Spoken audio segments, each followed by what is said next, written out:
billion in October so far. Well, that's clearly a painful point, and we have had a heady run. So post that heady run, there is some money being taken off the table. What did the FIs do yesterday? They lightened positions, both on the long as well as on the short side.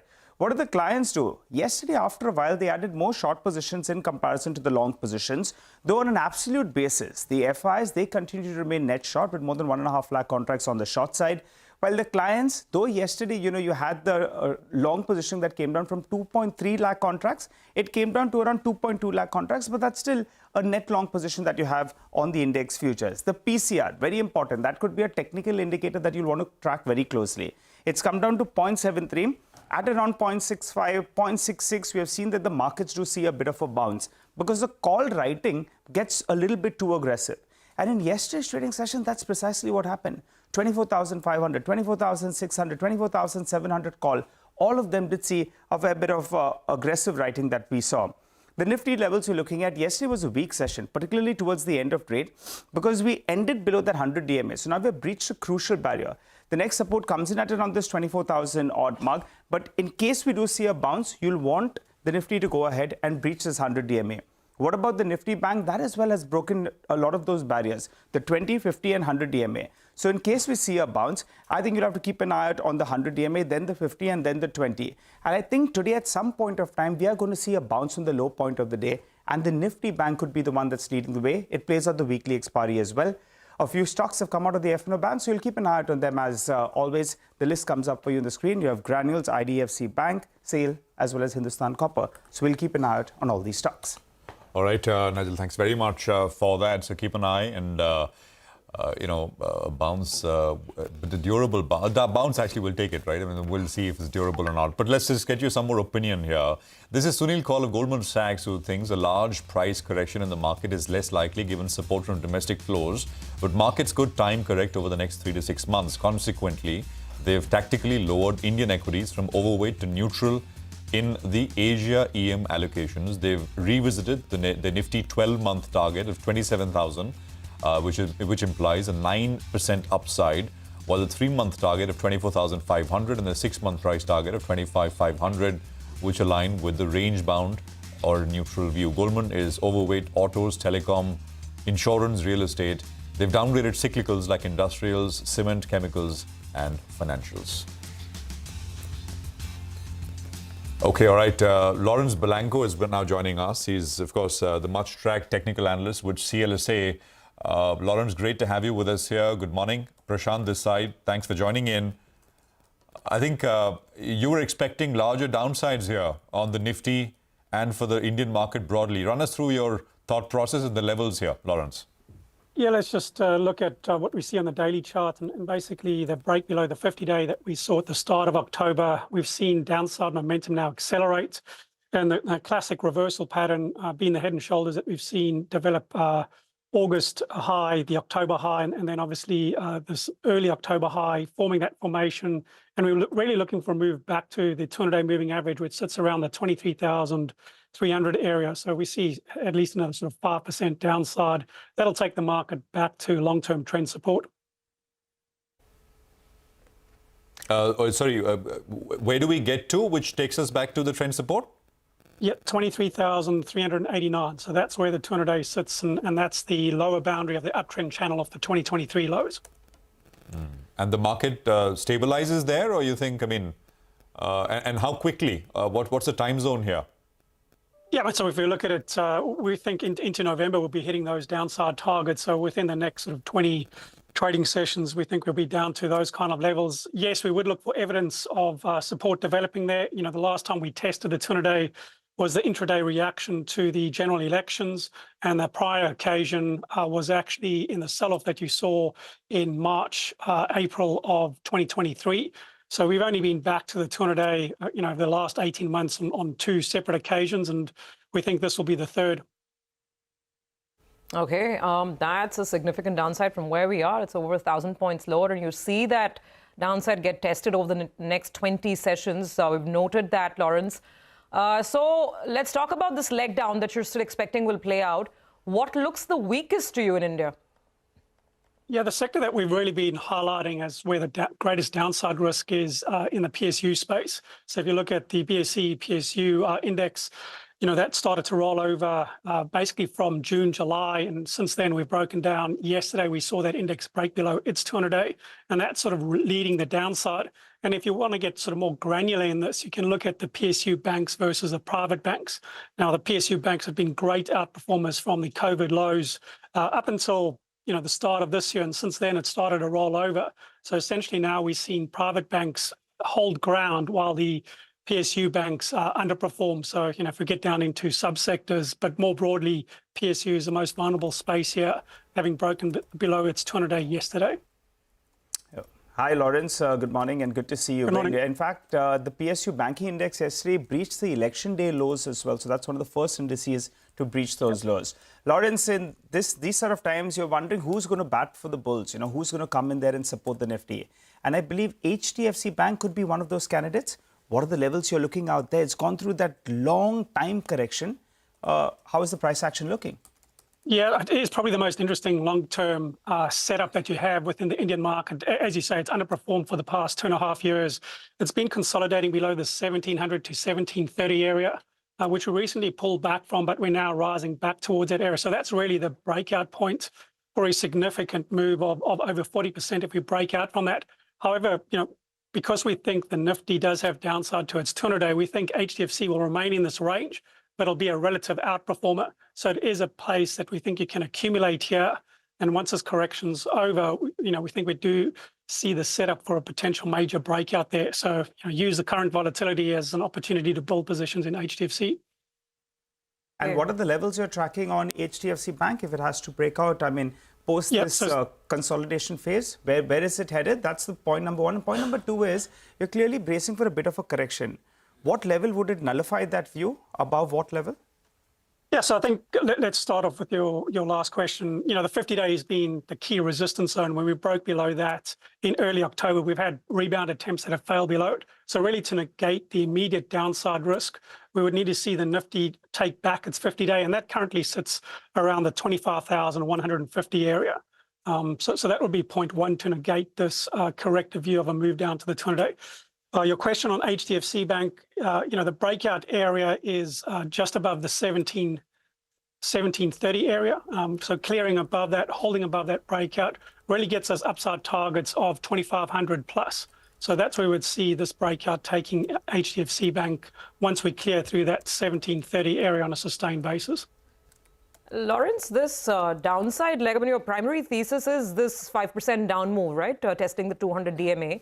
Is this an India-specific move, or are you noticing, some kind of correlation with other global markets as well? Will others also go down, or is this an India-specific move that's ongoing right now? Yeah, it's quite an. We've seen some short-term pullbacks and consolidation, but as far as this tactical topping pattern that I mentioned earlier on, that is an India-specific story, and it's interesting. It really started when China started to rally, and the conversations were, we've seen some rotation out of India back into China, but the weakness and the break of this 50-day has happened with China really just holding its ground rather than rallying. So this does seem to be more of an India-specific story here that we've seen the correction unfold.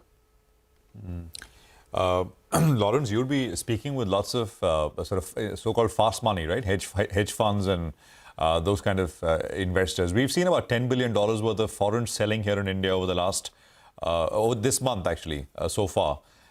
Is there any sense, any color you can give us in terms of flows really? What kind, are we talking about a lot of long only selling? Is it a lot of, hedgy kind of selling? Well, I think it's a combination, to be honest, right? Initially, it started, the first week of October, we saw selling not only in India, but we saw selling in Japan, as well as bits and pieces in Southeast Asia that was rotating back to China to reduce the underweight positions that a lot of clients had carried for some time. So, India wasn't the only market that was sold down. You can look at Japan too, that was sold down with the rotation going back to the China side. We're not seeing people capitulating on the India positions, but obviously there's a lot of pent-up profits that we've seen with the run-up in India, not only this year, 18 months ago. So we are seeing some natural sort of profit-taking rotation.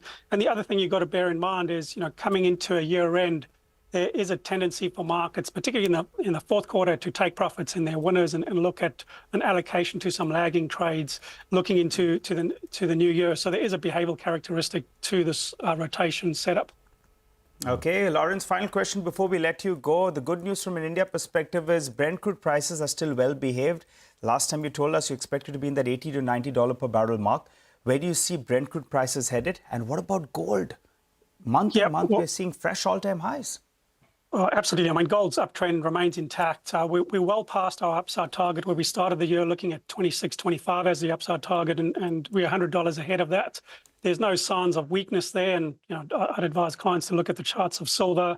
We've seen a recent breakout this week, and we get upside targets of $40 to $42 and then $44 to $45. So we actually think that silver is a bit of a catch-up trade on that gold setup. And as far as the oil price and the oil price action, nothing really changed on that. We're still stuck within the trading range.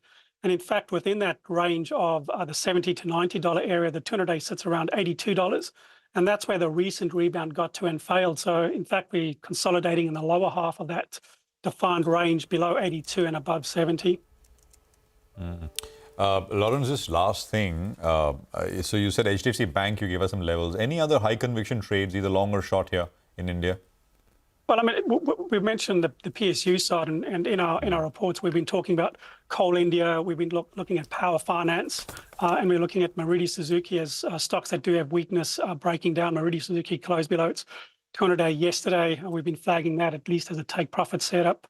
Power Finance has been below its 200 days as well as Coal India. So there are pockets where we've seen these trading ranges over the past, not only 2 months, but if you look at Power Finance or Coal India, a number of months that upside momentum slowed and you've started to break some of those longer term trends already.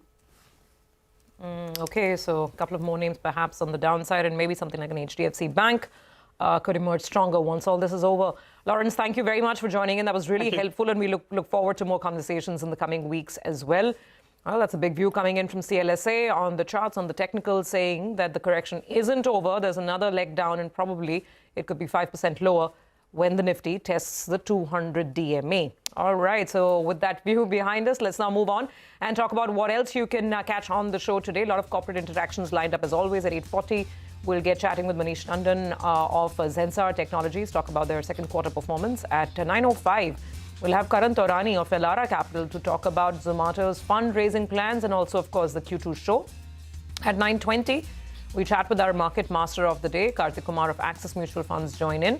At 9:30, the management of Coforge will discuss their second quarter performance and the outlook ahead. After that, we have Devansh Jain, Executive Director of Inox JFL Group, to talk to us about their recent business updates. A little later, Priyankar Biswas of BNP Paribas joins in to talk about expectations from the capital goods sector in the earnings season. And finally, at 10:10, Lata will be in conversation with Nitesh Ranjan, the Executive Director of Union Bank of India, to talk about the second quarter outlook.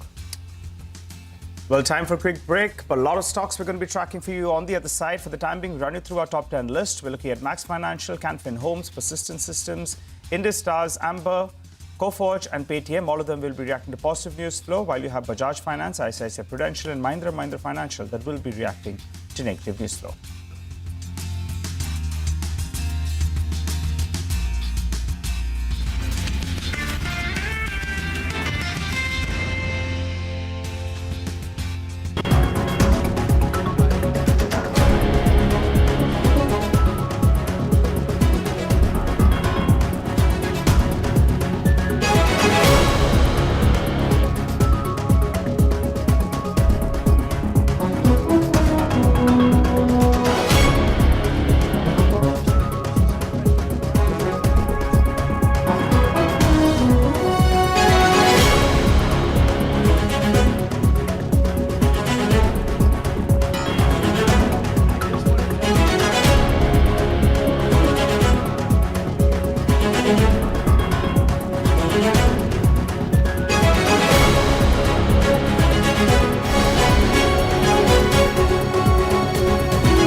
Welcome back. So we've got the global setup and we've discussed some levels with Lawrence as well. Now let's talk about individual stocks that need to be on your radar. Lots of earnings pouring through and our team is standing by with the CNBC-TV18 list of top stocks to watch today. Guys, good morning to all of you. Abhishek, let's start with those big reviews from the BFSI space, starting with Bajaj Finance.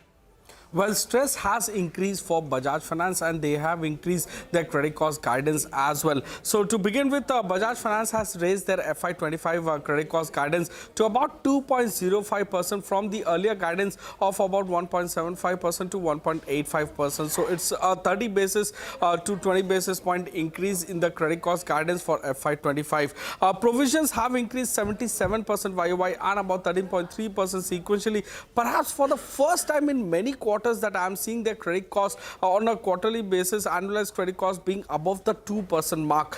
So it was at 2.13% versus 1.99% in the previous quarter. Now, company had a gain, one-time gain from the stake sale that they have done in Bajaj Housing Finance. So about 2,500 odd crores with respect to net realization is what they have got in this quarter. With respect to their asset quality, gross NPA absolute value has increased by 29.4% on a quarter-on-quarter basis, and as a ratio, gross NPA ratio has inched up to more than 1% for the first time in many years. So it is now at 1.06% versus 0.86% in the previous quarter. With respect to the PNL, both the NIs have beat on our poll, but elevated provisions has meant that the PAT is below our poll. Back to you. Okay, all right. Thanks a lot for that, Abhishek. Well, let's hop across to Yash. He's got a couple of companies that he's tracking, namely ICICI Pru Life as well as Max Financial. Morning, Yash. Morning, Nigel. So I'll start with ICICI Prudential Life Insurance. It's a weak quarter which has come through for the company. If you speak about the numbers and summarize them, it's a top-down miss. APE, VNB and margin, all three numbers are below what the street was working with, below what CNBC-TV18 poll had suggested.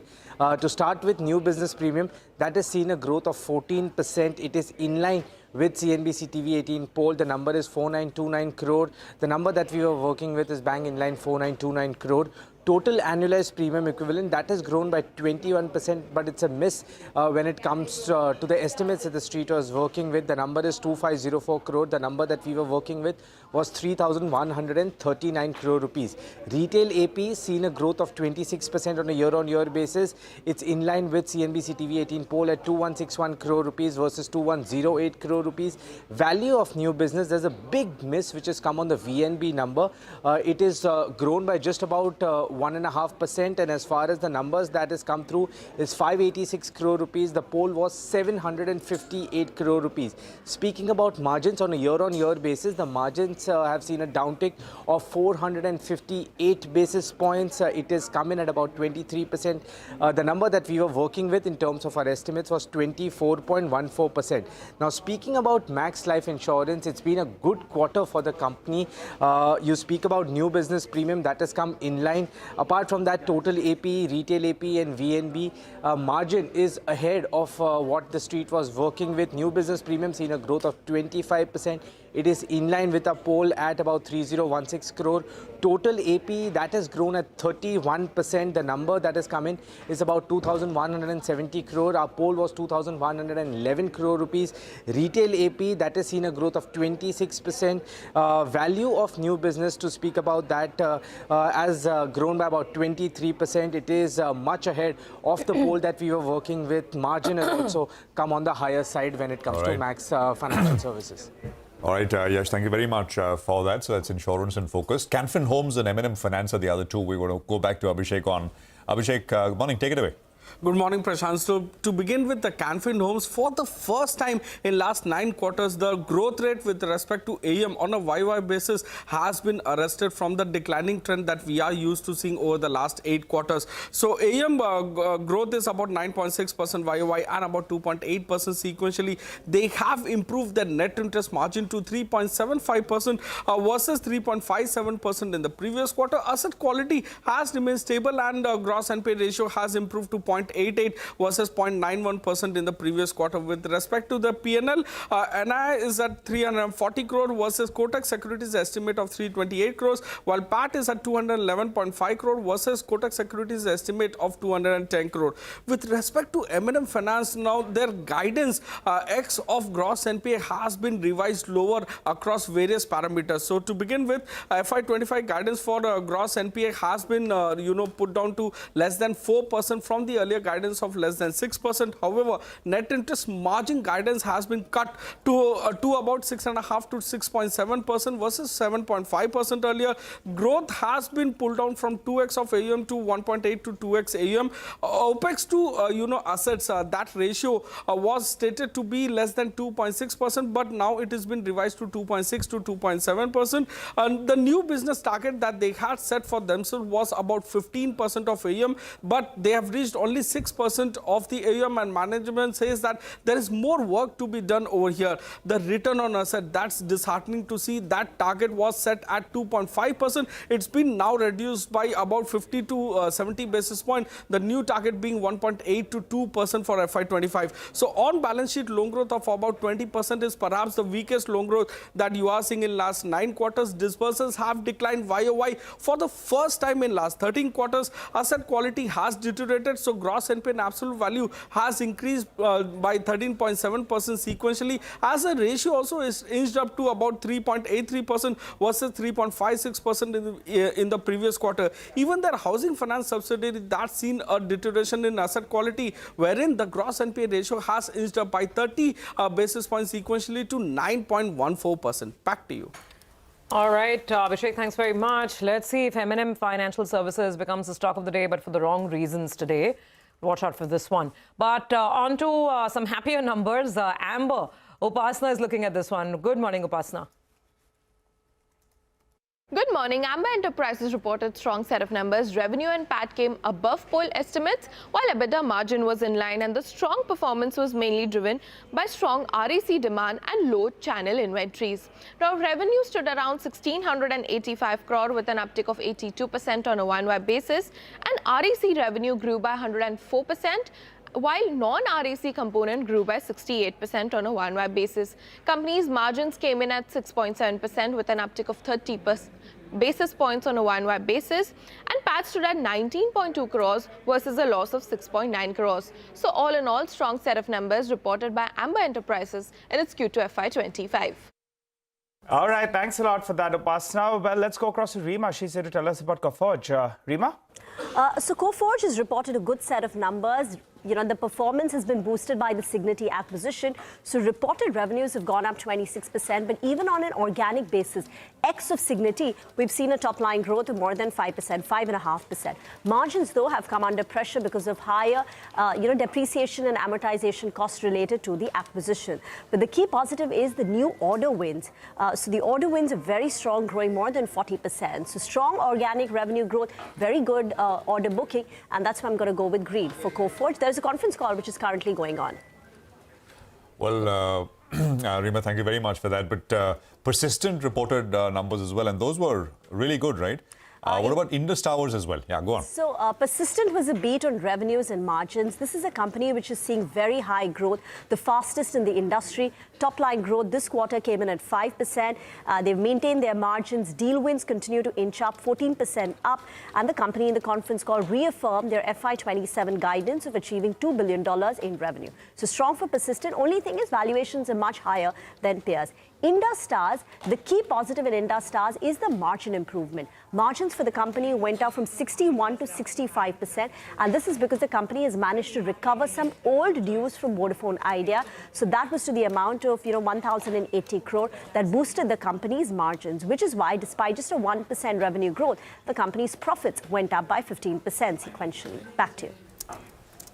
Okay, all right, got it. Rima, thank you very much for that. Let's quickly move on and go to Ritu. There is an update on Paytm. The company has been allowed to onboard UPI customers once again. Ritu, morning. Tell us more. Good morning, Surbhi. We're going with the green for Paytm because the NPCI has granted, the parent entity 197 Communications the approval to onboard new UPI users, and this comes nearly 9 months after RBI had barred them from adding any new customers. But the approval, of course, is contingent on them adhering to all regulatory guidelines and NPCI norms. Now, keep in mind, Paytm's UPI market share had taken a hit during this 9-month embargo, and it dropped from about 13% in January to 7% in September, although Paytm remains the third largest player in the UPI ecosystem. Now, OCL had earlier got an approval from NPCI to operate as a third-party application provider, with about 13.5 crore UPI customers already migrated onto this new OCL platform supported by the 4 banks. Now, this nod to onboard new users is going to lead to an increase in UPI transactions volumes for the company, and it will allow them, importantly, to cross-sell financial products as a distributor. In fact, yesterday you had founder Vijay Shekhar Sharma speaking about this very opportunity that UPI presents for Paytm during the earnings con call, emphasizing that Paytm was not here to become just another mediocre or fringe player, but to solve for the problem of concentration risk in the UPI ecosystem. Okay, all right. Well, some good news definitely coming in over there. We'll see how the stock reacts. Thank you for that, Ritu. Let's quickly recap our list of stocks to watch today. The ones that have positive news flow around them are Max Financial, Canfin Homes, Persistent Systems, Indus Towers, Amber, Coforge, and Paytm. Stocks with negative news flow around them: Bajaj Finance, ICICI Prudential Life, and M&M Financial.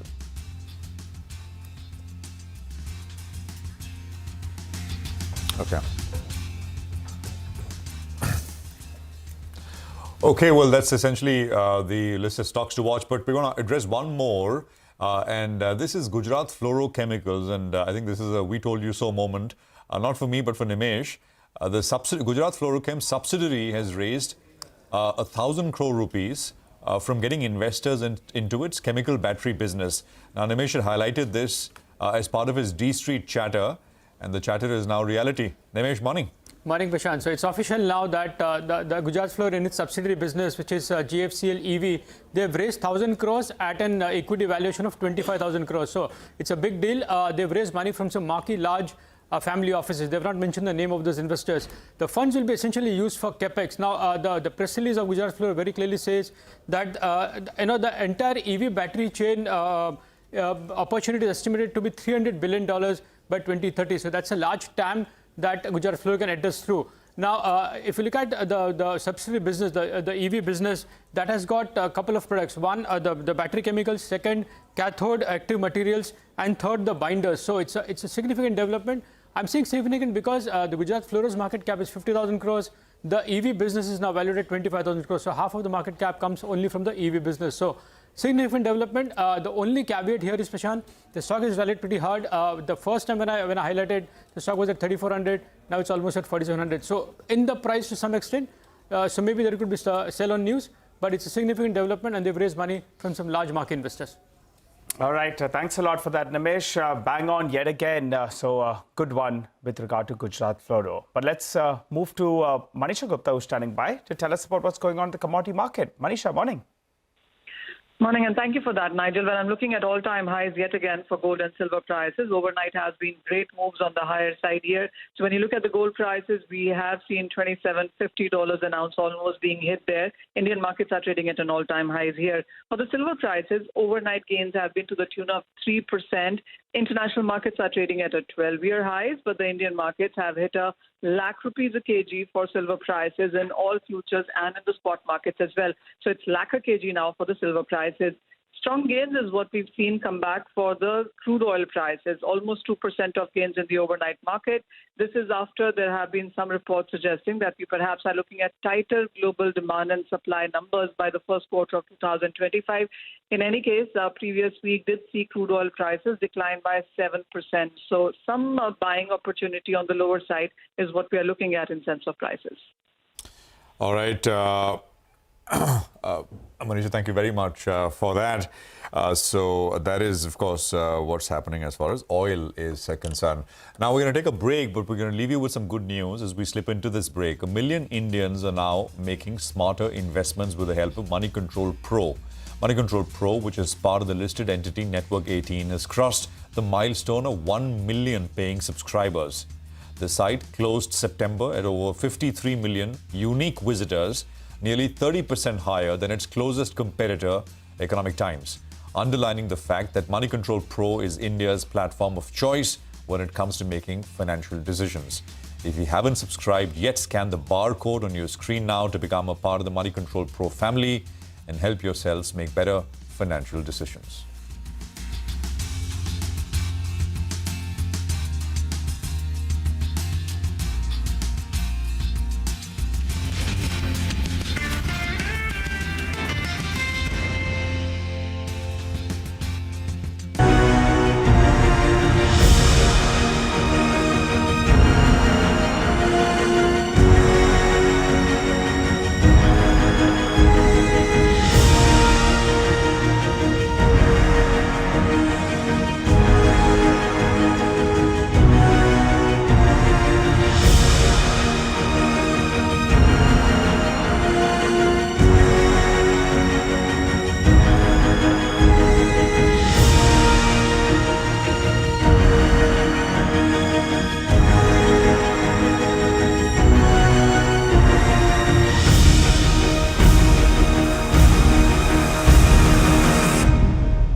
Welcome back. You're tuned into Bazaar Morning Call. Hope you're having a good morning and hopefully today's better than yesterday. Well, to help you out with some fundamental analysis, Deven Choksi, the MD at DR Choksi FinServ, joins us on the show.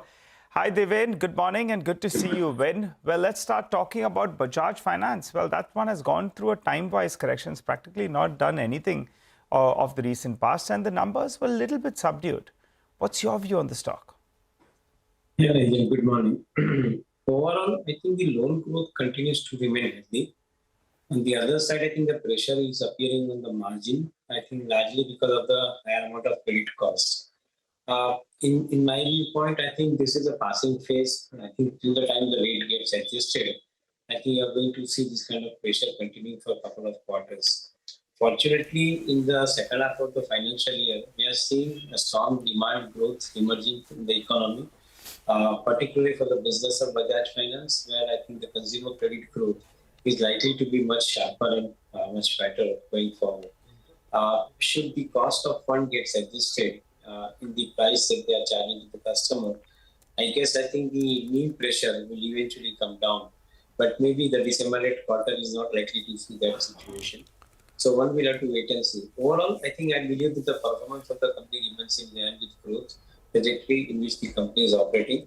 The different verticals in which they are lending the finance, including the new age verticals, including the storage batteries. Probably, I think this is going to be a new game which is going to be played by likes of Bajaj Finance, where probably you are likely to see the larger portfolio emerging out of even the financing of batteries, for even vehicles. We like, this particular proposition for the company going forward. Deven, hi. But it's not only Bajaj Finance, right? I mean, from banks to other lenders, M&M Finance yesterday, all the headlines coming out that Abhishek was telling us were very, very weak. I mean, they've downgraded guidance across the board on many parameters. Credit costs, stress is there, and they'll probably look at slightly lower growth as well. On M&M Finance in particular, what would you advise? Yes, okay, good morning. Well, I think my understanding is that I think a couple of quarters will go in repairing the balance sheet. I think this company has had a past, I think, where probably I think they need to correct it. I believe that I think the new team out there could possibly, I think, start cleaning up the books first to begin with, and then the revival and the growth will emerge. Maybe we'll want to see the result of December ended quarter, and if required, I think in the next quarter as well, to establish the fact that the balance sheet cleanup work is happening or is getting over. Till that point of time, we are going to see the overhang of the higher provisioning into the books as well. And that would possibly keep the profit performance which was subdued in the coming quarters. All right, I think Deven, today is going to be a very big day actually in terms of earnings, because I think you have HUL, you have Pidilite as well, and TVS Motors, all economy-facing stocks. So irrespective of the numbers, you'll want to wait by for the commentary as well. But let's take a break from the results. I want to ask you about NMDC, and the news that's come in this morning is after hiking prices by 400 rupees at the start of October, they've gone and increased prices by another 600, another 400 rupees per ton. What's your view on the stock? Because the second half of the year is traditionally better than the first, which means steel demand will move up, and in turn iron ore production and prices both looking up. Your view on the stock? We remain distinctly positive about the entire sector as a whole, Nigel.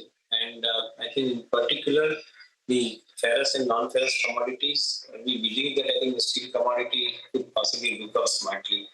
As you rightly alluded saying, I think the second half of the financial year, we are seeing the demand growth also happening. I think government projects are getting executed in this particular period.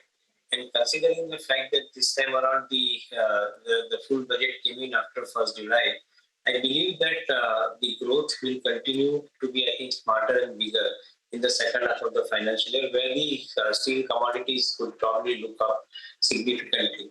Fortunately, the price stability has come because of the China stimulus decision. And as a result of which, I think some of the companies would probably have the advantage of fetching the better realization. Of course, structurally, we remain bullish on the steel sector and also the metal commodity sector, because we believe the blend of renewable energy along with the conventional energy will bring down the costs eventually, I think, in subsequent years of the energy, and that is protecting and growing the profit margin for this company. So we remain bullish on this particular space as a whole, and I think some of these companies in particular. Deven, finally, before we let you go this morning, a word on the mid-cap correction that's underway, right? Severe damage yesterday to prices. Stocks are falling 10, 12, 13%, particularly a lot of the PSUs. What would your advice be? I mean, on PSUs, I think a lot of people are also rushing to just book profit, because the margin on that profit is now coming lower. I mean, the stocks were down about 20%, now 30, 40% from the highs. So what's the advice on the PSU pack? And in specific, would you look at buying anything, any one or two names on the mid-cap side? A chart has just told us the correction will probably extend for another 5% down. Would you look at buying anything now? Yes, so I guess I think the correction is not over. Probably I think the market has started realizing that I think the valuation against the underlying growth has been far more steep and far more expensive. Given that kind of a situation, till the time the valuations get corrected, maybe the price correction may be fast, time correction will be slightly longer. If that valuation do get corrected, in my viewpoint, I think that would become a buy opportunity. As of now, I think we don't have immediate buy recommendation on any of the PSUs, though we have always believed that the PSUs are great business. However, I think you have been giving significantly large valuation in the market, and that's where I think correction is due. We'll have to wait and see when I think one can enter. Definitely, we like some of the stories, particular visibility some of the defense companies have created in form of higher amount of order book and its execution. Certainly, if the price comes down and the valuation becomes attractive, one will look at buying them at a later date. But as of now, immediately we don't have any particular recommendation to get into. Okay. All right. We'll keep that in mind, Deven. Thank you very much for joining in. You have a good day, and we look forward to connecting again soon. Well, it is earnings season, so let's quickly get a couple of those earnings calls going then. Zensar Tech is the first management on the radar this morning. The company reported a steady set of numbers for the second quarter. Furloughs in telecom media actually did drag growth to some extent. Margins did see a jump of about 20 basis points sequentially. Zensar has seen the highest ever deal wins at about $202 million. Joining in to talk about the results is Manish Tandon, MD and CEO at the company. Manish, good to have you on. Now, second quarter was, okay. There was growth, but it was still subdued. And I think you're talking about furloughs, especially in your verticals like telecom, media and tech. So what is the overall loss in the revenue in Q2? And will you make up for this in, say, Q3, Q4? Can you give us some visibility? I think, first of all, the overall performance of the company has been very good at 156.2 million. We saw 1.2% sequential quarter-on-quarter growth. If the furlough, there were two impacts that I had talked about last time also. The one was the impact of furlough and a couple of clients, and the other was the security breach because of CrowdStrike also shifted some money away from a couple of clients, from us to security, this thing. And if I were to look at that overall number, it would be close to $3 million that we lost because of these two issues. Well, Manish, quarter three of last year saw negative growth of around 3%. Are we looking at negative growth in quarter three yet again? Well, there is always a possibility of negative growth. But as a management team, we have said that we will try to make every quarter count and try and show positive growth every quarter. What's the margin outlook? You've managed a 20 basis points improvement in this quarter. Second half, what kind of margins are you estimating? We have, first of all, we improved our margin in Q2 despite giving salary hikes in time. And so our EBITDA margin has improved from 15.2 to 15.4 overall. And we have always said that we'll try to maintain margins in a tight range in mid-teens. And our commentary still remains the same. All right, Manish, there was a sharp jump in deal wins. What led to it? And what is the pipeline ahead? Well, I think we had our, in terms of order bookings, we had our best quarter ever. And I think for the first time, we have crossed 200 million in order bookings this quarter. This is good execution, I would say, and good differentiation in the market. Pipeline is okay. I would say is good. A couple of large deals also that we are working on. So overall, I'm positive that we will be able to do okay on this order bookings and pipeline also. Okay, can you also share some more color on the individual verticals? Your TMT, this telecom, media, tech, this has seen quite a decline, right? 8.5% Q-on-Q decline. So when does it come back to growth? BFSI is looking better this quarter. So can the improvement there sustain? I think except for TMT, all the sectors have continued to show growth for us. And that is a very positive sign. Now, I have been asked this question that, have we seen the bottom in TMT and all? And I'm telling people that even when your clients don't know whether they have seen the bottom or not, then how can you expect me to comment whether the bottom has been reached or not? And as I said, my commitment always has been that irrespective of the sectoral performance, I would continue to show sequential growth quarter-on-quarter. And by the way, this has been the case except for one quarter that you're talking about. Except for that quarter, over the last 6 or 7 quarters that I have been there, we have been very consistently exceeding that number.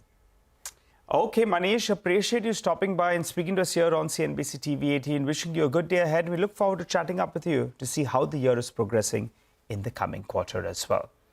For the time being, we'll slip into a short break. On the other side, Mitesh and Sudarshan, they're waiting for us with their technical calls. Don't go anywhere.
Make informed decisions with comprehensive analysis on the go. Strengthen your portfolio with real-time market updates on the go. Create effective strategies with insightful expert opinions on the go. Grow on the go with CNBC TV18, now streaming live 24/7 on YouTube. How about listening to global market maestros before crafting your investment strategy? How about getting deep insights into their businesses from top Indian honchos before putting your money on the line? How about making every trading day profitable with strategies from the market masters, macro pundits and chart wizards? Only one show gives you a head start to your trading day. Get ready to profit. Get ready for business with Bajaj at these times on CNBC TV18 and CNBC-TV18.com. CNBC TV18, an unending pursuit for excellence.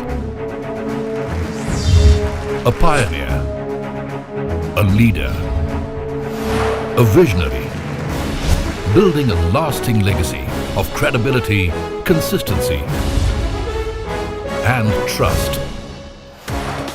Giving unparalleled access to global thought leaders and powering conversations that are shaping the new world order. Setting the highest standards through exemplary leadership.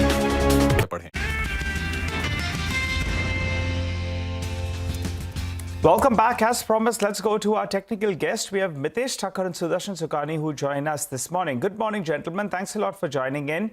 Well, Mitesh, let's come across to you first. The last few sessions, you've been sounding very cautious at the start of the trading session. And when I asked you at around 2:30 as well, still you sound quite cautious. And that call actually has proved right because the Nifty has pulled back.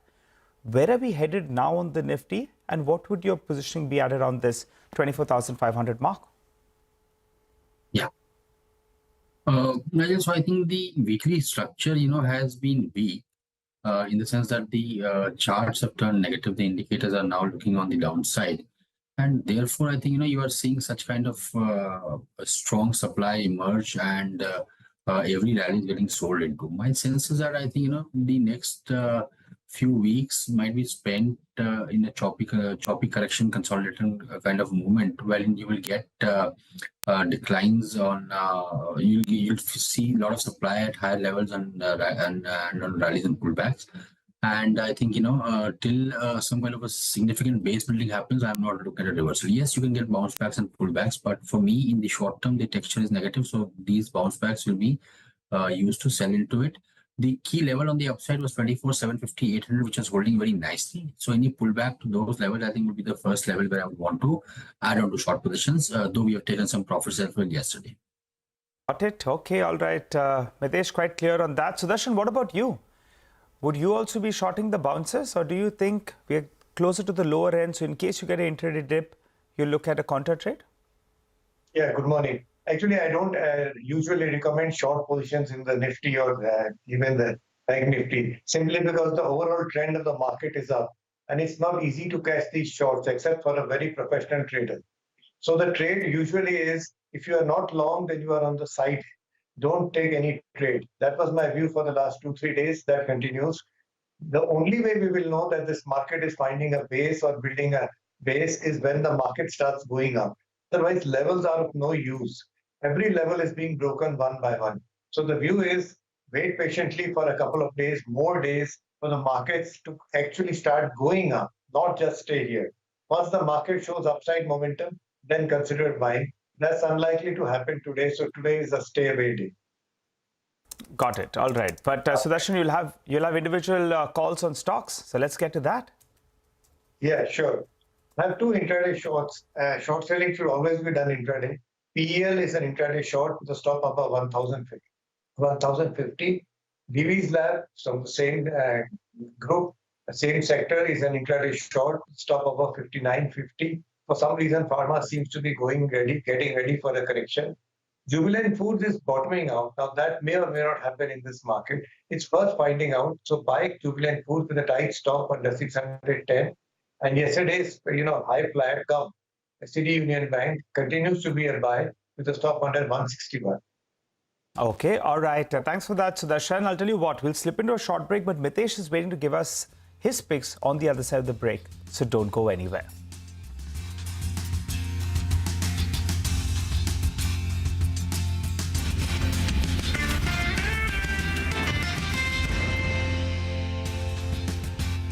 It is this unrivaled reputation for the most comprehensive coverage, actionable intelligence, and in-depth reporting that makes CNBC-TV18 India's #1 business news brand.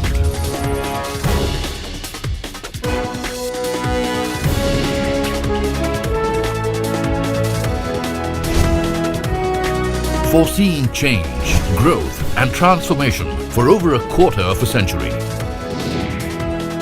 Trendsetters crafting innovative content formats.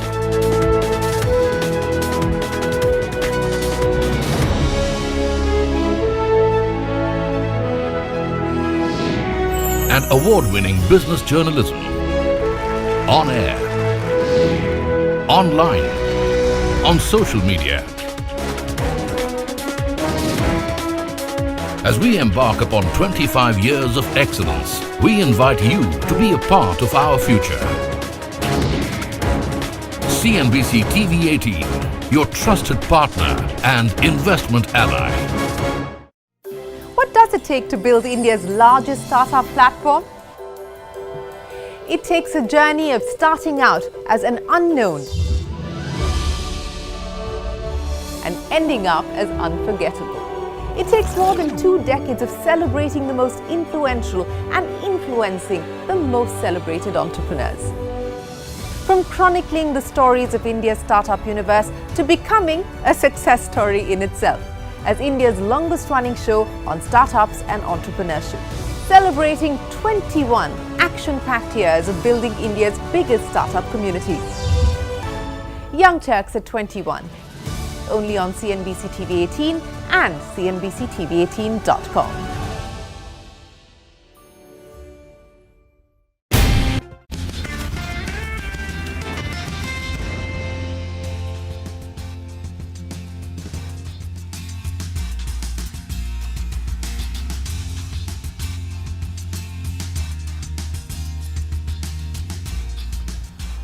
Okay, welcome back. Just a couple of seconds to a couple of minutes to go for the market open, 12 minutes actually. The pre-open is kicked off and I think the first rates are in on your screen at the bottom of the screen.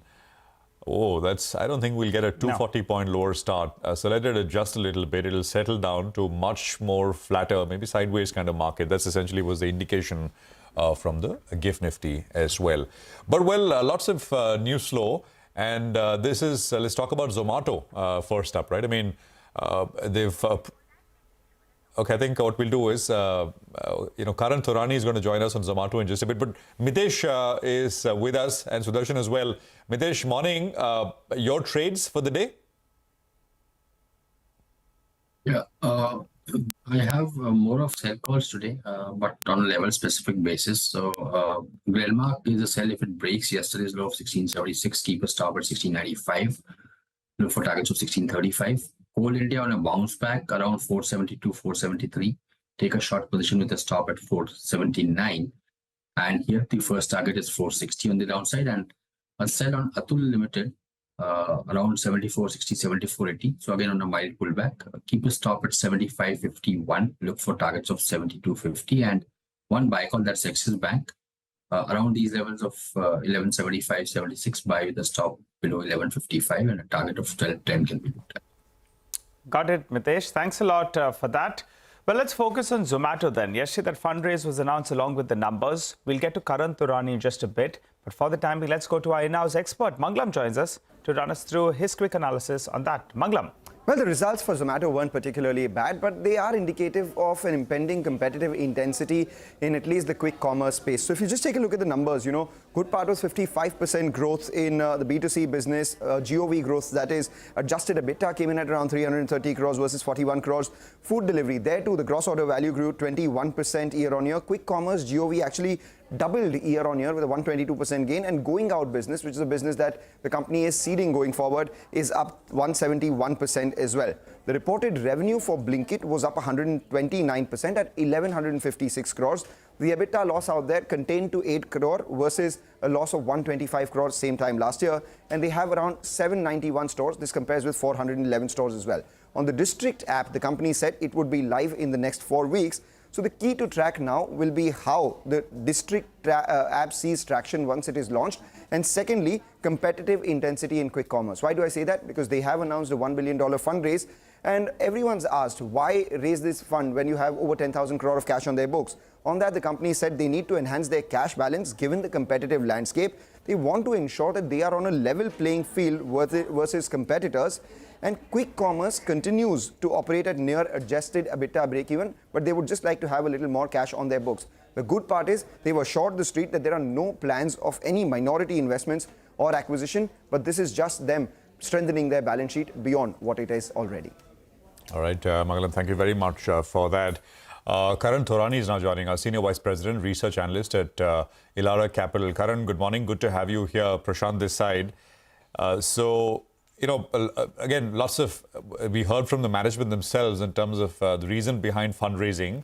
But again, I mean, it is still exactly what this is going to be used for. Is this, as someone put it, posturing? Is this a little opportunistic? Or this is to do with having regulatory options in terms of how they operate in the marketplace? What's your sense, Karan? Hi, Prashant. Good morning. So I think the fundraise, it's very clear now that it is not for any kind of acquisition. I think this is largely in line with our view. 2-3 reasons here. I think the fundraise, the first part is, to kind of take advantage, of the situation with Swiggy IPO being around the corner. There is a lot of interest, for these high growth companies. And, if the times are favorable, they would go for this kind of a fundraise and make the most of this opportunity. The second part is, in terms of the potential war chest, right? So we have quick commerce is now becoming a very big segment. It will scale up beyond the metro cities also potentially. And we don't know in terms of what verticals will click, how much of investment will be needed in this segment. So very clearly, they want to have a cash balance, which is ahead of market, ahead of competitors, because they are the market leader in this space. And the third respite is that they very clearly mentioned that they will not use this cash to, discount and, make sure that growth rate, they want to focus on user experience and not just purely in terms of discount. So these three things are like some sort of a respite in terms of the, the fundraise that they're trying to do. And I don't see any potential negative impact, because of this so far. Okay. Got that. Karan, morning. Good to have you on. Let's also talk about the second quarter numbers, and they're just looking better quarter on quarter, right? I mean, the improvement continues on the profitability side, on the GOV numbers. And I was looking at the details that Manglam had shared. I mean, on quick commerce, I think the growth is well over 100%. So how do you map the trajectory from here on, given the stock price level? Because the stock has also rallied. So just run us through the growth and valuation dynamic here for Zomato. So I'll come to the food business first. I think the growth rates there have been largely in line. Of course, it's moderated since the last 3-4 quarters. We've seen growth rates of beyond 25%, so that's kind of moderated. But I think that's part and process. I think we don't expect more than 20 to 23% growth in GOV in the food segment on a steady state. Margins again are largely steady on a Q-on-Q basis, but they are improving since the last 8 quarters, since we reached break-even point. Today they're at 3.5% as a percentage of GOV.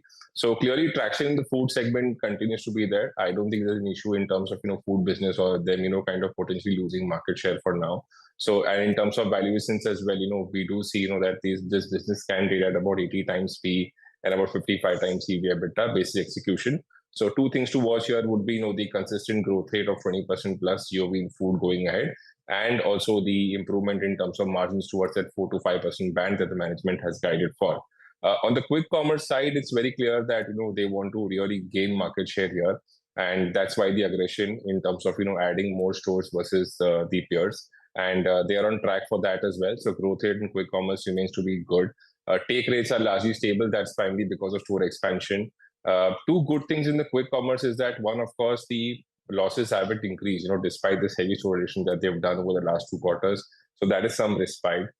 Second good news is that the new stores that they're adding, they are somewhere closer to 70% of their portfolio in terms of average throughput per day.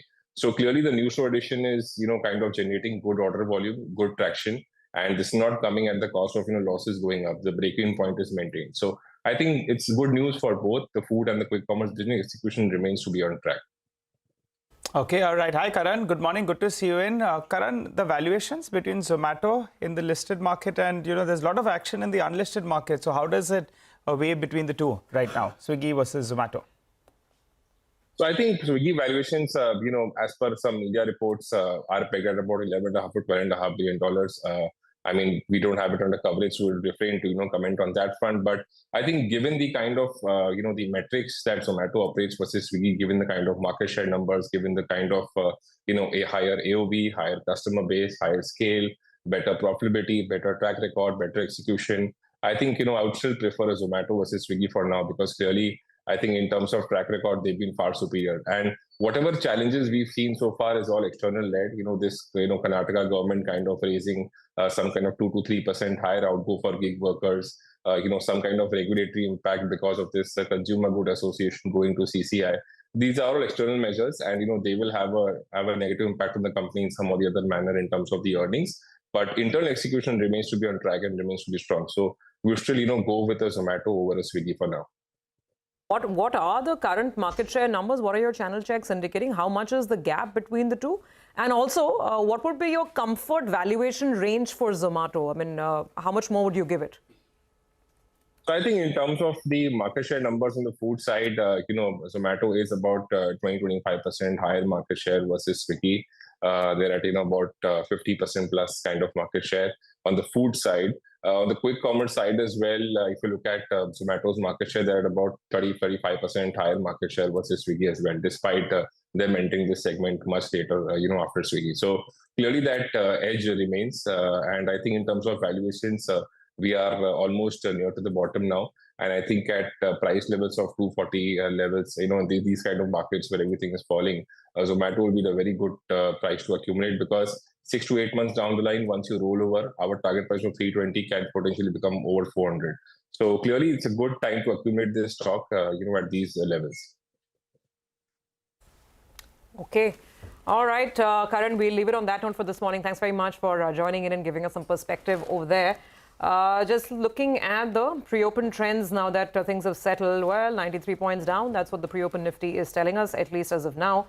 And talking about some of the movers and shakers, so Shriram Finance, HCL Tech, Lever, a lot of these stocks are on the way down. I'm just checking the rate on Bajaj Finance, 1% lower. That's what the pre-open is indicating. So yeah, probably off to a bit of a soft Maybe start. just look at Sudarshan, of course, is also going to be with us as well. I think Sudarshan is with us. So 9-10 calls with both Sudarshan and Mitesh. Sudarshan, you go first. Well, consider intraday short in PEL with a stop above 1,050. PEL, got it. All right. Thanks for that, Sudarshan. Mitesh, what about you? Well, if the Glenmark trades below 1676, take a short for targets of 1635. Okay. Got it. All right. Thanks a lot for that. Thanks a lot for that, gentlemen. Just one thing, Prashant, on a day, when you see a sharp decline and if you're looking to buy the dip today, that dip has come. Sometimes it's very tricky when the market bounces the next day because that gives, the bears a perfect opportunity to come and short to that. So I think getting a 100-point downtick at the start of trade may not be such a bad outcome actually from a bullish perspective. And hopefully, there is some kind of a short squeeze that's in the works. Absolutely. If the market's got to go up, then you better start lower. Well, visuals coming through. Money Control has achieved a very significant milestone, and we want to sort of make a big deal about it because it is a big deal, right? I mean, they've crossed the milestone of 1 million paying subscribers. They've created history, 1 million paying subscribers, right? Now, that's 10 lakh in number, just to sort of put those numbers in stark view. It's not just this. Money Control has also strengthened its leadership position once again, surpassing the Economic Times with 53.16 million unique visitors in September. That is a 30% sort of higher number as compared to the ET. 1 million Indians are now making smarter investments with the help of Money Control Pro, which is part of the listed entity, which is Network 18. You've got the sort of head of Network 18, Rahul Joshi there, our colleague from Money Control, Mahalakshmi, and of course we've got the NSE boss, Ashish Kumar Chauhan, sort of bringing in the market opening this morning on this historic occasion. So there you go. We've got the sort of levels on your screen and of course the bell going off there as well. So that's Ashish Kumar Chauhan and Rahul Joshi bringing in the market open on this historic occasion. That is really something to sort of look at. Well, the market's open and we're down about, 25 points. 24,440 is where we are starting.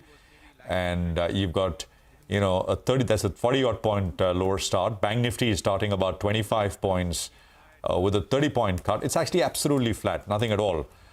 And the Sensex is down about 100 points as well. You've got the IT index, which is starting about 0.65 higher. Advanced decline is kind of, more in favor of declines. But of course, by close yesterday, it was very, very, very poor. 10:1 in favor of decline. So it's more evenly balanced still. And today, of course, is going to be a lot about individual stocks, earnings reactions and otherwise. So let's get to it. Surabhi. Yeah, straight away when I'm looking at the early casualties, M&M Financial and Shoppers Stop. Remember the loss of 20 crores that Shoppers Stop has posted this quarter. Those are two names that are down straight away. But, the large cap picture is not that bad. Remember, in the pre-open, we were looking at a 100-point cut. Well, it's a 25-point dip right now. If we talk about where the losses are coming in from, it's M&M, Power Grid, Eicher Motors, BEL, there's BPCL, the cross-sectoral lines, really. There's some PSU selling going on, some auto selling going on. Lever is not in a good mood ahead of numbers, 1% down there. L&T is lower, SBI is lower. A lot of the heavyweights are on the way down. What is offering a bit of a counter, Bajaj Finance's reaction is really, really interesting. The stock was down 1% as we started, but the management is saying that this is probably the worst of the credit quality issues and this is it. It gets better from here. And maybe the market wants to kind of buy into that. I saw some brokerage reports that still have a 9,000 rupee target on the stock. It seems to be a, keep the faith, buy this dip sort of a moment for Bajaj Finance, and we'll get more analysis on that going as we go forward. Finserv is also up and about 2% higher. That's Bajaj Finserv. Bajaj Auto is up about 0.5%. So a lot of Bajaj names right on top. HDFC Bank continuing its good form from yesterday. So there's more gain there, 0.5% higher. And then some of the IT heavyweights are offering a good counterbalance this morning. TCS, Infosys, Wipro, a lot of these names on the upside. So basically, you've got tech to the rescue. HDFC Bank still fighting, standing tall. And Bajaj Finance is a real good flip in this, in the morning. So the bull and bear tussle goes on. At least on that one stock, the bulls are having their way. 120 seconds into the trading session and we're back in the green. So not such a bad outcome because we started off with a cut-off closure around 100 points and the bulls were like this actually. Now building onto these gains are very, very important. And by the way, this reaction on Bajaj Finance, this is heartening to see. This is something that the bulls is really looking forward to. I'll tell you what, if you can get some kind of a positive surprise in the commentary from HUL, Pidilite, TVS Motors, this market will take it very, very positively because that's something that has been missing. Stocks that are moving around though, the Bajaj group itself is doing well. So Auto is up, Finserv as well as Finance. So those are the top movers. From the metals pack, NMDC have gone ahead and increased prices. by close to around 400 and 600 rupees per ton. The street likes that. The stock was down 6% yesterday. It's bounced back close to around 4% today. GMDC, the numbers are quite good. And, on a lower base, though. So that stock as well has opened up the gain of close to around 2%. Joe, from the recent peak, I think the stock is down close to around 35%, but it's up 4% to kickstart trade. So good going out there. A couple of other big movers. Genesis International, I'm not sure what's happened there, but that one's up more than 10% in today's trading session. So massive move is what we're seeing on that one. And a couple of earnings surprises. So good to see. Max Financial, Amber Enterprises, both of them up 6% apiece. You have Wockhardt as well that's bouncing along. And Olectra Greentech, if I saw that correctly, that stock as well has opened up with solid gains in today's trading session. 24,500 is here. So good to see a 150-point bounce from the lows. And the Nifty Bank, that's the one that's giving you that positive surprise. It's up 0.2%. Yesterday it broke the 20, 50 and 100 DMA. But lovely to see the Nifty Bank building on. Prashant, I think it sets us up for an interesting trading session with the first 3-4 minutes of trade. Oh, no, absolutely. And, now to build on it, right? I mean, that's the thing. And so we were saying in the morning, right? Once again, we're approaching oversold conditions. Earnings are looking a little better, at least the ones which have come in today. But this is all very relative at the margin. So keep that in mind. But it's good to see some green absolutely on the screen. Mazgaon, I mean, just a few other names, right? It's all news related, mostly news related. Bajaj Finance is number one volume-led gainer. And you've got Mazgaon Dock, which is up about 2%. So these shipping stocks all sold off aggressively yesterday. Paytm is up back above 700 rupees, so 4.5%. Lots of excitement around Paytm, lots of buzz around this one. News has finally come. Coforge is up about 5%. Amber sold off very sharply yesterday. It's bouncing 7%. Persistent, good set of numbers, outpacing revenue growth. All of the IT companies, 3.5% there. NMDC is up 4%. Max Financial is up 6%. SRF, Garden Reach, Hindustan Zinc, GMDC. These are all in the region of about between 2 and 3% at this point in time. On the downside, Zomato is the biggest volume-led loser. It's down a full 4.5%. And you look at something like a Chennai Petro. Chennai Petro is down 10-11%, and it's got very large volumes in it as well. So 789, 788, 789 on Chennai Petro. When they move big, these standalone refiners, both the CPCL and the other one. M&M Finance is down about 5.5%, so no respite here. Gujarat Fluorochem, news related. Nimesh, of course, that D Street chatter getting confirmed. Stocks down 4%, but again, it's had a fantastic, huge rally recently. And I think Supreme Industries is down another 6% this morning after yesterday's 10% cut. They've lowered their guidance there as well. So that's essentially the things, the lay of the land. We got about a 30-odd point pop, which is 120 points from the opening low, almost immediately when the markets kind of bounce right back out. Let's actually cut across to the proceedings at the NSE, where my colleague from Money Control, Mahalakshmi, is speaking with some experts. Listen in. In dollar terms. In rupee terms, obviously, it's gone up a lot more. Now, we are the 5th largest, nation in terms of market cap. We were 7th largest about 5 years ago. Cash turnover has gone up from 36,000 crores to about 1,22,000 crores. F&O turnover has gone up from 9,50,000 crores to about 400 lakh crores. Demat accounts have gone up from 3.59 crores to 17.5 crores. Demat account openings per month used to average around 3.5 lakhs. Now it is 40 lakhs. All of these numbers obviously tell us that from any dimension you see, and of course in terms of returns, we have had fantastic returns. Whichever way you see, whether it is turnover, the participation, the kind of volumes we see from outside of top 5 cities, the markets have grown. One easy thing to say is that investors chase returns, stock markets have done well, and therefore there is a lot of appetite. But in your perception, what are the key defining factors that you would attribute to this kind of stupendous rise that we have seen? No, in a way, as you rightly said, 5 years, I would say 10 years, because that's what, in a way, there was a change in policies, change in a way of doing things in, say, 2014. But if you can take it as 2019 also, when Money Control Pro started. The way I look at it is, why do stock markets work? When you measure the markets from the flow, that is the trading volume that happens. I measure it in a way that how does a market help the society create wealth? The basic purpose of the market, although many of us, or most of us feel that purpose of market is trade and trade incessantly. That is not true. The purpose of the market is actually to do price signaling of assets. That is the philosophical purpose. How we achieve it is different, but what it does is that the assets get created, and today there are two ways in modern economy to create wealth in an economy. Channelize savings of an economy into productive capital. One is what we call intermediation, where you go through banks, put money into banks, and then banks on lend. But if the other side doesn't pay back, bank still pays you back, and that's the pretensions, that is the way we think it should happen. But the other side is called disintermediation, where you put money directly into a business. And there you need to have a trust of people who are putting that small little 1,000 rupees sitting in Srinagar, sitting in Jorhat, sitting in Dibrugarh, putting that 1,000 rupees in a company working out of Coimbatore. They are not never going to visit that company, but they have a complete trust in India's parliament, India's judiciary, India's ministries and regulators and stock exchanges, but more importantly, they have trust in India's entrepreneurs. That entrepreneur is going to work hard for your 1,000 rupees, her 1,000 rupees. And for me, that trust is what has got created.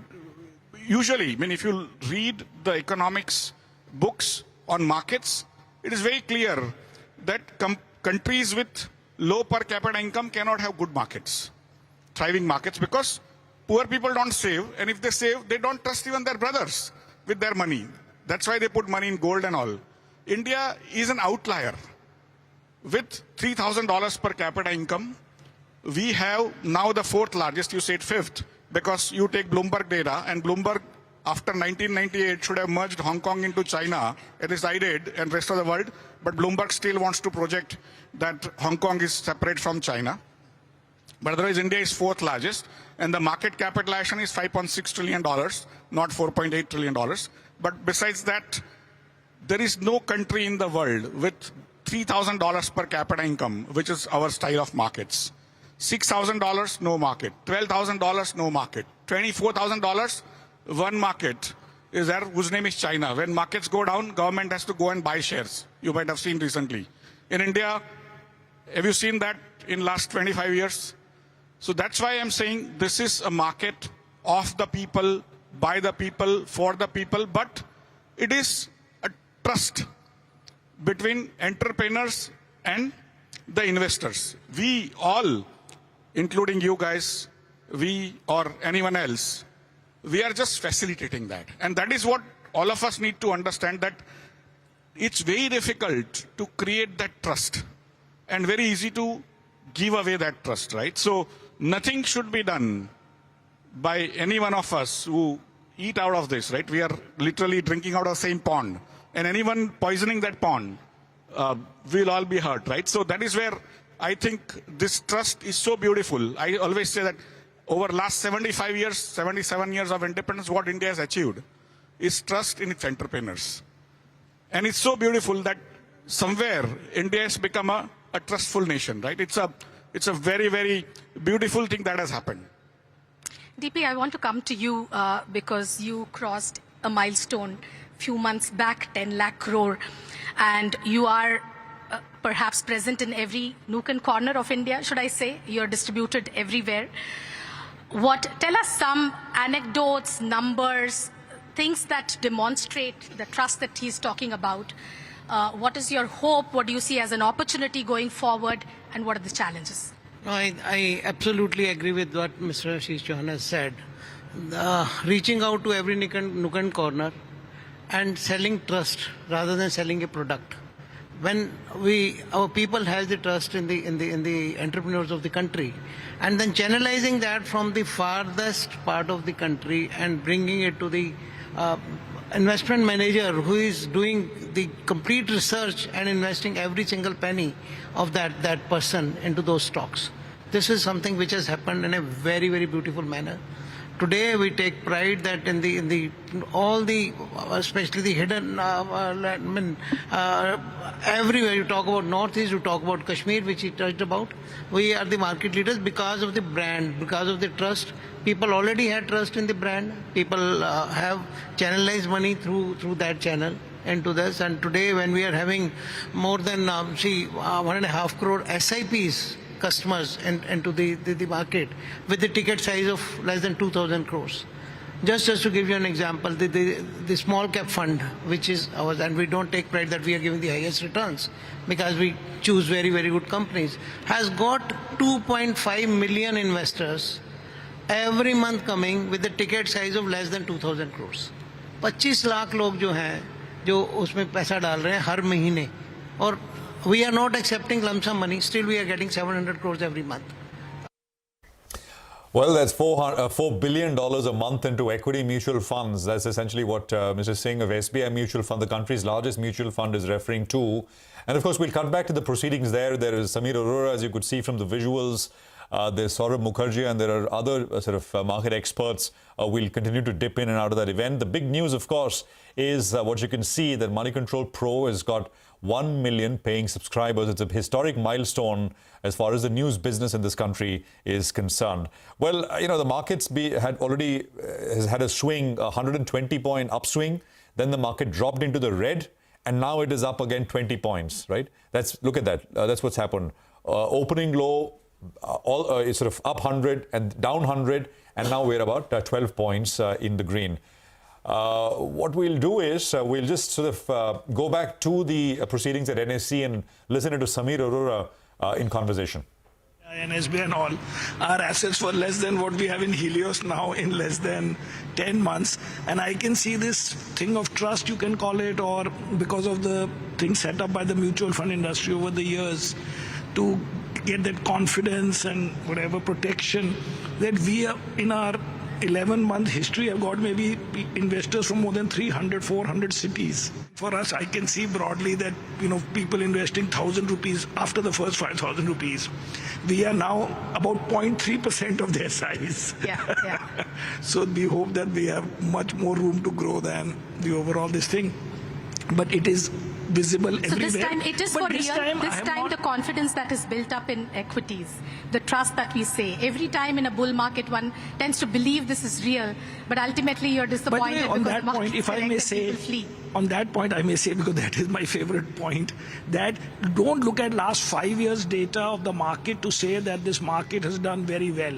If you look at last 3 years, I'm talking about performance only. You look at last 3 years or 7 years or 9 years or 10 years or 15 years or 20 years, it's the same, which is 15-16% per annum. Last 5 years distorts it because it looks like 22% and all. You just make it last 7 years for Nifty, for NSE 500, it's all the same. Therefore, I don't think it is out of line. But quickly on this alliance thing, in those days there were less distributors. And so I would go and talk to 500 people, 1,000 people who were end investors. Right. So it was more fun, actually, than talking to a distributor who's acting tough with you. Right.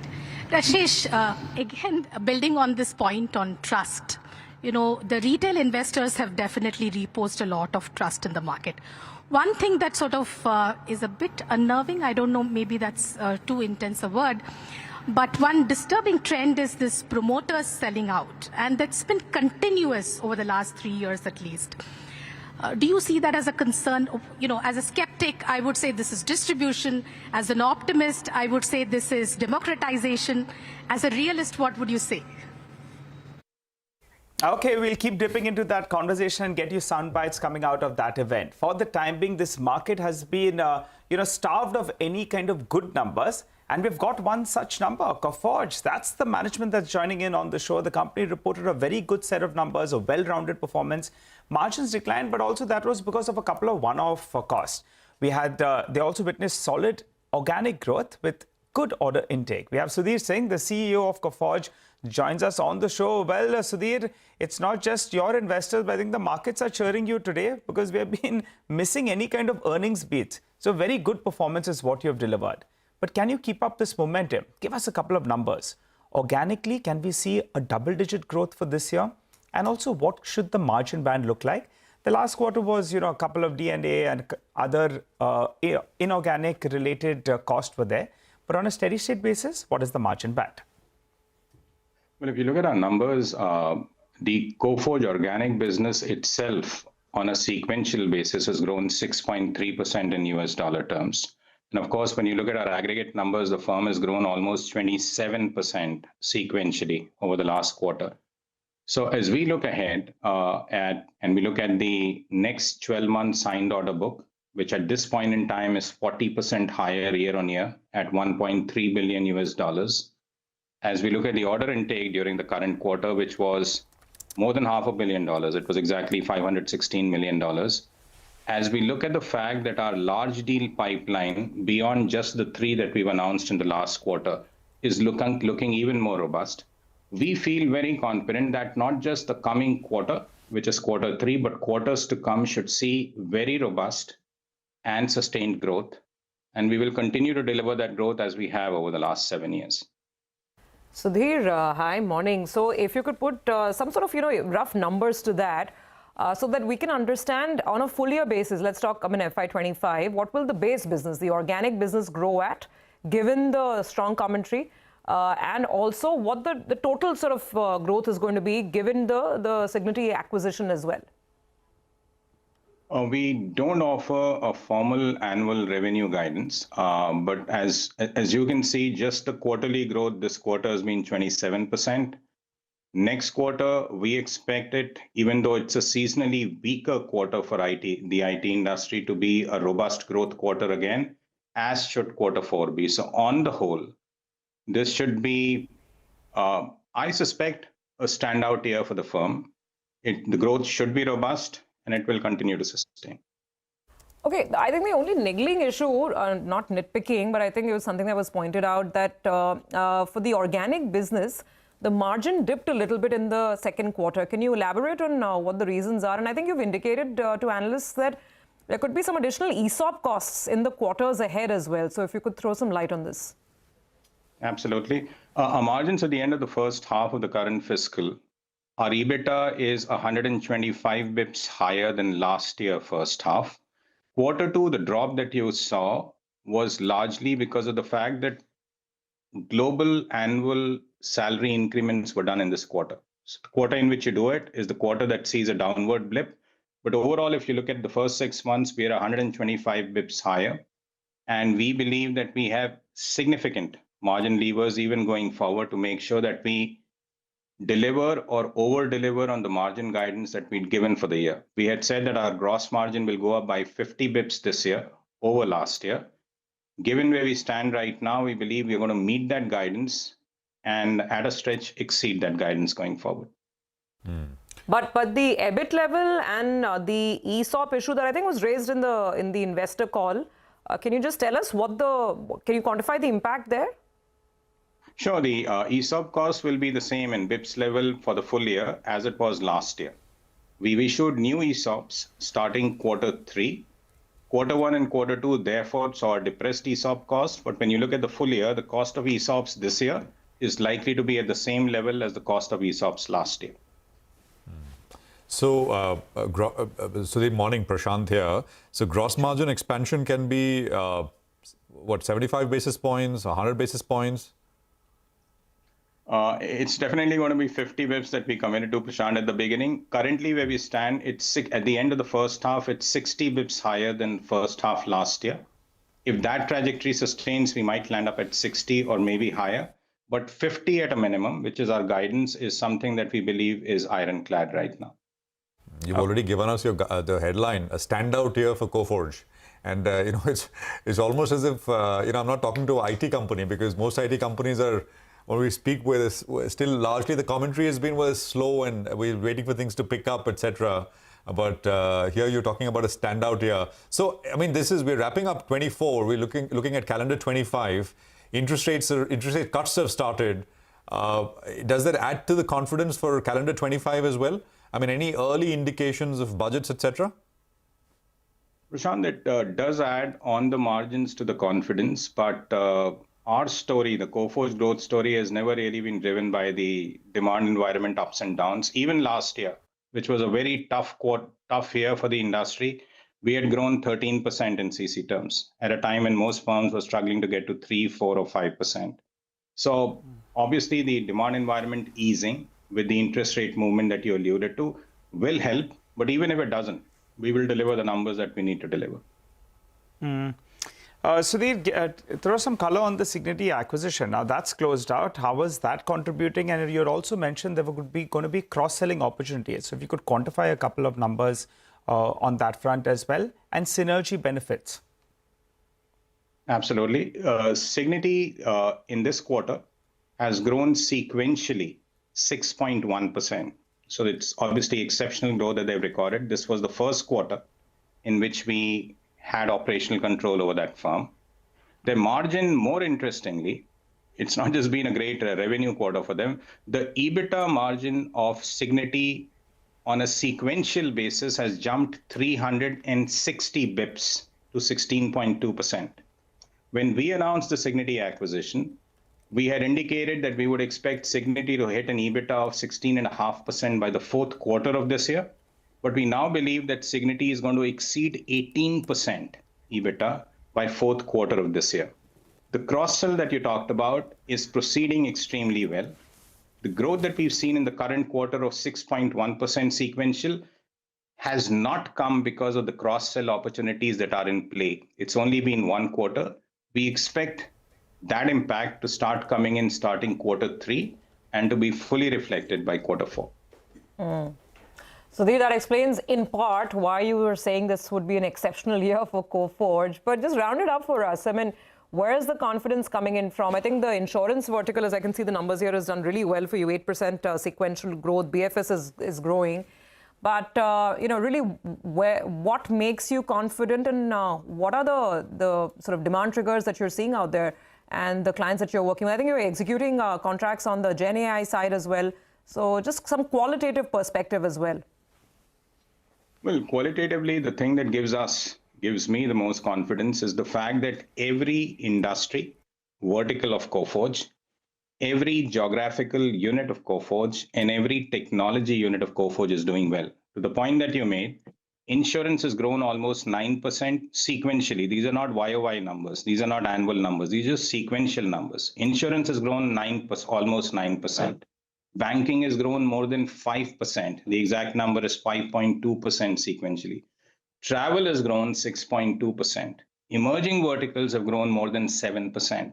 Now, when you have a firm which has all businesses, whether it's an industry cut, whether it's a geographical cut, whether it's a horizontal technology cut, all of them firing at the same time, you're not reliant on one vector which can go up or down because of an environment change. So a lot of the confidence comes, A, from the broad-based nature of the growth. Second, a lot of the confidence comes from the fact that our next 12-month signed order book is 40, not 14, 40% higher YOY. That number for a firm our size is $1.3 billion. And third, a lot of the confidence also comes from the revenue momentum. The last 7 quarters have been hellish for the IT industry. But if you look at us, 7 quarters back, we became a $1 billion revenue firm. 7 quarters later, of everything that's happened, at the end of this quarter, we're now running as a $1.5 billion firm. So a lot of that confidence, point number 3, comes from the execution that Team Coforge has turned in and is likely to turn out in the future. Sure. All right. Listening to you, so a lot of investors would be calling up the brokers now. But it's astounding and incredible as well. So it's an achievement and beautifully summarized as well. So thank you very much for joining us. Great to have you with us here, and appreciate your time on CNBC-TV18. So, that's as Sudhir described, a tough 7 months, but Coforge has sort of navigated it quite nice. I mean, very, very nicely. And $1.5 billion firm now. So 7289 is where Coforge is. It's the biggest sort of earnings reaction which has come through. Well, we'll take a quick commercial break here. Devansh Jain of Inox Gujarat Fluorochemical Group will be joining us on their recent business updates. Remember, they've gotten investors in their battery chemicals business. So we talked to Devansh about that and more. Stay with us.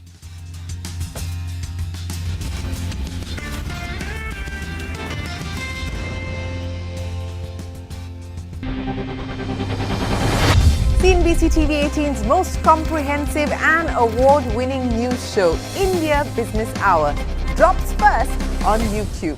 So get the first access to the most influential architects of policies and politics, the key newsmakers of the day. Discover the big themes as we decode the business of markets, macros and more. Be the first to go to the heart of all the top stories that drive the day's agenda. Catch the award-winning India Business Hour live every night on YouTube with me, Shireen Bhat. India Business Hour live on YouTube at CNBC-TV18 weeknights at 7 p.m.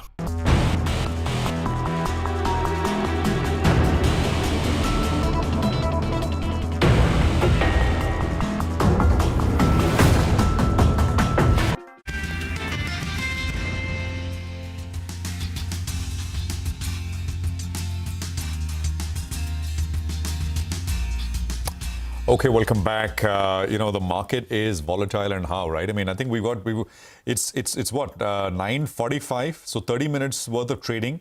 And I think we're in a third big swing of the day, up and down again. We're down about 54, 55 points as things stand right now. So that's markets for you. Well, Gujarat Fluorochemicals is the next company in question. They're in focus as the company subsidiary GFCL EV is raised 1,000 crores at an equity valuation of 25,000 crore rupees. Remember, Gujarat Fluoro's own market capitalization is about 50,000 crores. So this is a significant fundraise. Now, these funds have been raised from marquee investors, including family offices of some of the largest business groups in the country. Devansh Jain is Executive Director at Inox GFL Group, and he's joining us to take some questions. Devansh, good to have you with us here.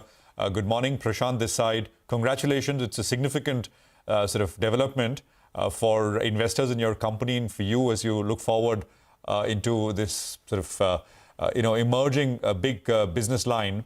Give us some details, though, Devansh.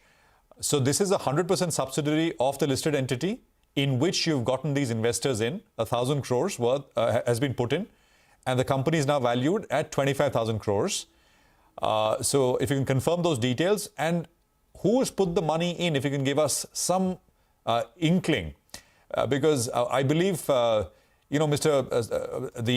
Bharti Mittal's family office is one of the investors, and we got some of the other large family offices, corporate family offices also in. So give us a sense. Good morning, Prashant. Pleasure to be back. This time, not for the wind business, for the chemicals business. It's a nice day. It feels good. It's a new business which we're building out very, very aggressively, very rapidly. GFCL EV is a 100% subsidiary of Gujarat Fluorochemicals, where we are setting up one of the largest integrated battery chemical complexes outside of China.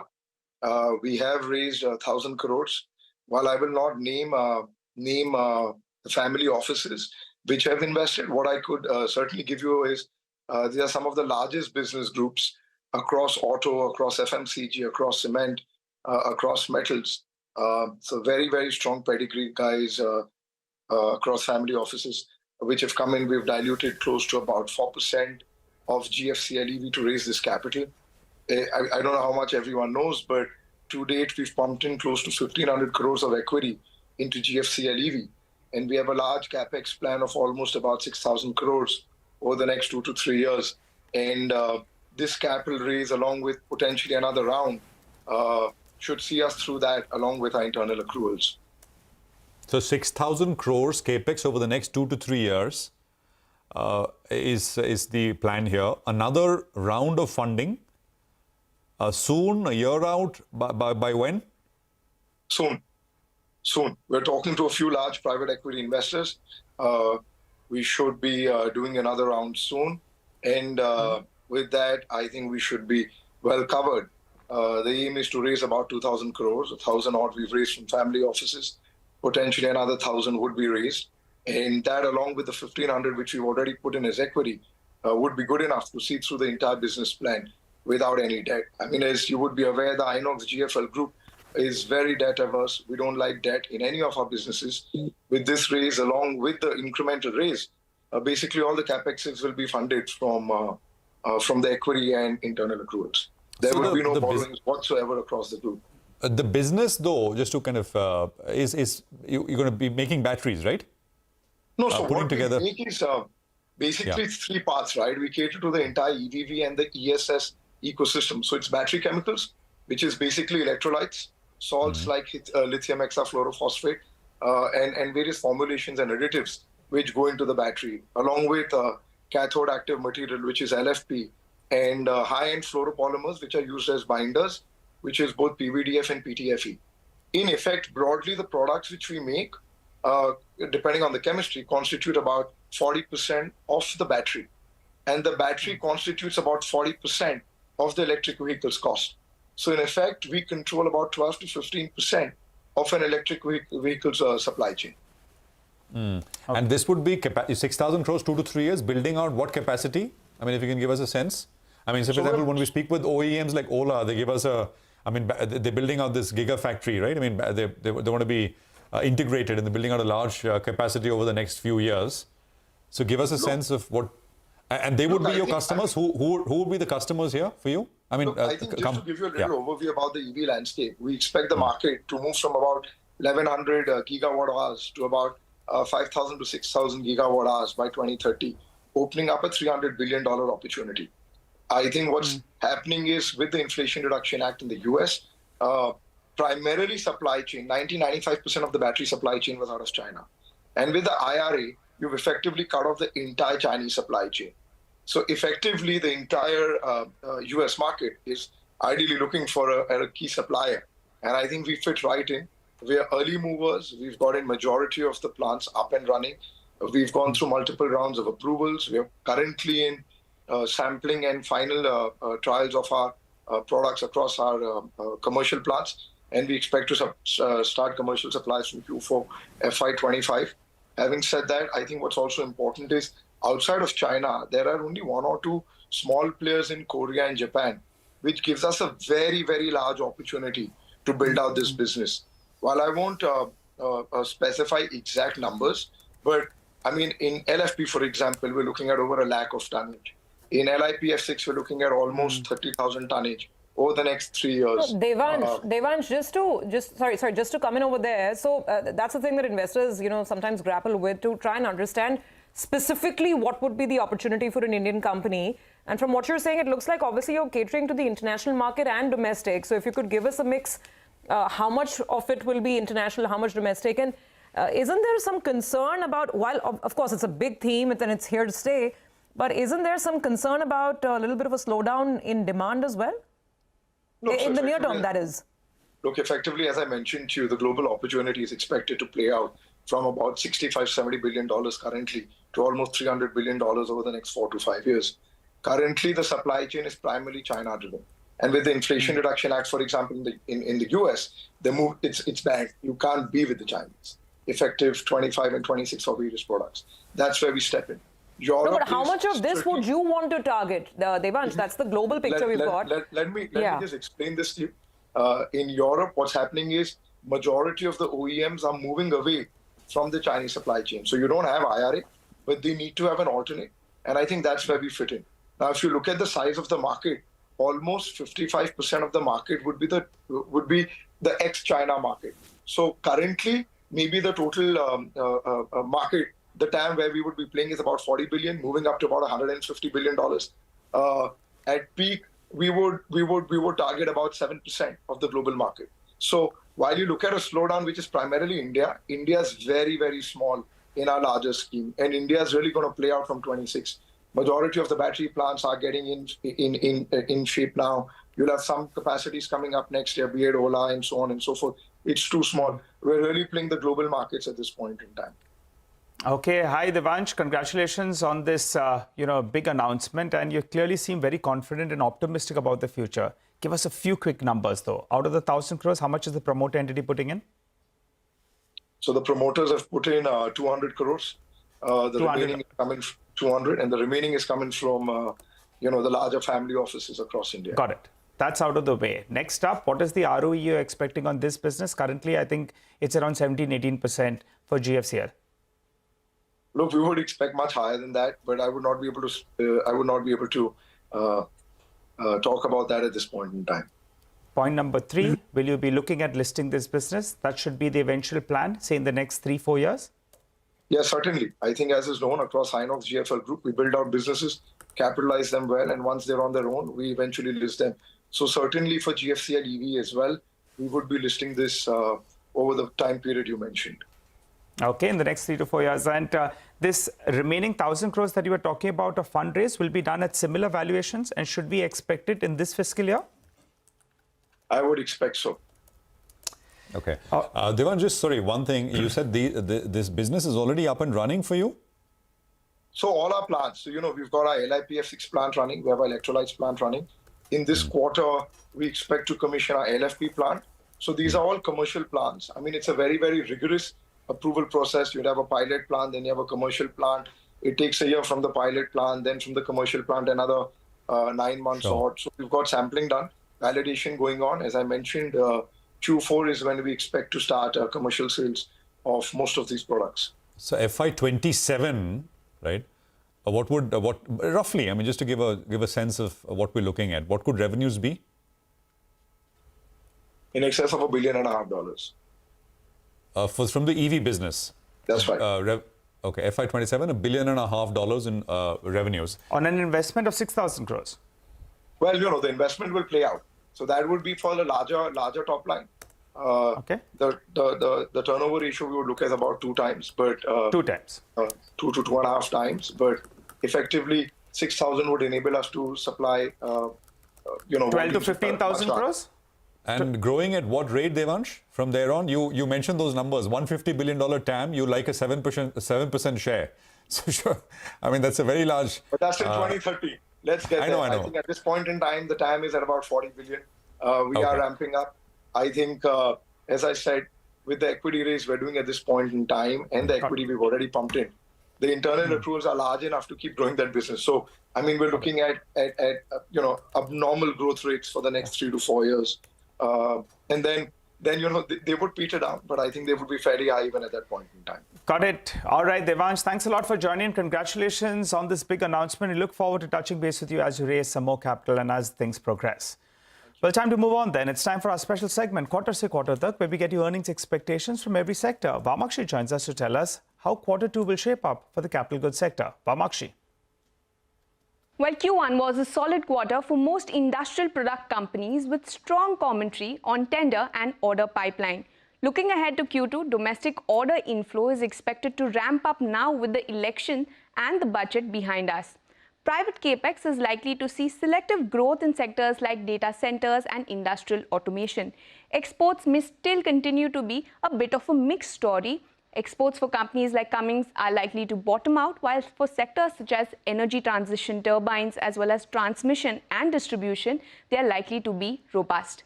We expect strong double-digit revenue growth. Margins may sustain given the demand dynamics, healthy pricing and benign commodity prices. However, in some cases, they could moderate a bit sequentially from abnormally high levels that we saw in the first quarter. ABB is expected to post a healthy quarter driven by strong execution in its electrification and motion segments. Revenue is projected to grow by 18.4%. Margins may expand by 262 basis points and net profit is likely to rise by 35.4%. Siemens revenue is expected to grow by 11.9% on a high base with healthy growth in its smart infrastructure, mobility and energy segments. EBITDA margin for the company could come in at 14% with broad-based expansion across segments, and net profit could see an uptick of 27%. For Cummins, this is the first quarter post the transition to the new CBCP4 Plus gensets. Macquarie's channel checks suggest relatively better absorption of increased prices. We're expecting exports to recover sequentially and forecasting a nearly 17% growth in its revenue, 22.9% growth in its net profit and 161 basis points jump in its margins. Thermax is likely to see a growth of 12.4% in its revenue, led by better execution in industrials and products and green solutions, and a rise of 10.6% in its net profit. Margins may expand slightly by 15 basis points, but Macquarie believes that with the receipt of two large international orders and a low base, order inflows may rise sharply by almost 75% on a year-on-year basis. For BHEL, we expect 17% growth in its revenues. This will largely be driven by power and industrial segments, while we are expecting negative EBITDA margin of 0.64%. It is still expected to be an improvement of around 700 basis points on a year-on-year basis. Net losses too could narrow to 103 crores. Order intake is expected to be very strong. And lastly, let's talk valuations. Of late, valuations have marginally cooled down from recent highs seen in the first quarter. Interestingly, I also looked at how valuations stacked up in 2015-2016, which is when the BSE Capital Goods Index had peaked earlier. Most companies, with the exception of Thermax and Cummins, are trading below the highest PE seen in the 2015 to 2016 period. All right, Vamakshi, thank you very much for that. That's really helpful. And yes, in a market that's been correcting, quite aggressively now, a lot of these stocks like ABB and Siemens, they've given up only, between 10 to 15% from the peak, not more than that. So can the earnings match up? Priyankar Biswas, India Analyst, Industrials, Logistics and Metals at BNP Paribas is with us now. Priyankar, good to have you on. And that's the real question, right? The market has very tall expectations from these stocks. They've been bid up aggressively, still trading at those multiples of 80 times northwards. What are your key expectations? Yeah, thanks for having me. So I will just put it in a very slightly different context. So these stocks industrial stocks that we are speaking of traditionally had a 60 to 70 times multiple. But usually what has happened was that the order inflows deliveries has been quite strong. And consequently, the numbers that came up in terms of revenues, margin expansions were far higher than what consensus was building in. So what we see, let's say, as a 60, 70 times multiple in the given context, if the number delivery is much stronger, then it would probably be actually lower. So we see that particularly the T&D space and the power side of things, the order inflows may continue to be very strong. I mean, even going forward into the next year as well. And so the strength may continue to be retained in this particular space, particularly things more aligned to the T&D side of things. Okay, all right. Hi, Priyankar, and good to see you. When Priyankar, our audience is wondering at these valuations what to buy though. So tell us, what is the best, who's best place, keeping in mind the kind of valuations that is trading? If you could give us two of your top picks. So, of course, in the core infra space, I would pick on L&T at this point. So the reason is, if you would see that the stock price is somewhere around 3,500, 3,600 levels. And there has been a concern of late that maybe the order inflow guidance may miss. That is what the general concern is. Especially like in 2Q of last year, you had some mega orders coming in from Saudi Aramco and one high-speed rail order. So these are lacking here. But given that this is not an election year, domestic order inflows should come up in the next half. And contrary to expectations, the Saudi tendering has actually been quite robust. It's just that L&T's win rate has come off. So on the core, I will see that the margin, that the core multiples have dropped off significantly for L&T. And that is why we would actually suggest that these stocks actually makes quite a sense. And compared to the capital goods, our stance has been that we should focus more on the hard infra logistics sector side of things. So more something like a JSW infra or an ATACZ. So that would be our focus areas as well. That's a really interesting point you raise. Why is that, Priyankar, that you're not looking at the core industrial automation / power equipment companies like ABB and Siemens, and you're looking at hard infra players? Why is that? So the key reason is, so when I gave you the positive thesis on the T&D themes playing out, so of course this would benefit someone like let's say a CG Power or let's say a Siemens or even a Hitachi. But the point is the valuations, if you see, already kind of captures a lot of the positives. We cannot say exactly the same thing about the logistics space, because the point is, in a growing economy, the logistics space also grows in tandem, maybe sometimes even higher. So a good example would be like if you have, let's say, strong steel consumption demand happening in India, which is even happening today as we speak. So there is this headwind of China spreads and those. So in a sense, the consumption of raw materials that is related to the steel aligned sector, that will still go up. So we would rather play in the real economy side of things. That is why we are proposing that we look at logistics. Got it. Having said that, just to go back to pure industrials, again, the ABB, Siemens, Cummins and Thermax variety, given the elevated valuations that you flagged off, what is the run rate in terms of earnings growth, top line growth that these companies will have to deliver in order to prevent a big disappointment and a big fall? And out of this lot, which one do you like the most? Where do you think the earnings compounding story can continue the best? Yes, sure. So as I was mentioning, that the T&D remains our thrust area. So in a case like we have a significant transformer shortage as we speak today, and there would be a very significant amount of high voltage linked ordering in the substation space. So clearly at this point, the names which are there in that space, like a CG Power or a Siemens, and even let's say on the EPC side, a KEC would be benefited. But having said that, the valuations have also run up to a great degree. Where we feel that the valuations are not justified, let's say in sort of a Cummins India, like for example, we had taken out a report previously on that the discount that it had to something like a Siemens or ABB had shrunk down massively. Given the headwinds, that should not be the case. So it's a relative call, maybe I will have to say. However, if the plays deliver, let's say, a 20% plus EBITDA CAGR for the next 3 years, then yes, the valuation still remains justified. Okay, all right, Priyankar, appreciate you joining in, giving us your quick analysis of the sector and how you see things shape up. L&T, the top pick in the infra space for Priyankar, who's over the last few years got quite a few of these calls spot on. Well, quick check on the markets. It's good to see we are approaching the end of the first hour of trade, and the Nifty has recovered from the day's low. The Nifty Bank is performing as well, and you have a lot of stocks that are moving around. By the way, Biocon, I think there was some negative news flow that was flashing for you on the screen. There appears as a big short covering bounce that's taken place.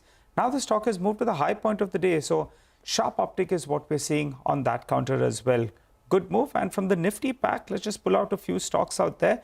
Maruti Suzuki, that was breaking some crucial levels on the downside. I think that's popped up. It was trading in the red. It's moved into the green. Always helps the cause. Coal India as well, another one that's been seeing some selling. That as well has been doing quite well. Well, time to slip into a short break. Up next, Lata will be in conversation with Mr. Nitesh Ranjan, the Executive Director of Union Bank. Stay with us.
investing.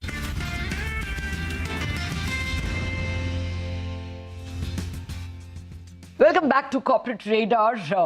The stock on the radar at the moment is Union Bank. Union Bank reported subdued loan growth but steady margins. The rise in return on assets and return on equity was encouraging, but slippages were worryingly high. Joining me now to decode the results is Mr. Nitesh Ranjan, the Executive Director of Union Bank. Mr. Ranjan, good morning and thank you very much indeed for joining us. Well, let me start with the worrying part first. The slippages rising from about 1% to about 2.4%. What accounted for the rise? Yeah, good morning and thank you for having me here. If you recall, in the first quarter con call, we had said that we have a couple of accounts where we are likely to see the stress in the second quarter or the third quarter. Out of that, one account has actually materialized and it has turned NPA during the current quarter. That is why the delinquency ratio which you are seeing is higher. If you remove that one-off account, then delinquency is actually well below 1%. Okay, I am assuming it is MTNL, but anyway, I guess you cannot mention names. But can we say this is a one-off? Will your slippage ratio start falling from Q3 and Q4? Yeah, so let me give the perspective. Last quarter, we had said that we are seeing stress in two accounts, out of which one has now materialized. One still is on the radar. Okay, now if we look at the annual guidance for the slippages for the bank, we have told 11,500 crores for the full year. Yeah. As of now, 7,500 crores is the slippage in the first half. Now, if you remove this one-off in Q2, actually the slippage in the bank is around 1,800 crore only. So if I take that run rate, then we are still hopeful that we'll be able to maintain the guided level of 11,500 crores of slippages for the year. Will you far undershoot it? That would be the hope. Will you? That would be difficult if the other account which I spoke about, that also realizes and turns into NPA. Okay, okay. What about the recoveries? You all have done 7,300 crores so far compared to a guidance of 16,000. Will you meet that target? Yeah, recovery for the last 2 years, we have been surpassing our own guidance. And this year also, we are very hopeful to do that. In the half year already, 7,300 crore of recovery is there. And there is a good pool of accounts which we are targeting through various methods. And I'm sure that we'll be able to cross that 16,000 crore of guidance. Okay. The other encouraging part is the fall in NPA ratios. You have guided for 4% at the end of the year. Will you get there? You are now at 4.36, right? Yes, we are in that direction. And that is something very, very sure that we'll be able to meet the guidance of 4% gross NPA. Okay, that's good to hear. But the overall credit cost has risen. Will it stay at 1.1 levels or can it get even more troubling? So actually, if you look at our guidance we gave in the beginning of the year also, this year's credit cost will be below 1%. Okay. And this increase in the credit cost for the quarter is because of the one-off account which has slipped. Barring that, actually, the credit cost on normalized basis is below 1%, which you should be able to maintain. Okay.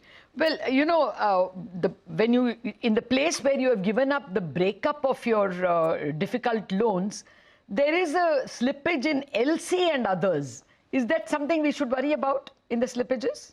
No, so that one large account, Okay, LC is the large corporate division. Yes. Okay, that is included under LC, is it? Yes. Okay. Did you have any trouble with unsecured loans and MFIs? What is the performance? So our total unsecured loan portfolio is around 12,000 crore, which is around 1.5% of the total loan book and around 7% of the total retail loan book. If you look at the growth, it is almost flat YOY in the unsecured loan. And the delinquency ratio is quite manageable at around 1.45%. Entire unsecured loan gross NPL also, if you look at today, it's below 2% level. So far as MFI is concerned, our exposure is very limited. Hardly, I think, 20% of the loan book is to the MFI and few marquee names only, not many players. And we don't see any stress in our loan book to MFI as of now. Okay. Let me come to growth. It is a bit troubling that your advances are lower, quarter on quarter, 1.6% lower. How do you see the second half growth in loans? Yeah, I think the quarterly and YTD growth, we should split into RAM and the non-RAM sectors. RAM sector still QOQ also, there is a 5% growth rate. aided by the retail, agriculture, and MSME. There is a flat growth in the corporate, and as we have been telling that our focus in the bottom line, we don't want to grow just for the top line and sacrifice the bottom line. So there is some kind of sacrifice in the large corporate book we have done, where the pricing was very, very kind of challenging for us, and we have sacrificed that. Otherwise, it's okay. 11 to 13% is the guidance for the annual growth rate in advances. And I think the RAM sector should support that. In the festive season, we are seeing very good demand in retail. MSME, since middle of the August, we are seeing good pickup in the sanction and disbursement. And we should be able to reach to our guidance level for advances. Okay. What would your guidance be for loan growth? That is 11 to 13%. Okay. We should be anywhere in between the guidance range. Okay. Okay, that's good to hear. I think your LCR ratio is very healthy, 144%, if I'm not mistaken.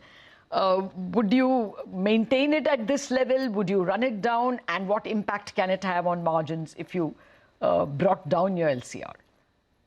I think LCR is a comfortable level. We should also factor in the RBI's draft guideline on the increased runoff factor that will take anywhere between 10 to 12% from the current level of LCR that we are reporting. So which will be around 125 to 130% if I factor in that runoff thing. Mr. Ranjan, just a few more questions. If the you expect the LCR rules perhaps to come in the second half. Do you also expect the higher provisioning on project finance to come? And if that comes in the second half, what may be the impact? See, I think I have on your channel told earlier also when the guidelines, draft guidelines came, that this is a very prudent and forward-looking approach that RBI has proposed. I'm not sure when those guidelines are going to be finalized and in what shape, because different stakeholders, including banks, have given our suggestions. So depending on that, we'll take. But I think if I remember the number, the impact is not very significant. Okay, all right. Well, let's get back to the markets, because as I said earlier, we're doing quite well. The heartening aspect actually is not the Nifty. You pull up the mid-cap index. That got an absolute pounding yesterday. That's pulled back, and that certainly is up close to around 500 points as we speak. 1% gain on the mid-cap index. Mitesh is back with us. Mitesh, what do you make of this bounce? A good shorting opportunity, you would say? Not right now, Nigel. I think given the fact that we have slipped a lot, I think the bounce back could still play out on the upside, and you might see higher levels. And the level which I would watch is the first area is around 24,600 of this spot, and then 24,800. So I think 24,600, if it manages to cross to sustain above this level, then I think you might see the pullback play out all the way till about 24,800 odd levels. Give and take a few points, and then from there, if there's weakness, we'll want to go into the short side of the positions aggressive. Okay, all right. And I think, we're very close to this 100 DMA right now. So my director will pull that up, the Nifty with the 100 DMA. We almost crossed that mark. So that's another important technical level. Mitesh, want to give us a couple of stock calls? Nigel, Wipro and IT is doing well today. Wipro is something, which I would recommend buying with a stop at 542 for targets of 570. In fact, it's not fallen much in the last few days of decline, and some of the IT names are still making fresh highs. So I think that's where the strength is. So Wipro is something which I would recommend buying for targets of 570, as I said. And the other call which I have is slightly on the negative side. So we'll keep a balance there. Blasting is something which I would want to short with a stop at about 2681 for targets of 2600. Okay, all right. Thanks a lot, Mitesh, for giving us a call on the index as well as individual trading picks as well. Before we get into that break, let's just pull up the Nifty. We have moved above the 100 DMA, so that's encouraging to see. The Nifty up close to around 80 points, and now that's the mark that I'm talking about. Hopefully, it gets closer to around the 20 DMA. I think for the time being, we'll slip into that short break, come back, we'll shift focus to the commodity space. Stay with us.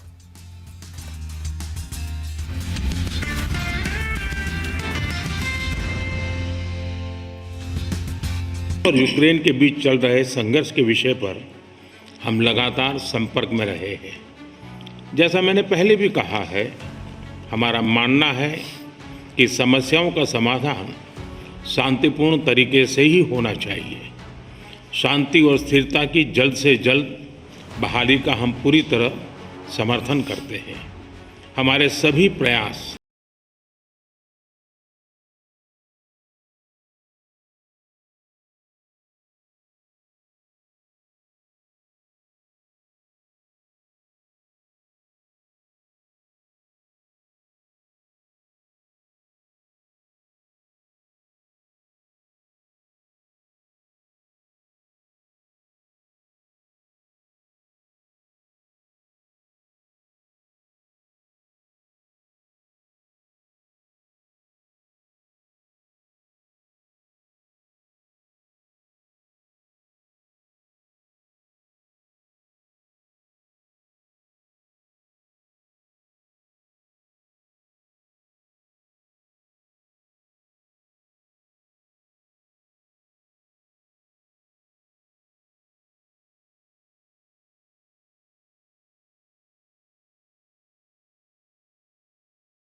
SME listings are closely monitored by exchanges and SEBI to ensure they don't engage in irrational exuberance, price manipulation, or fraudulent trade practices.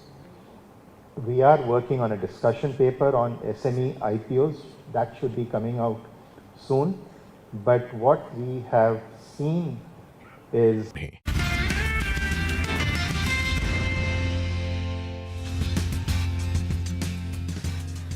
Welcome back. Well, let's now shift focus to the commodity markets. Manisha is here with the details and the action as always. Manisha, what's capturing your imagination today? Well, it's a season of all-time highs, really, when you look at precious metals. So gold is doing that, but silver is doing even better. So with 3% of gains in the overnight markets, we've seen $35 an ounce come in for this one. Slight profit taking, as is always the case. When you see that huge run-up come in, there will be some hands which will go in for some profit taking there. But even with these gains, the kind of levels that we are working with right now, the gold prices are trading at a 12-year highs in the international markets, and the Indian prices have seen 1 lakh rupees in the New York session yesterday, which is an all-time high for the prices. So even as we are looking at 99,700 odd in the futures market, in the spot market, you will add GST to this, you will add making charges to it. So it's basically is a lakh rupee plus when it comes to the physical markets there. When you look at the prices on how they've done in the recent past, well, we have seen prices gain up by 9% in last week, 46% now in this year,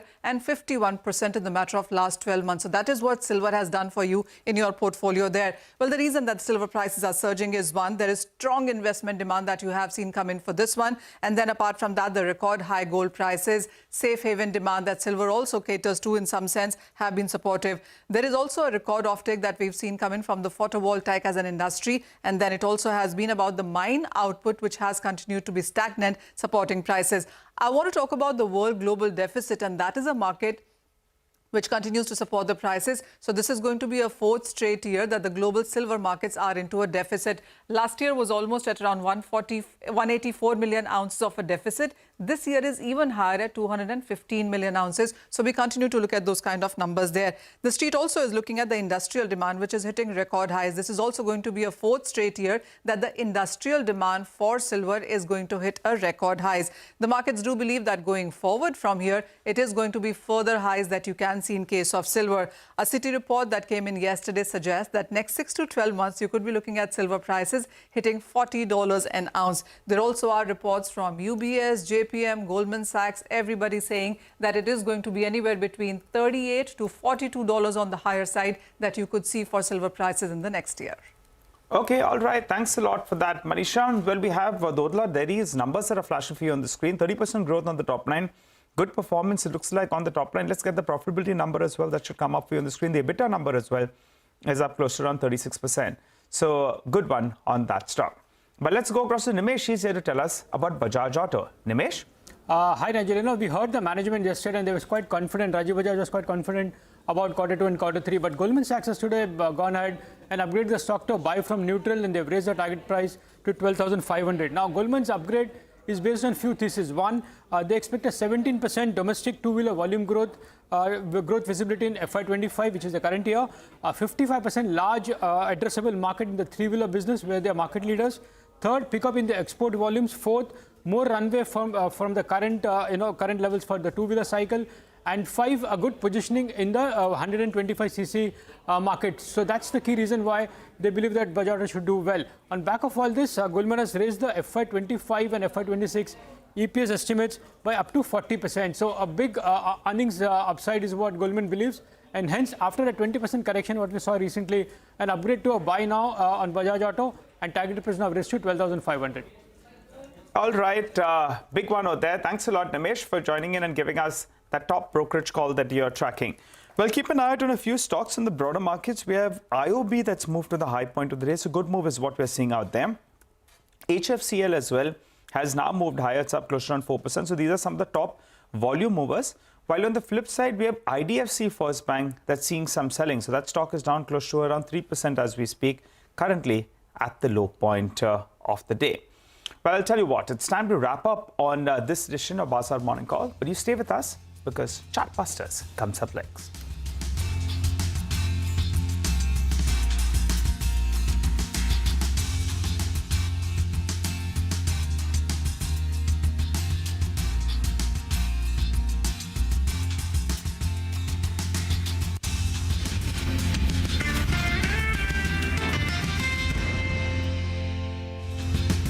pretty disturbing. The way retail participation is happening, the number of times IPO issues are oversubscribed, the way market making happens, the way underwriting happens, and obviously we don't feel very comfortable about what's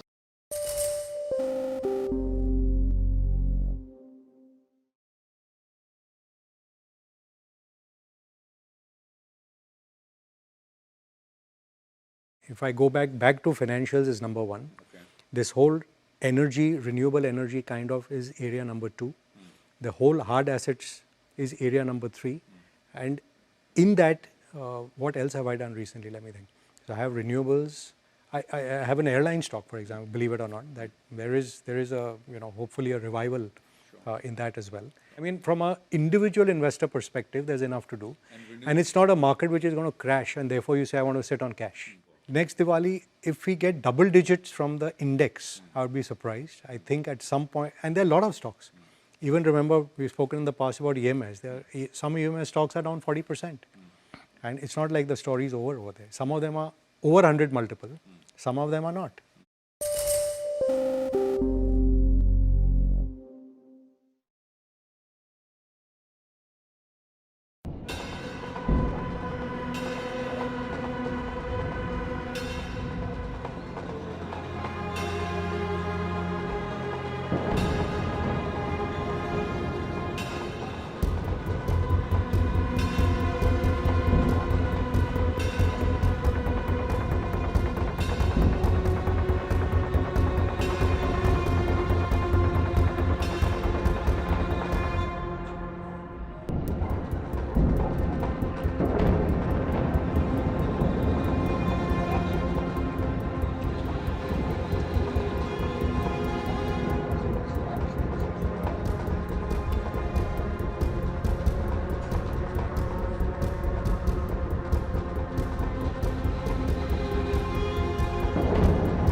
Bajaj Finance surges despite a dip in asset quality as the management indicates that credit costs have peaked. The lender has also increased credit cost guidance for FY25 from sub 2% levels to 2.05%. Varun Beverages trades higher. Brokerage Jefferies and HSBC issue bullish calls on the stock. Jefferies has raised its target price to 750 rupees from 720 rupees earlier. HSBC has set its target price at 770 rupees per share. Gujarat Fluorochem also is higher as the subsidiary GFCL EV raises about 1,000 crores at a valuation of 25,000 crore rupees. The stock trades lower on account of the fact that the management tells CNBC-TV18 they'll be targeting 7% of the global EV battery chemical market, which is currently valued at $40 billion. Paytm rallies after the NPCI allows the company to onboard new UPI users. Remember, the RBI had barred Paytm from onboarding new users about 9 months ago. Persistent Systems rallies as the second quarter revenue and margin beats estimates. The management will be joining us later on the show to discuss their second quarter numbers.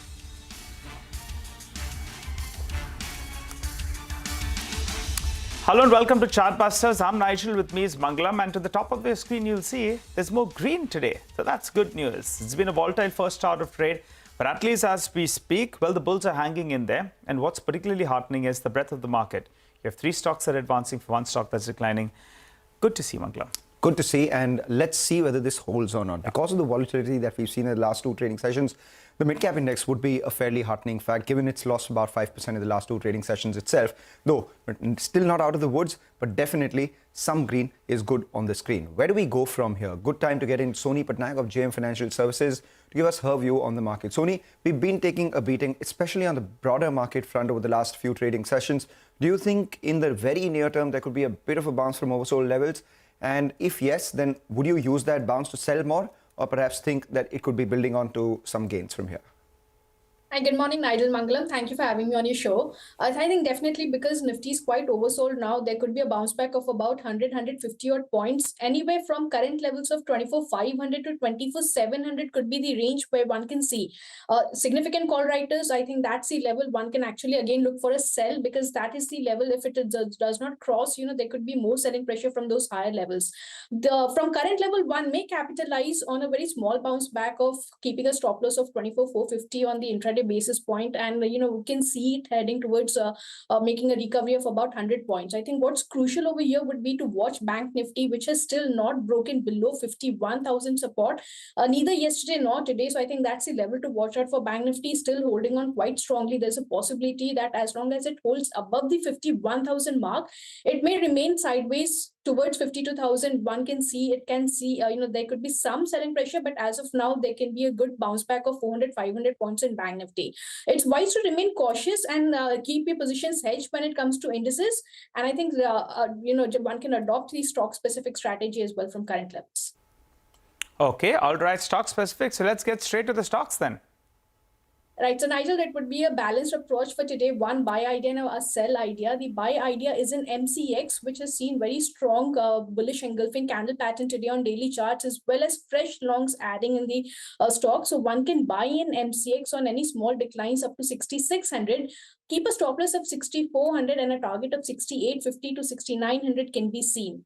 The sell idea comes in the pharma space, consumer space, Godrej Consumer, which has seen breaking below its 200 EMA. So I think Godrej Consumer in futures remains a sell with a stop loss of 1,315 and a target of 1,270 to 1,250 can be seen. All right, take that point. Thank you so much, Soni, for joining in. Meanwhile, let's move on and let's get you some market opinion coming in. With markets being volatile, lacking direction, record FII selling of the Indian equities, what lies ahead for the market? Madiha caught up with veteran investor Madhu Kela, asked about the current correction in the Indian market, the reasons behind the heavy FII selling seen in the Indian market of late. We have had a tremendous bull run in the last 3-4 years. A lot of small cap, mid cap indices have compounded at 40-45% in the last 4 years. So this correction actually was, I would say, much needed, and it is right that it is coming. So in the long run, I am still very bullish on the India story. I feel from a long-term perspective, a lot of sectors and companies will still have a really good growth. But if you are investing at this point of time, you have to be extremely careful. I repeat, extremely careful, because there is a lot of kite flying which is going in the market. All kinds of stories are going around. A lot of novice investors have come who are experiencing the market for the first time, and they have not seen downfalls. They have not seen how cheap shares can become. So you have to be extremely careful. And second, your return expectation have to be very moderate. If you make like between 12 to 15% return over the next 3-4 years, that will be a good achievement. Return of capital is very important than return on capital at this point of time. All right. You advising investors to be cautious. Foreign investors have been selling Indian equities, $10 billion in October. What is your take on that? So the foreigners have been selling because preliminary, there has been a lot of outflows from emerging market, and India's weightage had gone up. So there is some revival in China, where the China's weightage had gone down significantly, and people have become overweight in India. So I think there is some tactical shift which is happening from India to China because Chinese equities are definitely cheap, much cheaper than Indian counterpart. So that is one. Second, people who have made a lot of money in India in the last 3-4 years, they are finding an opportunity to book profit because they are not passionate about the country. They are only passionate about the money which they are making, and rightly so, they are booking profit. Thirdly, I would say, a lot of new companies are coming. So some amount of money is also getting recycled. So all of these selling numbers which you see, let's say a lot of foreigners would have put money in Hyundai IPO, but that has not come anywhere in terms of disclosure. Right? So some amount of recycling is also going up. So a combination of expensive valuation, other markets being more cheap, people making absolute amount of money, December is coming, people want to take out their bonuses, etc., etc. So combination of all this is what is... but I don't think this selling will continue for a long time because India has a standout opportunity and people will find, people who have been investing in India, even the foreigners, have tasted the blood. I don't think this pace of selling should continue in the November or December month. Insightful opinion coming in from market veteran Madhu Kela. Meanwhile, let's get you an idea for profit coming in from our colleagues at Money Control Pro as well. Nitin Agarwal joins in with a stock that he's been tracking closely. The company that I have chosen for today is Landmark Cars, which is a premium auto retailer. There are a couple of factors that make us upbeat about the company. First, the significant headroom to grow. India being the third largest economy has a very low penetration of around 1% in the premium car segment as compared to economies such as UK and US. Further, the preference for premium vehicle gives significant headroom for the company to grow. In addition to, the company has a strong portfolio of premium OEMs, which include Mercedes-Benz, Volkswagen, Jeep, etc. In addition to that, the company has gotten contract recently with BYD, MG Motors, Kia, and Mahindra to sell their premium portfolio. Apart from that, the OEMs that it has partnered with has a slew of a strong pipeline of the new product launches which are to be expected in next 12 to 18 months, and hence this provides a growth opportunity for companies such as Landmark. In addition to that, the company has been focusing aggressively on after-sales segment, which not only provides a steady stream of revenue, but also provides a strong EBITDA margin for the company. And lastly, the company is currently trading at around 18.4 times FY26 projected earnings, which we believe is very reasonable for a company like Landmark Cars, and given the growth opportunity and the tailwinds that it is expected to have going forward.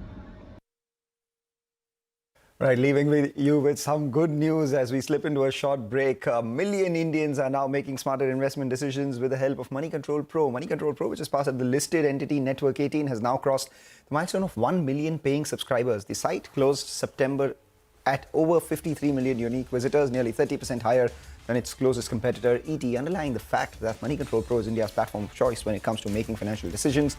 If you haven't subscribed yet, scan the barcode that is visible on your screen to become a part of the Money Control Pro family.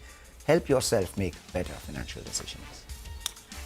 Money Control also celebrated the 1 million subscriber landmark this morning by ringing the opening bell at the National Stock Exchange. The editorial team of Money Control Pro was also joined by India's leading investors, market minds and movers and shakers, including Ashish Chavan, the MD and CEO of the NSE, Samir Arora of Helios, and Edelweiss Rashesh Shah, for a special chat on the power of Indian equities.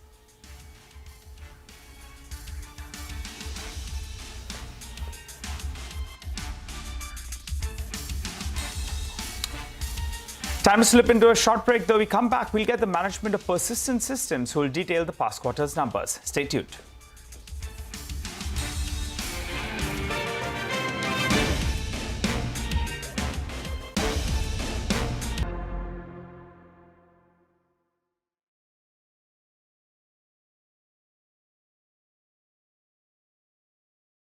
Typically, the Democrats have been warmongers. It's very, very sad to say, but because they tend to be kind of moralistic that we will go and support this.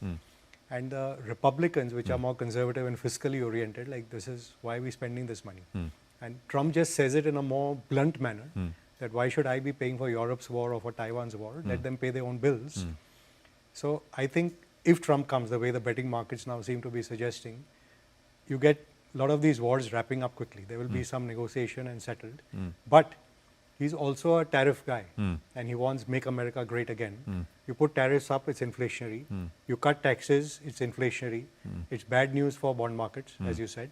It may be great for equities in the short run, but when you get inflation, you get rising rates, and you get currencies weakening, which is why the trade this decade I still feel is hard assets and precious metals, gold, silver, uranium, and stuff like that.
Invest.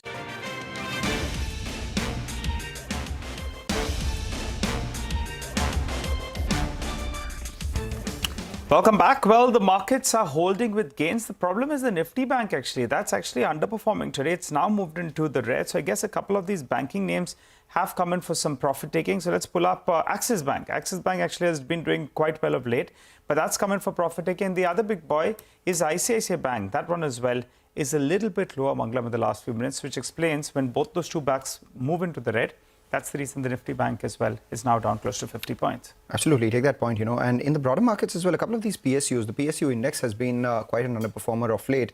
BHEL is the one, there was a large trade on that counter as well. Just when we started the show, where about crore shares changed hands on the exchanges, that stock's moved to the low point of trade, and we're seeing some traction on the downside for some of these other banks as well. Case in point, something like a Federal Bank and City Union Bank. So no problems for a bunch of these, IT stocks. We have Coforge, which is up around 11.5% on the back of good numbers coming in. Good numbers coming in from Persistent Systems as well. That stock moves to the high point of trade. And speaking of Persistent Systems itself, the stock up nearly in double digits, almost 11%, after having seen a big move already, very close to its 52-week high for that stock as well. Went into the numbers with a cut of almost 10% from its 52-week high. Currently, as we speak, with today's up move, it's gone back up to that 52-week high. We have the management with us on the show. Sandeep Kalra, who's the CEO, joins in to discuss the quarter gone by. Thanks a lot, Sandeep, for joining in.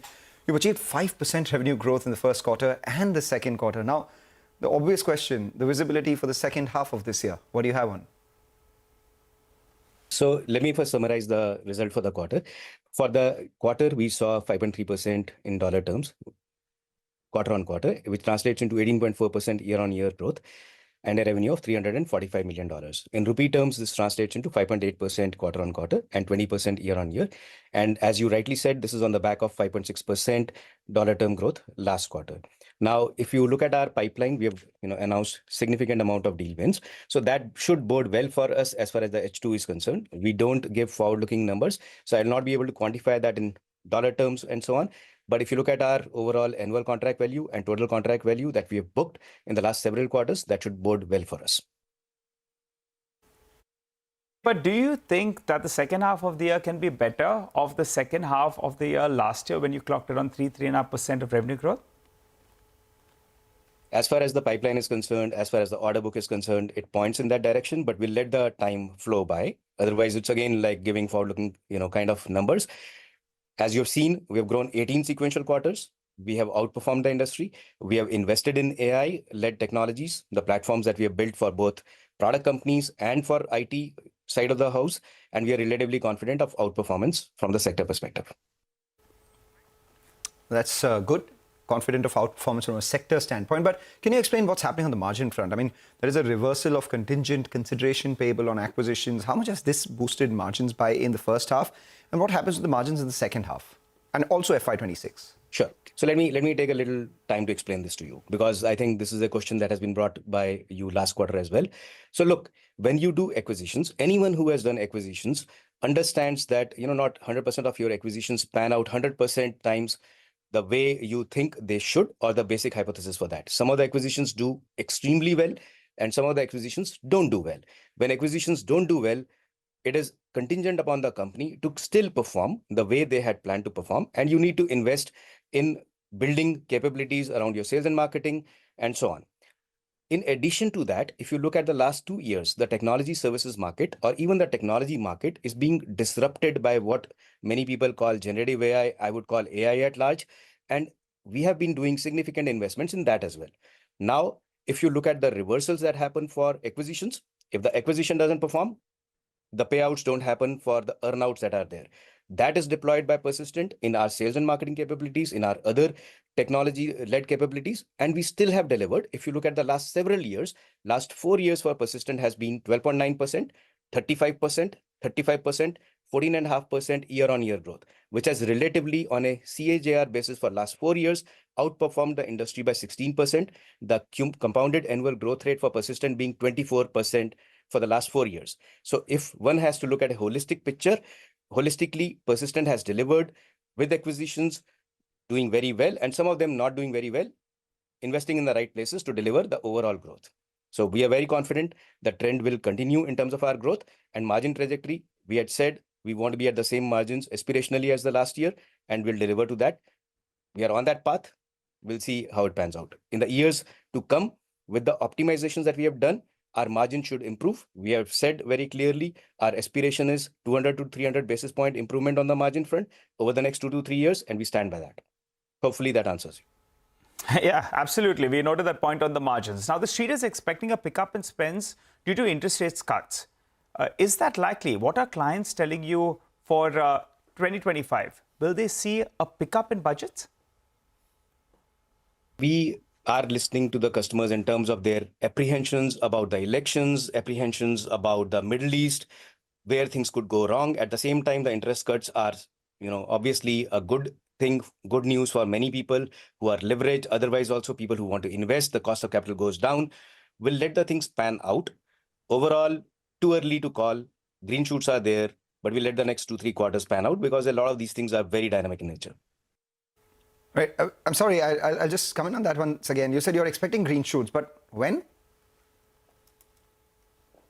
Green shoots, if you look at our BFSI as well, our BFSI grew. Healthcare life sciences has been good for us. Technology segment, we are saying, at least for Persistent, will start, turning green. And look, I will also say this. A lot of people talk about stress testing of banks and so on and so forth. It's not the environment people are testing. It's the bank that the people are testing. Similarly, a company's performance is dependent on the macro and other things to a good extent. But how a company like Persistent behaves, whether it is COVID, post-COVID, bad economy, good economy, we have proven for last 18 quarters of sequential growth, we can handle different kind of economic conditions, macro conditions.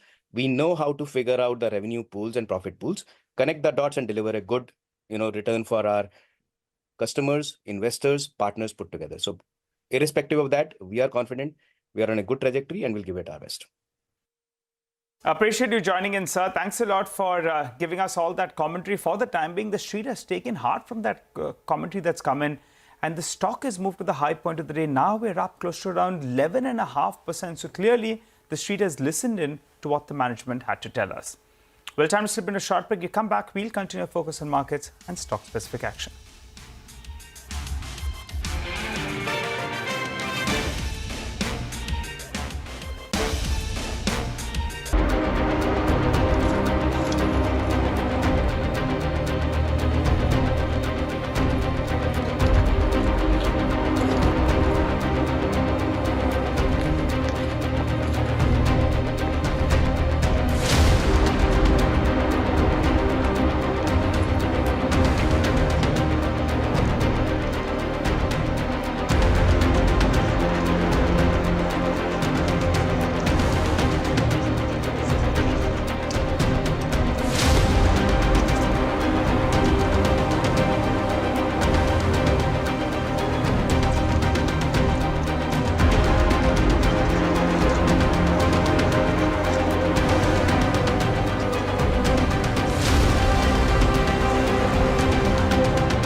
a bit like 2008, except the base is very different. Much larger. We're 3.5 times of that time. And also the fact that there's a lot of domestic money, otherwise this would have been a deeper correction. Yeah.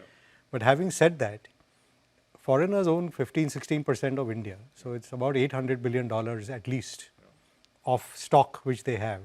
So they've sold 10 billion. It's like poor chaps have traded 1% of what they hold.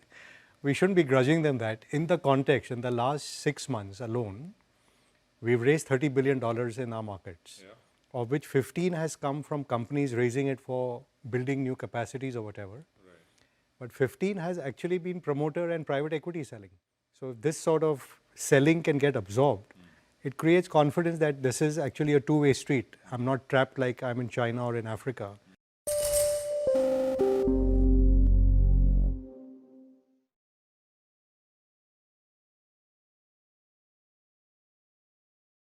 Why did Korean car maker Hyundai select Shah Rukh Khan as its brand ambassador? Well, to know that, you have to go back 26 years. It was 1997 and it had just been a few months since Hyundai had set up shop in India. At that time, the other Korean car maker, Daewoo, was having trouble in the India market as the parent company had gone bankrupt and that had hurt the image of Korean brands in the country. As Daewoo was getting ready to shut shop, Hyundai was just warming up to take off with the Santro. But how? No one knew Hyundai in India. The market was dominated by the likes of Maruti, Honda, Toyotas, Tata and Mahindras. In fact, when you said Hyundai, the other person thought you were mispronouncing Honda. The company hired advertising firm Saatchi & Saatchi for brand building. When the choice came for a brand ambassador, it is rumored that one celebrity who was in consideration was...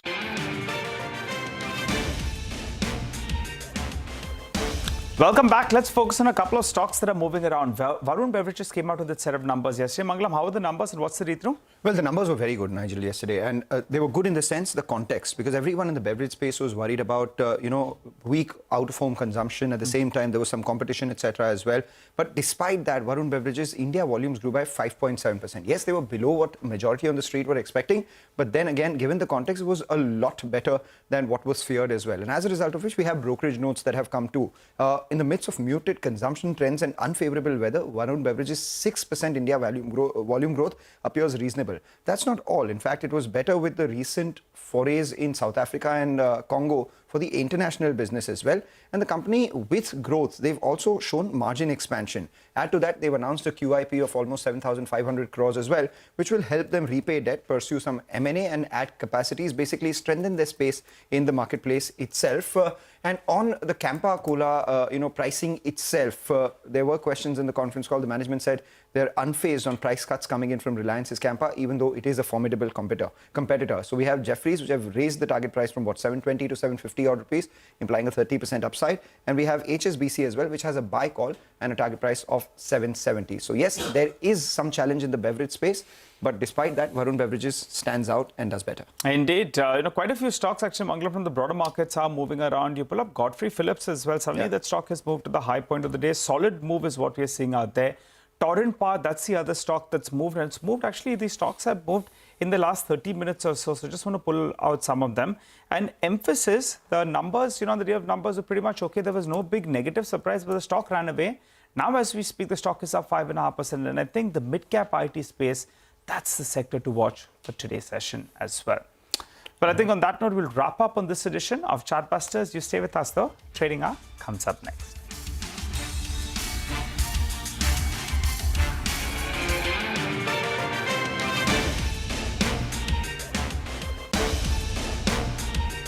Yes, our very own Jaggu Dada. The other name that came up was that of Shah Rukh Khan, who had super hits like Dilwale Dulhaniya Le Jayenge and Dil To Pagal Hai in his name. The company received feedback that he was the star of tomorrow, an unconventional hero, someone who appealed to the young India big time. So if Shah Rukh was the star of tomorrow, then Santro was the car of tomorrow. इस दुनिया में बस हम दो हैं, दुनिया जिनकी दीवानी है. With that, the Hyundai team started looking for contacts to reach Shah Rukh. It was actually one of the company's dealers in Mumbai who rang up Saeed Mirza to arrange a meeting with SRK. King Khan needed some convincing according to sources and finally agreed. According to the company's former president BVR Subbu, the first agreement was typed out by Shah Rukh on his own computer with Hyundai officials in front of him at his residence. In 1998, Hyundai launched the Santro in India with Shah Rukh on the cover. The same year, SRK released Kuch Kuch Hota Hai. After that, there was no looking back. Shah Rukh stood by Hyundai and Hyundai stood by Shah Rukh for the next 26 years. He even agreed to shoot a commercial for the Santro Zing in 2002 despite being in extreme pain due to a back problem. SRK has launched all of Hyundai's marquee cars including the Creta and the new Alcazar a month ago. In fact, Hyundai also honoured Shah Rukh by gifting him the 1100th unit of the all-electric premium SUV, the Ioniq 5, in December last year.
Good morning. Welcome to Trading Hour. I'm Reema Tendulkar. With me, Sonal Bhutra, and the mid-cap screen is finally green. The mid-cap index is up 1%. Today, there is outperformance, a decent advance decline ratio, nearly 2 stocks advancing for 1 stock declining. You know, the mid-caps have gone through so much pain, individual stocks. Even at the index level, the index is down close to about 5.5% this month.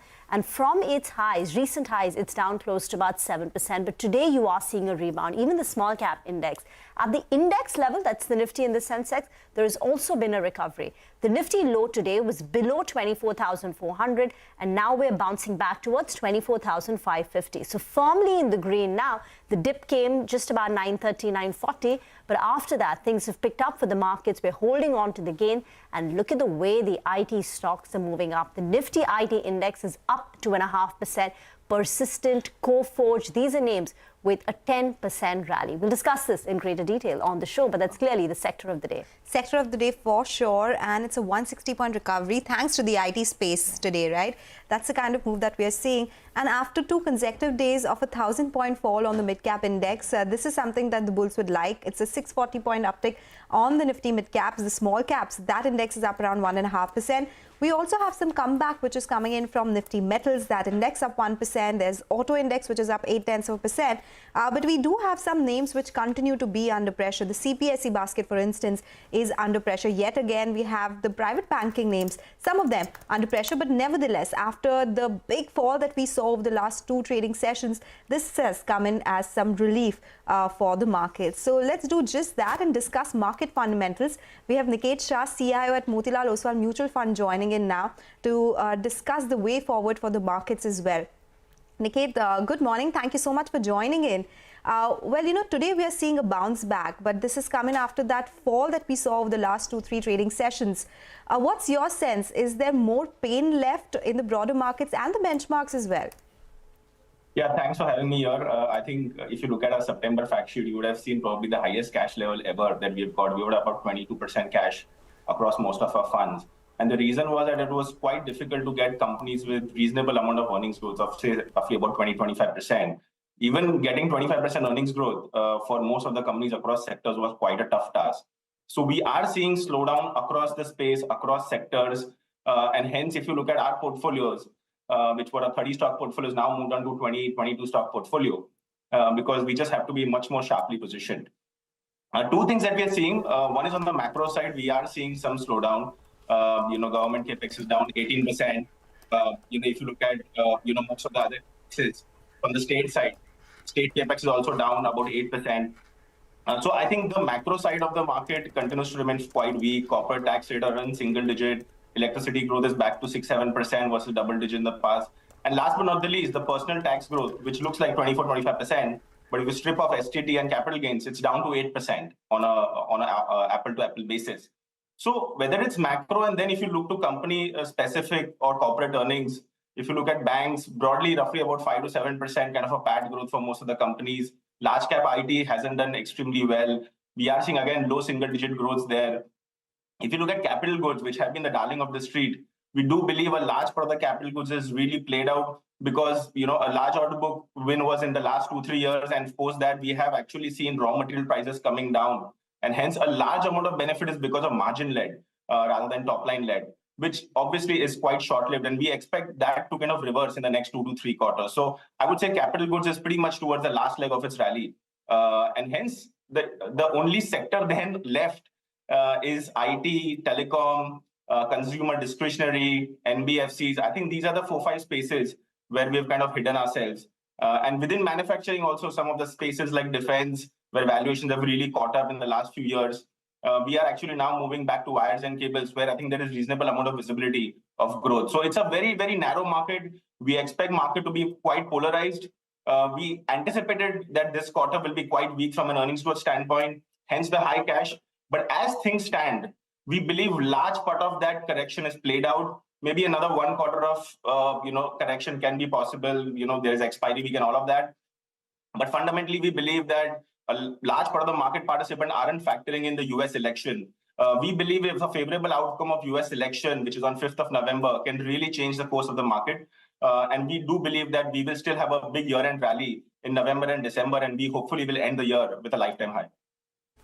So you are looking to deploy the cash that you're sitting on, considering where, most of the correction is done, there is a year-end rally. And would you go back to your favorites, IT, telecom, consumer discretionary, NBFCs? Or are there new trends emerging or green shoots emerging? I think the kind of pessimism which is there on the auto side, it's kind of been quite, a lot of stocks within the auto space have been beaten down quite sharply. So I think there is some value emerging there. So we would have looked at some of those spaces, but otherwise, I think broadly sticking out to those sectors as such. The other space that you like is telecom, Niket, and this is something that you've liked for some time now. Do you think there's still enough triggers left there? And what are those triggers that you're looking at? Because now there are a handful of participants in the listed space. So I think, if you look at telecom, it's largely penetrated category. Volume growth is just barely 1 or 2% at best. But I think a lot of people aren't getting the fact that India needs to take a tariff hike every year. If the number 3rd player has to survive, there needs to be more tariff hikes. So I think our base case is that we will see a 15 to 20% tariff hike every year for the next 2 years from now. Probably it can be April, May, June, anyone's guess. But we expect a yearly hike of about 15 to 20%. And that really changes the cash flow economics for at least the number 2 player, which is listed. And hopefully at some point of time, the number 1 player will also look at listing, which will obviously benefit some of the listed players as such. Up until now, the tariff hikes taken by the telecom companies have been after a period of 2.5 years.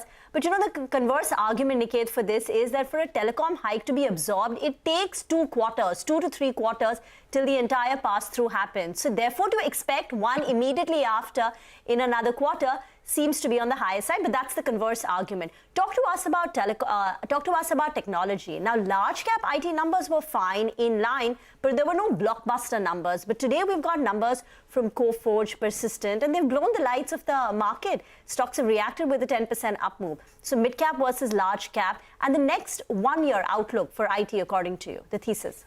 So I think we are broadly clear that large cap IT is going to struggle at least for the next 2 to 3 years. Given the size that they are at from a revenue standpoint, you will always see at best, low double-digit growth, assuming the environment completely turns around, right? So we have been in the mid-cap IT space, and you would have looked at our fact sheet. We are very, very large in some of the mid-cap ITs which have reported numbers yesterday. I think in the next 2 quarters, small-cap IT will start becoming quite interesting, and that's an area where we are continuously focusing at this point in time. We haven't done anything material, but I think it's kind of getting slightly more interesting from a valuation standpoint as well as from a growth bottoming out standpoint. So I would really look at small cap IT rather than large cap IT at least for the next 2 to 3 years. Okay, so you look at small cap IT versus large cap IT. Niket, the other part of, we would say, the IT arena, if we extend it, it'll be digital services in general. Is this a space that you're looking at? We do have some of these platform companies. Are you liking anything there? Zomato reported numbers yesterday. There have been big deals brewing. Swiggy is coming up with an IPO. Are you still bullish after that run-up that we are seeing? I think we need to consolidate, given the way valuations have really run up for some of these spaces. Having said that, I think in a 100-meter race, I think we've just completed 10% of it, right? So still 90% to go, in my opinion. And I think this is a very, very big value migration trend that we are seeing. Look at the traditional FMCG guy. If today there's a new brand which is wanting to launch a soap, for example, had no, in the past, he would get fearful because there was no distribution mode that he would have got as compared to some of the large listed companies. Today, he can actually go on some of the quick commerce guys, get themselves listed, and can immediately get that traction on board. So we clearly expect this value migration to continue. The SKU ranges that some of these quick commerce companies are going to launch, I think it's going to be quite wide-brained. Today, if you look at the square feet area, it's about 3,500 square feet for a dark store. I will not be surprised that in the next 3 to 4 years, we will have at least 10 to 20,000 square feet stores for some of these companies. And hence, this will become a one-stop solution for any customer to go for any product under the umbrella today. So I think this value migration is likely to continue. The kind of growth rates that we've seen from some of the quick commerce guys, I think will at least continue for the next 2 to 3 years. And the surprising part is that the tier 2, tier 3 markets continue to do far better than tier 1 markets, right? The break-even point is about 1,800 to 2,000 orders a day. And if you look at tier 2 markets are actually doing that in 1 month or 2 months versus a tier 1 which is taking about 4 to 6 months. So I think the tier 2, tier 3 is a big surprise here. I don't think anyone thought, including us, we never thought that tier 2, tier 3 will become so large. But I think now it's enough and more evidence that some of these businesses are actually made for pan-India rather than just tier 1 markets. Yeah, so there's a big opportunity that's brewing in tier 2 and tier 3 cities. So Niket, in that case, would you look at these companies versus, say, traditional FMCG companies? DMart spoke about that big competition they are getting from QCom. So next 2 to 3 years, do you think there could be some persisting demand issues in the FMCG space? That's pretty, we do expect some of that thing to clearly play out. But the other important part is that look at the FMCG trade channel. The regular trade channel, the regular mom and pop distribution channel that FMCG used to thrive on is under serious threat of survival right now. And in the next 2 to 3 years, if a large amount of traffic moves to quick commerce, I think some of the unit economics of the traditional channel will clearly get impacted. And that's, I think, something some of the listed companies have already called out. I think we do expect some of that to play out even further, at least in the next 1 or 2 years. You spoke about NBFCs. In the NBFC category, what is it that you like? And are you worried about increased stress? Because, for instance, Bajaj Finance is also now talking about, the best of the breed, talking about an increase in the credit cost guidance. So how would you manage the stress? And also, if you have time, I wanted to squeeze in one more question on auto, but we'll get to that. So I think within NBFCs, I think we are quite clear that we have to be very sharply positioned. I think the unsecured part of the market is quite scary. When we look at personal growth, personal loan growth, if you look at credit card growth, and then if you look at the consumption data, it doesn't add up, right? And it feels like a large part of that capital has moved to equity market. It feels like that. There's no evidence for that, but it feels like a large part of that channel has moved to capital markets. And hence, there is going to be stress in the unsecured side of the market, at least for the next 4 quarters, right?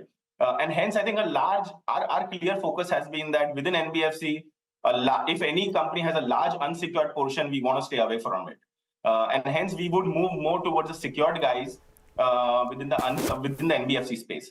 Within the bank space, I think we are right now 0% weight on banks, which is quite unusual for us because there is just no earnings growth on the bank side, at least for the next 2 to 3 quarters. And I think if that has to change in the near future, we will relook at it. But at this point in time, we believe that most of the banks have squeezed out every line item possible, whether it's credit cost, whether it's NIM. And I think there are multiple headwinds going forward for the banking space, at least for the next 2 to 3 quarters point of view. While they're cheaper from a valuation standpoint, but they're cheaper because there's no growth. If the growth was 25-30%, I don't think they would be available at the valuation that they are. Okay, and a quick word, where is value emerging in auto? You appear to say that the pessimism seems to have been overdone a bit. So I think a large amount of pessimism around festive season was quite overdone. We haven't seen that kind of pessimism on the ground. There can be company-specific issues at all points of time, but we are seeing some green shoots on two-wheeler side on festive. We are seeing some green shoots on four-wheeler side on festive. Commercial vehicle continues to remain quite slow. So I think given the correction that we have seen in large two-wheeler and four-wheeler names, they might be interesting for a 15 to 20% rally. All right, take that point, Niket. Thank you so much for joining in today. Always a pleasure speaking with you. That's the word coming in from Motilal Oswal. AMC, they expect the year to end with record highs on the Nifty as well. We'll slip into a short break. Up next, we'll discuss what's buzzing in commodity space with Manisha Gupta.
Welcome back. You're still tuned into Trading Hour. Let's talk about the commodity space. Manisha is joining in, and today we are focusing on palm oil. Manisha, some recovery here? Well, yes, a strong run-up in the prices actually, and let me tell you that palm oil as a commodity is used in your cosmetics, in your detergents, in your processed foods, if you're eating out in sense of namkeens, and it has a huge use in hotels and restaurants as well. So this is what we've seen in sense of prices going on the higher side. Well, the prices also have gained because of strong demand. Most of the other edible oil seems to be doing well as well, and that is the reason you have seen palm following that up on the higher side. Strong export numbers from the producing countries. You also have Malaysia, October numbers showing much on the higher side, up by nearly 9 to 10% of export jump up. That has been positive. And then the firm crude oil prices also are supportive because there's a mandate on palm as a biofuel also. So every time you see crude oil prices go up, palm oil prices also tend to gain there. So if you look at the price moves that we have seen overnight, it has been a 3% of a jump up. With that, palm oil prices now are 4% up on the week, 13% up in last 1 month. And when you talk about the current year itself, 21% of gains here as well. Most of the edible oil prices have been surging as well, and this is ahead of the festivals, and palm oil prices actually leading all of that back on the higher side. Thank you very much for that. We'll do the discussion on silver another time, with silver prices in India crossing that 1 lakh mark per kg, having risen close to about 40-50% this year. But we'll leave you with some good news as we slip into a short break. 1 million Indians are now making smarter investments with the help of Money Control Pro. Money Control Pro, which is a part of the listed entity Network 18, has crossed the milestone of 1 million paying subscribers. The site closed September with over 53 million unique visitors, 30% higher than its closest competitor ET, underlying the fact that Money Control Pro is India's platform of choice when it comes to financial decisions. So if you haven't subscribed yet, scan the barcode on your screen and become a part of the Money Control Pro family and help yourself make better financial decisions. And Money Control also celebrated the 1 million subscriber landmark this morning by ringing the opening bell at the National Stock Exchange. The editorial team of Money Control Pro was also joined by India's leading investors, market minds, and movers and shakers, including Ashish Chauhan, the MD and CEO of the National Stock Exchange, Sameer Arora from Helios Capital and Edelweiss's Rashesh Shah, for a special chat on the power of Indian equities.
informed decisions with comprehensive analysis on the go.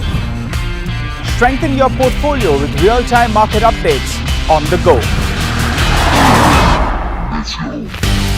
Create effective strategies with insightful expert opinions on the go. Grow on the go with CNBC-TV18. Now streaming live 24/7 on YouTube. How about listening to global market maestros before crafting your investment strategy? How about getting deep insights into their businesses from top Indian honchos before putting your money on the line? How about making every trading day profitable with strategies from the market masters, macro pundits and chart wizards? Only one show gives you a head start to your trading day. Get ready to profit. Get ready for business with Bajaj at these times on CNBC-TV18 and CNBC-TV18.com.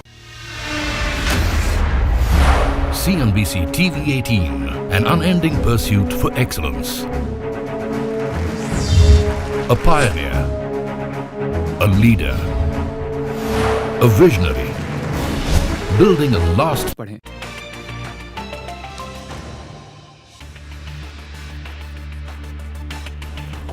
Welcome back. The company on our radar today is Route Mobile.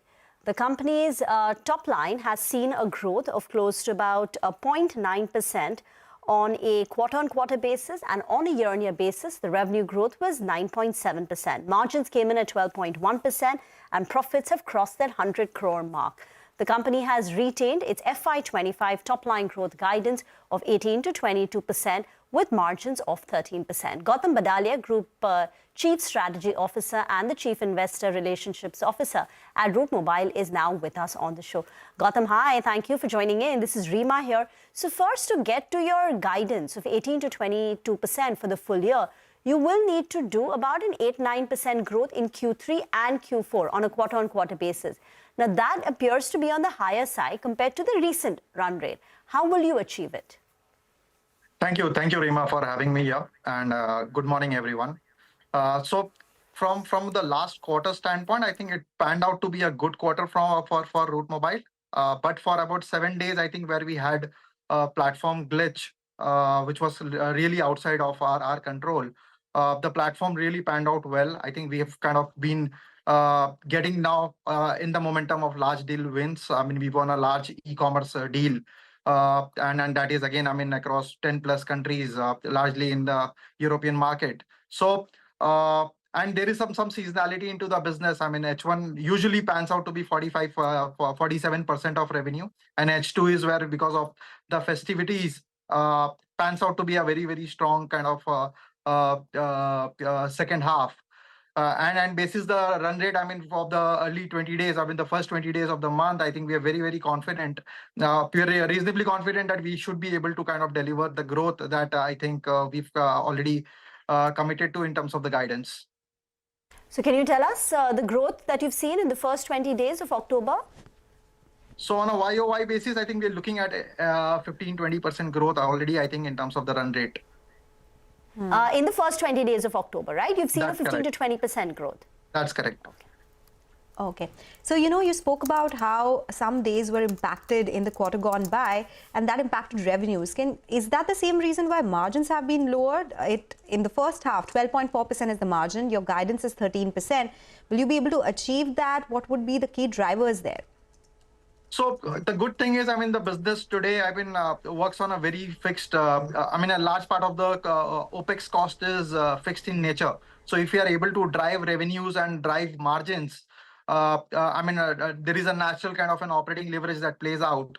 So if we are talking about the kind of growth for H2, I mean, if you are able to kind of deliver that, which we are reasonably confident of delivering, it should percolate, I mean, to kind of the expansion of margins. So from 12.2 to 13%, which we have guided, I mean, we should largely be able to deliver that. Historically, we have delivered a 13.5% kind of a EBITDA margin for H2. So for at least Q3 historically. So I think we are fairly confident we'll be able to kind of deliver the revenue and the margin guidance. And the other parameter was largely the cash flow conversion. I think we have done fairly well there. I think we've been able to reduce the receivable days and also kind of, about 78% was the EBITDA to cash flow conversion. I remember in the past you'd spoken about weakness in the international business. What is happening on that front? So typically July, August, they are holiday seasons, internationally for a lot of markets. Despite that, I think the rest of the world business, for us, they've grown in terms of volumes. A little bit of impact, I think, is largely there in the MR Messaging, which is our wholly owned subsidiary, largely catering to continental Europe because of geopolitical issues. I think they have kind of been grappling with a little bit of a headwind there. But for that, I think the rest of the world, I think we have done well, and some of the large contracts that we have won, and one of the large RFP that we have, it's a global RFP again. It's a mega RFP from our perspective. If we are able to get a meaningful bite into that RFP, that will augur really well. From a FY26 growth standpoint. You know, the other segment which has done well for you so far has been the new product sales. But this time around, the growth has come at 32%. Previously, you've seen growth of around 93%, it's been 75%. Do you think now growth levels will slow down in new product sales? And how much will it reach in terms of double-digit contribution to sales? By when, sorry. So I think we've done fairly well. We've delivered our 32% YOY growth. The good thing is, I think the last quarter essentially was the building block. With the group, with the Proximus group, to kind of create the right sales motion to drive the cross-selling of the new products. So, and we've already bid for a few large deals globally with large marquee enterprises. Hopefully, if some of those were to fructify during the course of this quarter, that will really kind of give additional leg to the new products momentum. Can you give us some more color on these large deals that are in the pipeline that you've bid for the new product segment? So some of these are large global companies where, they were looking at, products like email solutions. So we bid for a very large RFP on our email portfolio. I can't actually call out. So what's the size of these large deals? What's the size of these large deals that you bid for? And when are you likely to hear? It's premature to call it out right now. Let's first, once we have it in the bag, we'll definitely come and kind of call it out. But if they do fructify, do you think your growth can get back to 50% plus? Just trying to understand the significance and the way forward. And when are you likely to hear back? So as we said, I think on the new product side, I think on a quarter-on-quarter basis, we have been kind of, the revenue contribution of new products has been increasing. I think the endeavor today, it is at about a 7% contribution to the overall revenue. And the endeavor is to kind of double that over the next 2-3 years. So some of these deals that we are talking about, these are large deals. And thanks to, the global reach, that we have today, we are now able to participate in a lot of these deals. So, but for that, because of confidentiality and stuff, we'll not be able to call out any numbers right now. But whenever it fructifies, we'll be happy to kind of come in and kind of give you a perspective. You want to double it to 15% in 2 or 3 years or longer? Yeah, between 2 to 3 years, I think we should look at doubling it. Okay. Gautam, a note by HDFC Security, it assumes that there will be 18% YOY growth for FY25, which is within your guided range as well. They say it will be 8.5% growth from the Vodafone Idea deal and 9% growth from the base business. Is it fair to assume that the base business will see a single-digit growth this time, or you will be able to do it in double digits? No, so strictly speaking, just wanted to kind of also clear this perspective. So Vodafone Idea actually is the supplier, right? So we are driving the growth from customers. So technically speaking, the entire growth that we're talking about is organic growth coming from large customers, where we have the benefit because of the supplier arrangement that we have with Vodafone Idea. Okay. So we can't bifurcate it in terms of how much from the Vodafone Idea incremental deal versus the base business. Is that what you're saying? Yeah, so the business is actually driven from growth coming from existing and new customers, but we have a commitment with Vodafone Idea in terms of the volumes that we are going to mobilize for them. So we are fairly so we have done fairly well in terms of H1, H2, considering the seasonality. We should be able to kind of fulfill that obligation for this year with Vodafone Idea. Gautam? Okay, all right. Gautam, thank you so much for joining in today with those thoughts and the outlook going forward. That's the word coming in from Root Mobile. They stick to their guidance of 18 to 22% revenue growth with margins of around 13% in FY25. We'll slip into a short break. When we come back, we'll discuss market technicals with Mitesh Thakkar and also discuss the top trading bets.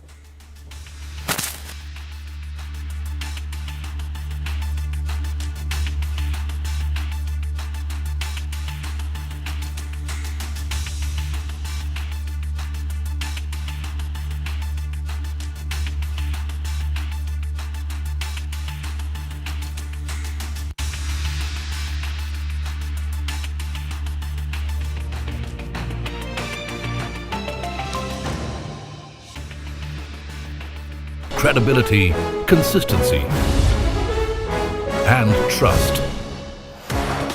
Giving unparalleled access to global thought leaders and powering conversations that are shaping the new world order. Setting the highest standards through exemplary leadership.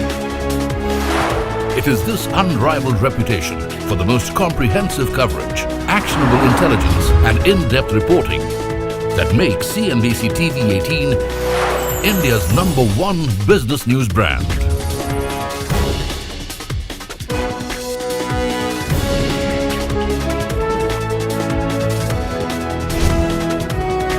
Foreseeing change, growth, and transformation for over a quarter of a century. Trendsetters crafting innovative content formats.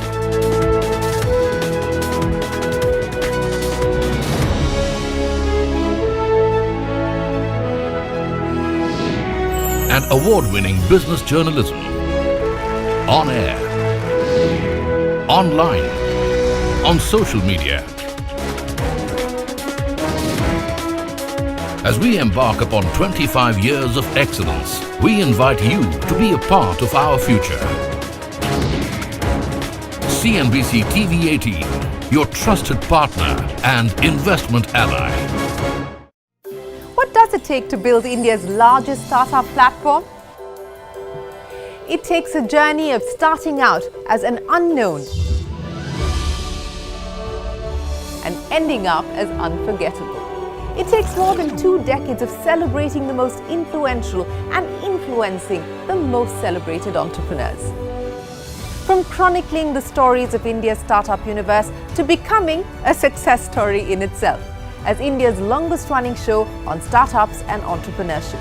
Celebrating 21 action-packed years of building India's biggest startup community. Young Turks at 21. Only on CNBC-TV18 and CNBC-TV18.com.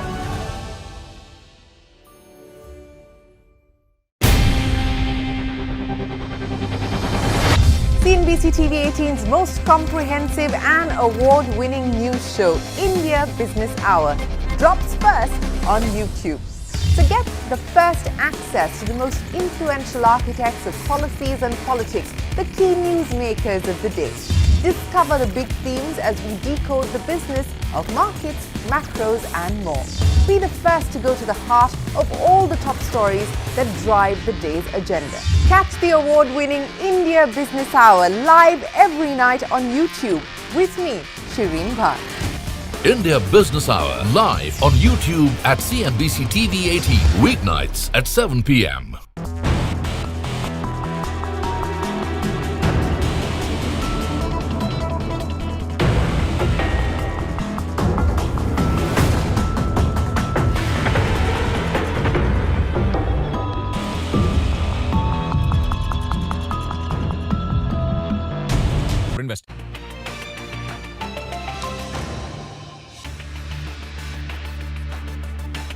Welcome back. So the markets have picked up some pace. It happened a while back, but was sold into. But again, Nifty is picking up pace with a 106-point uptick. It is at the day's high, and some of the contributors, we have Reliance Industries, which is at the day's high. That's a big weight on the index, and that is the one which has moved to the high point of the day. Some of these consumption names, Tata Consumer, for instance, is at the day's high. We also have Britannia and Asian Paints, which is contributing to the gains that we are seeing right now. We do have a lot of consumer earnings as well today and tomorrow, so consumption sector will continue to be in focus as well. For now, let's get to the technicals of the markets. Mitesh Thakkar is joining us for just that. Mitesh, what is the next important level to watch out for on the Nifty? Do you think we will be able to sustain these levels for today? I think so. On the index, my belief is that there could be a possibility of a short-term low being made purely because of the fact that we are extremely oversold. So given that kind of a setup, I think, it is quite possible that the markets might see a stronger than expected bounce back. I was looking at 24,600 as the first level in the morning. Eventually, with some volatility, we might even head towards 24,800, 830 zone, give and take a few points, I think, which is where the market was earlier taking support. So looks like a pullback coming into play. And for the timing, I think it might be wise to take profits if you're carrying any short positions. And what would your individual trading bets be, Mitesh? So I think IT is a sector, which is showing clearly signs of strength, and that is in fact the most strong sector today. So I have a buy on Tech Mahindra, which I would recommend buying with a stop below levels of 1710 for targets of 1790 or thereabouts. And the other one is Oracle Finance, which is a buy as well. Keep a stop below levels of 11,100 and 11,117 over here, and look for a target of around 11,800. Thank you very much for that. We'll get into a break. Before that, here is a small programming note. As we prepare to ring in the festivities this Diwali, tune in to CNBC-TV18's Market Movers Forum. Tomorrow, 3 p.m. onwards, featuring guests like Ramdev Agrawal, S. Naren, Nilesh Shah and others to help your portfolio prosper this Diwali.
Excellency, रूस और Ukraine के बीच चल रहे संघर्ष के विषय पर हम लगातार संपर्क में रहे हैं। जैसा मैंने पहले भी कहा है, हमारा मानना है कि समस्याओं का समाधान शांतिपूर्ण तरीके से ही होना चाहिए। शांति और स्थिरता की जल्द से जल्द बहाली का हम पूरी तरह समर्थन करते हैं। हमारे सभी प्रयास मानवता को प्रमुखता देते हैं। आने वाले समय में भी भारत हर संभव सहयोग देने के लिए तैयार है। एक्सेलेंसी, आज इन सभी विषयों पर विचार साझा करने का एक और महत्वपूर्ण अवसर है।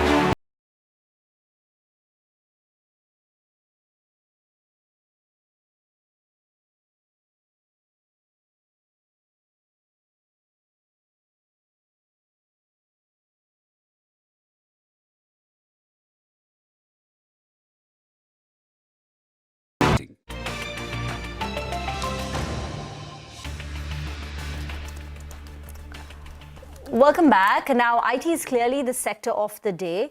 The Nifty IT index is up close to about 2.5%, and individual mid-cap names like Persistent, Coforge, Zensar, where the numbers were okay, even that's up close to about 6.5%. So quickly, let's take you through what's working for these IT companies and what they've reported.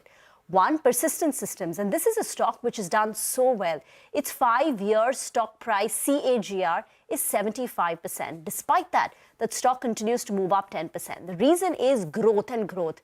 The company continues to deliver strong growth and higher than the industry this quarter at close to about 5%. Secondly, growth was delivered by banking and financial services, which we know is strong. But a vertical which was impacted for the company, high tech, it's nearly 40% of their revenue, but that is expected to recover, and the company holds on to its aspiration of achieving $2 billion by FY27 and expanding margins by 200 to 300 basis points over the next 2 to 3 years.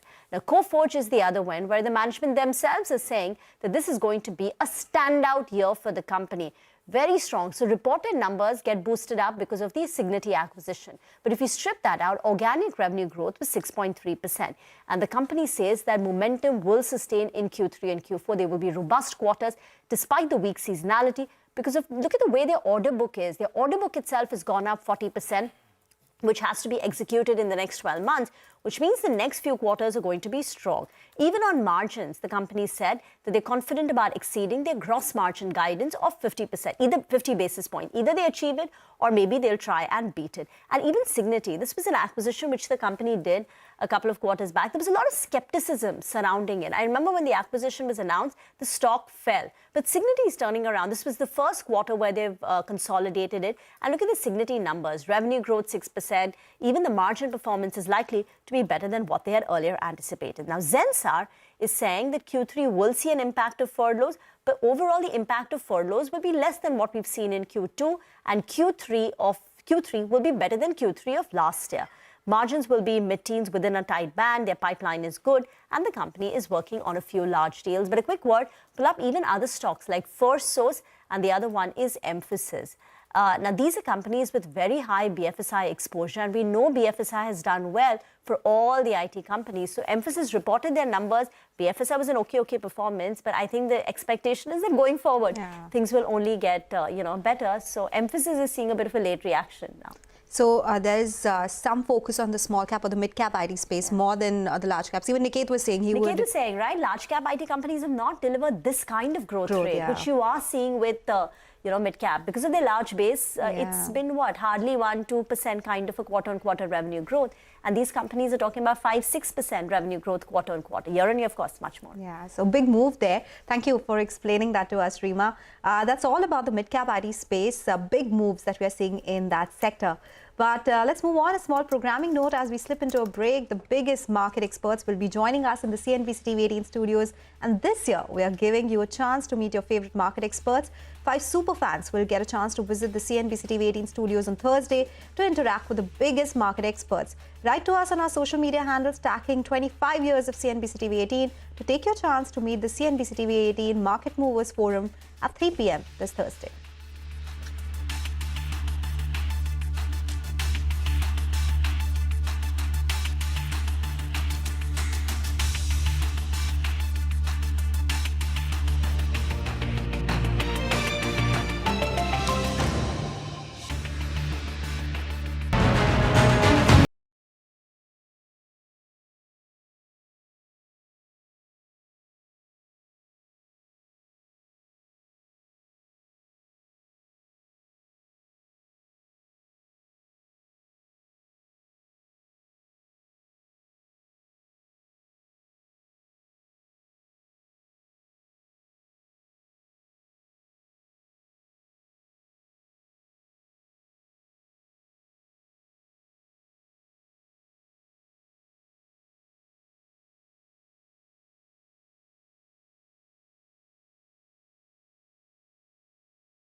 SME listings are closely monitored by exchanges and SEBI to ensure they don't engage in irrational exuberance, price manipulation, or fraudulent trade practices.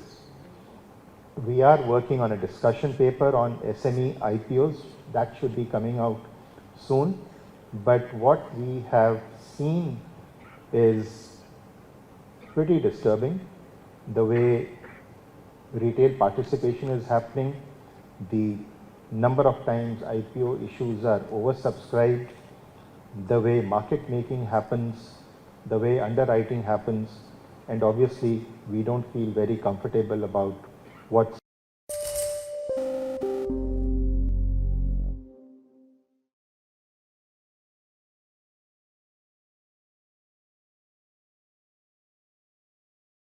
If I go back to financials is number one.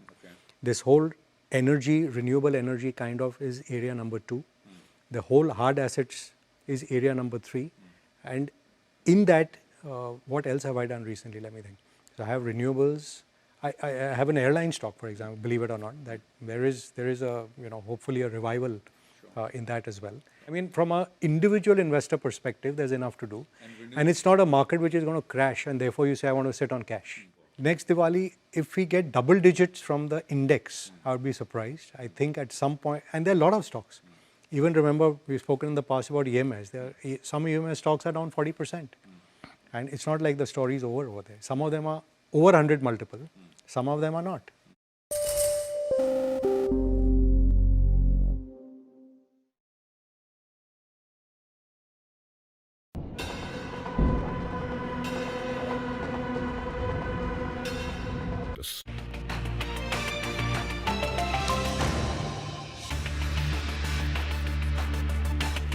Welcome back. Well, there are some flashes at the bottom of your screen. It's coming in from Bloomberg, where they say that Oil Ministry has sought removal of windfall tax on crude, and they are reviewing scrapping windfall tax on crude altogether. Now, remember, it was levied 2 years back. 1st July 2022 is when the first time we got that windfall taxes on ONGC, because remember, crude oil prices were at record high levels, and that's why some windfall taxes were taken in from these oil producers as well. Currently, the windfall taxes are nil versus that 1,850 rupees per ton mark that we saw in the month gone by.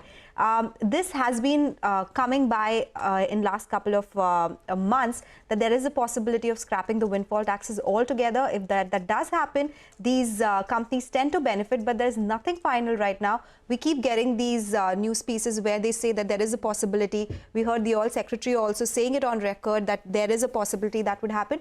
But then again, it has to be approved by the finance ministry and the other leadership as well. So for now, this has come in as reports. We'll have to see which way things go. Okay, that's the latest there, reports as of now. But let's get to the earnings then. Again, a big day. HUL will be reporting Q2 numbers. Mangalam is here with the key expectations. Mangalam. Well, for HUL, if you look at the macro setup, there has been rural recovery, but it may be offset by some urban slowdown. Price reductions will lessen this time around as the company talks about, price and volume gap narrowing, and raw material prices are also firming up. And more importantly, remember, the company has taken an increase of almost 25 basis points of royalty to the parent. At the same time, GSK Consumer, the OTC business, comes off, and there were one-offs in the base as well. So all of these things will impact the reported numbers. But put all things together, what are we expecting? The key metrics to watch out for will be 4 to 5% sort of volume growth that will come by, led by 1% price cut, and margins will remain stable year on year. Revenue, as a result of which, grows about 2.5%. You're looking at a number closer to 15,665 crores. EBITDA grows 1.5%. That implies that margins stay around that 23.5% mark itself. And the net profit sees a mild decline of about 1.5% at closer to 2,700 crores is what we're looking at. Volumes between 4 to 5% is something that the street will like. Two things I'll be watching out for in particular when it comes to the segments.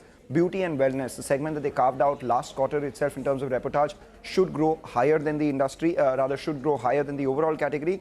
And also, we have food and refreshments, which should grow 5 to 6%, largely because of inflation and tea and coffee. Home care expected to grow 4 to 5%. Personal care expected to stay flattish due to reduction in price cuts. What's the outlook on the ice cream business? The future for that is something that we'll also keep an eye out on from the management, apart from festive season demand. Okay, all right. Outlook on the ice cream business. Thank you for that. That's what we're expecting from HUL. But Mangdam, Pidilite will also be reporting its numbers. A busy day for you? Yes, a busy day. There's going to be Pidilite. There's also going to be United Spirits after the market. But for Pidilite itself, it may be a bit of a washout quarter, largely because the second quarter is, seen a lot of excessive rains. And for building products, typically, it is not seasonally one of the stronger quarters. But there will be pickup post-elections, and that will be offset by excessive rain. So there will be a bit of a tug-of-war. Important to watch out for margins and the volume as well. So if you just take a look at, the revenue growth of the company this time around, we're not expecting much in terms of middling sort of revenues, 6% revenue growth, closer to 3,500 crores on the top line. The EBITDA grows a shade faster, so we're expecting the EBITDA to grow by almost 9%, which implies a margin, an EBITDA of around 770 crores and a margin improvement as well on the cards for Pidilite by about 50 to 60 basis points. The net profit also on the back of that grows. The consumer and bazaar, which is basically the Fevicol and Fevikwik products that we all use, expected to see volume growth of anywhere between 8 to 10%. Over the last many quarters, the company has been outperforming on the volume front. But importantly, tracking the margins would be crucial from here on, largely because they are now at the higher end of the company's guided band of 20 to 24%. We are expecting gross margin expansion of 200 basis points, but the key raw material prices, which is vinyl acetate monomer, the prices have now seemed to bottom out as per the management. So going forward, margins would be crucial to track. Thank you. And let's find out what's the expectation from TVS Motors this quarter. Sudarshan now joins in. Sudarshan, Bajaj Auto really spoiled the mood with its management commentary. So now all eyes on TVS Motors. That's correct. So for TVS Motor also, we are expecting on the earnings front a healthy set. But more than earnings, what would be important is the commentary related to demand, and especially during the festive season. But first, talking about the earnings expectations, profit is seen rising 31%. Revenue may increase 16%, aided by healthy volume growth that company saw during Q2. Q2 volumes were up 14% year-on-year and 13% sequentially. EBITDA is also expected to rise 18%, and margin may expand by almost 100 bips year-on-year. And the margin is seen being aided by operating leverage, while a drag can come from increased raw material costs and higher two-wheeler electric vehicle sales. In the management commentary, the focus would be on first, e-mobility initiatives and demand outlook. Second, if there is any divergence in demand between rural and urban area. Third, FY25 guidance for domestic and exports. Fourth, updates on fundraising if company has any plans for EV company. And last is updates on ramp-up plans and new launches if company has for electric vehicles. So overall, numbers are going to be in line to slightly better than estimates, but focus would be on the commentary that company might give for the festive season. Thank you. And that brings us to a close in Trading Hour. From the entire team, Sonal, me, thank you for watching. Stay tuned. Halftime Report is up next.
typically the Democrats have been warmongers. It's very, very sad to say, but because they tend to be kind of moralistic that we will go and support this.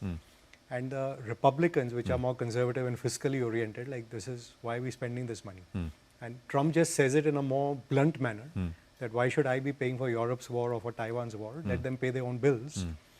So I think if Trump comes, the way the betting markets now seem to be suggesting, you get a lot of these wars wrapping up quickly. There will be some negotiation and settled. But he's also a tariff guy, and he wants Make America Great Again. You put tariffs up, it's inflationary. You cut taxes, it's inflationary. It's bad news for bond markets, as you said. It may be great for equities in the short run, but when you get inflation, you get rising rates, and you get currencies weakening, which is why the trade this decade I still feel is hard assets and precious metals, gold, silver, uranium and stuff like that.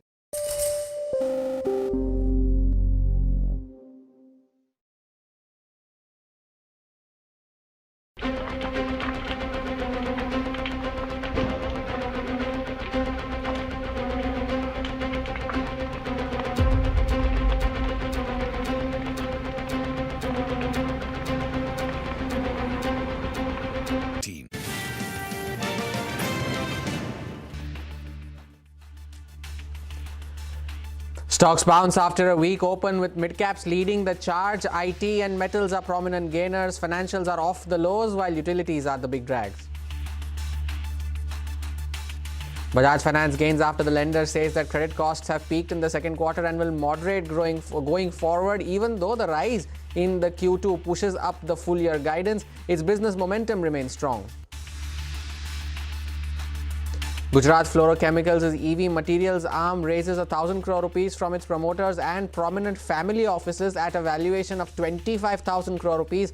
The raise precedes another round planned before the end of the fiscal year that will help it ramp up operations to $1.5 billion by FY27. Paytm owner 197 Communications gets NPCI's not to onboard UPI customers 9 months after the RBI barred it from acquiring new users. The move comes as a fillip for the payments-led platform. The stock is up 10%. The IMF sees India's growth slowing after a 2-year strong run fueled by accumulated pandemic demand which has been exhausted. It now expects growth in FY30 to be 6.5%, the same as in FY25.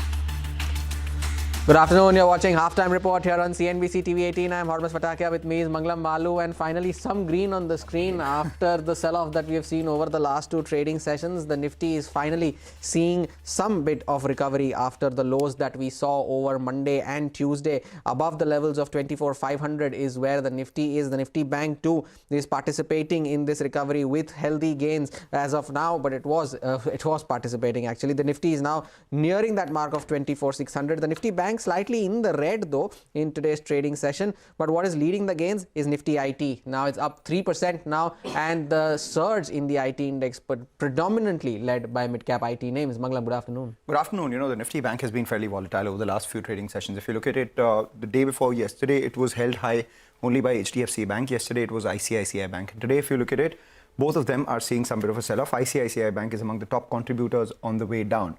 In absence of the Nifty Bank performing and in the presence of the Nifty IT index doing extremely well, we have the Nifty which is holding with minor gains. However, the bigger positive today is after a 5% cut on the mid-cap index in the last two trading sessions. The mid-cap index has tried to, bounce back a little more from the lows. So the mid-cap index currently is sitting with a gain of almost 1%, and 1,700 stocks advancing for about 700 stocks which are declining. The important part would be where it goes from here, because for the last few trading sessions, there have been a fair amount of volatile moves in the market. Do we go into tomorrow's trading session with an upward momentum, or do we see some sell-off in the second half of trade is something that we will monitor. But a lot of earnings to contend with. Earnings to contend with indeed, and we'll keep an eye out on the market, of course, as the day goes by. But Ugro Capital is on our radar on the back of its second quarter results. Disbursements grew by 7% on a sequential basis, but declined 21% on a year-on-year basis. The company also saw an uptick in the net income and net profit, both on a sequential and a year-on-year basis. To discuss more on this and the outlook going forward, Sachindra Nath, the founder and MD of Ugro Capital, is joining us on the show. Mr. Nath, good good afternoon. Thank you so much for joining in. I'd like to start off by asking you, because the prime part of your business is the robust the disbursals, and what is your outlook going forward there? Your disbursals were up on a sequential basis, but on a year-on-year basis, the number is slightly lower. How do you see that going forward in the second half of the year? So I'm sorry, we had our lifetime highest disbursement in this quarter. So, so I don't know where you're picking up the data. So we did 1,971 crore of disbursement in this quarter, which since we started the company in mid of 2018, this is our first and highest quarter disbursement. And we believe this is a result of the very strong base of distribution which we are continuously building. The micro enterprises branch rollout is happening. We are now at 210 plus location. We'll be at 250 location this year and 400 location next year. We continue to believe that, I think so we will continue to maintain the momentum. It is also, as you know, NBFC as a segment of the market, regulatory narrative is pretty negative. But, we are getting, because we are a dedicated MSME financer, we are benefiting from the constraint which is being put on consumer financing, personal loans, so on and so forth. So I think so our long-term target is to be India's largest small business financing company, and we are on that path. This quarter, actually, we had seen real momentum in our micro enterprises segment, our prime segment, machinery, all of our engine fired. Our liability engine was very, very strong, and we were able to maintain the credit cost. All right, that's interesting. You're able to maintain the credit cost as well, because this at a time when a lot of the other NBFC peers are speaking about some sort of stress in the credit situation right now. If you could give us a sense on how that is likely to pan out, credit cost guidance for this year, along with guidance on the net interest margins as well, because going forward, two trends are looking imminent. One, the cost of funds increasing, and the second one is, of course, the credit costs or the credit quality showing signs of some sort of stress. If you could give us a sense on that. Yeah, so my request to people like you who actually build this narrative into the market is to segregate and differentiate different type of different segment of the market.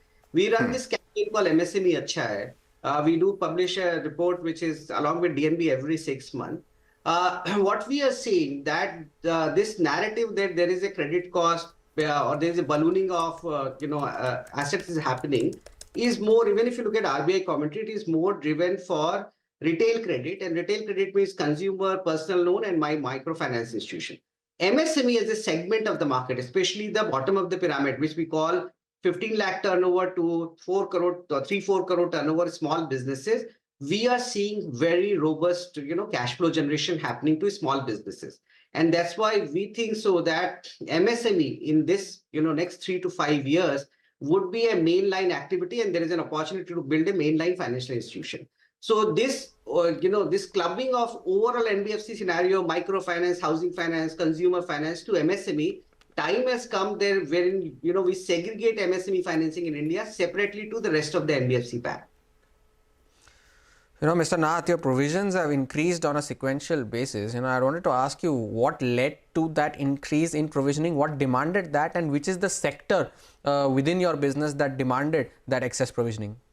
No, actually, look, if you look at our guidance, we have said 5 things. We have said that UGRO is targeting to achieve a 4% return on asset and 18% return of equity by end of 26.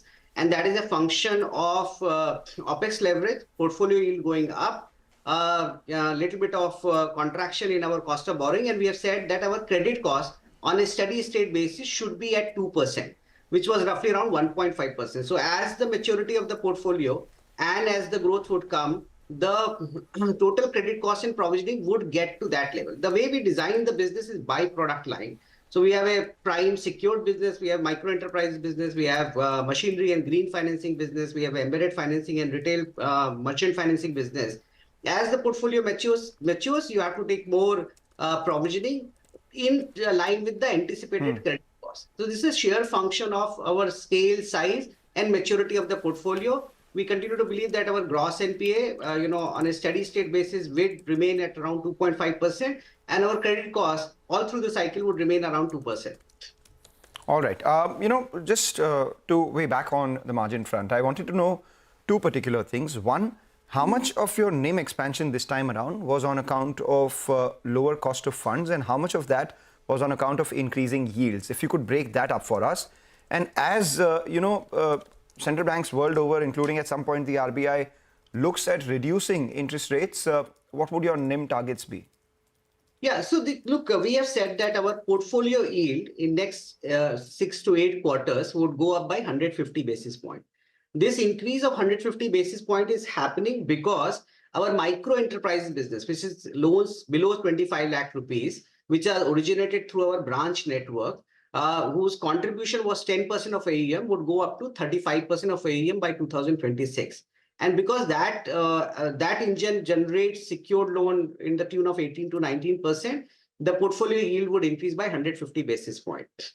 We have then said that we will have a 75 basis point of cost of borrowing reduction, of which we believe that around 50 basis point would happen because of maturity of the business. We have got 2 rating upgrades.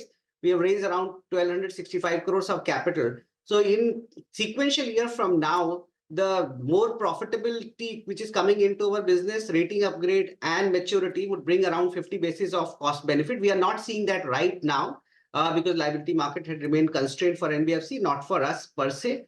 And around 25 basis point we have presumed in either in Q4 or Q1 of next financial year to start happening because of the rate cycle changing from now.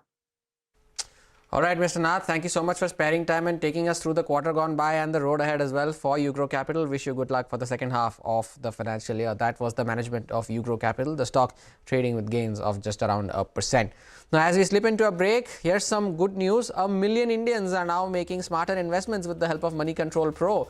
Money Control Pro, which is part of the listed entity Network 18, has crossed the milestone of 1 million paying subscribers. The site closed September at over 53 million unique visitors, nearly 30% higher than its closest competitor, ET, underlining the fact that Money Control Pro is India's platform of choice when it comes to making financial decisions. If you haven't subscribed yet, scan the barcode on your screen to become a part of the Money Control Pro family and help yourself make better financial decisions. All right, Money Control also celebrated their 1 million subscriber landmark this morning by ringing the opening bell at nowhere but the National Stock Exchange. The editorial team of Money Control was also joined by India's leading investors, market minds and movers and shakers, including Ashish Chauhan, the MD and CEO of the National Stock Exchange, Sameer Arora from Helios Capital and Edelweiss's Rashesh Shah for a special chat on the power of Indian equities.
a bit like 2008, except the base is very different. Much larger. We're 3.5 times of that time. And also the fact that there's a lot of domestic money, otherwise this would have been a deeper correction. Yeah. But having said that, foreigners own 15-16% of India. So it's about $800 billion at least of stock which they have. So they've sold 10 billion. It's like poor chaps have traded 1% of what they hold. We shouldn't be grudging them that. In the context, in the last 6 months alone, we've raised $30 billion in our markets, of which 15 has come from companies raising it for building new capacities or whatever. Right. But 15 has actually been promoter and private equity selling. So if this sort of selling can get absorbed, it creates confidence that this is actually a two-way street. I'm not trapped like I'm in China or in Africa.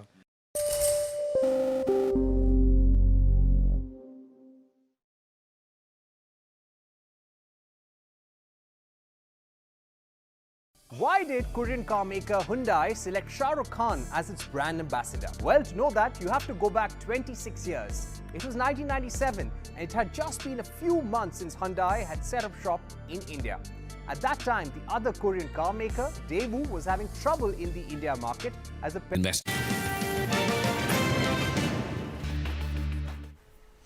Welcome back to Halftime Report. Time for an exclusive chat now. Macquarie Asset Management, the largest infrastructure investor in the world with an AUM size of $600 billion, has invested in 60 plus assets in India at present, which span across sectors. Prashant Nair caught up with Ben Way, the group head of Macquarie Asset Management, and discussed about their India investing journey. He began by asking about the key lessons learned from their investing journey in the country. Listen into a slice of that conversation. Some of the lessons we've learned are, really important to have local partnerships and people on the ground who can really navigate relationships, regulation, and understand from a bottom-up point of view what the right sectors are to invest. I think the second thing is, patience and tenacity. India is not a linear style market. It has cycles. It's constantly evolving, and so you've got to really demonstrate that you understand the market there and you're there for the long term. I think thirdly, we've learned a lot of things along the way because the market's evolved, and any good investor is always evolving with the market. So originally when we came into the market, we did a lot of joint ventures or we took minority positions. And as we grew and understood the market more, we moved into more majority control positions where we can really bring our global expertise and capital and match it with the opportunity here in India. So we're incredibly positive given the macro and secular tailwinds in India about investing here and really looking to build on the experience we've had to date. From a listed universe perspective, when we talk about infrastructure, it's largely power, roads, highways, that kind of thing. But tell us, which are the areas you are most bullish about from the infrastructure space from an investment point of view? Well, I think the big global thematics that I think people are really focused on at the moment have to either do with energy transition or to do with transport or to do with digitalization. And I think those big global thematics are reflected as the biggest thematics here in India. And certainly our experience has been that those sorts of thematics are generally the building blocks of nation building and of economies and really creating inclusive growing economies. And so I think when we think about India, we too still think about roads and airports. We think about energy, both traditional, but increasingly around energy transition. And energy transition is it's a broad universe, everything from core renewables like wind or solar right through to battery storage, green ammonia, green hydrogen. So we see a huge potential there. And it's really amazing, to be honest, what India is doing around energy transition. And I don't think it gets enough credit for the strides it's making. And then lastly, obviously, things like digitalization. And one of the biggest thematics for us has been things like data centers. We're one of the largest owners and operators of data centers around the world. We have more than 9 platforms today covering geographies from Asia Pacific through to Europe into the Americas. And we see that as a real opportunity here as well. So I think, India, because of its population size, because of the robust growth of the economy, and because of a very supportive policy backdrop, means that those global thematics are here, but in many ways, they're here turbocharged. With regards to data centers, Any projections you have? Because I mean, I think in terms of data center capacity, it's pretty small. I think about 1,500, 1,700 megawatts, but there's room to grow. Could you give us a sense of what your expectations are from that space for India? Yeah, so every data center projection we've ever made, we've got wrong. And that's because a little bit like smartphones 20 years ago, I think everyone struggled to frame just the revolution of the smartphone and convergence. And I think we're doing the same thing here with data centers. So I don't know exactly how big data centers is going to be here in India. What I do know is that the growth will be sort of, many-fold over many years to come. And that's just driven by the underlying digitalization, obviously, of the economy, but also things like AI that are generating a big drive. And the thing that I sort of reflect on is, I think India is at a really interesting point in terms of where you see that crossover between urbanization and innovation and entrepreneurialism, and that's going to create a whole range of new businesses. And a lot of those businesses are obviously going to have digital at their center, and what they'll need is more data capacity, they'll need more cloud capacity, and they'll want to embrace AI. And so I think when you look at a market like India and you take the population and where it is in terms of its growth curve and its urbanization, you can see that data centers here will be a long-term and very significant opportunity. So you're right, it is relatively nascent compared to other markets in the world, but like we've seen in other sectors in India, it's picking up quickly. And just as this economy will soon be the third largest economy in the world, it will clearly be a big consumer of data and will need a lot more data center capacity than it has today. Ben, are you sort of public market investors or primarily private market investors? So we have three real areas we focus on across the $650 billion of assets we manage today on behalf of our clients. About 250 billion of that is in private markets, principally in things like infrastructure and energy transition. The other 400 is split between credit, which is really public, levered and private credit. And then the remainder 200 is in public equities. And our public equities business is principally based in the US and Australia and looks at all different types of listed equities, large cap, small cap, emerging markets, growth, tech, those sorts of things. So we do have a broad array of exposure to the equity markets around the world. Any asks from the government, since the government, of course, is a very big player with policy decisions, etc., in the infrastructure space? Yeah, so it's really interesting. One of the things that I spend a lot of my time on is speaking with clients, and I'd say the number one issue around the world with institutional clients in particular has been around geopolitics, and a lot of that is focused on the stability and transparency of government policy and how impactful that can be around the world. And we've seen that in markets like the US, where we've had the IRA, which has been one of the most profound industrial pieces of policy for decades, and how much that's done to stimulate investment in infrastructure and energy transition. And so I think that's a good example of the impact that government can have in terms of helping stimulate and drive investment and create confidence and momentum. And I think the Indian government has done an excellent job, particularly over the current administration's time, in terms of making this market more transparent, making it more liquid. We've got good balance sheets at a government, bank and corporate level. And so I think all we would ask is that the government focus on continuing to make business easier to do. And that means the government obviously has an important role to play in and it's a much more difficult thing to be a government than it is to run a business. But making business easier to do, making it more transparent, reducing red tape, being very clear on areas of policy and helping support that investment is, I think, always a way to create confidence and to attract what is a finite amount of global capital.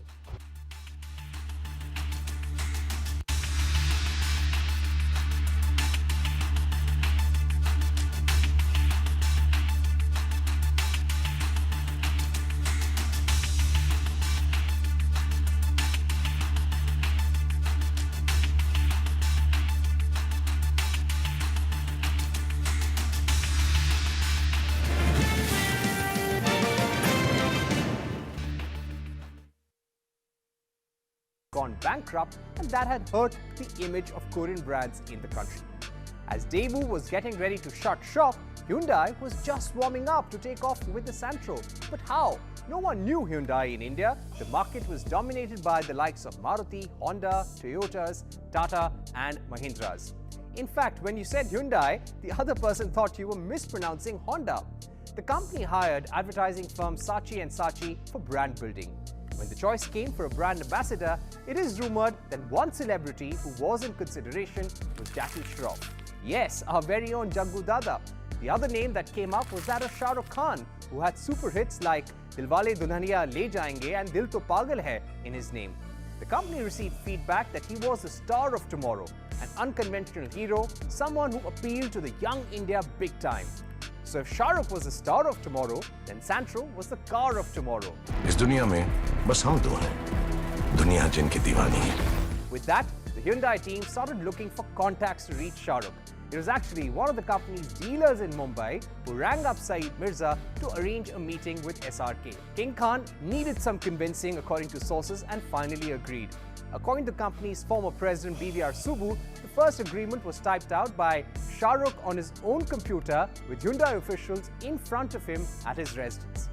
In 1998, Hyundai launched the Santro in India with Shah Rukh on the cover.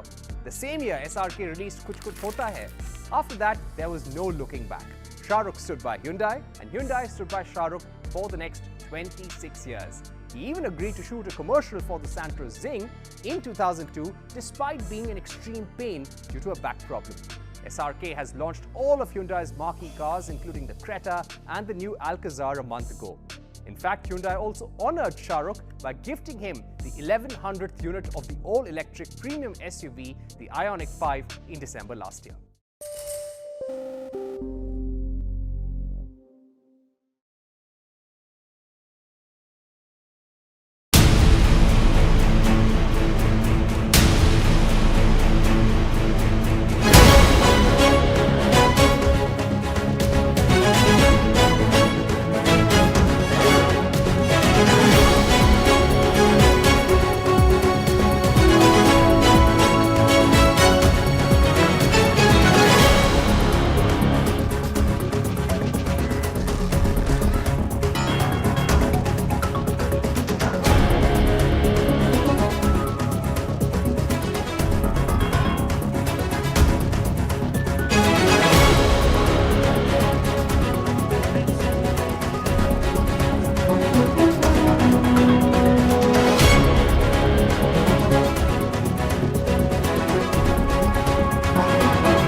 You're watching us here on Halftime Report. The market's been a little volatile from the time we started the show. The Nifty's come off a bit from the highs itself. So perfect to get you the F&O setup at midday itself. If you look at it, the Nifty holding around the 24,520 mark. When we started the show, it was closer to 24,600 itself.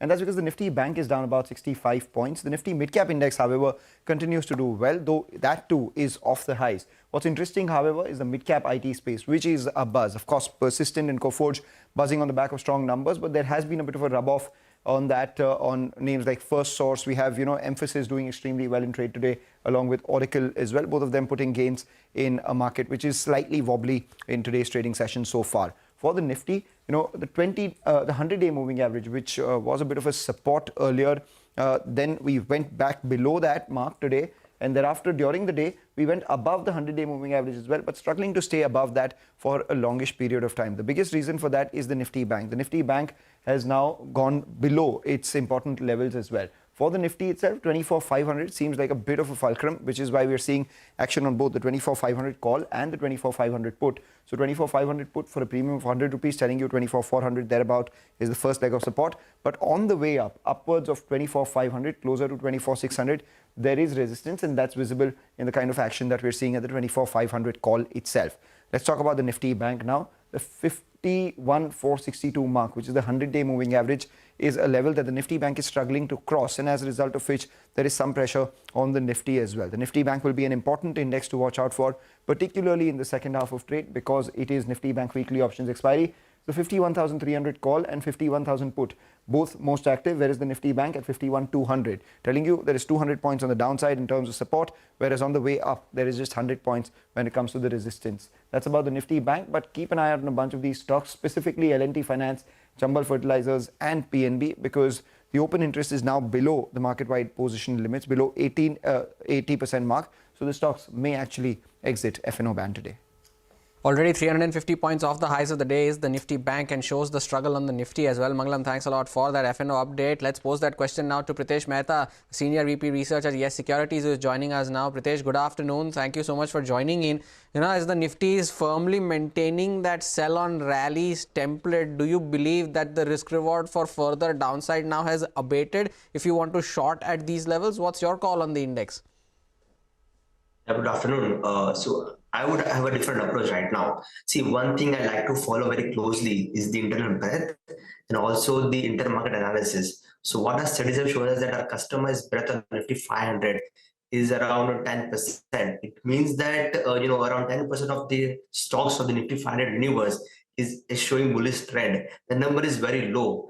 But the brand tells us that historically this kind of extreme position does not last for a long time. So we are expecting a reversal and improvement in breadth from here on. So when we talk about Nifty, so our top 10 customer Nifty index is approaching its half-yearly mean. And since March 2023, on 3 occasions we have seen this moving average acting as strong support. So we are expecting some sort of respite coming in as far as Nifty is concerned. So I think we should be looking for buying opportunities in this kind of market, and keep the chaos and voice aside.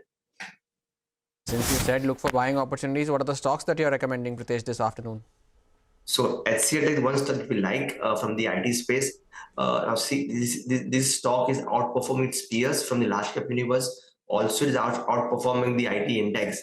We are talking about a pattern of double top buys, series of double top buys, bullshit a breakout. So target is around 2,100 and stop loss will be around 1,770.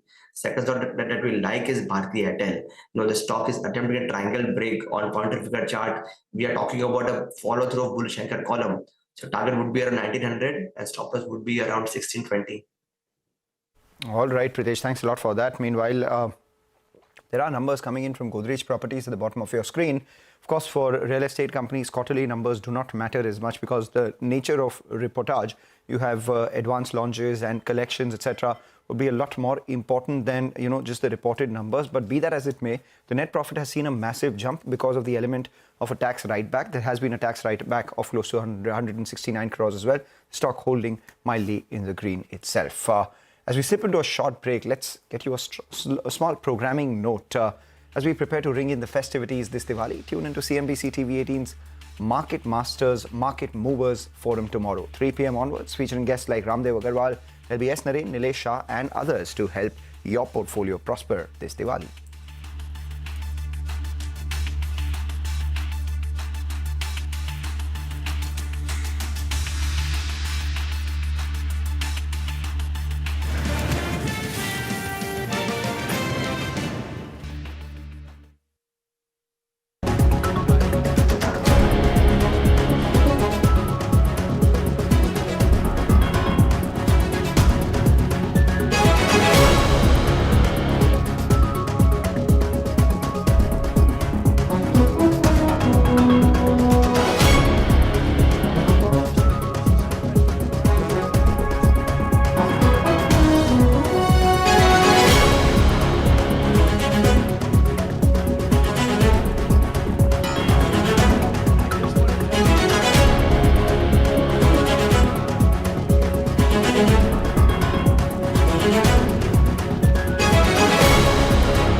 Back with us here on Halftime Report, a couple of stocks, some numbers flashing on your screen. KPIT Tech, the margins have seen some bit of narrowing on a sequential basis, around about 70 basis points. The net profit remains unchanged at 204 crore rupees. The board has also approved a fundraise of around 2,800 crores through the issue of equity shares as well as KPIT Tech. So revenue has gone up 8% to 1,471 crores. The stock off the highs of the day. Godrej Properties' numbers just came about. We're waiting for the investor presentation to come in for the guidance, whether the company has managed to hold on to its guidance or not for the full year. But another stock that is buzzing in today's session is Amber Enterprises, and that is also at a record high in today's session after its second quarter results. Upasana is here with more details. Well, Amber Enterprises reported strong set of numbers. Revenue and PAT above poll estimates, while margin came in line. Revenue saw an uptick of 82% on a one-year basis. EBITDA margin stood at 6.7% with an uptick of 30 basis points, and PAT stood at 19.2 crores versus loss of 6.9 crore. Now, management commentary remains quite upbeat. Management says prolonged summer and low channel inventory led to a robust growth in RACs, and this year marks as the best year for AC industry in last 40 years. AC industry can grow at least 3 to 3.5 times in the next 5 years is what the management has highlighted, and it expects AC industry to grow by 30% in FY25. It also believes that the Amber will outpace the industry growth rate in H2 FY25. And coming to Sidwal, the management has updated that the greenfield expansion is on track and margins will come back. Coming to Capex, FY25 Capex is planned at 350 to 375 crores. And in terms of revenue guidance for FY25, it remains conservative at 25% and ROCE at 15%. For electronic division, the management has guided a revenue growth of 45% for FY25 and expects margin to range between 7.75 to 8%. The company also plans to invest 650 crores for advanced manufacturing technology for multi-layer PCBs, and company has also gone ahead and commented on JV with Korea Circuit. It believes that this will give company access to mobile, IT module and semiconductor industry as company aims to become a significant PCB player in the near future. All right, we take that point. That explains the big up move that we're seeing on Amber. But again, we slip into a short break. Get you more programming note as well. Why is that? Because the biggest market experts will be joining us in the CNBC-TV18 studios. This year, we're giving you a chance to meet all your favorite market guests and experts. 5 superfans will get a chance to visit the CNBC-TV18 studios on Thursday to interact with the biggest market experts. Write to us on our social media handles, tagging CNBC-TV18 with the hashtag 25 years of CNBC-TV18 to take your chance. Meet the CNBC-TV18 Market Movers Forum at 3 p.m. this Thursday.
Make informed decisions with comprehensive analysis on the go. Strengthen your portfolio with real-time market updates on the go. Create effective strategies with insightful expert opinions on the go. Grow on the go with CNBC-TV18. Now streaming live 24/7 on YouTube. How about listening to global market maestros before crafting your investment strategy? How about getting deep insights into their businesses from top Indian honchos before putting your money on the line? How about making every trading day profitable with strategies from the market masters, macro pundits and chart wizards? Only one show gives you a head start to your trading day. Get ready to profit. Get ready for business with Bajaj at these times on CNBC-TV18 and CNBC-TV18.com. CNBC-TV18, an unending pursuit for excellence. A pioneer, a leader, a visionary, building a lasting legacy of credibility, consistency, and trust. Giving unparalleled access to global thought leaders and powering conversations that are shaping the new world order. Setting the highest standards through exemplary leadership.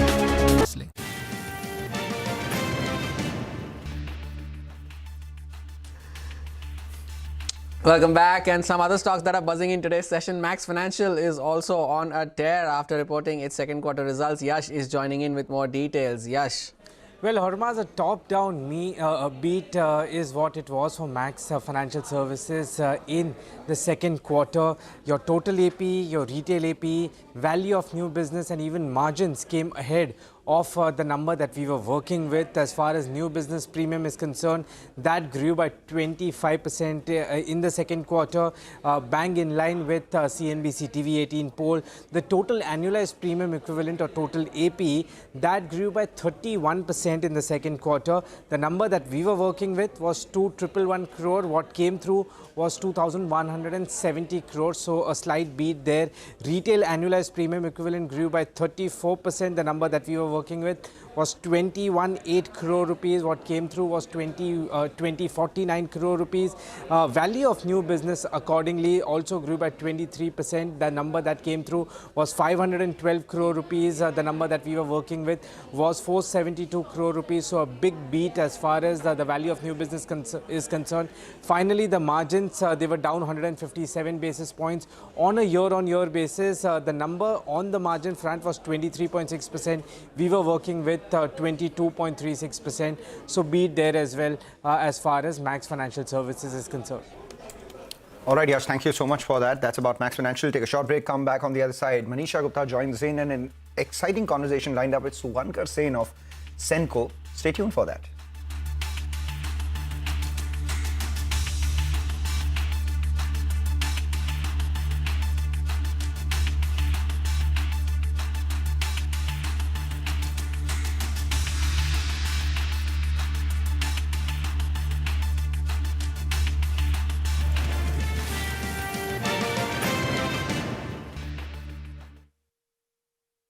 It is this unrivaled reputation for the most comprehensive coverage, actionable intelligence, and in-depth reporting that makes CNBC-TV18 India's #1 business news brand.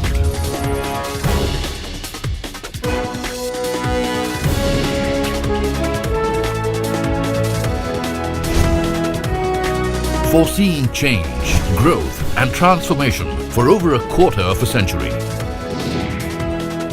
Trendsetters crafting innovative content formats.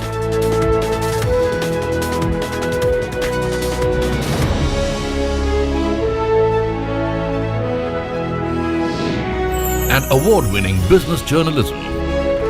On air, online, on social media. As we embark upon 25 years of excellence, we invite you to be a part of our future. CNBC TV18, your trusted partner and investment ally. What does it take to build India's largest startup platform? It takes a journey of starting out as an unknown and ending up as unforgettable. It takes more than 2 decades of celebrating the most influential and influencing the most celebrated entrepreneurs. From chronicling the stories of India's startup universe to becoming a success story in itself as India's longest running show on startups and entrepreneurship, celebrating 21 action-packed years of building India's biggest startup community. Young Turks at 21, only on CNBC TV18 and CNBC-TV18.com.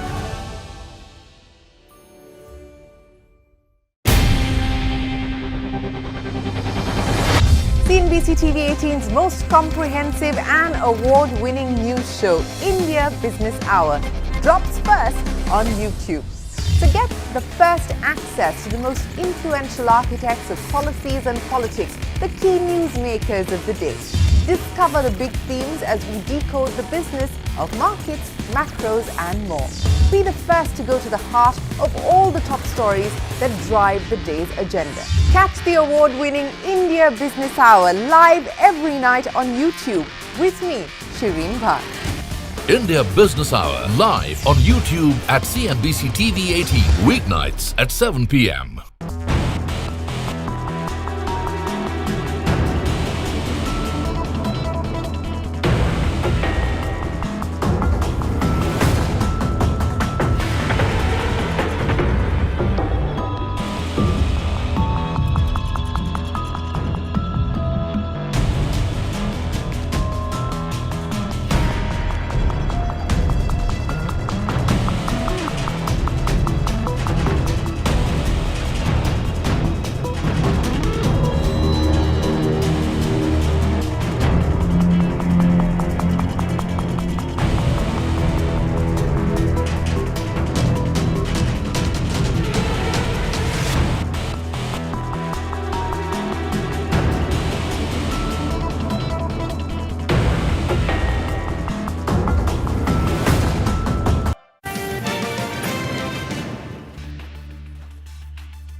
Welcome back, and let's take a look at the gold and silver prices trading at an all-time highs right now, right here. And when you look at Dhanteras and Diwali as a week, I mean, this is that period when you see very strong demand come in from the general public. You know, it is usually said that during Dhanteras and Diwali, it is 20 to 22 tons of gold that gets sold and around 500 to 800 between that amount, 500 to 800 tons of silver that gets sold as well. So this is an auspicious period, and while this time around you could be looking at that quantum going down, but not the bill price, because the prices have surged quite strongly. When you look at the last 1 year itself, or this year for that matter, gold and silver in that sense have outperformed various other asset classes. We've seen gold prices hit an all-time high with nearly 30% of gains in this year, and the silver prices have gained up by nearly 47%. If you look at last 1 year, last 12 months, that is, then you are looking at 40 to 50% of gains come in for gold and silver, both of these commodities here.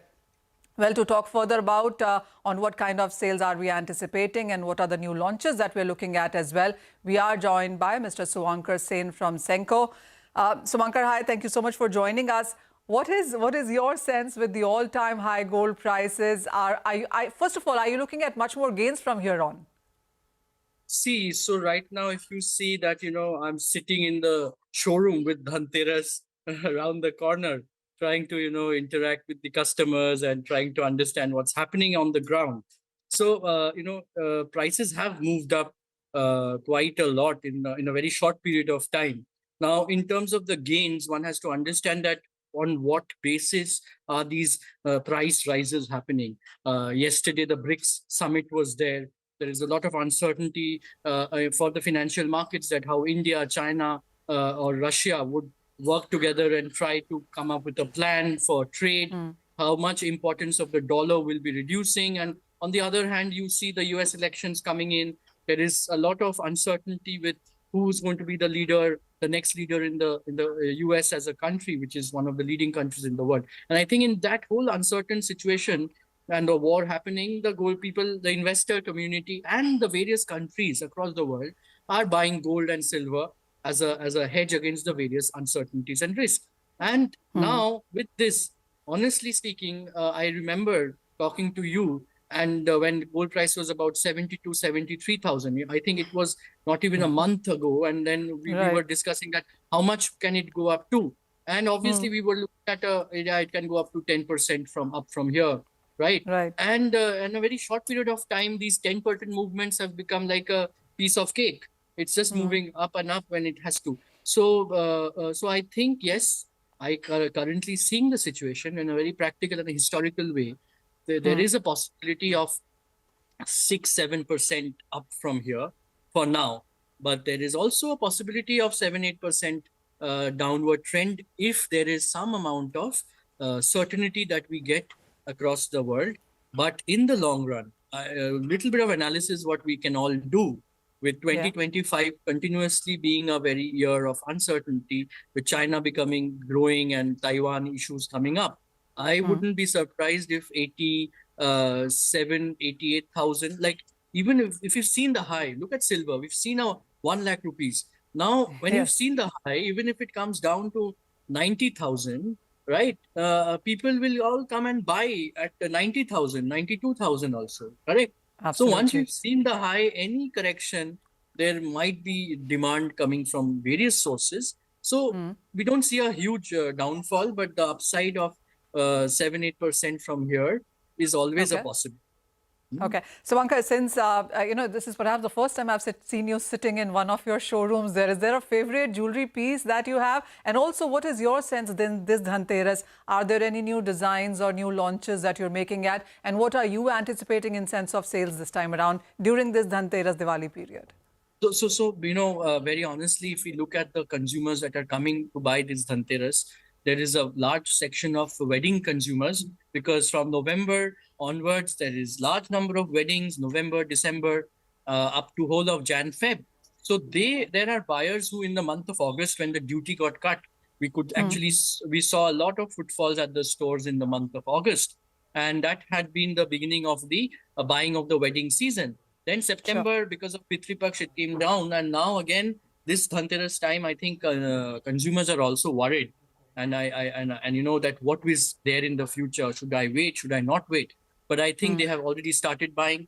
We can see at least 40 to 50% of the consumers who are buying right now are related to weddings. And the 40-50% who are not related to weddings, they are divided amongst consumers who with a budget of 2-3 lakh rupees buying some kind of jewelry also as a annual buying during this auspicious time. And there are some consumers who are like, you know, working women jewelry or lightweight for the daughters, something within 50,000 to 1 lakh.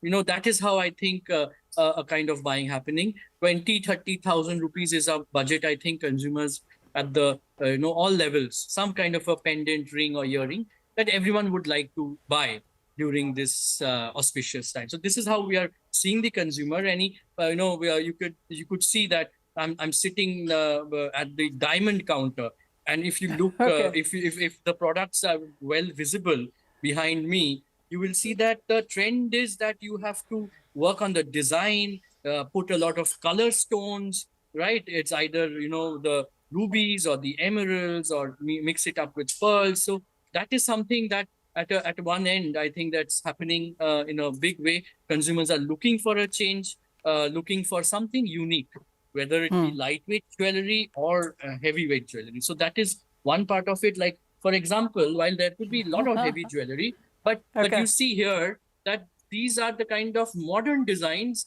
you know, asymmetric shapes. So, Ankar, how much is that piece for? This piece will be approximately 3.5 to 4 lakhs, this one. And this is more lighter. It's like a choker. This will be between 1.5 to 2 lakhs. So these are a little, those kind of pieces. modern design. So it's not just really. Mangalam, anything that you're looking to buy from here? No. Suvankar, the only thing I can say is that, you know, as quickly as you showed all those pieces up on the screen, just put them back once again. Before we start liking them too much. Yeah, before we'll probably talk about gold and silver for Dhanteras, because that will be more, value as far as investment out there is concerned as well. Thank you so much for joining in, Manisha, for this. Here is your gold, you know. All right, there's your gold then. All right. It's totally equipped right now.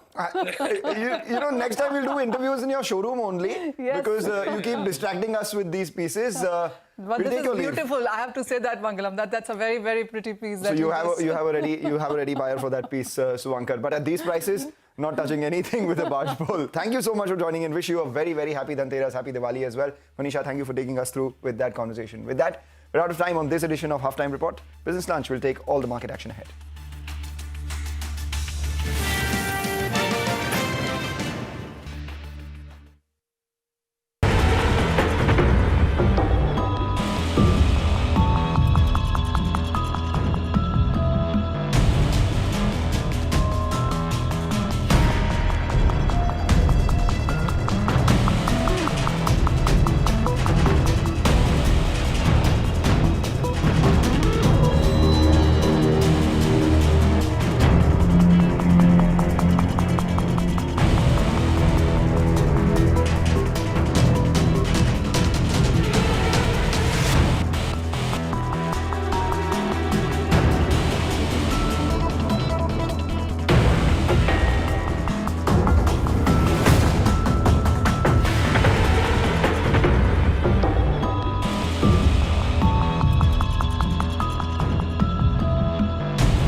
Excellency, रूस और Ukraine के बीच चल रहे संघर्ष के विषय पर हम लगातार संपर्क में रहे हैं।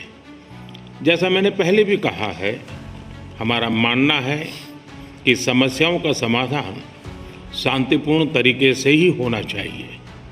शांति और स्थिरता की जल्द से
Stocks bounce after a weak open with mid-caps leading the charge. IT and metals are prominent gainers, financial off lows while utilities drag. Bajaj Finance gains after lender says that credit cost has peaked in Q2 and will moderate going forward, even though the rise in Q2 pushes the full year guidance. Its business momentum remains strong.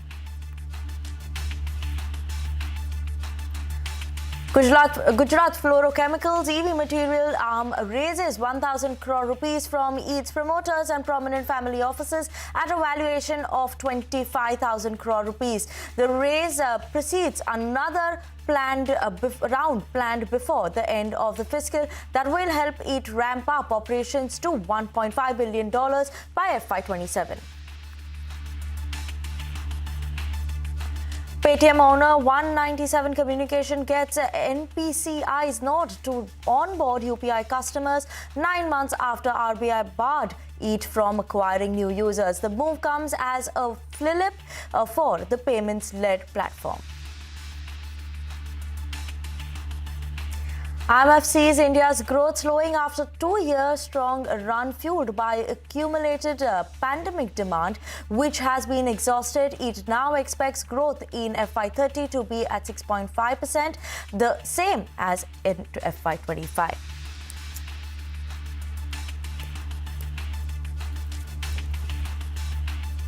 Hello, good afternoon. You're watching Business Lunch on CNBC-TV18 and I'm Benny Motiwala. A quick look at the markets because finally it snapped its 2-day losing streak today and Nifty as of now almost in the day's highest point though. 0.3% of gain, 24,500. About that mark is what the Nifty is trading at. Let's pull up what the broader markets are doing today. While we're seeing that underperformance coming in when the market was falling, today the broader markets are outperforming the Nifty. Look at the mid cap, that's up almost 1.3%. Small cap also managing to hold on to good gains. So yes, clear outperformance today that is coming from the broader markets.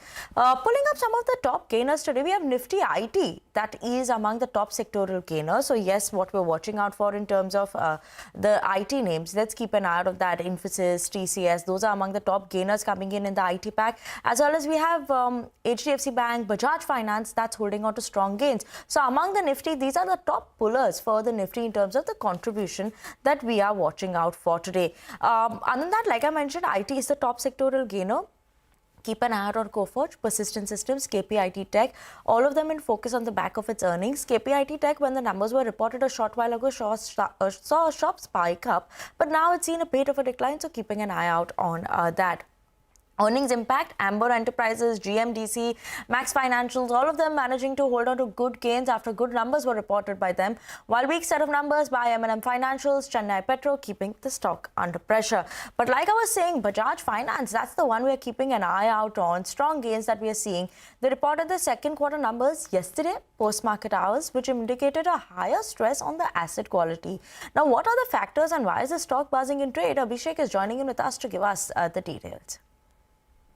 Bajaj Finance has raised their FY25 credit cost guidance to about 2.05% from the earlier guidance of 1.75 to 1.85%. However, the management says that the credit cost has peaked for them in Q2 FY25. So with reference to their asset quality, gross NPA in absolute value increased by 29.4% sequentially and the gross NPA ratio has come in at 1.06% versus 0.86% in the previous quarter. With reference to the PNL, both the NI and PAT were largely in line with our poll till yesterday. In October of 2024, Bajaj Finance stock price had fallen by 15% versus 5% decline in Nifty. So largely Street was anticipating a rise in credit costs for Bajaj Finance with respect to their performance. So brokerages say that stability in net interest margin is the key positive. Now Bajaj Finance will benefit from new product launches and easing rates. So valuations as per brokerages are right now attractive for investors. Morgan Stanley has written on Bajaj Finance, they have an overweight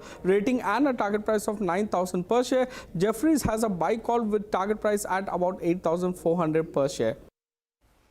Thank you so much for that, Abhishek. But let's move on and shift focus to the mid-cap IT companies. Stocks of Coforge and Persistent Systems both are up and away in trade after reporting a better-than-expected second quarter number.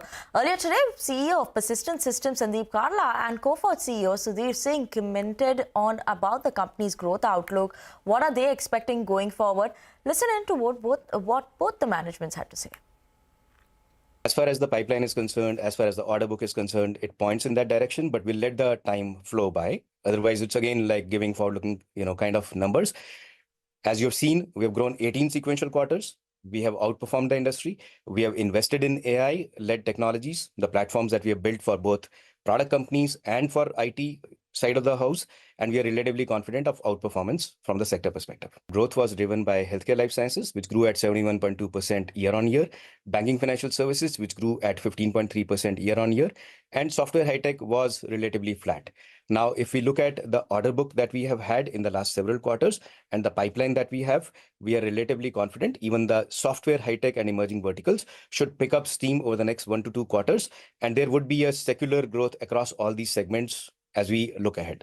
As we look at the fact that our large deal pipeline, beyond just the 3 that we've announced in the last quarter, is looking even more robust, we feel very confident that not just the coming quarter, which is quarter 3, but quarters to come should see very robust and sustained growth. And we will continue to deliver that growth as we have over the last 7 years. We believe that we have significant margin levers even going forward to make sure that we deliver or over-deliver on the margin guidance that we'd given for the year. We had said that our gross margin will go up by 50 bips this year over last year. Given where we stand right now, we believe we're going to meet that guidance and at a stretch exceed that guidance going forward. Okay, and let's shift focus and talk about another stock that has been buzzing in trade today. That's Paytm. Now, why? Paytm's parent company, 197 Communications, said that it has received an approval from the National Payment Corporation of India to resume onboarding of new customers on its UPI platform. As of now, stock holding on to a gain of 1%. But Ritu is joining in with us to give us all those details. Ritu? Well, relief for Paytm as the National Payments Corporation of India has granted 197 Communications, which is the parent entity of Paytm, approval to onboard new UPI users. And this comes nearly 9 months after the RBI had barred the company from adding new customers. The approval, of course, is contingent on OCL adhering to all regulatory guidelines and NPCI norms. Now, keep in mind, Paytm's UPI market share did take a hit during this 9-month embargo, dropping from 13% in January to about 7% in September, although it remains the 3rd largest player in the UPI ecosystem. Its monthly transacting user base had also fallen to about 6.8 crores in September because of this ongoing migration and the ban on adding new customers until now. Now, OCL had earlier received NPCI's nod to operate as a third-party application provider with about 13.5 crore UPI customers already migrated onto its platform supported by 4 banks.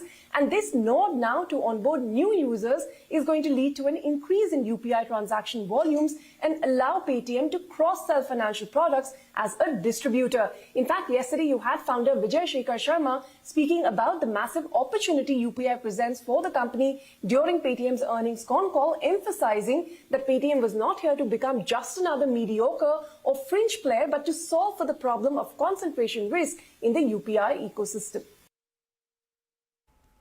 Thank you so much for that, Ritu. But leaving you with some good news as we slip into break, 1 million Indians are now making smarter investments with the help of Money Control Pro. Money Control Pro, which is a part of the listed entity Network 18, has crossed the milestone of 1 million paying subscribers. The site closed September at over 53 million unique visitors, nearly 30% higher than its closest competitor, ET, and underlining the fact that the Money Control Pro is India's platform of choice when it comes to making financial decisions. If you haven't subscribed yet, scan the barcode on your screen to become a part of Money Control Pro family and help yourself make better financial decisions. Money Control also celebrated the 1 million subscriber landmark this morning Ringing the opening bell at the National Stock Exchange, the editorial team of Money Control Pro, also joined by India's leading investors, market and minds and movers and shakers, including Ashish Chauhan, the MD and CEO at the National Stock Exchange, Sameer Arora from Helios Capital, and Edelweiss Rashesh Shah for a special chat on the power of Indian equities.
SME listings are closely monitored by exchanges and SEBI to ensure they don't engage in irrational exuberance, price manipulation, or fraudulent trade practices. We are working on a discussion paper on SME IPOs that should be coming out soon, but what we have seen is pretty disturbing. The way retail participation is happening, the number of times IPO issues are oversubscribed, the way market making happens, the way underwriting happens, and obviously we don't feel very comfortable about what's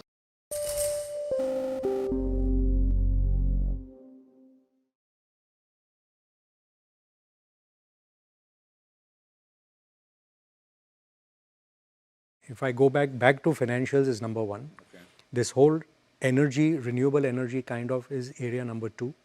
The whole hard assets is area number three. And in that, what else have I done recently? Let me think. So I have renewables. I have an airline stock, for example, believe it or not, that there is a, hopefully a revival in that as well. I mean, from an individual investor perspective, there's enough to do. And it's not a market which is going to crash and therefore you say, I want to sit on cash. Next Diwali, if we get double digits from the index, I would be surprised. I think at some point, and there are a lot of stocks. Even remember, we've spoken in the past about EMS. Some EMS stocks are down 40%. And it's not like the story is over there. Some of them are over 100 multiple. Some of them are not.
Welcome back. You're watching Business Lunch on CNBC-TV18. Let's move on. And in a major setback for the edtech startup Bajaj, the Supreme Court has set aside NCLAT's order allowing the settlement with BCCI. Ashmit is here to tell us more details on that. Well, here are the quick facts of the case. BCCI as well as Bajaj had sought to settle a payment dispute over 158 crore rupees, and on the back of that, the NCLAT had allowed for closure of insolvency proceedings. Now, the proceedings then moved here before the apex court on account of the US lenders. The US lenders raising allegations of siphoning off, of mismanagement, saying that their claims are still outstanding and therefore there can be no case made out for closure of these proceedings. This was the question here before the apex court. The Supreme Court, in its decision today, has very clearly held that as far as the rules that dictate the settlement proceedings are concerned, they were not followed. The settlement application needs to be filed by the IRP. Did not happen in this case. The settlement application needs to go before the NCLT. Again, did not happen. It went straight to the NCLAT. And on these procedural grounds, the apex court has rejected the NCLAT order, has set that aside. And importantly, this will bring the insolvency proceedings back into play. The COC again will come back into play. The Supreme Court has said that the settlement amount of 158 crore rupees that Bajaj was bringing in will now go towards the COC. An important caveat, though, however, the apex court has held that it is not dwelling into the merits of the claims and allegations that have been raised by independent sides. That is something that will now be open to adjudication before the NCLT and the NCLAT. Back to you. Okay, thank you so much for that, Ashmit. But do stay on with us because the Supreme Court has also enacted judgments on taxation of industrial alcohol by state governments. Could you tell us more details on that? Well, it's an important case. It's been pending for 25 years now. A key issue that decides the power of the state versus the power of the centre to regulate and tax industries. The one industry in question is industrial alcohol. This issue has been pending for 25 years, being decided this morning by a rare occurrence by a 9-judge bench of the apex court. In an 8:1 ratio, what the apex court has clearly held is that it is the state government which has the power to regulate and tax industrial alcohol. This entire issue arose way back in 1999 when the UP government had sought to levy an ad valorem fee of 50% on manufacture and sale of industrial alcohol. This was opposed by the centre, saying that this is an exclusive domain of the centre. Now, what's important is that the UP government had argued that in a post-GST world, in a post-GST regime, such sources of income become critical to the state government. Now, it's important because it has large revenue implications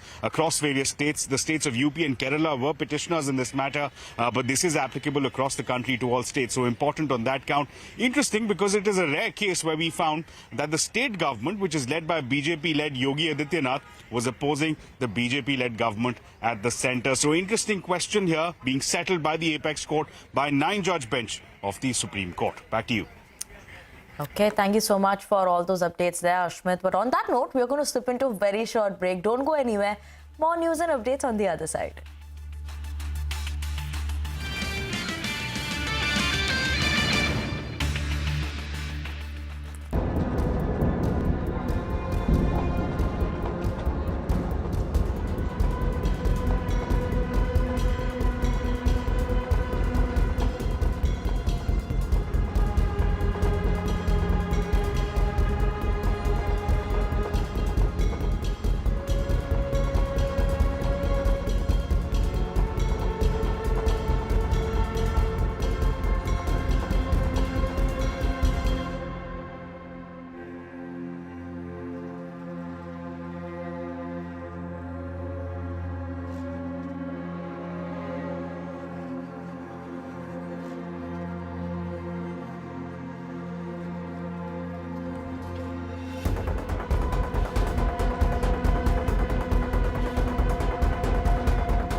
Typically, the Democrats have been warmongers. It's very, very sad to say, but because they tend to be kind of moralistic that we will go and support this.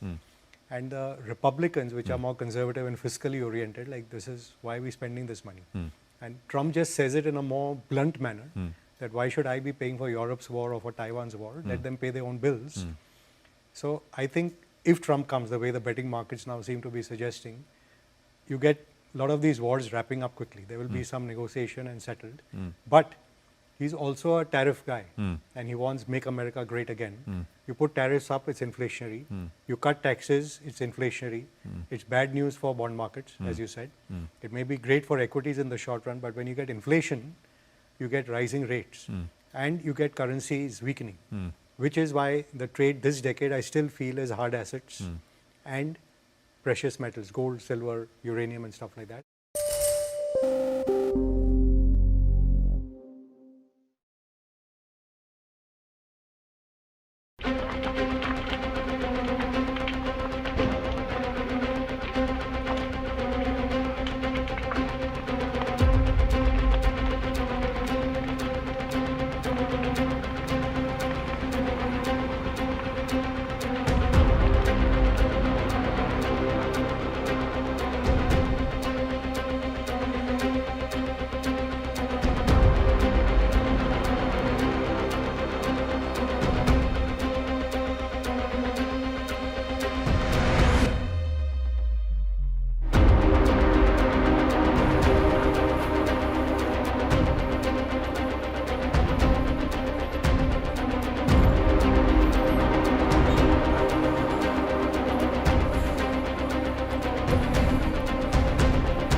Welcome back. You're watching Business Lunch on CNBC-TV18.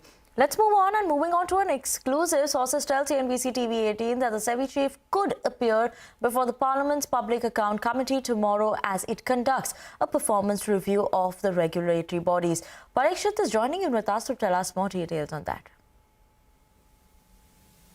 Well, this is going to be an important meeting of the Public Accounts Committee of Parliament. It is headed by K.C. Venugopal, the Congress General Secretary, and it has members from both the BJP, the NDA and the opposition as well. Several Congress, several TMC members part of this committee. Now, as per convention, the chairman or the head of the body that has been called by the parliamentary committee has to appear before the panel. So in this case, the topic, the theme of the discussion is the performance review of regulatory bodies in the country. So as part of this, officials of TRI and SEBI have been called. These meetings will take place from 11 a.m. in the morning to about 2:33 in the afternoon tomorrow, and the SEBI chief and the TRI chief are likely to appear before the committee. Now, what is likely to happen?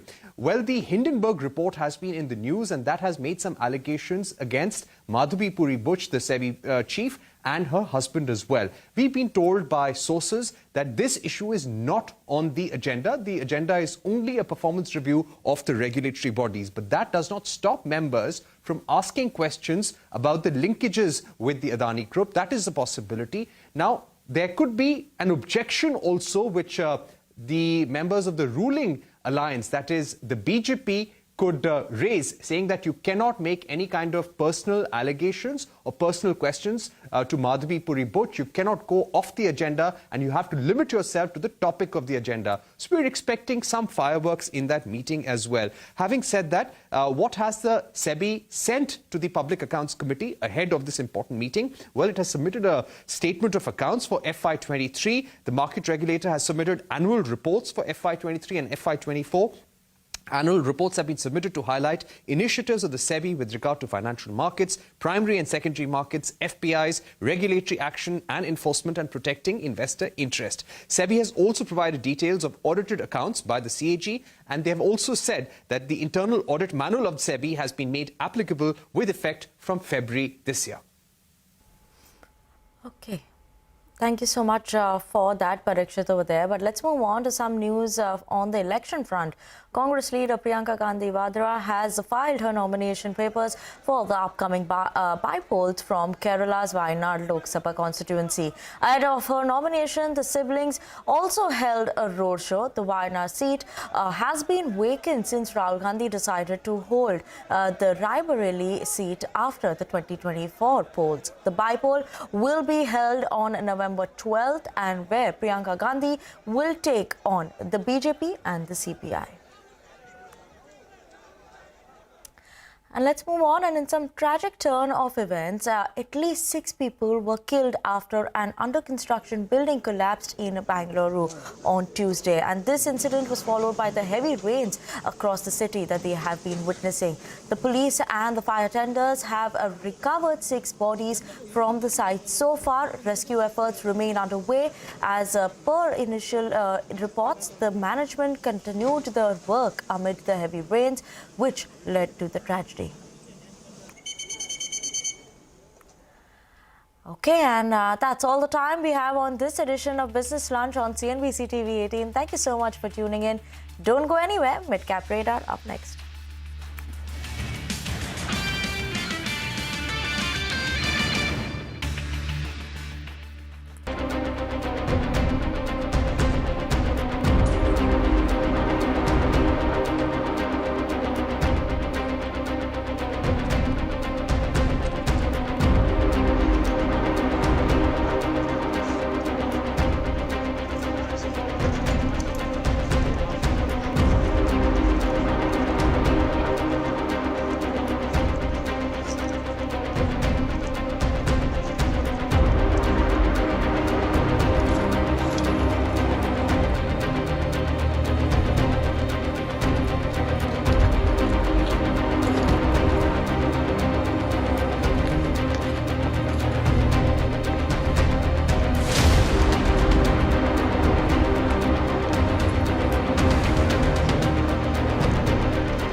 A bit like 2008, except the base is very different. Much larger. We're 3.5 times of that time.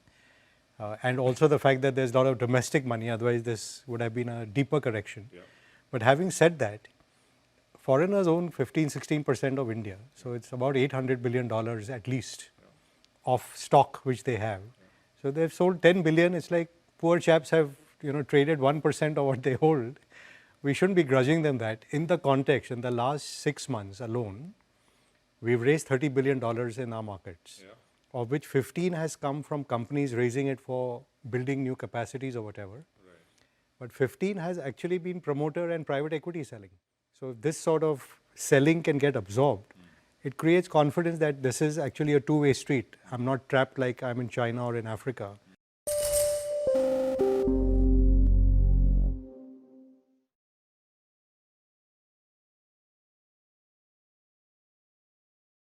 Why did Korean car maker Hyundai select Shah Rukh Khan as its brand ambassador? Well, to know that, you have to go back 26 years. It was 1997 and it had just been a few months since Hyundai had set up shop in India. At that time, the other Korean car maker, Daewoo, was having trouble in the India market as the parent company had gone bankrupt and that had hurt the image of Korean brands in the country. As Daewoo was getting ready to shut shop, Hyundai was just warming up to take off with the Santro. But how? No one knew Hyundai in India. The market was dominated by the likes of Maruti, Honda, Toyotas, Tata and Mahindras. In fact, when you said Hyundai, the other person thought you were mispronouncing Honda. The company hired advertising firm Saatchi & Saatchi for brand building. When the choice came for a brand ambassador, it is rumored that one celebrity who was in consideration was Jackie Shroff. Yes, our very own Jaggu Dada. The other name that came up was that of Shah Rukh Khan, who had super hits like Dilwale Dulhaniya Le Jayenge and Dil To Pagal Hai in his name. The company received feedback that he was the star of tomorrow, an unconventional hero, someone who appealed to the young India big time. So if Shah Rukh was the star of tomorrow, then Santro was the car of tomorrow. इस दुनिया में बस हम दो हैं, दुनिया जिनकी दीवानी है. With that, the Hyundai team started looking for contacts to reach Shah Rukh. It was actually one of the company's dealers in Mumbai who rang up Saeed Mirza to arrange a meeting with SRK. King Khan needed some convincing according to sources and finally agreed. According to the company's former president BVR Subbu, the first agreement was typed out by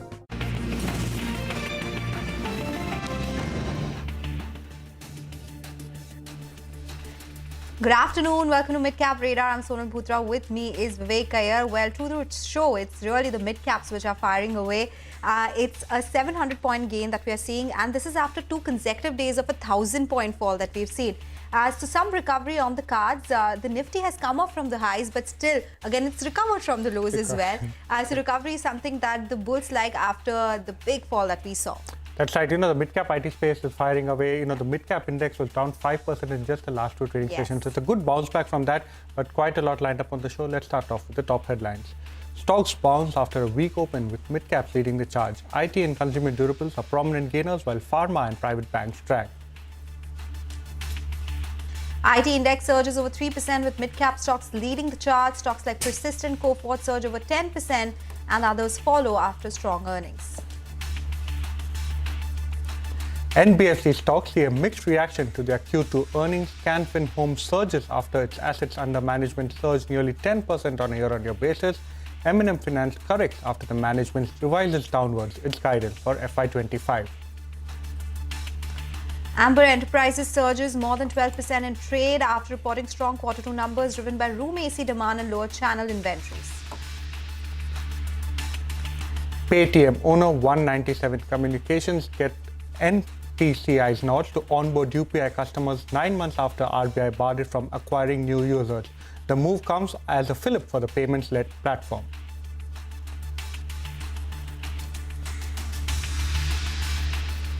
Okay, all right.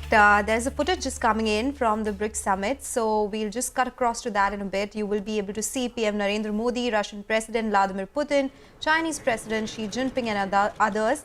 The 2024 BRICS summit is the 16th annual BRICS summit and currently is taking place in Kazan, Russia from 22nd October to 24th October. This is the first BRICS summit to include Egypt, Ethiopia, Iran and the United Arab Emirates as members following their accession to organization at the 15th BRICS summit.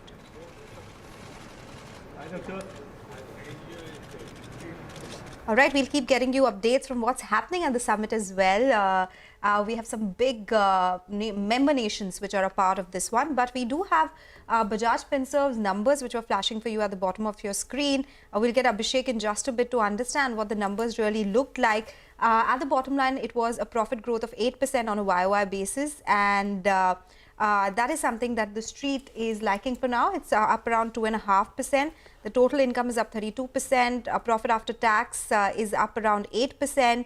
And we do have the general insurance's profit after tax, which is up around 6%.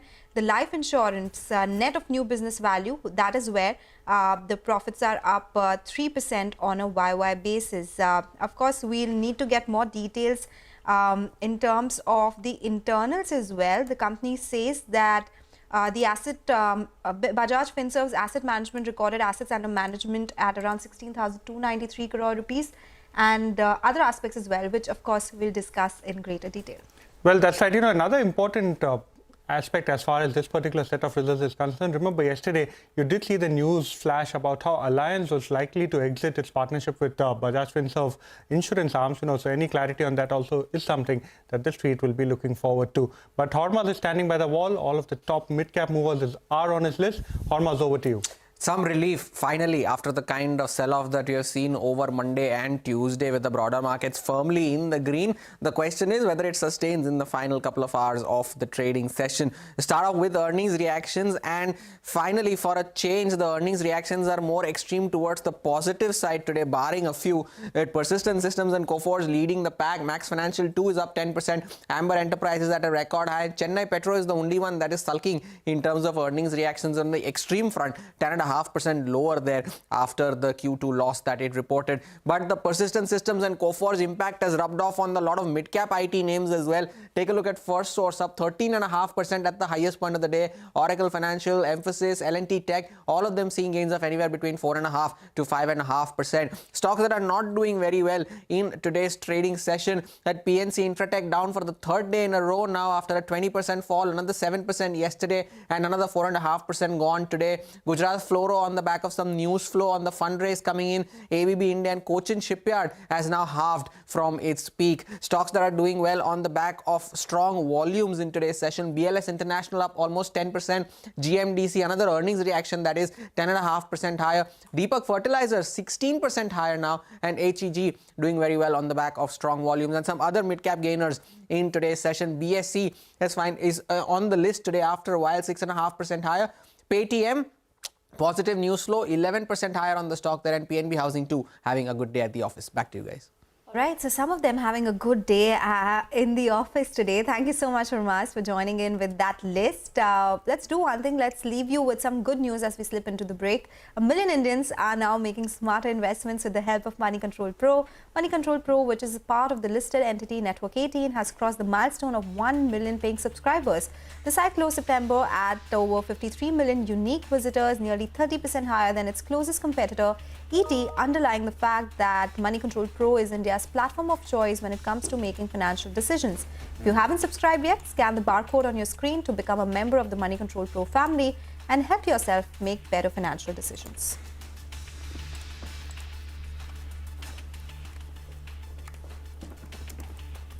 Money Control also celebrated the 1 million subscriber landmark this morning by ringing the opening bell at the National Stock Exchange. The editorial team of Money Control Pro was also joined by India's leading investors, market minds and movers and shakers, including Ashish Chauhan, the MD and CEO of the National Stock Exchange, Samir Arora from Helios Capital, and Edelweiss's Rashesh Shah for a special chat on the power of Indian equities.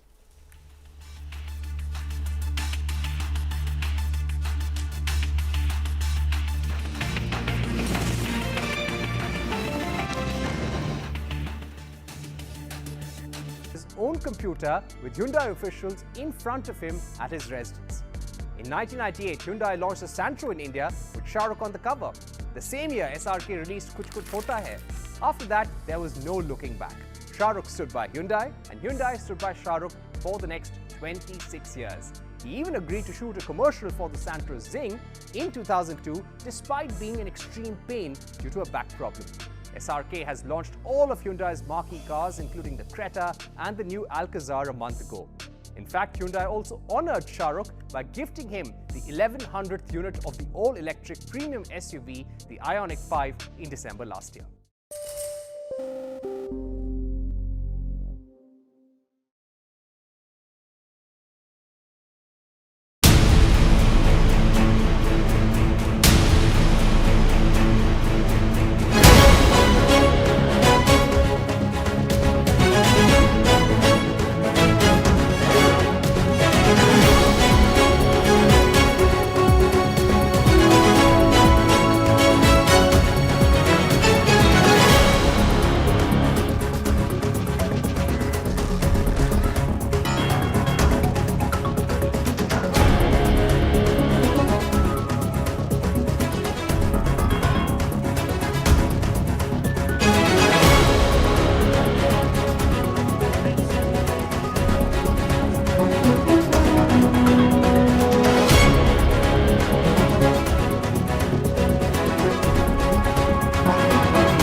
Welcome back. You're still tuned into Midcap Radar. Let's go across to Reema. She's joining us with the analysis of KPIT Tech, which just reported numbers a while back. Reema?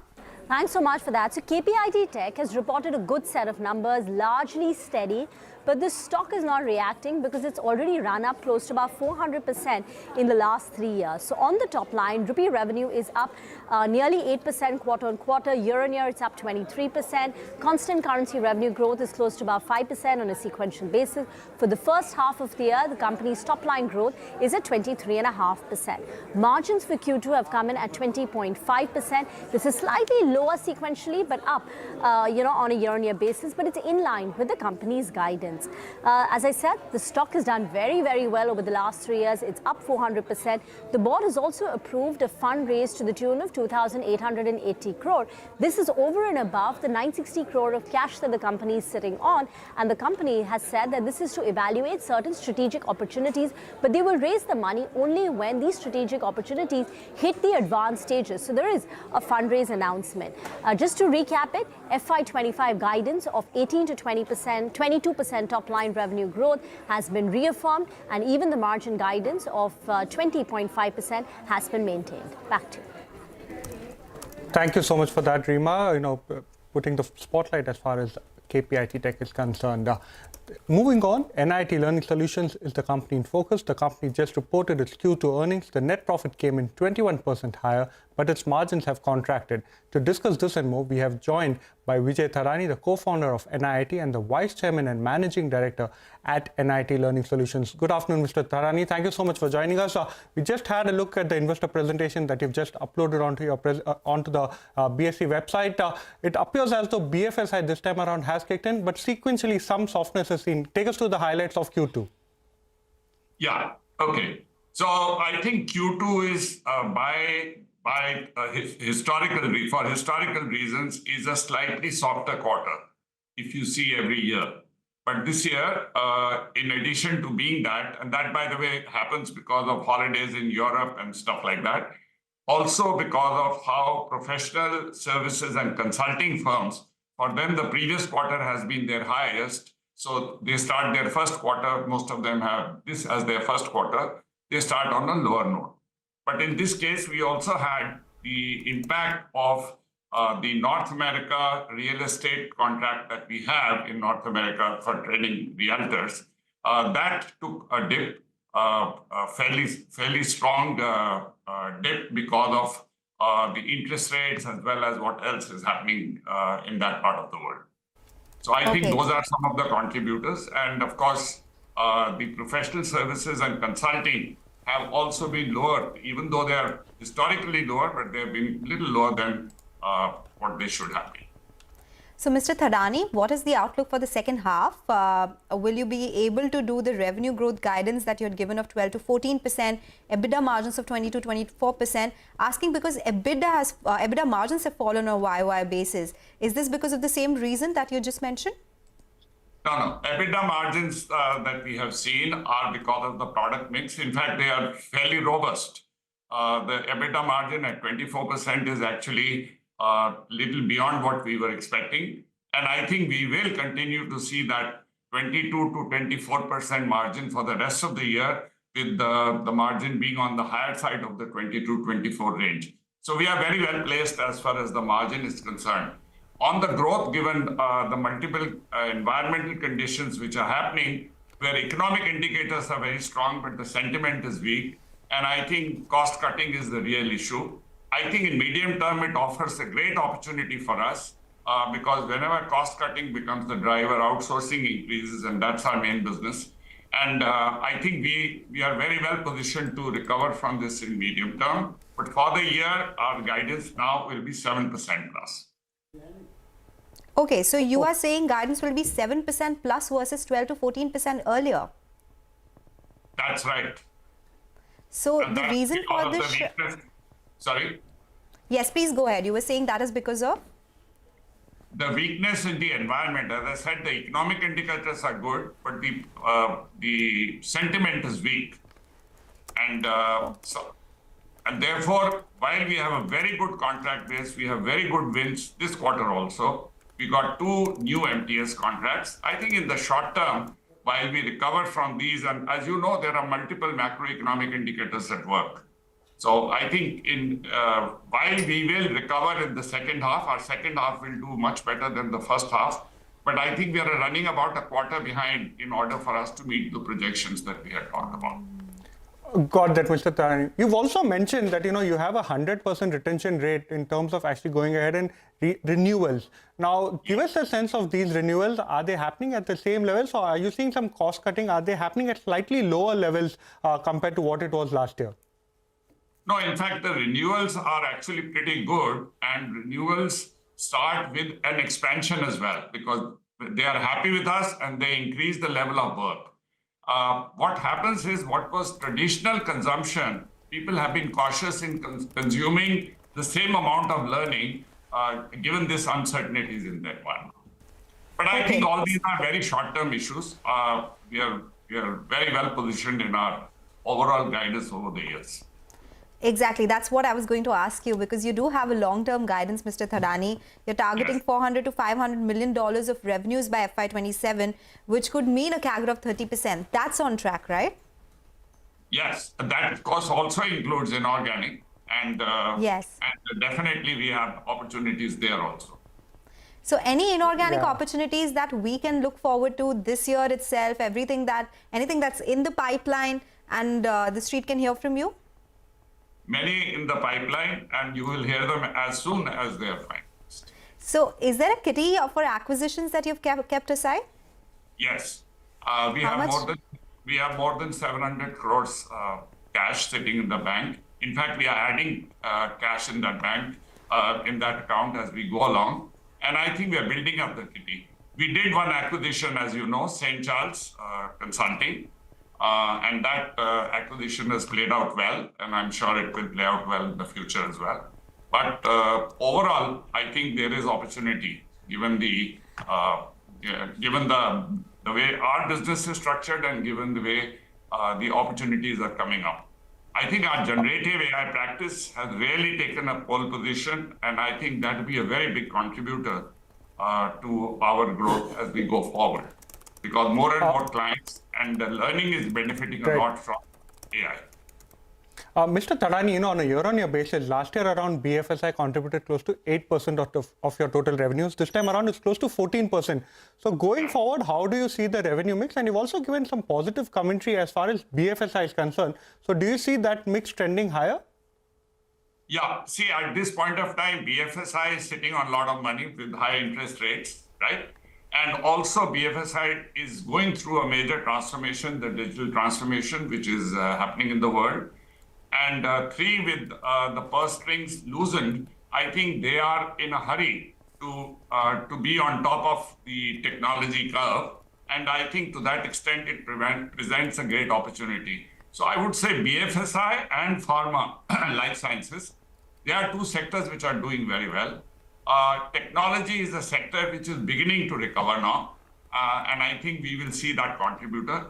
These are 3 out of the big 4 sectors that we have always been very, very positive about. So 3 out of 4 are actually at this point of time doing well. We do believe professional services and consulting, which is right now taken a small dip, but I think they will recover over a period of time as things stabilize and as the sentiment starts improving with the interest rates coming down, and with the buoyancy in the environment and more clarity. I think uncertainty is the single largest contributor for holding people spending on learning and development. Totally makes sense, Mr. Thadani. Thank you so much for joining in today and giving us a sense of what's happening on ground, right? And that gives more perspective of what the ground reality is like. Thank you so much for joining in today and giving us all those insights. So that's the word coming in from NIIT Learning, talking about some pressures on ground. Some of the segments doing well, technology is coming back, but still they have cut their growth guidance to 7% versus 12 to 13% earlier.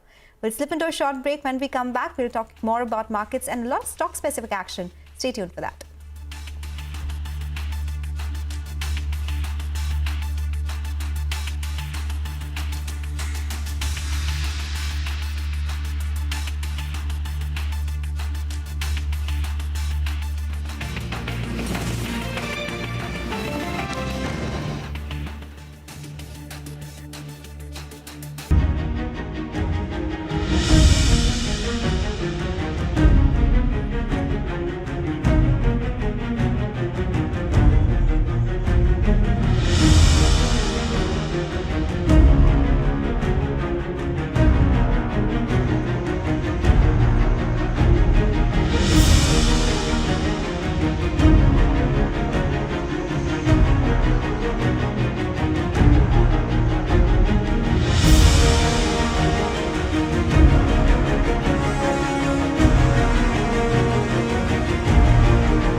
Welcome back to Midcap Radar. Well, Bajaj Finance just delivered its Q2 results some while ago. Abhishek joins us with the earnings fine print. Well, Vivek, to begin with, it's a bit of mixed bag with reference to the general insurance having a few one-offs and life insurance being very strong. So to begin with, in general insurance, they have seen spillover of government's health business to October, and that impacted their top line. So the gross written premium is down 19.55% on a YOY basis, while it is up 23.3% on a sequential basis. Now, ex of government, the business would have grown by 11% on a YY basis. So NatCat claim is there of about 45 crore, which led to net loss of 48 crore for the company. This compares to a PAT of about 37 crore on a year-on-year basis and about 16 crore in the previous quarter. So combined ratio has improved sequentially to 101.4% versus 103.7% in the previous quarter. However, claim ratio has increased to 79.7% when compared to 78% in the same quarter last year and about 77.1% in the previous quarter. AUM growth in the general insurance business is about 8.3% YOY and about 0.9% sequentially. Life insurance numbers are pretty strong over here, both YOY and quarter-on-quarter.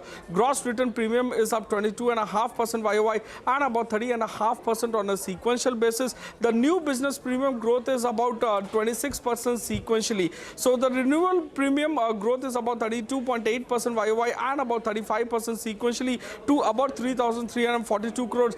PAT came in at 148 crores, which was up 52.5% on a sequential basis. Their AUM growth is also very healthy in the life insurance business. AUM growth is about 24.8% YOY and about 5.3% sequentially. Back to you.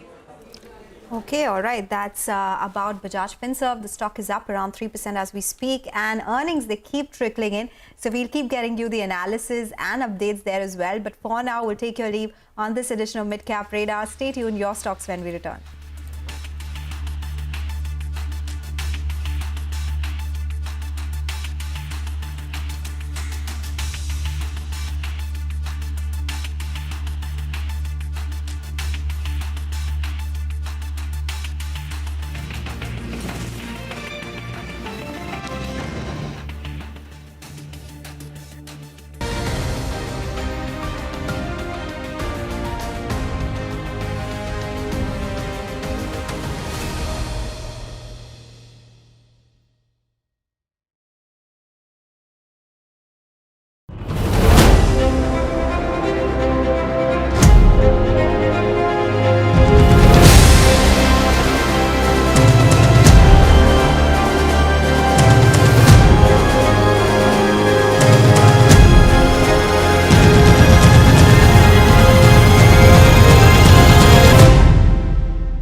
Make informed decisions with comprehensive analysis on the go. Strengthen your portfolio with real-time market updates on the go. Create effective strategies with insightful expert opinions on the go. Grow on the go with CNBC-TV18, now streaming live 24/7 on YouTube. How about listening to global market maestros before crafting your investment strategy? How about getting deep insights into their businesses from top Indian honchos before putting your money on the line? How about making every trading day profitable with strategies from the market masters, macro pundits and chart wizards? Only one show gives you a head start to your trading day. Get ready to profit. Get ready for business with Bajaj at these times on CNBC-TV18 and CNBC-TV18.com. CNBC-TV18, an unending pursuit for excellence. A pioneer, a leader, a visionary, building a lasting legacy of credibility, consistency, and trust. Giving unparalleled access to global thought leaders and powering conversations that are shaping the new world order. Setting the highest standards through exemplary leadership. It is this unrivaled reputation for the most comprehensive coverage, actionable intelligence and in-depth reporting that makes CNBC-TV18 India's #1 business news brand.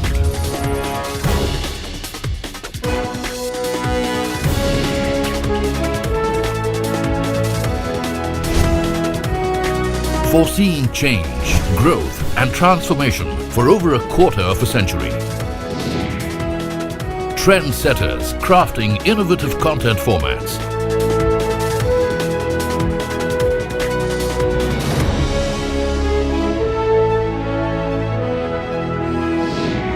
And award-winning business journalism. On air, online, on social media. As we embark upon 25 years of excellence, we invite you to be a part of our future. CNBC-TV18, your trusted partner and investment ally.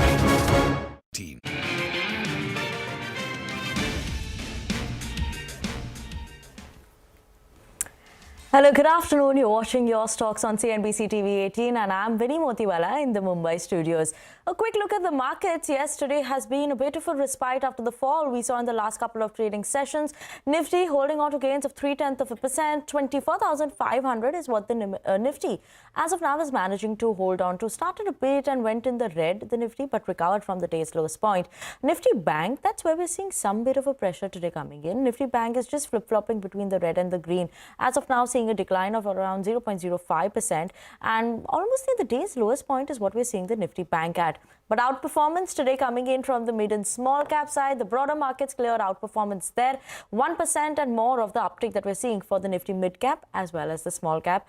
And IT, let's not forget that. Nifty IT is among the top sectoral gainer today. We have Infosys, TCS that's holding on to strong gains. And on the back of earnings, Persistent System, Coforge, that also managed to hold on to good gains. But that's how the market setup is looking like. But let's bring on board our experts for today who will be solving all your stock-related queries. We have Rajat Bose from rajatkboss.com as well as Parthiv Shah from Tracom Stockbrokers joining in with us to solve all your stock-related queries. So, very good afternoon, gentlemen, and thank you so much for joining in with us.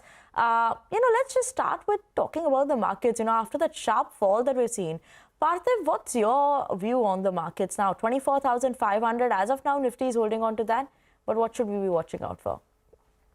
Good afternoon, Rini and Rajata. See, our sense is that, this is a very healthy correction. And I think we were all expecting this. And more importantly, as and when we started seeing the Q2 numbers, I think the street was certainly disappointed because if you look at the approximately around 170 companies which have reported so far, the revenue growth has been near tepid at around 5-6%. And so has been the PAT growth on a year-on-year basis to the tune of 6 to 7%. I think this is not what the markets were pricing in. We're quoting at around 21 times forward FY25 multiples. And with such earnings, I think the multiples look very, very expensive. So that is the reason why the markets are correcting. Plus, we saw almost 82,000 crore month till date in terms of FI selling. And that has also added to the concerns. And I think with all the geopolitical tensions going around, I think some of the long-only funds want to go a little light going into a major event like US elections. These are the reasons why the correction is taking place. But our sense is this is pretty healthy. Any further downside here in the market, and especially the mid-cap, small caps, which have corrected more heavily, I think investors should look into restructuring their portfolio and buy good quality names. Okay, and that's what we'll be solving for our viewers as well, if any doubts that they have for some of the names that they are holding. Let's start with the queries then. Indira Lakshmi is writing to us from New Delhi. She's holding 450 shares of RVNL at a price of around 259 rupees per share, making a good amount of profit. Let's not forget all these railway stocks have seen that run up in the last 1 year. Now wants to know whether she should continue to hold this or maybe look to sell, and if she has to sell, what price should she be exiting at? Rajat, what's your view on this one? Last 1 month, RVL seems to be a bit under pressure.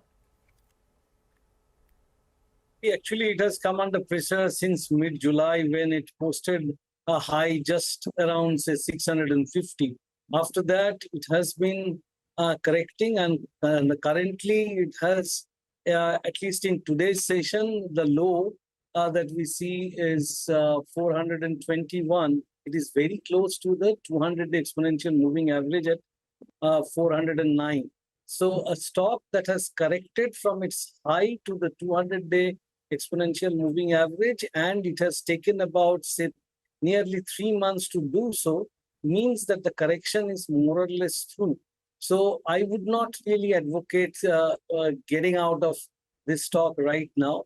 In fact, one can average one's position at this juncture and put a stop below, say, 380 for the fresh positions or for the whole positions, and continue to hold on. Okay, continue to hold on. If any fall, you could look to add. That's a word coming in from Rajat. Parthiv, would you also concur to that? And, RVNL or railway stocks, is that still a hold? Even purely on a fundamental basis, I think RVNL is a very, very expensive stock.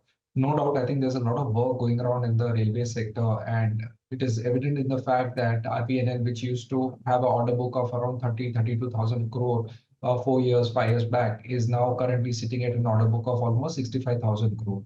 So they doubled the order book. But I think if you look at the PE re-rating, this was a company which used to quote at around 10 times, 15 times. Currently, it is quoting at a very expensive 55 times. And this is the only concern. And I think this stock, if not a major price correction, as Rajita said, could for a very long time correct, because I don't see that the execution pace would pick up to an extent to justify these valuations. If you see last 3 years, the revenue execution has picked up from 50,000 crores to around 21,000 crores.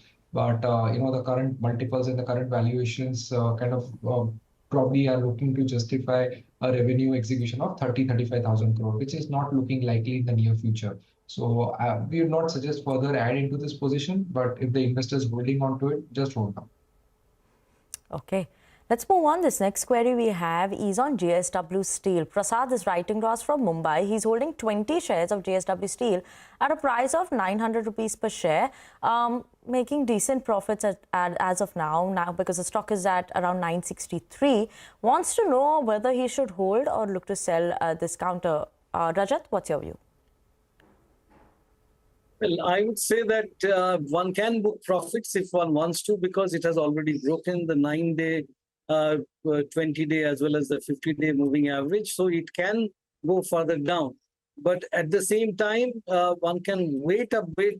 If it were to, say, take out 970, 975 range, then there is a possibility that it might even test the 1,000 mark. If that happens, at that point of time, one may decide to get out. Otherwise, I would say that sell only below 955. Okay, and Parthiv, what's your view on this one? Fundamentally, how is JSW Steel looking? Fundamentally, I think it's one of the finest steel makers in the country. Despite not having fully captive iron ore and coking coal resources, this is a company which boasts of having one of the lowest cost of production. And if the investor has a slightly long-term view, long-term in the sense that next 3 to 5 years, then by next year, JSW Steel will be having capacities of almost 37 million tons. And they have capital work in progress and expansion pipeline to the tune of almost 50 million tons by 2030. And I think looking at the track record of capital allocation of this company, I think they have a fantastic track record. So our sense is that, if the investor has a 3 to 5 year horizon, we believe the steel demand will continue to grow. Government might take some measures to allow the domestic companies to benefit because there's a lot of dumping taking place from the Chinese players. So we believe it's a fine steel stock and investors should hold such companies for long term. Okay. Let's move on to the next query. Rehan Shah is writing to us from Gujarat. They're holding 50 shares of Nykaa at a price of 180 rupees per share. Wants to know whether to hold or switch to another counter. Nykaa, when you look at it, has not done much, even after the listing. We've seen that sharp fall that's come in, and it's not managed to recover to those levels. Parthiv, what is fundamentally, how is Nykaa looking like? Because we've seen that subduedness in Nykaa even during earnings. It's not outperforming in a sort of way. So what should we be watching out for fundamentally there? Absolutely. If you recollect during the IPO, I think there was so much of buzz and people craving to get allocation in this company. And at one point in time, the market cap had gone to a stupendous high levels of around 80,000 crore. After which I think the stock has massively underperformed. And this is what happens when there are these overpriced stories and where market tends to expect that these companies will continuously grow at a very, very high levels. And the growth did not come to the expected levels because there's a lot of competition taking place from other retail giants like that of Reliance, Aditya Birla Group. So I think our sense is that the last quarter internals were good. The gross merchandise value had increased and it was a 25% growth year on year.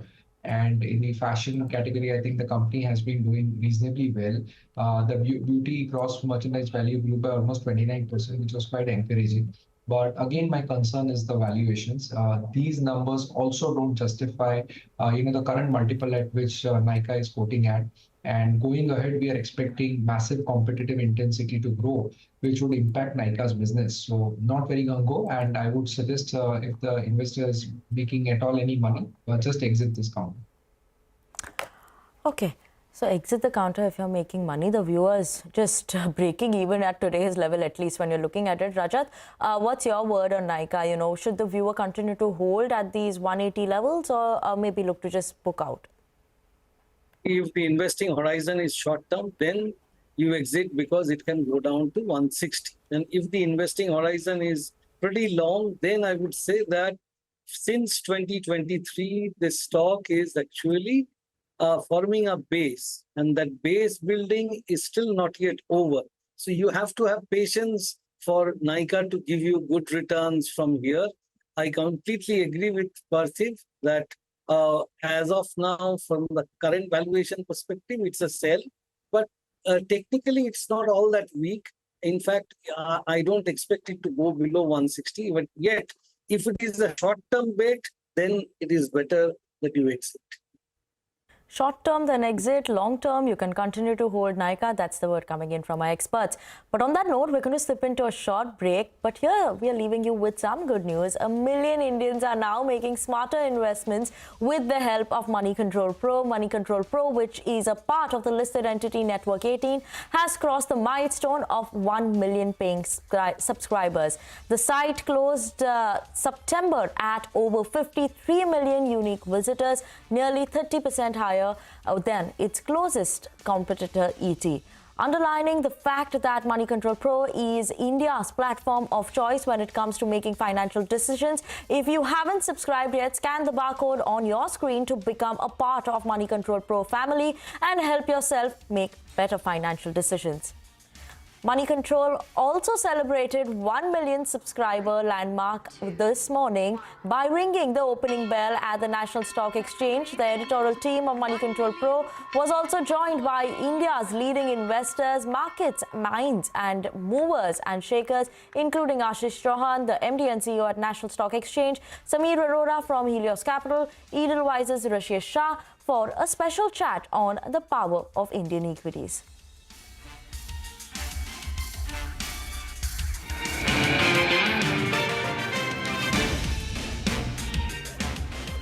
What does it take to build India's largest startup platform? It takes a journey of starting out as an unknown and ending up as unforgettable. It takes more than 2 decades of celebrating the most influential and influencing the most celebrated entrepreneurs. From chronicling the stories of India's startup universe to becoming a success story in itself, as India's longest-running show on startups and entrepreneurship, celebrating 21 action-packed years of building India's biggest startup community. Young Turks at 21, only on CNBC-TV18 and CNBC-TV18.com.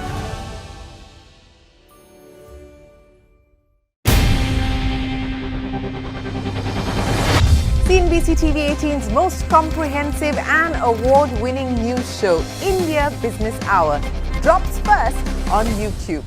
So get the first access to the most influential architects of policies and politics, the key newsmakers of the day. Discover the big themes as we decode the business of markets, macros and more. Be the first to go to the heart of all the top stories that drive the day's agenda. Catch the award-winning India Business Hour live every night on YouTube with me, Shireen Bhat. India Business Hour live on YouTube at CNBC-TV18 weeknights at 7 p.m.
Welcome back and thanks for staying tuned into your stocks on CNBC TV18. We still have our experts with us for today, Rajat Bose as well as Parthiv Shah, to solve all your stock related queries. Let's move on to the next query then. We have Sriram, who's writing to us from Thane. He's holding 60 shares of Hindustan Zinc at a price of 450 rupees per share. Wants to know whether he should hold or sell the stock. Currently, obviously making good amount of profits on this one. Parthiv, what's the view on Hindustan Zinc? They reported the numbers a few days ago as well. Decent set that came in from the company. What are we watching out for here on the fundamentals? See, firstly, if you see the stock recently has corrected massively from its highs of 750 levels, and currently it's forming a base somewhere around 500, 550 zones. I think we are very upbeat at these valuations because I think we know for the fact that Hindustan Zinc is the second largest zinc producer, not only in India but globally. It has very low cost of operations and very, very efficient operations. And the best thing is that they are fourth largest in terms of silver production. And I think currently, if you look at the silver realization, they almost touch a lakh rupees per kg, which is, I think, extremely beneficial for the earnings going ahead, despite the fact that the zinc prices have stayed a little tepid. Going ahead, we are expecting a recovery in the zinc price as well. And that is where I think Hindustan Zinc should do not better earnings. And our sense is that these valuations currently at which Hindustan Zinc is sitting as is pretty attractive. So if somebody has a long-term horizon to the tune of 1 to 2 years, I think certainly one can go long. Okay, so one can go long, and if someone is holding, then they can look to hold this as well. Rajat, what's your view on Hindustan Zinc? Should the viewer continue to hold this at these levels? Yeah, sure. I would say that it is actually one can add more. His position, he has got only 60 shares, can buy more here. Because after posting that 778.85 high in the month of May, that was 22nd May, if I read it correctly, from there already 5 months have elapsed and it has come down. It has been taking support on the 200-day exponential moving average, and now it is forming a base. Now, there is a possibility that there could be an upswing from here. One should continue to hold one's position. One can buy over the next couple of years. I would say that 778 or even higher levels can be seen in this, because this stocks for technical formation, Parthival already voted for the fundamentals. Both are good. It is a buy at current levels and add more here for any existing share. Okay. You can look to add more is the word coming in from our experts. But let's move on. HCL Tech, Rohan Bharadwaj is writing to us from Noida. HCL Tech, he's holding 100 shares at a price of 1,700 rupees per share. Wants to know whether he should continue to hold or look to sell at the current price. So yes, they are making a decent amount here. 1,700 currently, the stock trading at 1,845. Rajat, what's your view on the technicals here? Technically, it is in an uptrend and it is continuing to move up. So I would say that you put a stop loss below 1,600 and continue to hold on, because this stock is not going up in a parabolic fashion. It moves up, then it corrects, then it moves up again. So this is a very healthy move on the part of HCL Tech. So one should continue to hold on if one is already there, and on dips one can also buy. Okay, and Parthiv, what's your view on this one? We are upbeat overall on the IT sector, and HCL Technologies, especially after the results and the details that came out in the call, I think definitely long term it looks very attractive. If you look at the growth in terms of constant currency, the company has grown at 6.2% year on year. No doubt, I think this is not the strongest growth that we have seen in the overall IT sector. But I think what we liked is that the company is very upbeat and they've upped their guidance for next year. And more importantly, in the generative AI space, I think there are lots of collaborations with that of Google, Microsoft, which will drive future growth. In terms of TCV, they are at $2.2 billion, which is, I think, pretty healthy. And this is a company which generates a free cash flow of almost $2.4 billion every year. And that is something which is very healthy. So they have done acquisitions which will enhance their capability in the generative AI space. So definitely valuations are not looking very stretched as compared to some of its peers in the mid-cap IT space. So we prefer to go long on HCL Technologies. Right. The next query is from Achyuta BS, who's writing to us from Karnataka. He's holding 50 shares of IRCTC at a price of 739 rupees per share. Rajat, what should the viewer do? Continue to hold or maybe book out the profits and sell the stock? No, I would suggest continue to hold on, because, see, initially, early on in late 2021, there was a high in 4 figures. And then again, it fell to something like 600. Recent high again was 1100. And after that, it has come down. And it has come down to a very critical support area between 850 and 800.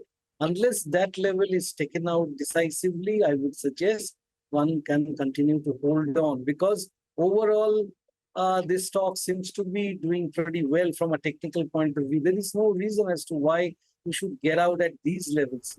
Above 1,000 or close to 1,100, you want to exit, fine, but not at current prices. Okay, that's all the time we have actually to take all the stock-related queries. But thank you so much, Rajat, as well as Parthiv for joining in with us on the show today and solving your viewers' queries. But, as we were solving all those queries, look at the Nifty. That's seen a bit of a fall coming in, actually a sharper fall in the last half an hour. And right now, the Nifty is below the 24,500 mark, down almost 0.1% in trade. So keep an eye out on that. And closing bell will take the action forward. Thanks so much for tuning in.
Excellency, रूस और Ukraine के बीच चल रहे संघर्ष के विषय पर हम लगातार संपर्क में रहे हैं।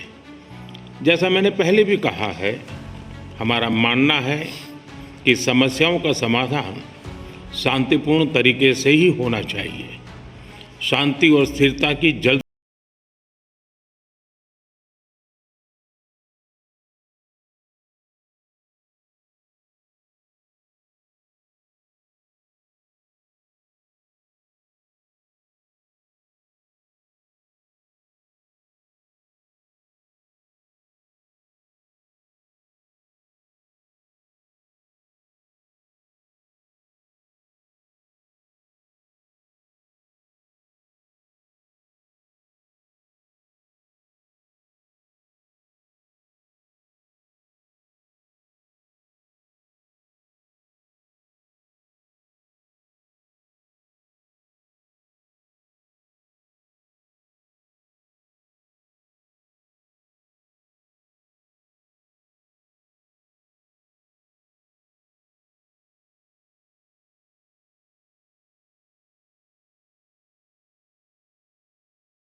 SME listings are closely monitored by exchanges and SEBI to ensure they don't engage in irrational exuberance, price manipulation, or fraudulent trade practices. We are working on a discussion paper on SME IPOs that should be coming out soon, but what we have seen is pretty disturbing. The way retail participation is happening, the number of times IPO issues are oversubscribed, the way market making.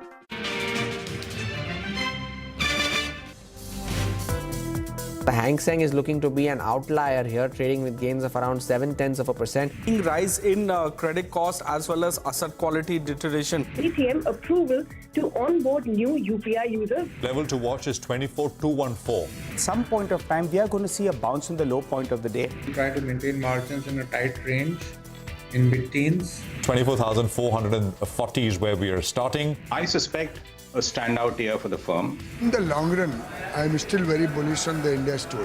Green shoots are there, but we'll let the next 2-3 quarters pan out. Mid-cap screen is finally green. The mid-cap index is up 1%.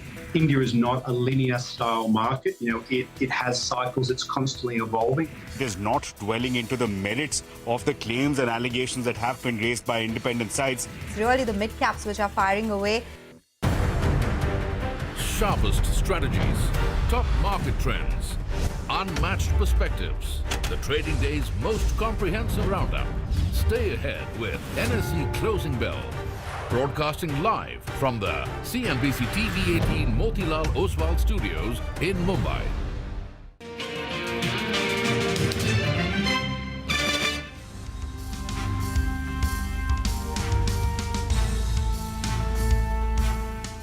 Well, that was the day so far. Hello and welcome to Closing Bell, live from the CNBC-TV18 Motilal Oswal studio. I'm Reema Tendulkar. With me are Surbhi and Nigel. Guys, just as we speak, the Nifty and the Sensex have dipped into the red. Yeah. We didn't have a red tick, at least on the benchmark indices, through the day. But now in the last 10-15 minutes, we've given up close to about 50 points from the top. But the mid-cap, the broader markets continue to be strong. Mid-cap index up 1%, small-cap index up 1.5%. Well, I'll tell you what, irrespective of what the index does today, and if we go home with a flattish number as well, I think the bulls will take it because we have so many earnings surprises today. Rima, you have been tracking a few of those tech companies, which we'll get into in greater detail. You have Bajaj Finance, Bajaj Finance, both of them looked quite good. Coforge, as we saw in that, in the wrap as we came into the show as well. GMDC as well. So many earnings positives. Max Financial is up close to around 10% odd. And that was missing in the last 10 days or so in this earnings season so far. So it's good to see some surprises. And the hope is post-market hours, we have a lot of big names. Dixon Technology comes out with a set of numbers. We've seen what Amber has done.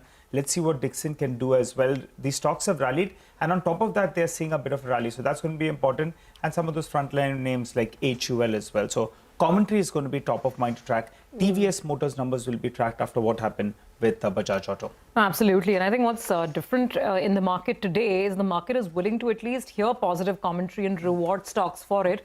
Case in point being, of course, Bajaj Finance. So, the market is in a slightly more charitable mood than yesterday, where everything was getting smashed left, right and center. Having said that, global markets are still a little tentative. There's a little bit of red on European screens right now. Markets are down between about 0.25% to about 0.5%, depending on which one you're looking at.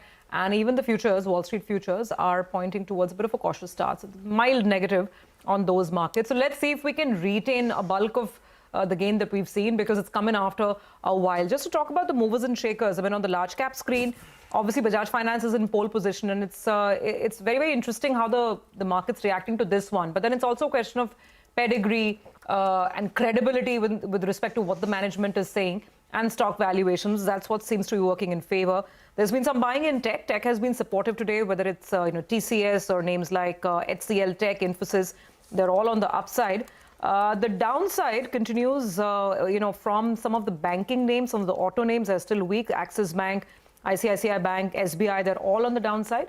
And names like Mahindra and Mahindra still looking at a fair amount of profit taking. So it's a mixed picture.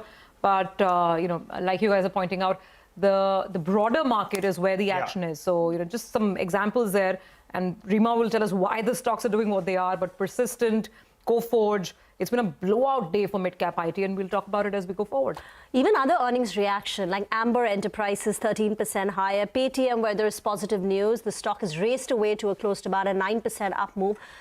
So, some big moves seen in the mid-cap space. And, Avenue Supermarts, that's a stock I think I'll track, because a couple of times it's gone to around that 4,000 rupee mark, and it's suddenly seeing buying at those levels. And I've been observing the stock for the last few sessions. I made this point as well, going into the numbers, which were very, very disappointing at these valuations, that because of the underperformance that we're seeing, because the kind of selling that we've seen, it's down 20% in a single month. Maybe, in fact, some part of the street could be interested at around this 4,000, 4,100 mark. Till now, they've at least defended that mark and defended the lows that we saw post its earnings as well. So keep an eye out on Avenue Supermarts. Well, how do you position yourself in the near term? Final hour of trade coming up. Midesh Thakkar is back with us. Hi, Midesh. Good afternoon. Well, it's that sort of a day. Shorting the bounce actually has worked. What would you do at around this 24,460 odd mark, and particularly the Nifty Bank, because that plays out its weekly expiry? See, I think the structure is weak, but Nigel, we are getting slightly oversold. So I think, that is the reason that we are getting these bounces. But my sense is that the first level of 25,600 was also not, 24,600 was also not very, was also not captured, and we saw selling come moment we hit those levels.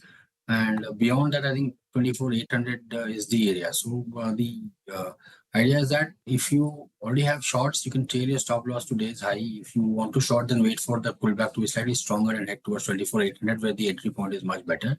But I would say avoid longs for the time being. We don't have any evidence of the markets, showing signs of move, barring a couple of IT names where we have had buy calls during the day. So I think that's the way to look at the markets. On the Bank Nifty, I think a similar setup is playing out, though the Bank Nifty is outperforming.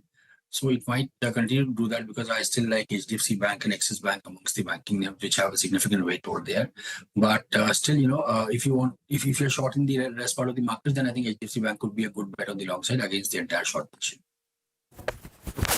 Okay, all right. Got it. Thanks a lot, Mitesh, for giving us that take on the index. Mitesh, I wanted your view on Avenue Supermarts. See, I think on DMart, I think, it's had a big correction, and very similarly, I think it's reversing from a trend line support area as well as from oversold levels. But it's got a gap area around this 4370, 4400 mark. So I don't think there's much upside over here. There could be a trading bounce back to those levels, but that's about it. Okay, got it. Trading bounce is possible, but not to read much into it. Mitesh, we'll come back to you as the session progresses in the final hour of trade. Just one more stock, Godfrey Phillips. Stock has surged close to 7% and it's up 3% in the last 20 minutes or so. So just pull up the intraday chart of Godfrey Phillips. You'll see the way that stock has seen a good rally in the last couple of minutes. Stock comes up for you on the screen. But the sector that's doing very, very well is tech today. You have the index that's up close to 3%. Mid caps, they're leading the charge. Rima is here with a roundup of all the key Q2 takeaways so far. Rima. Thanks so much for that. So let's start with Persistent, a stock which has been a consistent outperformer now for more than 5 years. The 5-year stock price CAGR is 75%. And yet on the back of good numbers, the stock has surged today. The reason is very strong growth numbers quarter after quarter. So for 2 quarters in a row, the company has sustained a more than 5% top line growth. Also, going forward, a vertical which was, not performing so well for them, high tech, nearly 40% of their revenues. Here, the company is indicating that perhaps it's bottomed out, and from here on, it will pick up. So that's taken by the street well, and the company holds on to its aspiration of $2 billion of revenue by FY27 with margin expansion. The other big mover is Coforge. This is also a stock which has done very well. It's up 50% in the last 1 year. Again, very strong numbers. What stood out this time is that the large cap IT companies came out with okay set of numbers, but not such a high growth rate. It was 1-2% kind. But this is the kind of growth rate reported by mid cap companies. So Coforge's organic revenue growth was 6.3%. Also, the company said that Q3 and Q4 will also be strong despite the seasonality because their order booking, the 12-month executable order book, is up 40%. Even the Cigniti acquisition, the street was skeptical when the company had acquired Cigniti, but Cigniti is turning out to be a valuable asset. Cigniti in the current quarter reported a revenue growth of 6%, and even for the full year, they're saying by the end of the year, Cigniti's margins will be 18%, higher than the 16.5% that they had earlier anticipated, and there is potential for the company on an overall basis to exceed the gross margin guidance of 50 basis points. They'll meet it, or if not beat it, and they said FY25 will be a standout year for the company. And Zensar, here, the top line growth was okay-ish, but yet the stock is doing very well. The company said that in the current quarter, Q3, it will be better compared to the Q3 of last year. They say margins will be maintained at mid-teens. The pipeline is good. The company is working on a couple of large deals. But you're also seeing reaction where earnings may have already come out. Say stocks like an Emphasis, a First Source, which is yet to report numbers because of their BFSI exposure. Across the board, we've seen BFSI do very well for IT companies. Back to you. All right, thanks a lot for that, Rima. Well, let's get in Prakash Diwan as well to give us his view on the mid-cap IT companies. Hi, Prakash. Good afternoon and good to see you win. Positive surprise we were searching for. We've got it in these mid-cap tech names. What do you like from this entire bunch? I mean, Coforge management, the kind of body language, the commentary was spectacular. Your take? No, absolutely, Nigel. I think, when the big boys came up with numbers, there was a very clear indication of BFSI seeing some green shoots, particularly, when TCS indicated things are looking up. And now you have, the other verticals also kind of adding up to it, which couldn't have been better. So it's music to the ears of most investors who have had their faith in the mid-cap names like Persistent and Coforge. And look at how First Source is smarting up before the numbers. I mean, this is clear bullishness spreading to the entire sector, Nigel. If you really ask me, all these players, all these names are potentially outperformers. They, as Rima very well put, it's not just that they're going to meet expectations, they're going to beat expectations also. Now, if the third and fourth quarter also look up for the likes of Persistent and Coforge, I don't know how, you would be able to resist not buying into it. But my sense is today is not the day. Today, there's a day they're celebrating numbers. Everything is looking positive. But if you have a day like yesterday, this is what you accumulate going forward. And closer to November, once the US election outcome is known to us, Nigel, it's going to be very easy for everybody to start penciling in some certainty in numbers from these companies. So I would wait for a bad day to buy into this. Today is not the day, as I said. But yes, you should have these in your exposure to these mid-cap ITs. Names definitely makes a lot of sense in terms of resilience to the portfolio with a advantageous delta potential. All right, so you're looking so, if sorry to interrupt. If the companies are beating estimates like Persistent and Coforge, the stocks are up 10%. But look at KPIT Tech. KPIT Tech was a steady quarter in line with market expectations, but the stock is down 2.5%. It's not a big fall, but the reaction has been negative. And here, as I said, the numbers are largely in line. So all these three stocks traded higher valuations, particularly KPIT and Persistent. These are two stocks with high valuations. But despite high valuations, you're seeing Persistent do well because there is an earnings beat. Correct. In KPIT's tech, the stock has retreated a bit. I think the street wants something more in the numbers besides an inline set of numbers. So I guess some of these companies have provided that. By the way, just keep an eye out on the screen. It appears the FIs have woken up a little late. The markets have come off close to around 150 points from the high point of the day. So let's hope they slow down in the last 45 minutes or so, because otherwise the session is shaping up to be quite a good one. But let's focus on the top gainers on the Nifty. Bajaj Finance, that's the biggest gainer post its quarter two numbers. Abhishek joins in to run us through the key highlights and what brokerages are making of those numbers. Abhishek? Well, Bajaj Finance, they reported a good set of numbers almost in line with what our poll had suggested. So with reference to their P&L, it's been a strong performance. Both the NI and PAT is almost in line with our poll. They have raised their FY25 credit cost guidance to about 2.05% from the earlier guidance of 1.75 to 1.85%. Even in this quarter, their credit cost was slightly elevated at about 2.13%. versus 1.99% in the previous quarter. However, management does say that the credit cost has peaked for them in Q2 FY25. With reference to their asset quality, gross NPA is up 29.4% sequentially with absolute value, and gross NPA ratio has increased to 1.06% versus 0.86% in the previous quarter. As I mentioned, their PNL was largely in line with our poll. Till yesterday, in October of 2024, Bajaj Finance stock price was down 15% going into the result versus a decline of 5% on the Nifty that you have had. So brokerages remain bullish. They say that stability in net interest margin is the key positive over here. Bajaj Finance will benefit from new product launches and easing of interest rates going ahead. That is why valuations to them seem attractive right now. We have Morgan Stanley on Bajaj Finance who remains overweight rating and a target price of 9,000 per share. Jefferies also has a buy rating with a target price of 8,400 per share. Back to you. Thank you very much for that. What are the valuations? You said valuations are attractive according to brokerages. So as of yesterday, it would be around 3.6, 3.8 on a one-year forward price to adjusted book value. Okay. And what about Bajaj Finserv? Also came out with numbers a while back. Well, Bajaj Finserv, they reported a good set of numbers, but it was like a mixed bag, especially on the general insurance side, which was slightly having a one-offs in Q2 FY25. So if you take a look at general insurance, the spillover of government's health insurance business to October did have an impact on their premium growth, as well as the fact that X of this government business, their overall premium grew by 11% YOY. And NatCat claim of about rupees 45 crore led to net loss in this quarter for them. So if you take a look at the numbers, the general insurance gross written premium is down close to 20% YOY and it's up 23.3% sequentially. They reported a net loss of 48 crore versus a PAT of 16 crore in the previous quarter. Combined ratio for them was at 101.4% versus 103.7% sequentially. However, the claim ratio deteriorated. It came down to about 79.7% when compared to 77% in the previous quarter and about 70% 28% on a YOY basis. AUM growth over there remained muted at 8.3% YOY and about 0.9% sequentially.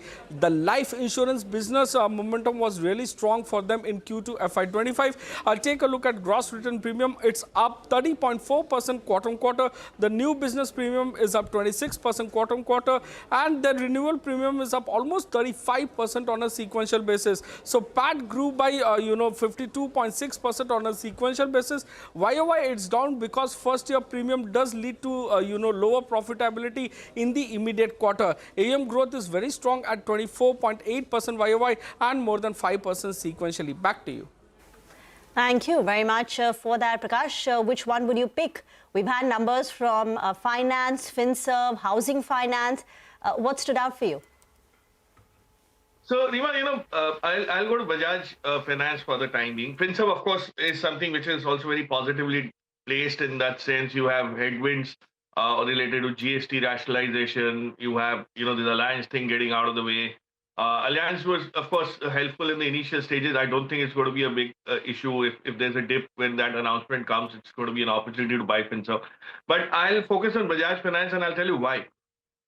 Exactly a year back, when you recall the way IT was kind of dawdling around, and then you had this some sort of an interest in terms of business change, and especially the TCV started growing. HCL Tech is 50% up from there. Infosys is 40% up. This is exactly where NBFCs and banks are today. And Bajaj Finance is basically the flag bearer. Whatever happens to Bajaj Finance happens to other NBFCs with a lag of a quarter or two. And that means that even the banking segment will start kind of revving up. So their growth, of course, with the higher credit costs and all, their growth is indicative of the fact that the sector will turn around very quickly. As and when it does, Bajaj Finance will probably lead the way. Of course, it's expensive, always been expensive, it's at a premium. But my sense is that, this is where IT was last year. This is the same stage where NBFCs and BFSI in general in markets are.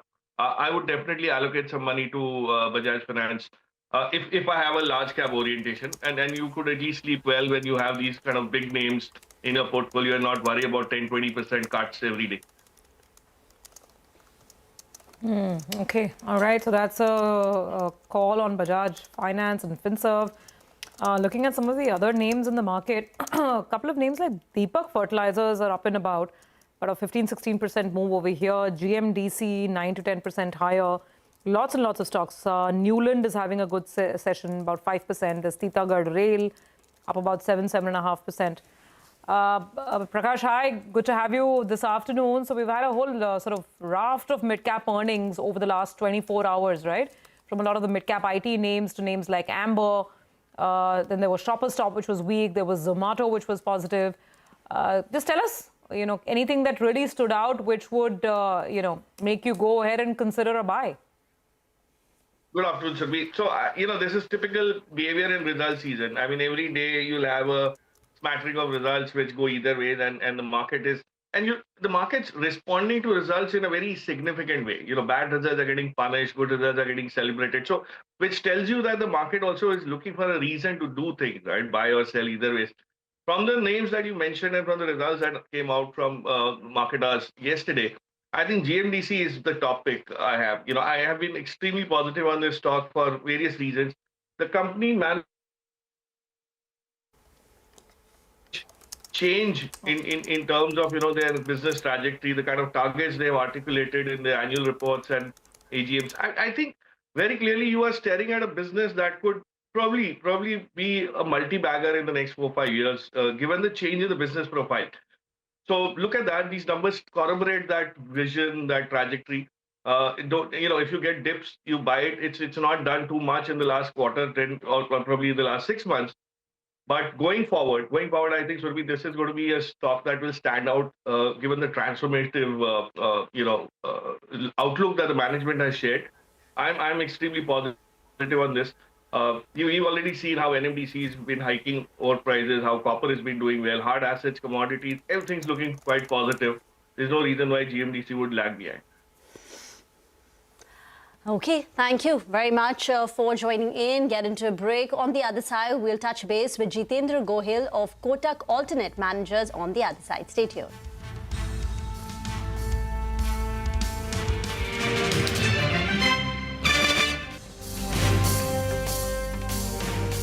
the way underwriting happens, and obviously we don't feel very comfortable about what's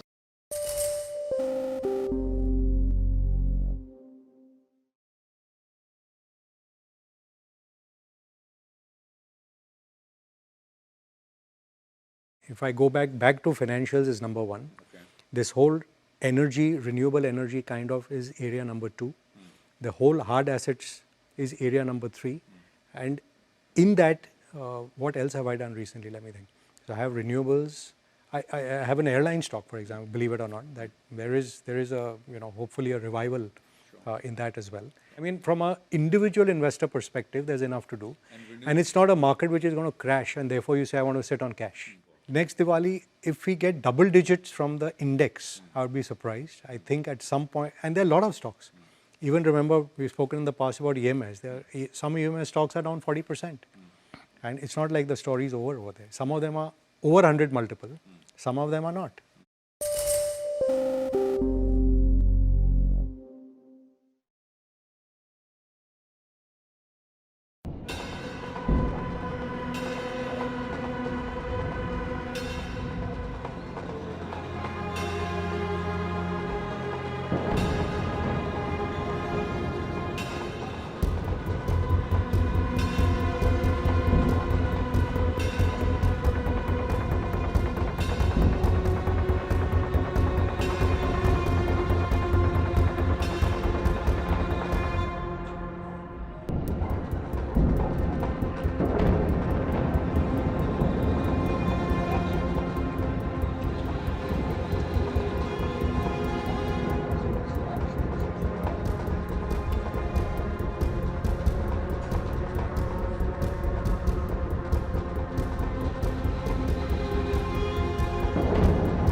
Invest.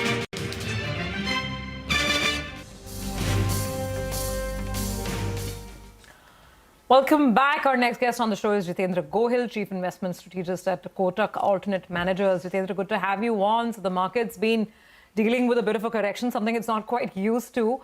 And the question is, is the bulk of it done? Earnings season is obviously very mixed, as one would imagine.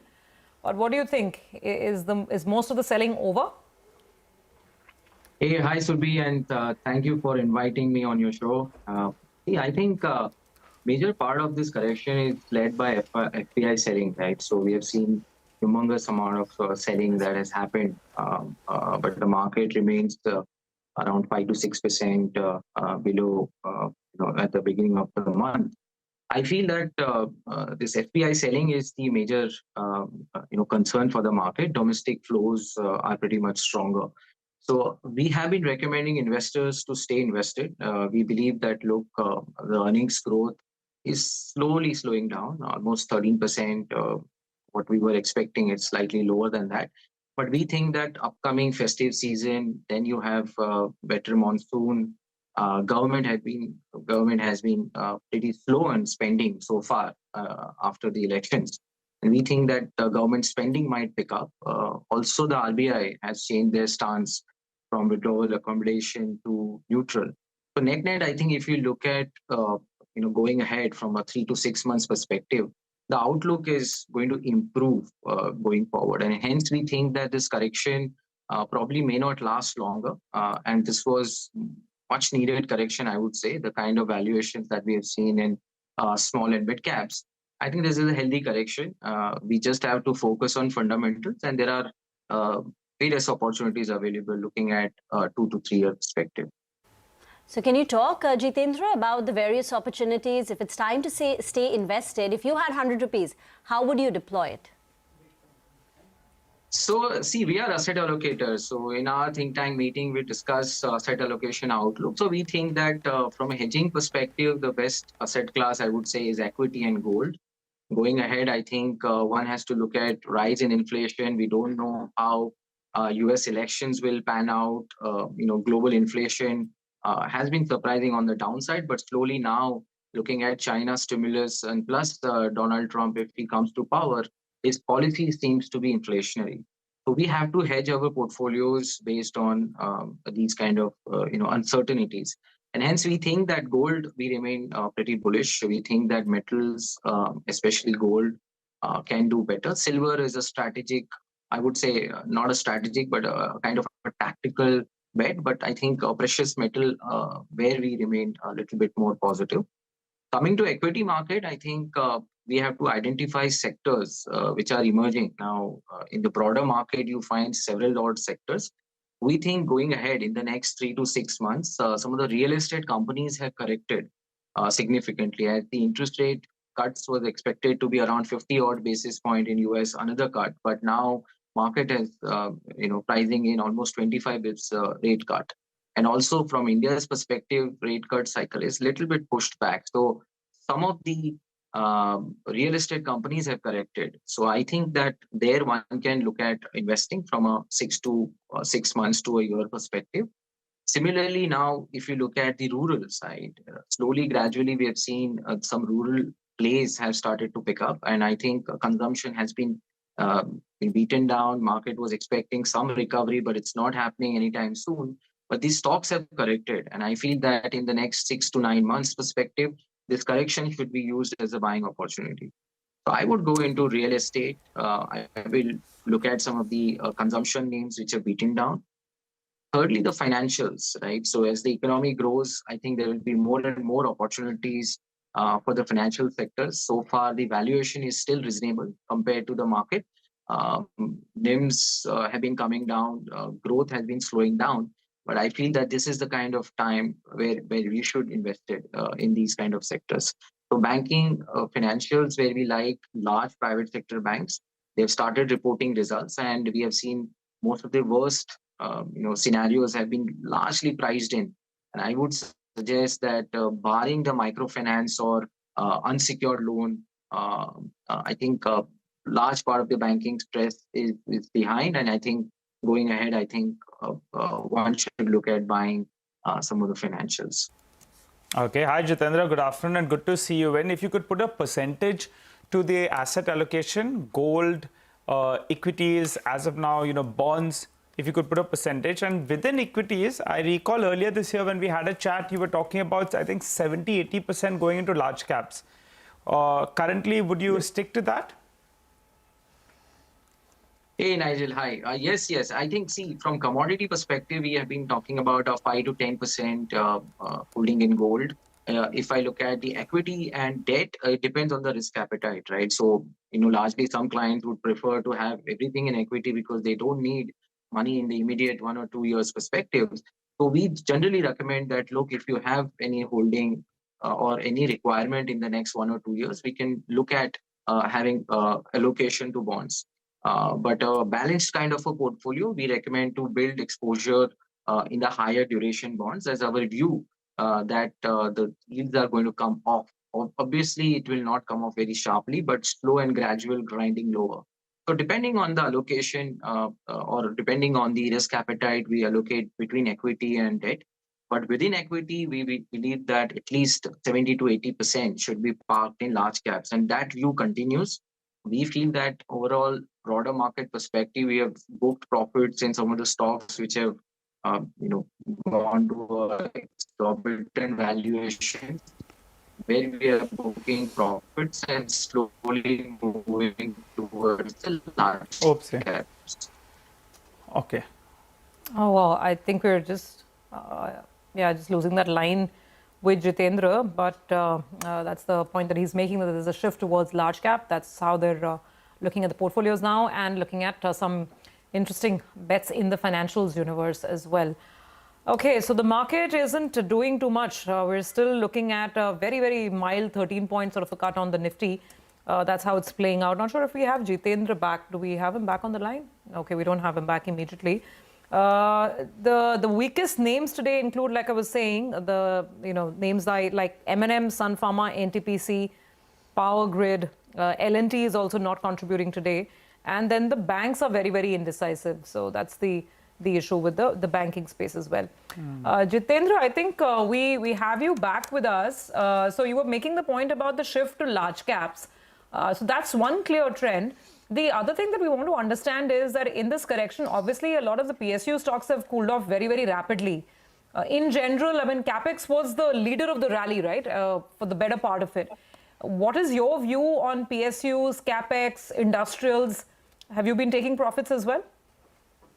Yes, Surbhi, see, what we have to understand, these stocks were actually doing much better because of the government spending. So from March onwards, we have seen, because of elections, government is going slow on spending.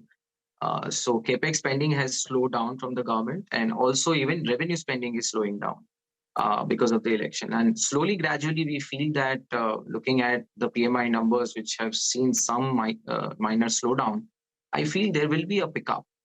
And since the consumption is not picking to the extent the way market was expecting, there could be slight rotation happening towards the industrials and capital goods. It's not a clear sign as of now.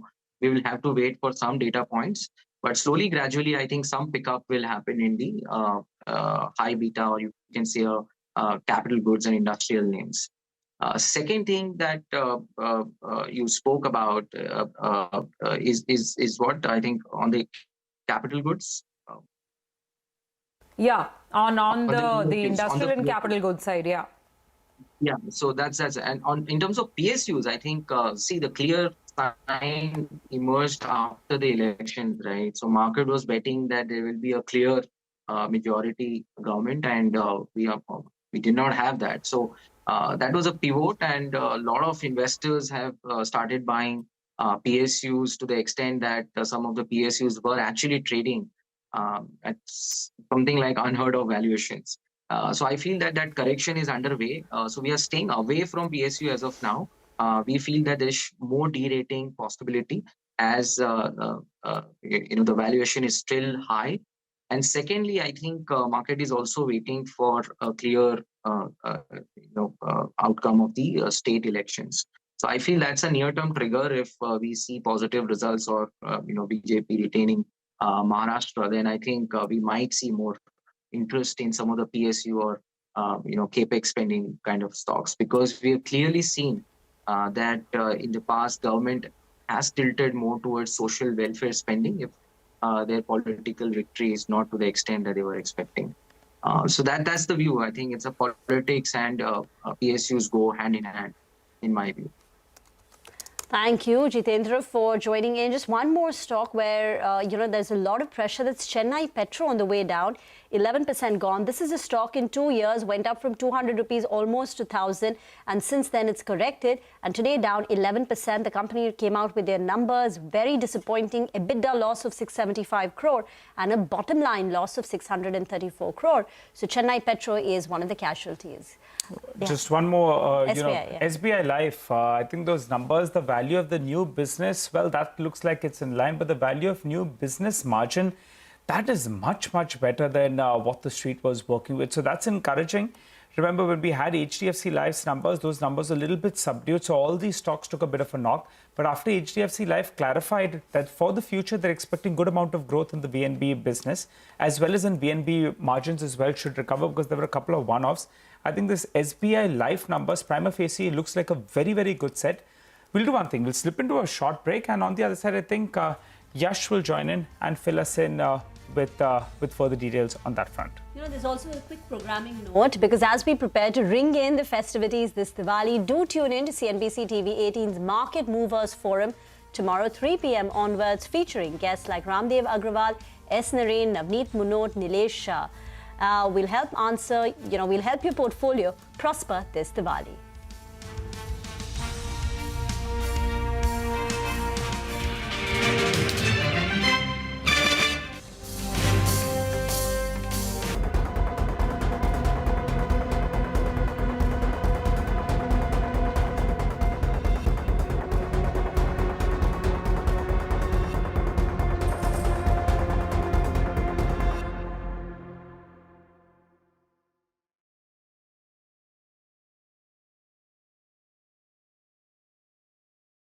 Typically, the Democrats have been warmongers. It's very, very sad to say, but because they tend to be kind of moralistic that we will go and support this.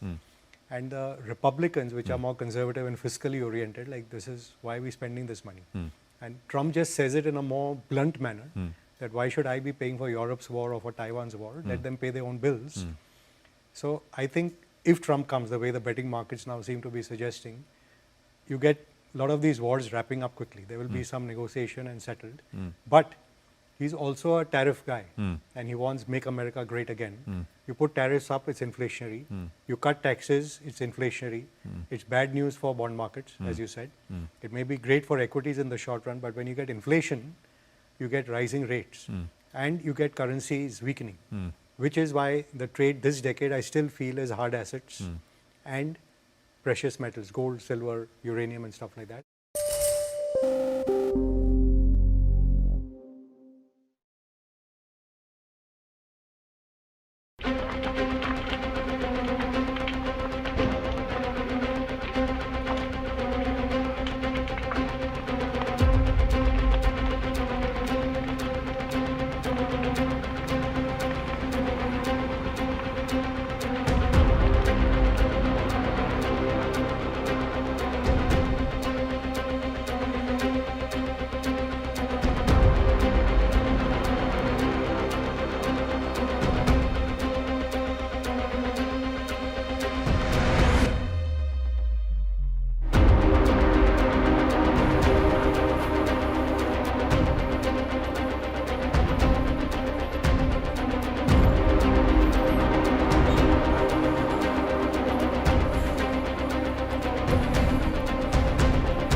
Welcome back. We have TVS Motors numbers that are flashing for you on the screen, and by the looks of it, well, it's a little bit of a miss in comparison to what the street was working with. And keep in mind, the stock has already seen a big rally, so a miss actually is getting sold into, and it's sold into aggressively.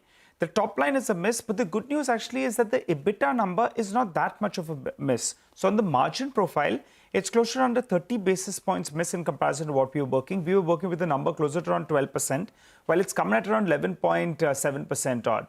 So that explains why the stock is down close to around 5%, because on the top line, it's missed, I think, by more than a couple of percentage points out there. So there was a knee-jerk reaction. Stock was down more than 5%. It's still down close to around 3.5%. We'll wait by to hear commentary on that front. But these numbers are a little bit subdued, should be, in comparison to what the street was working with. Absolutely. I mean, and at the top line level as well as the EBITDA and the margin level, and the stock is selling off because of that. We'll get you some more perspective on this in just a bit as we go forward. But we also have Mitesh now joining in for some quick thoughts and trading ideas before the day closes out. Mitesh, before we get to the calls, just a word on TVS Motors as well. I mean, otherwise the stock's been all right. The sentiment is obviously negative against the auto space in general, and then comes this mild earnings miss. Levels to watch now, TVS? The TVS, in fact, has now shown first signs of profit booking, and it's right at the weekly average level. So this week's low, which is rather, today's low of 24.95 is very important. But assuming it breaks that, because the structure is suggesting that, I would believe that it could go down to as low as about 2300 in the worst case scenario, and maybe 2350 as the minimum target. So I think the structure is weak. One should avoid exit the stock. Okay, by the way, look at Hero Moto as well. That's another two-wheeler name that's taken a bit of a knock. Some additional selling on Hero as well. While we are looking at those TVS Motors numbers. There you go. It's dipped into the negative as we speak. Okay, Mitesh, so finally, before we let you go for the day, final trading advice and trading ideas. See, looking at the market structure, if you have shorts now, and I would suggest trade the stop loss very aggressively, avoid longs, and even if you get hit by, if the Nifty starts getting past 24,600, then I think you will get a pullback to about 24,800, where I would still suggest shorting. So the structure to me remains weak. Okay. And stock calls, anything specific? Yeah, I just gave, I think, I think the BTST, the STBT calls are pending. Yeah. So I have activity on Aurobindo Pharma. Keep a stop at about 1445 and 1446, and look for a target of around 1410 here. And the other one is BTST on STBT on coal index, heading towards very important supply levels of 477, 478, and it's at 475 right now. So keep a stop at 480, look for targets of 466. Okay, all right, got that. Mitesh, thanks very much. You have a good rest of the day. Right now, we are turning the spotlight on GMR Airports. Stock is in focus on the back of group level fundraise in debt instruments. Vivek is here with the details. Vivek. Well, that's right. A very interesting development as far as the GMR group is concerned. ADIA, which is Abu Dhabi Investment Authority, is going to invest close to 6,300 crore in optionally convertible debentures of GMR Infra Enterprises Private Limited. GMR Infra Enterprises Private Limited is a wholly owned subsidiary of GMR Enterprise Private Limited, and GMR Airports too is a subsidiary of GMR Enterprise Private Limited. What is it that the GMR group is saying in terms of how exactly are they going to use the proceeds of this particular fundraise? They will be using the proceeds of the transaction to refinance all of the external debt of GMR Enterprise Private Limited. The GMR promoter pledge on its shareholding in GMR Airports will reduce significantly is what the company is guiding to. GMR Enterprise Private Limited to consolidate multiple lenders into a single source of capital is what the company is saying. So eventually, promoter pledge is expected to come down, and also some refinance cost savings is expected to come on the back of multiple lenders actually going ahead and consolidating into one single lender. On the back of that, GMR Airports is in focus. The stocks done quite well. Also remember, there was some news earlier today as well in terms of a clarification that the company put out to the exchanges in terms of the recent Supreme Court order as well. Thank you very much for that. Mayuresh Joshi, Head of Equity Research at William O'Neill, is now with us on the show. Mayuresh, first comment on TVS Motors, miss on the margins, miss on the profitability compared to expectations. Afternoon, Rima. Obviously, I think the stock has moved up quite significantly over the past few weeks and months, has been an outlier and an outperformer as far as the two-wheeler space is concerned. I think it's a marginal miss on the margins against what the street expectations were. But I think a large part of the street is getting perturbed in terms of how numbers will play out in the second half. There has been a good push through as far as the dealer or the inventory pipeline is concerned in lieu of the festivities. But are those numbers going to get converted into actual sales? Our sentiment is still very, very strong when it probably comes to the auto pack in general. I think that is where the apprehension probably lies. And that is where I think the softness might come through. If numbers probably don't go through or inventory probably remains at the dealer end, is there a discounting factor that probably comes through by the end of this year? Does that have an effect on margins? How is the new portfolio and new product launches, specifically the EV launches, expected to play out in view of competition? And obviously valuations to comprehend with as well. A large part of the two-wheeler pack, I think valuations much higher than the average mean standard deviations. And therefore a marginal miss will be probably booked into as you're seeing right now. But it all depends on management comments. I think if the commentary is robust for the second half and the management sounds very, very optimistic, you might actually see a bounce back come back tomorrow.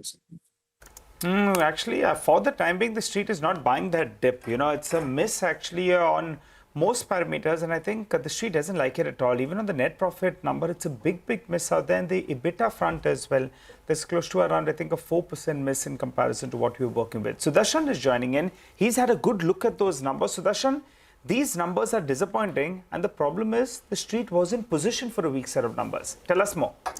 Expectations were that TVS Motor amongst all the two-wheeler companies would report a strong set of earnings. But by the first look of the numbers, that all the numbers, top line numbers, or you look at EBITDA or margin, all the numbers have come in below estimates. If you look at the net profit number, it has come around 663 crore against our expectation of 700 crore. Same with revenue, it has come at 9,228 crore versus our expectation of 9,470 crore. Even EBITDA has also come at 1,080 crore against our expectation of 1,100 crore. And margin has come in below 12% against our expectation of 12%. So it seems that like company has faced the demand concerns, and we'll wait for the further more commentary, because the commentary would be more important regarding the festive season. As Bajaj last week had mentioned regarding the festive season that they had seen 1 to 2% growth in the first half of the season. We'll have to see what TVS Motors says. But for now, by the first look, numbers look weak.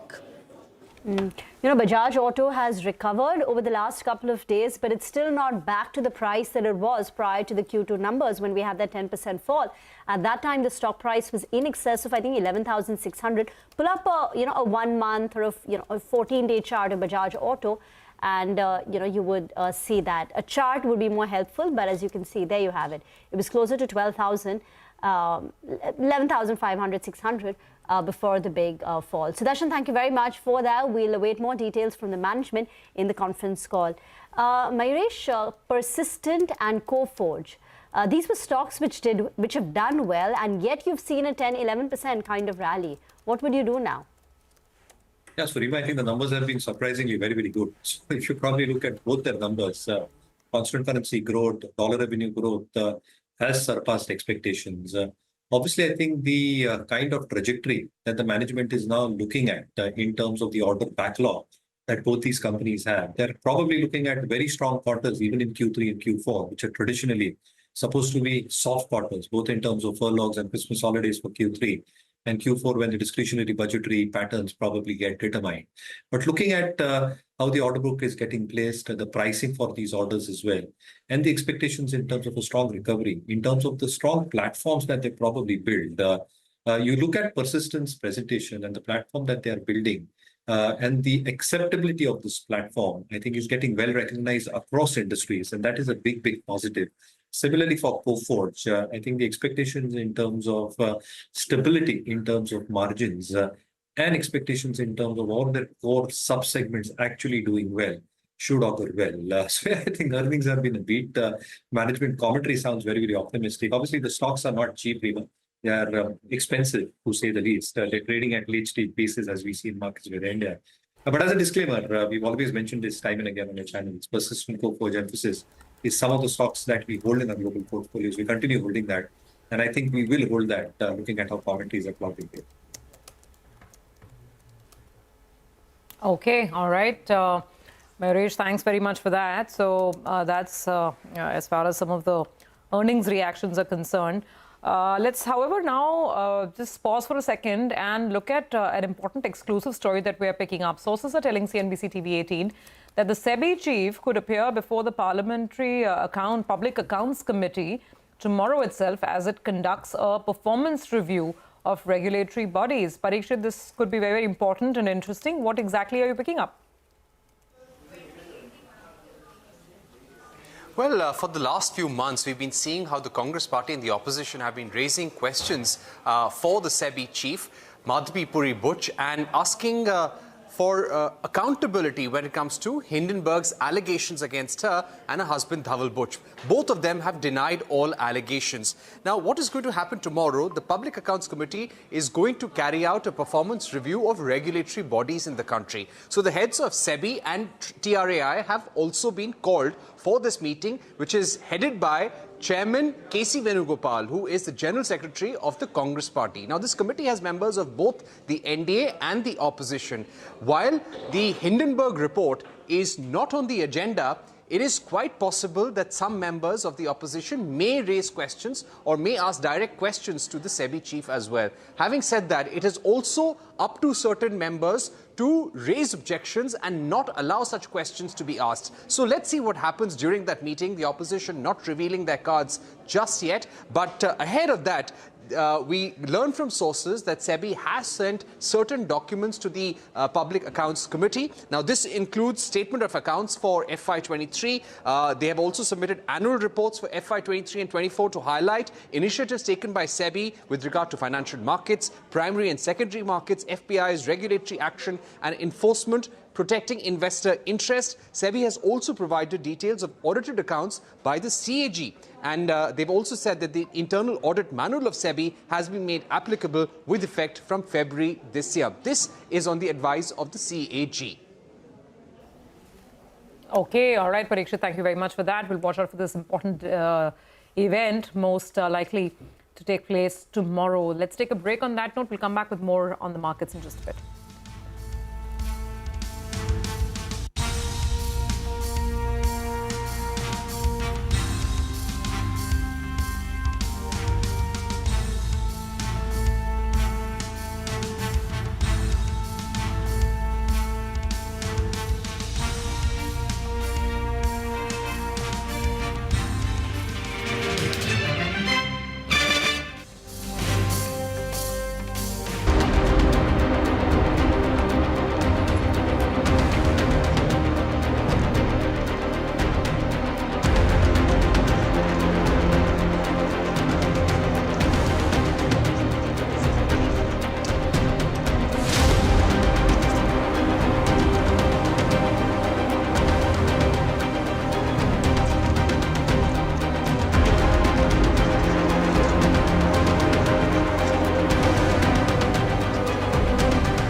A bit like 2008, except the base is very different. Much larger. We're 3.5 times of that time. And also the fact that there's a lot of domestic money, otherwise this would have been a deeper correction. Yeah. But having said that, foreigners own 15-16% of India. So it's about $800 billion at least of stock which they have. So they've sold 10 billion. It's like poor chaps have traded 1% of what they hold. We shouldn't be grudging them that. In the context, in the last 6 months alone, we've raised $30 billion in our markets, of which 15 has come from companies raising it for building new capacities or whatever. Right. But 15 has actually been promoter and private equity selling. So if this sort of selling can get absorbed, it creates confidence that this is actually a two-way street. I'm not trapped like I'm in China or in Africa.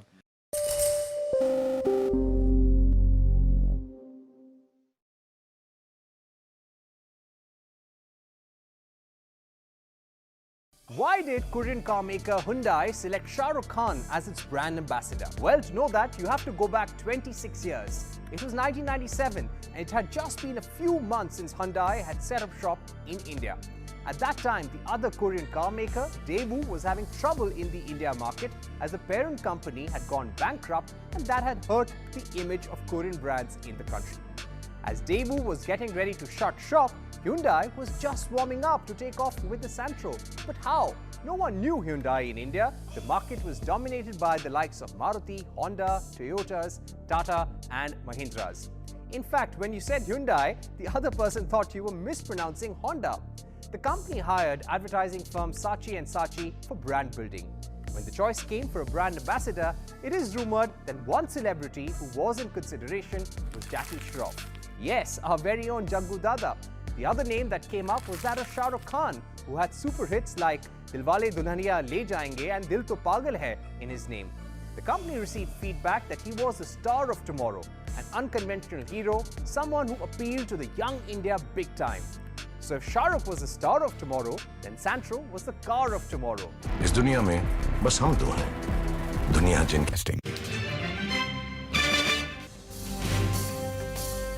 Welcome back. Let's get some more earnings, reviews going. SBI Life is in focus on the back of the Q2 numbers. Yash joins in with his first take. Yash.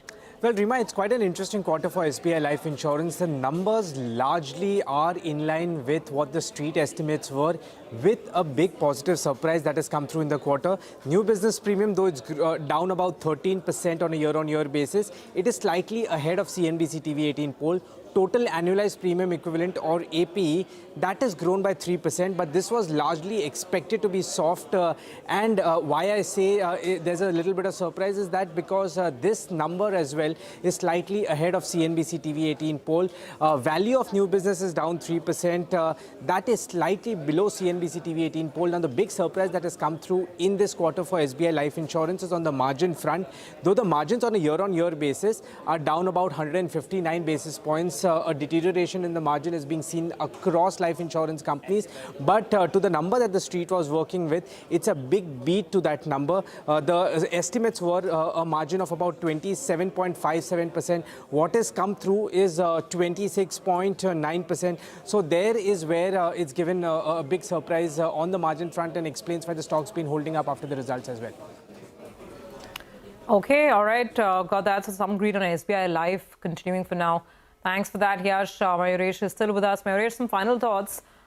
Interesting life insurance numbers as well, right? ICICI Pru was not quite that great. SBI Life looks a little better. What are you liking? What are you buying, or what are you avoiding in insurance? So within life insurance players, I think SBI Life is something that continues to do well, in our opinion. Again, I think we need to see the numbers in greater detail. But with the product portfolio that SBI Life has, looking at HDFC Life, ICICI Pru, even Max, which came out with numbers yesterday, they have done tweaks in terms of the budgetary changes that have probably happened. And because of these tweaks, VNB margins have definitely taken a hit. Because of that, the commission charges for all three players have incrementally gone up.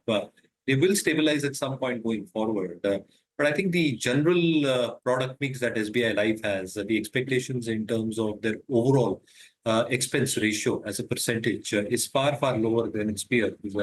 And therefore, I think the growth in embedded value over the next few quarters should be stable and should compound at a very good pace. So I think SBI Life, Surbi, within the life insurance place, is something very well. Okay, all right. Mayuresh, stay on. Syngene has come out with that set of numbers. Revenue, there's a big degrowth over there, but the EBITDA number hasn't degrown as much, which means that the margins have seen a bit of an uptake. Margins have come in at around 27.5%. That compares with around 28%. But I think we had a poll that was up for you on the screen, and it's a little better than what the poll threw up. Any view on this one, Mayuresh? So, Ranjil, again, we'll have to look at the numbers line by line. But generally, I think if you're probably looking at numbers, seem to be stable in expectations with what the market expectations were. Obviously, I think two key factors for Syngene. One, I think how their Malaysian facility actually hopes up and ramps up is going to be extremely critical. And the second element, obviously, is the core business itself. What kind of consistent growth are we expected to see within the core business? And what kind of monetization can probably happen with the global innovators as well? Prima facie, the numbers look okay. So I think the stock should respond, I think, positively with these numbers, and the commentary probably holds. All right. Okay, Mayuresh, thanks very much for all the thoughts today. We're just going to wrap it up. 2 minutes to go before the bell goes off. And it's going to be another disappointing session for the bulls, you'd have to say, because they were hoping for a bit of a bounce. We actually even had that, but that bounce got sold into. That's the story of the day.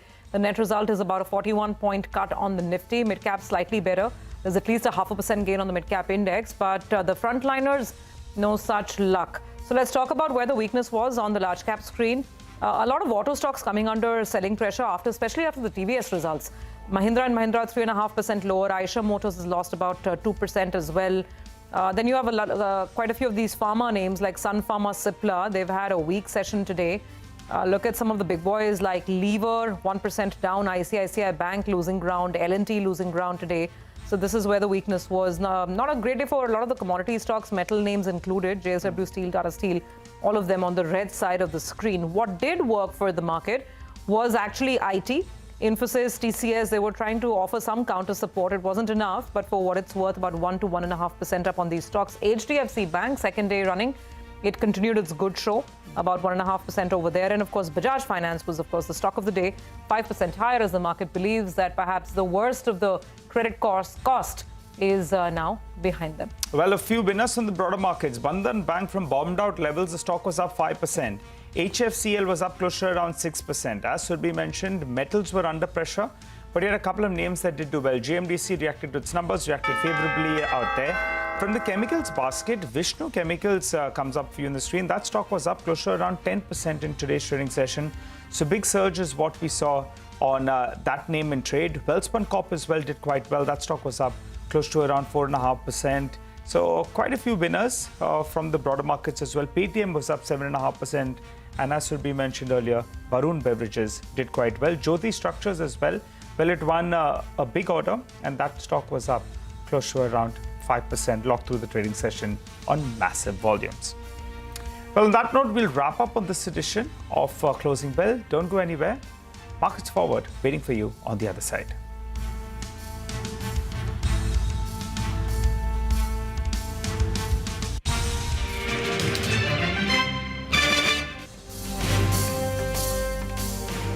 With that, the Hyundai team started looking for contacts to reach Shah Rukh. It was actually one of the company's dealers in Mumbai who rang up Saeed Mirza to arrange a meeting with SRK. King Khan needed some convincing according to sources and finally agreed. According to the company's former president BVR Subbu, the first agreement was typed out by Shah Rukh on his own computer with Hyundai officials in front of him at his residence. In 1998, Hyundai launched the Santro in India with Shah Rukh on the cover. The same year, SRK released Kuch Kuch Hota Hai. After that, there was no looking back. Shah Rukh stood by Hyundai and Hyundai stood by Shah Rukh for the next 26 years. He even agreed to shoot a commercial for the Santro Zing in 2002 despite being in extreme pain due to a back problem. SRK has launched all of Hyundai's marquee cars including the Creta and the new Alcazar a month ago. In fact, Hyundai also honored Shah Rukh by gifting him the 1100th unit of the all-electric premium SUV, the Ioniq 5, in December last year.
Volatile day on the Dalal Street, but frontline indices end with minor cuts. The Nifty fails to hold on to the 24,500 mark. However, the broader markets bounce back. The small cap index gains over 1%.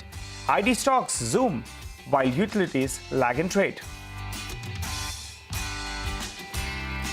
Bajaj Finance gains after the lender says credit cost has peaked in the second quarter and will moderate going forward. Even though the rise in Q2 pushes up the full year guidance, its business momentum remains strong.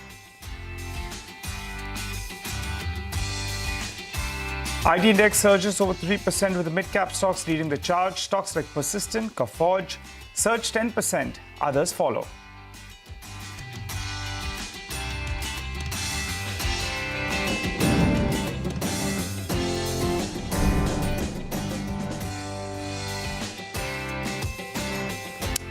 Hello and welcome to Markets Forward, your go-to show where we'll tell you all the key data points about today's trading session and gear you up for tomorrow. I'm Nigel. With me as always, Surbhi. Surbhi. Well, the bulls would be a little disappointed with the day, Nigel, I guess, because they were hoping that they'll have a bit of a reprieve, some bounce, but that wasn't to be, at least not on the large cap screen today. Indeed, it was a volatile day of trade. You know, we started off, we were down, I remember, close to 90 points in the first minute. And by the fifth minute, we already had moved into the green. So that was the kind of volatility that we saw. And actually, that graph tells you the picture, because between 10:30 to around 1:30, the bulls had it actually, and we were bracing ourselves for a good close. But then it seems the FIs, they must have woken up a little bit late and they were sold into this market. And we ended off the high point of the day. We were down 35 points. But the positive today was that there were many positive earnings surprises. Max Financial did very well. You had the Bajaj twins as well that did well. Select IT names, they delivered positive earnings surprises. And ultimately, earnings is going to drive the markets higher. So it's good to see that after a while, we got some positive surprises on that front. The problem, though, is the two-wheeler space. Bajaj Auto, the street was quite disappointed with those numbers. And now TVS Motors, well, that was a bit of a miss in today's trade. And that stock came out substantially from the high point of the day. Even post that correction, it's still up close to 25% for this year itself. So we'll wait by to see what kind of commentary comes in from TVS Motors. The biggest positive today, though, Surbhi, was the breadth of the market. By the time we wound up, more number of stocks are advancing than declining. And that's why your portfolio is feeling good. No, that's true, and that's the silver lining, the fact that mid-caps were not bleeding as badly as what we've seen in the last couple of sessions. And some of the good earnings, they were actually rewarded very well as well. But the problem is that this market has become a bit of a sell the rally market. It's no longer a buy the dip market. And at higher levels, there is fresh supply that's coming in, and that seems to be the sort of key point to track. Any sort of earnings misses, they are getting very, very badly punished. And also the FPI selling overhang, that continues to be a huge sore spot for the market. Today, I mean, a case in point would be, let's say, when TVS Motors came out with numbers, the stock was absolutely hammered. And not just TVS. Sentiment moved so quickly that it led to more selling on other auto names as well. And we'll talk about that as we go forward. The silver lining, obviously, was IT, particularly mid-cap IT. Wherever the performance was solid, wherever the margins were intact, stocks rallied 6, 7, 8, in some cases 10, 11%. So IT was that comforting part for the market today. But for the large cap screen, like we're saying, it wasn't quite enough. So let's tell you, there's plenty to cover, lots of movers and shakers. Hormaz will break it down in terms of the individual stock action for us. Then the stocks that we'll put the spotlight on today include Bajaj Finance, Amber and Paytm, all of them reacting to either earnings or news flow. After that, we'll, of course, dive into a lot of the important events and the key earnings to watch tomorrow as well. So lots lined up. Let's buckle up, and it's over to Hormaz for the stock-specific action. Well, even after having green on the screen, there was always this slight bit of wariness that it might get sold into, and that's exactly what happened on the benchmark indices, and that ended in the red. The broader markets off the highs, but still ending in the green. You spoke of earnings, and the earnings comfort did come from IT with Persistent and Coforge leading the pack. Both of them ending 11% higher in today's session. Amber Enterprises ending at a record high. SRF, good management commentary, but ending off the highs of the day, ending 3.5% higher. And Max Financial too having a good day at the office. Some negative earnings reactions that continued on the extreme end as well. And Chennai Petro was leading the downside today with 11% down. TVS Motors, you just spoke about that. M&M Financial at one point was down almost 7.5%. Then KPIT Tech ending at the lowest point of the day, as did Indus Towers. But the impact of Persistent and Coforge rubbed off on the entire mid-cap IT basket. And take a look at this. First Source, Oracle Financial, almost all of these mid-cap IT names ending with gains of anywhere between 4 to 8%. A sector that was under pressure today was capital goods, and a lot of other sectoral indices were also under pressure, but this stands out simply because it has been under pressure over the last few days. Siemens and ABB both ending at the low point of the day, ending with losses of close to 6%, and BHEL, NBCC, Thermax also seeing some red in today's session. And lastly, stocks that did well on the back of very strong volumes, and Paytm was one of them. At one point was up 11%, but still ending the day with 8% gains. BLS International, Deepak Fertilizer ending 16.5% higher on very strong volumes, and GMDC and PNB Housing also having a good day at the office. Back to you guys. Okay, all right. Thanks a lot for that, Hormuz. Well, let's welcome our guests. We have Mayuresh Joshi, Head of Equity Research at William O'Neill, and Shrikant Chauhan of Kotak Securities, who joins in. Hi, gentlemen. Thanks a lot for joining in. Shrikant, you go first. Tell us about the Nifty. How do you see things, pan out? We had Lawrence Blanco earlier today, and he was saying that he believes maybe a 5% correction is in the works before the end of this year. Do you think structurally it's still down? Yeah, good evening, Nigel. Good evening, Surbi and Mayuresh. I think, the structure of the market is certainly showing a lot of weakness. It was holding well above the levels of 24,700, but the way we saw sell-off from the levels of 26,000 to almost 24,700 without any recovery or any pullback. One thing is very clear, that the market is heading lower. And after that also, when the consolidation was there, it was at the lowest point of that particular call. So while looking at this structure, yes, there is a possibility that we could see the levels of 23,800 or 24,000 in the near term. And in the worst case scenario, there is a possibility that we could even see the levels of 23,000. But in the near term, 23,800, 24,000 is the area of support.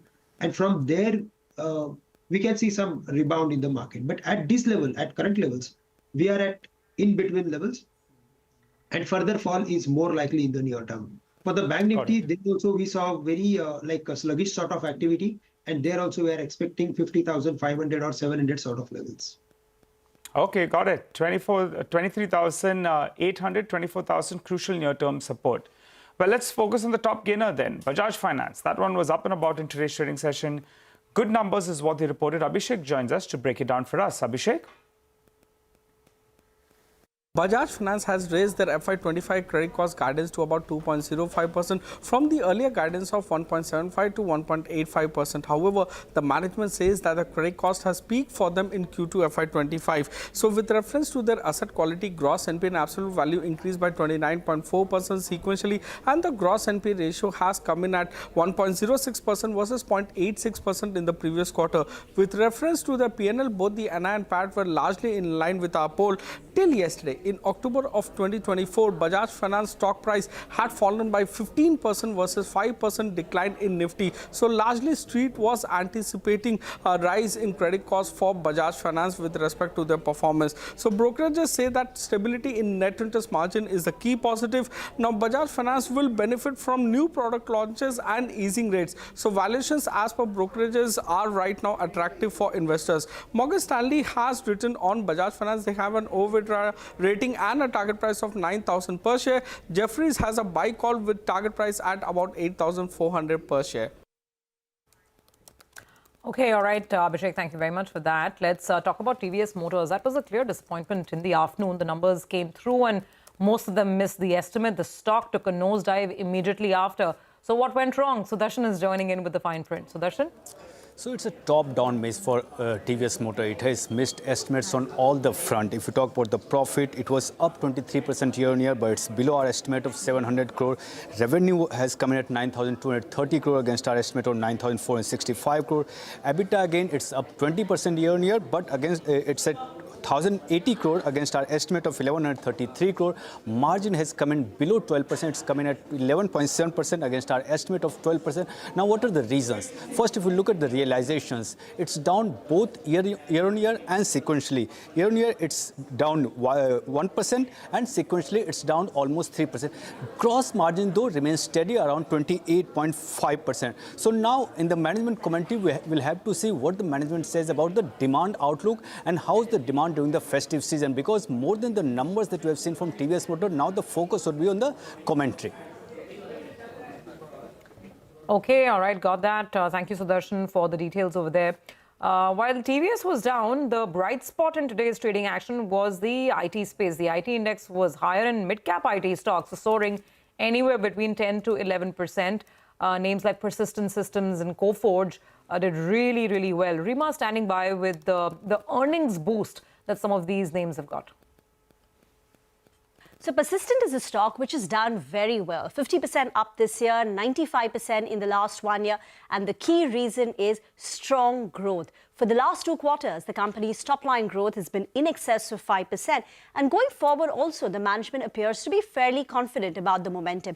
Even a high-tech vertical, the telecom media vertical, which has lagged the company's growth rate, is recovering. So growth going forward will be fairly secular. And the company is confident about its $2 billion aspiration, top-line aspiration by FY27. Now, Coforge was another big mover. And here again, it was a beat, much better than what the street was anticipating. So the top line was boosted by the Cigniti acquisition that they did. But even the organic growth was a 6.3%. And the company is confident that this momentum will sustain in Q3 and Q4, which are otherwise seasonally weak. But considering that their 12-month executable order book is up 40%, they're executing smartly, there is momentum, the company is confident about going forward. Now, the Cigniti acquisition, which the street was skeptical about, is also turning out to be a valuable asset. So 6% top-line revenue growth, even the margin performance, they could end Cigniti's margin. They could end the year with Cigniti's margins hitting 18% higher than what they had earlier anticipated. In fact, in the management's own words,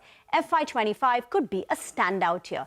Now, Zensar also felt the upward momentum, despite the numbers being okay. Their top line was impacted by furloughs in the telecom media segment, but the company said that in Q3, the impact of furloughs will be less than what they had seen in the prior quarter.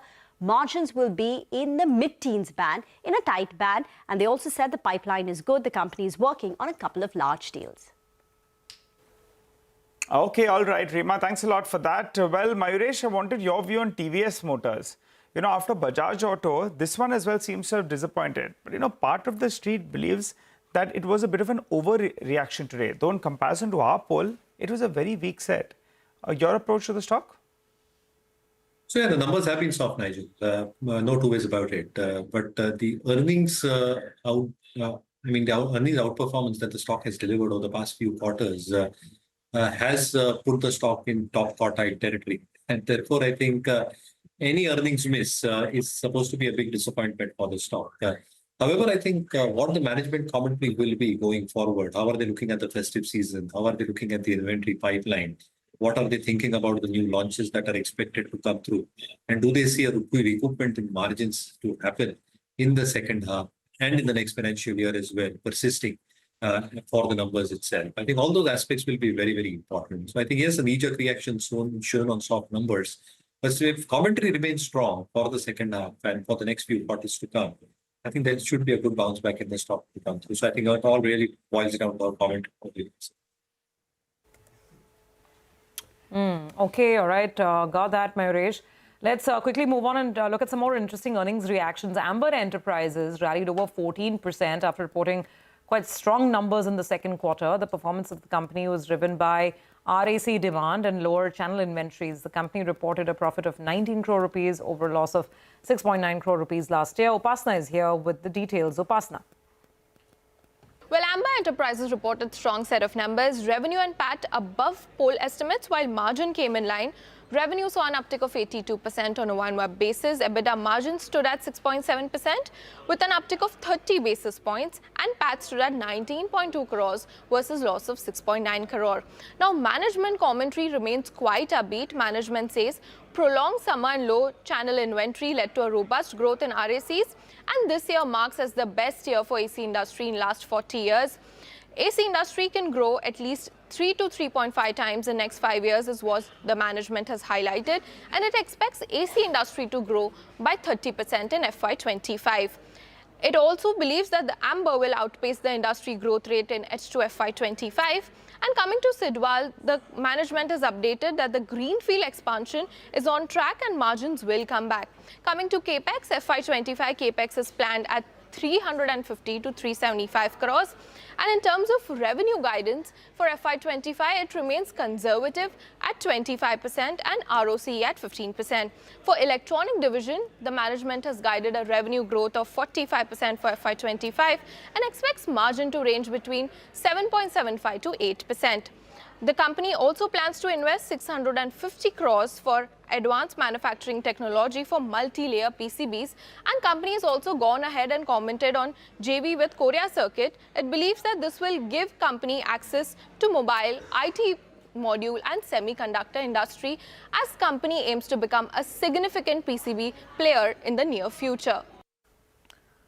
Okay, all right. Thank you for that, Upasna. Let's move on. Paytm actually had some interesting news flow around it. The company, of course, came out with the numbers, but not just that. The company is now saying that the parent entity, 197 Communications, has received NPCI's approval to onboard new UPI users as well. And the market liked the sound of that. Stock was up about 8.5% today. Ritu has more details on this development. Ritu. Well, relief for Paytm as the National Payments Corporation of India has granted 197 Communications, which is the parent entity of Paytm, approval to onboard new UPI users. And this comes nearly 9 months after the RBI had barred the company from adding new customers. The approval, of course, is contingent on OCL adhering to all regulatory guidelines and NPCI norms. Now, keep in mind, Paytm's UPI market share did take a hit during this 9-month embargo, dropping from 13% in January to about 7% in September, although it remains the third largest player in the UPI ecosystem. Its monthly transacting user base had also fallen to about 6.8 crores in September because of this ongoing migration and the ban on adding new customers until now. Now, OCL had earlier received NPCI's nod to operate as a third-party application provider with about 13.5 crore UPI customers already migrated onto its platform supported by 4 banks.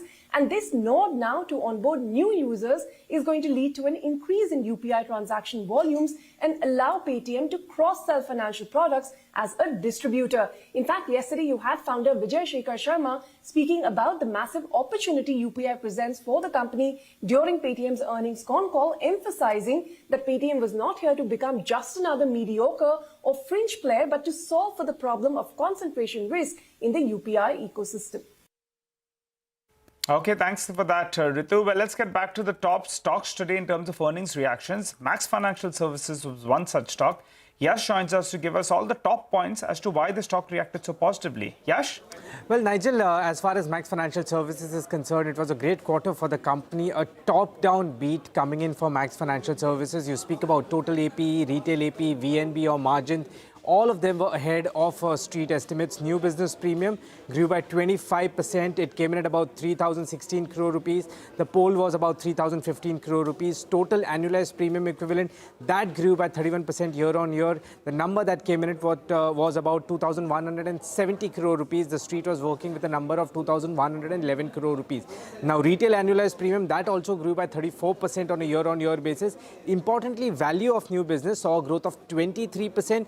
The street was working with a number of about 472 crore rupees. The number that came through in the quarter was 512 crore rupees. Value of new business margin. All eyes have been on the margins for life insurance companies. On a year-on-year basis, it was down 157 basis points, but it did beat the street estimates. The street was working with a number of 22.36%. The number that came through was 23.6%. Explains why the stock was buzzing in trade today. Okay, got that. Yash, thank you very much for that. So let's quickly go back to our guests for some thoughts. Mayuresh, we just, had a look at a raft of earnings over there. Any thoughts? Amber, SBI Life, quite a few names, even Paytm, of course, making it to the headlines today. Also, I think players like Amber, Dixon, Keynes, all the MS guys should continue doing well. Obviously, they've got a huge tailwind of PLI incentives behind them. And therefore, I think as their entire backward integration processes become more robust and more vertically integrated, a large part of both the ODM business, which is going to be also a key defining factor for these companies, and the new business through the PCB more, specifically as the semiconductor market evolves in India. I think these can be two huge business opportunities, along with PLI and the added incentives of backward integration. So yeah, I think these players should continue doing well. Life insurance, as Yash mentioned, Max, superb set of numbers. SBI Life still to get into the internals. But largely, I think SBI Life, Max are somewhere where the product mix probably sounds favorable. Max has got a good favorable base as well. Expectations of the commission charges or the overall expense ratio probably remaining a lot more subdued. For a player like SBI Life, probably can be a huge earnings driver as the product mix rationalizes and evolves going forward. So yeah, SBI Life, Amber, Dixon, I think they can probably hold out in terms of earnings estimates. Okay, all right. Appreciate you all joining in, gentlemen. Thanks a lot for giving us your comment on the markets as well as individual stocks. We'll slip into a short break. On the other side, we'll get you all the top corporate voices, and with also We'll get all the top events to watch for tomorrow. Stay with us.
Welcome back. Let's take note of the top corporate voices that we heard during the course of the day. Coforge expects FY25 to be a standout year.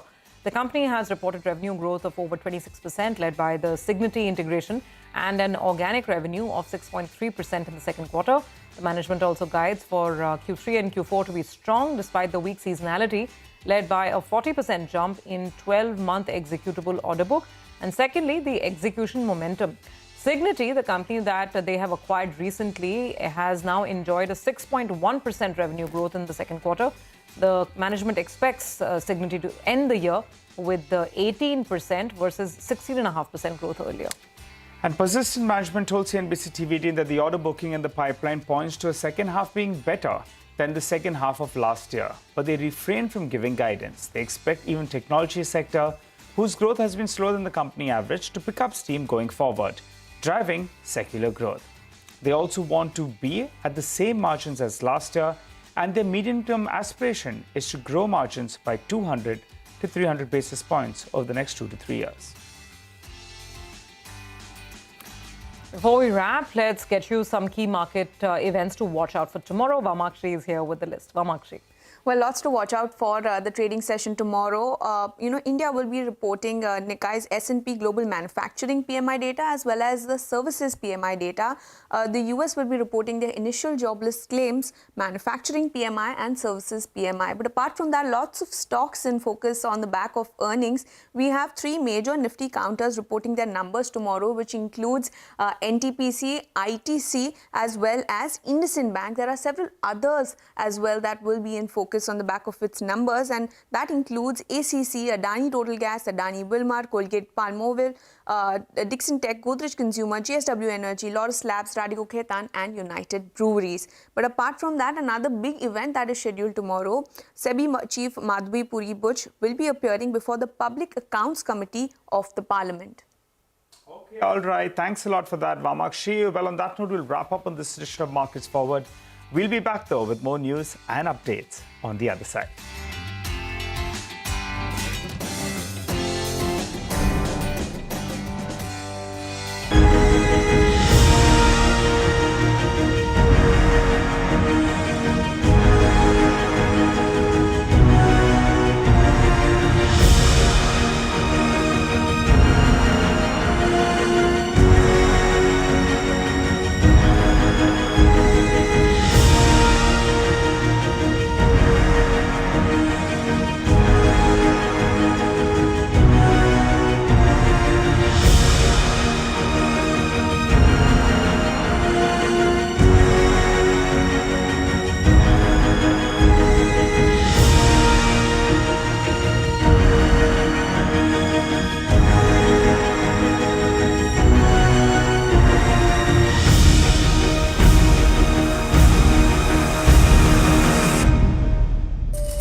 Hello and welcome to Business 360. I'm Shireen Bhan. The headlines that we're tracking for you this evening. The Sensex and the Nifty end with marginal losses after a volatile session. Mid-caps rebound after a sharp sell-off in the last two sessions.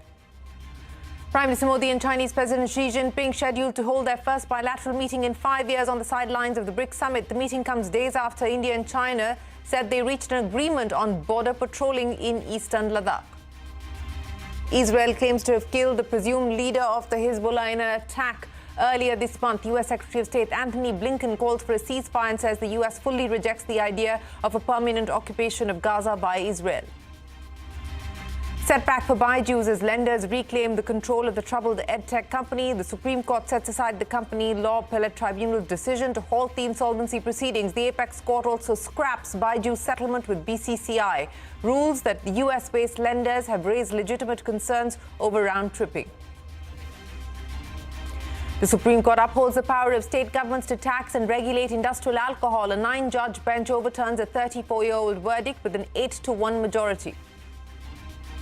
SEBI Chief Madhavi Puri Butch could appear before the Public Accounts Committee tomorrow. Sources say the Hindenburg allegations against her are not on the agenda, but lawmakers can ask questions about the charges.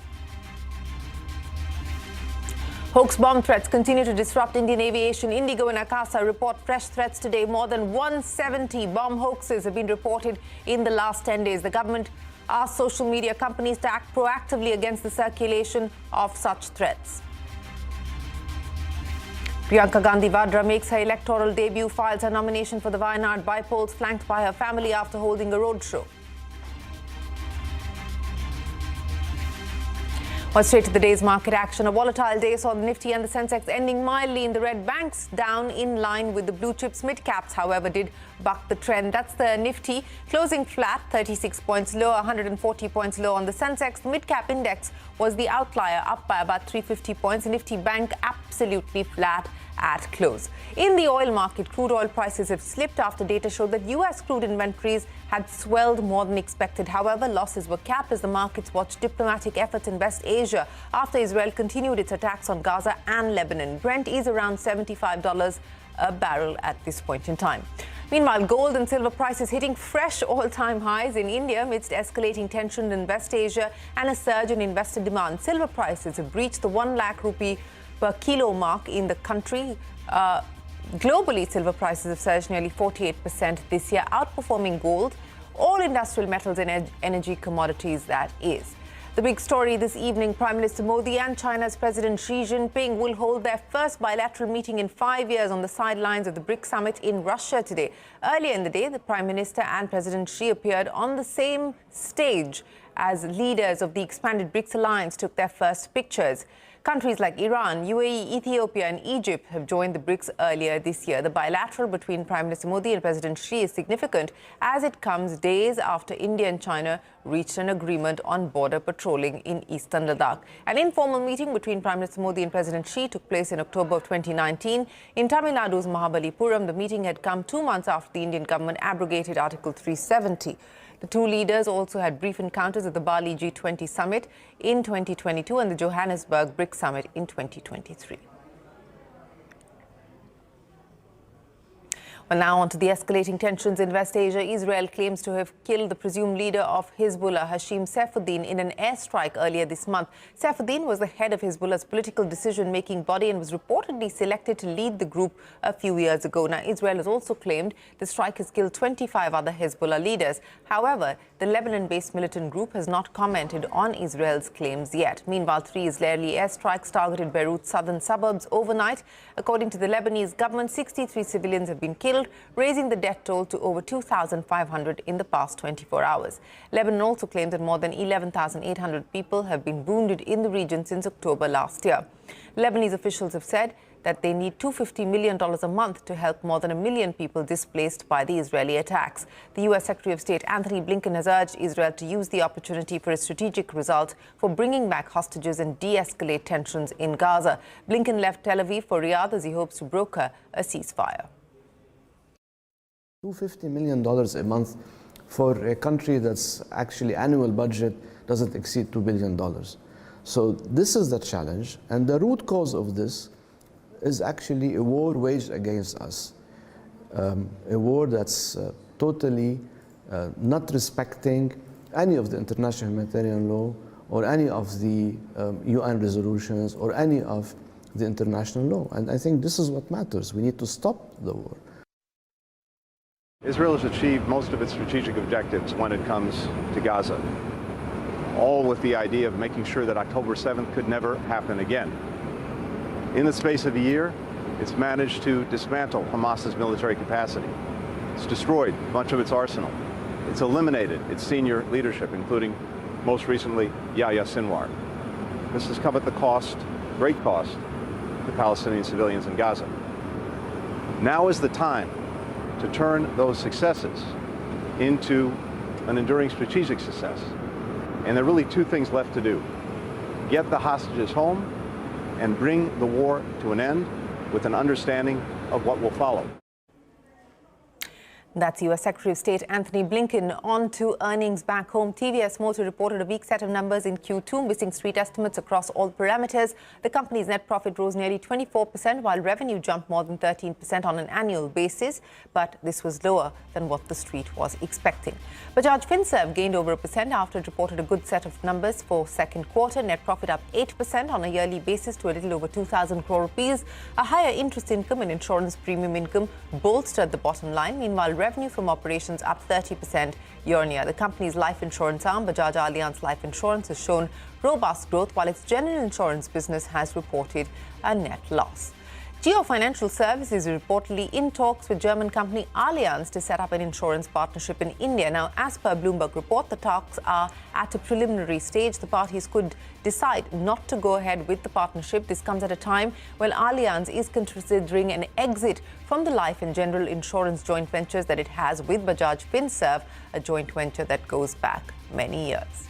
In court corner, it's a setback for Bajaj. The Supreme Court has set aside the Company Law Appellate Tribunal's decision to halt the insolvency proceedings. Now, the Apex Court also annulled Bajaj's settlement with the BCCI and ruled that the US-based lenders have raised legitimate concerns over round-tripping. With this verdict, lenders have reclaimed control of the company. Ashmi joins us now with more. Ashmi, take us through the significance of the Supreme Court's verdict today and where it leaves Bajaj. Well, here are the quick facts of the case. BCCI as well as Bajaj had sought to settle a payment dispute over 158 crore rupees, and on the back of that, the NCLAT had allowed for closure of insolvency proceedings. Now, the proceedings then moved here before the Apex Court on account of the US lenders. The US lenders raising allegations of siphoning off, of mismanagement, saying that their claims are still outstanding and therefore there can be no case made out for closure of these proceedings. This was the question here before the Apex Court. The Supreme Court, in its decision today, has very clearly held that as far as the rules that dictate the settlement proceedings are concerned, they were not followed.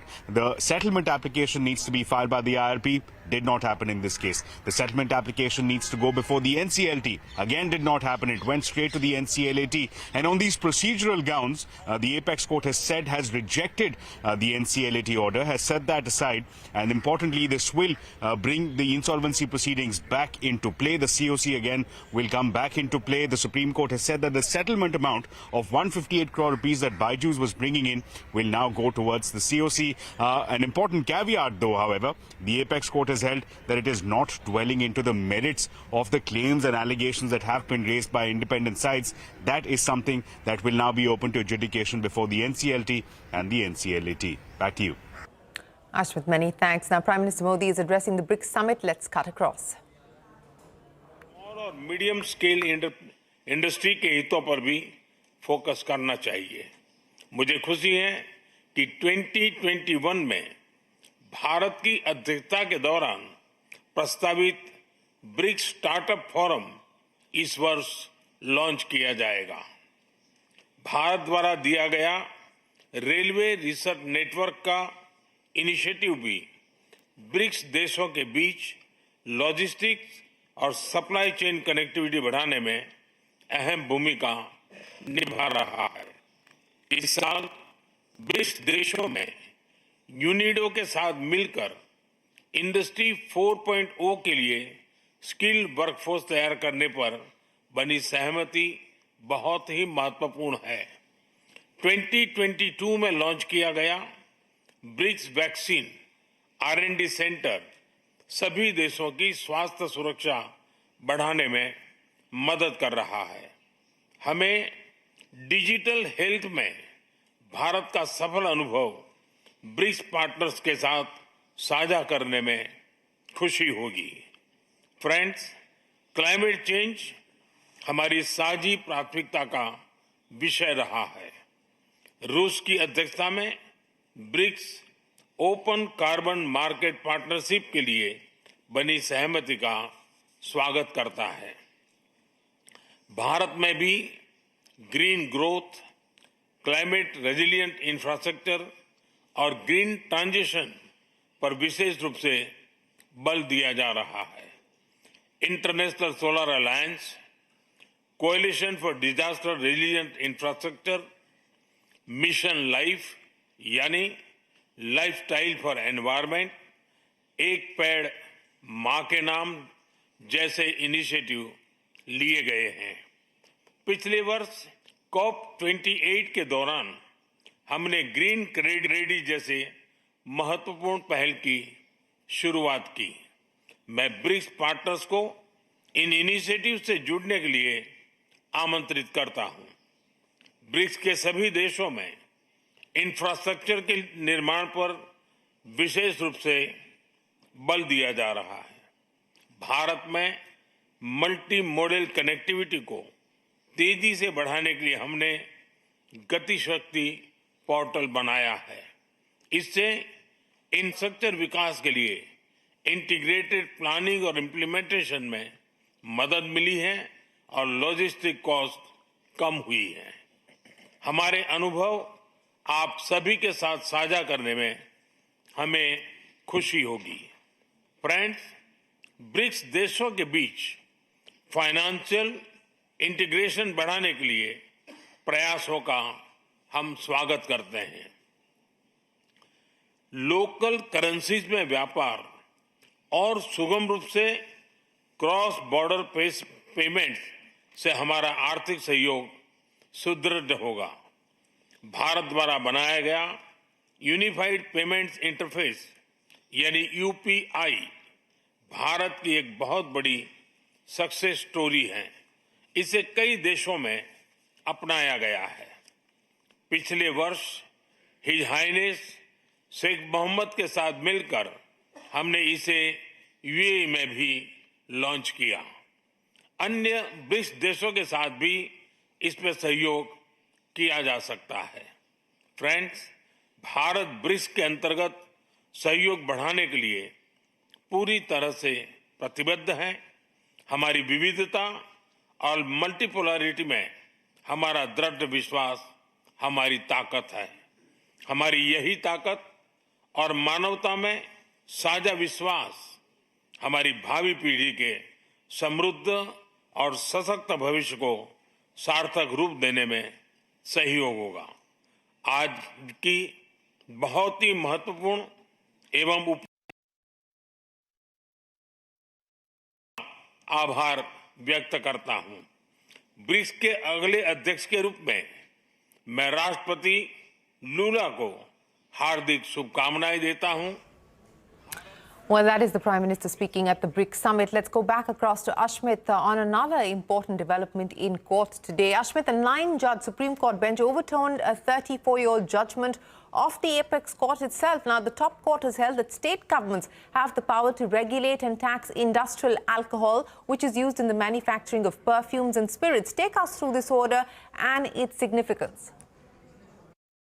Well, it's an important case. It's been pending for 25 years now. A key issue that decides the power of the state versus the power of the centre to regulate and tax industries. The one industry in question is industrial alcohol. This issue has been pending for 25 years, being decided this morning by a rare occurrence by a 9-judge bench of the Apex Court. In an 8:1 ratio, what the Apex Court has clearly held is that it is the state government which has the power to regulate and tax industrial alcohol. This entire issue arose way back in 1999 when the UP government had sought to levy an ad valorem fee of 50% on manufacture and sale of industrial alcohol. This was opposed by the centre, saying that this is an exclusive domain of the centre. Now, what's important is that the UP government had argued that in a post-GST world, in a post-GST regime, such sources of income become critical to the state government. Now, it's important because it has large revenue implications across various states. The states of UP and Kerala were petitioners in this matter, but this is applicable across the country to all states. So important on that count. Interesting because it is a rare case where we found that the state government, which is led by BJP-led Yogi Adityanath, was opposing the BJP-led government at the centre. So interesting question here being settled by the Apex Court by a 9-judge bench of the Supreme Court. Back to you. All right, Ashmit, many thanks for joining us. Well, a significant development that is expected tomorrow. SEBI Chief Madhavi Puri Butch could appear before the Public Accounts Committee tomorrow. Sources say the Hindenburg allegations against her are not part of the agenda, but lawmakers can ask questions about the charges if they so choose to do so. Parikshit is standing by with more on what we can expect. Parikshit, many thanks. So the PAC meeting tomorrow and the SEBI Chief likely to be there? That's right.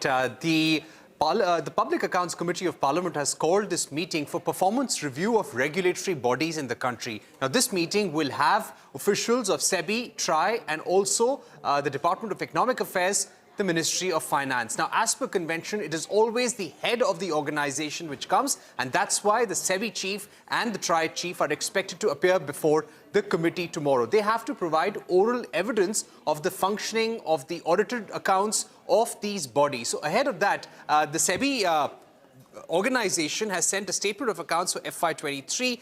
Annual reports for FY23 and 24 have been submitted to highlight initiatives of SEBI with regard to financial markets, primary and secondary markets, regulatory action and enforcements. Also, audited accounts by the CAG, details of that and conclusions by the CAG have also been furnished. Now, this meeting assumes importance in the backdrop of allegations made by the Hindenburg report and also the Congress party repeatedly against Madhvi Puri Butch.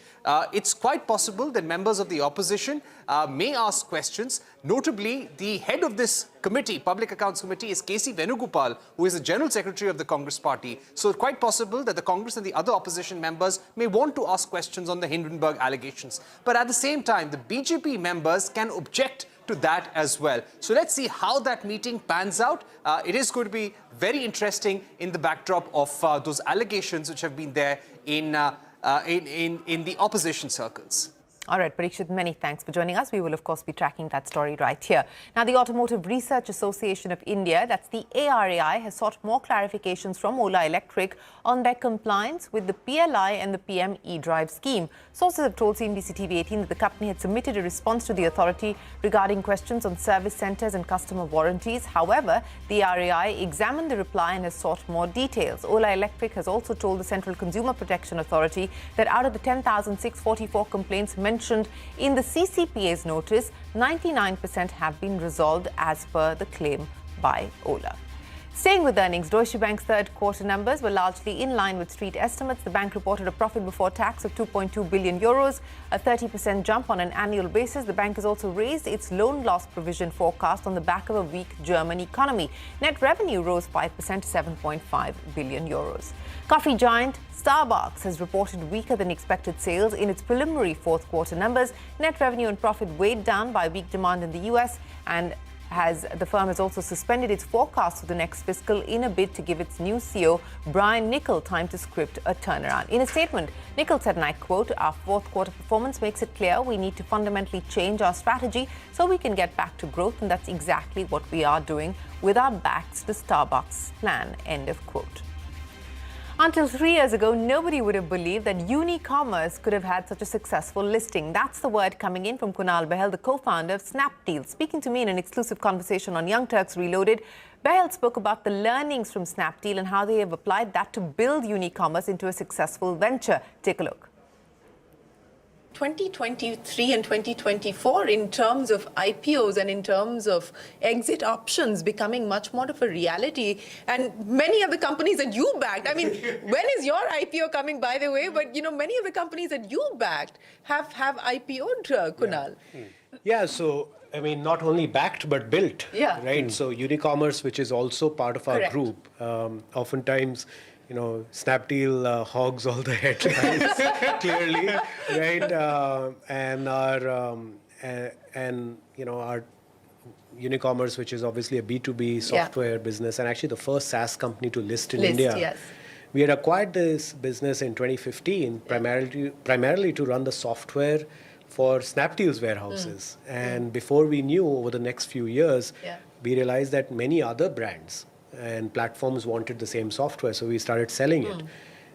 To fast forward 7-8 years, now it's a listed company, right? So I feel that there's such a big learning in that. I can tell you, nobody would ever put their money on the thought even won't occur to them maybe 3 years ago or 2 years ago that Unicommerce would get listed, right? And have a very successful listing. At the time when it listed in August 2024, it was, I think, the second most subscribed IPO of 2024. In the end, if you build a profitable business that maybe is not growing at 100%, 300% a year, but it's compounding year on year, eventually you will be able to access the public markets. Because venture capitalists oftentimes will push companies. We have seen that also. We have experienced that also. They'll push companies to grow very fast. At the cost of everything else. Right. We have raised zero primary capital to build Unicommerce. Zero. We never raised a single rupee of primary capital. So it is doable. It can be done. And hopefully it serves as an inspiration to other founders. That, you know, don't go for this growth at any cost. We have been there and we feel that it's not the right thing to do. Well, that is Kunal Bahel and Rohit Bansal, the team from Snapdeal on Young Turks Reloaded, and we will bring you more from that conversation. But coming up next, hoax bomb threats continue to disrupt Indian aviation. The government pulls up social media companies for not curbing the circulation of these threats. That and more when we return.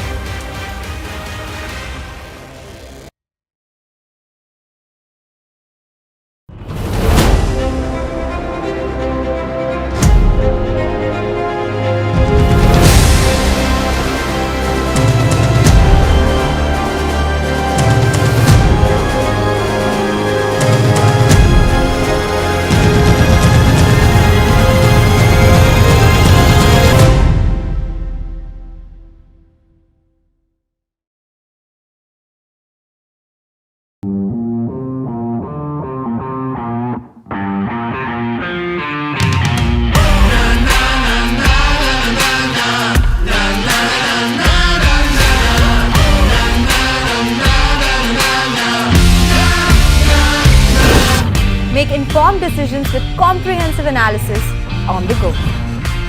Strengthen your portfolio with real-time market updates on the go. Create effective strategies with insightful expert opinions on the go. Grow on the go with CNBC-TV18, now streaming live 24/7 on YouTube. How about listening to global market maestros before crafting your investment strategy? How about getting deep insights into their businesses from top Indian honchos before putting your money on the line? How about making every trading day profitable with strategies from the market masters, macro pundits and chart wizards? Only one show gives you a head start to your trading day. Get ready to profit. Get ready for business with Bajaj at these times on CNBC-TV18 and CNBC-TV18.com. CNBC-TV18, an unending pursuit for excellence. A pioneer, a leader, a visionary, building a lasting legacy of credibility, consistency, and trust. Giving unparalleled access to global thought leaders and powering conversations that are shaping the new world order. Setting the highest standards through exemplary leadership. It is this unrivaled reputation for the most comprehensive coverage, actionable intelligence, and in-depth reporting that makes CNBC-TV18 India's #1 business news brand.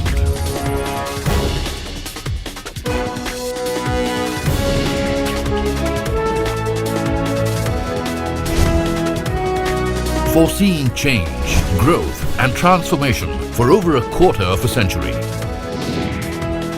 Trendsetters crafting innovative content formats.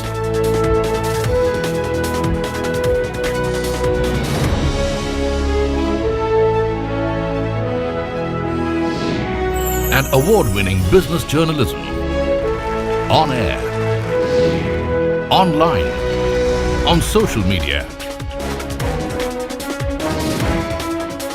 As we embark upon 25 years of excellence, we invite you to be a part of our future. CNBC-TV18, your trusted partner and investment ally.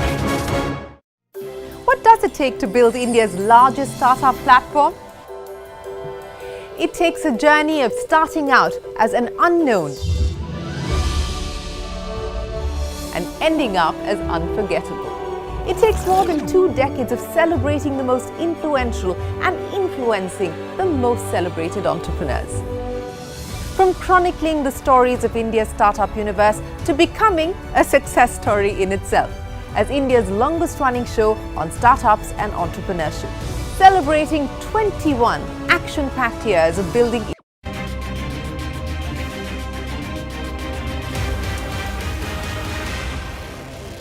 Welcome back. In national news, Priyanka Gandhi Vadra has made her electoral debut. She filed her nomination for the Wayanad by-polls, flanked by her family after holding a road show. Remember, the Wayanad seat was vacated by Rahul Gandhi after he decided to retain the Rae-Bareli constituency. I was saying that it has been 35 years since I have been campaigning for different elections. This is the first time that I am campaigning for your support for myself. The Supreme Court has extended by 2 weeks the interim bail granted to Malayalam actor Siddique in a rape case. The court adjourned the hearing as the actor's lawyer sought more time to respond to Kerala Police's report. The police has sought a custodial interrogation, citing a stockpile of evidence against the actor. Siddique has been accused of raping a young actress. Hoax bomb threats continue to disrupt Indian aviation. Indigo and Akasa report fresh threats today. More than 170 bomb hoaxes have been reported in the last 10 days. Government has urged social media companies to act proactively against the circulation of such threats. At least 6 people have died after a building that was under construction collapsed in Bengaluru due to heavy rains. Officials have said some people are still trapped under the debris. Fire and emergency services are currently conducting search and rescue operations. The police have arrested the owner of the building and have filed a case of negligence against him. Cyclone Dana is set to hit coasts of Odisha and West Bengal in the next 24 hours. More than 5,000 relief centers have been set up and both the governments are gearing up to evacuate people in the impacted regions. The Indian Coast Guard has said it was on high alert and has deployed aircraft and vessels to the affected areas.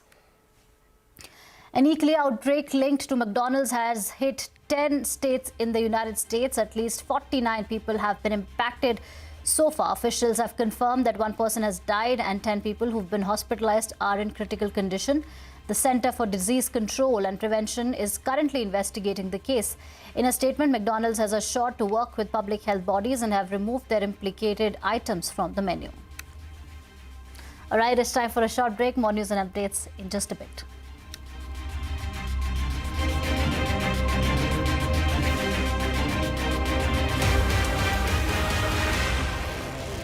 Startup community. Young Turks at 21. Only on CNBC-TV18 and CNBC-TV18.com.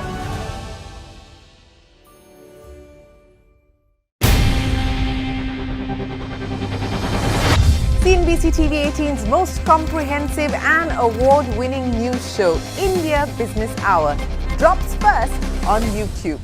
So get the first access to the most influential architects of policies and politics, the key newsmakers of the day.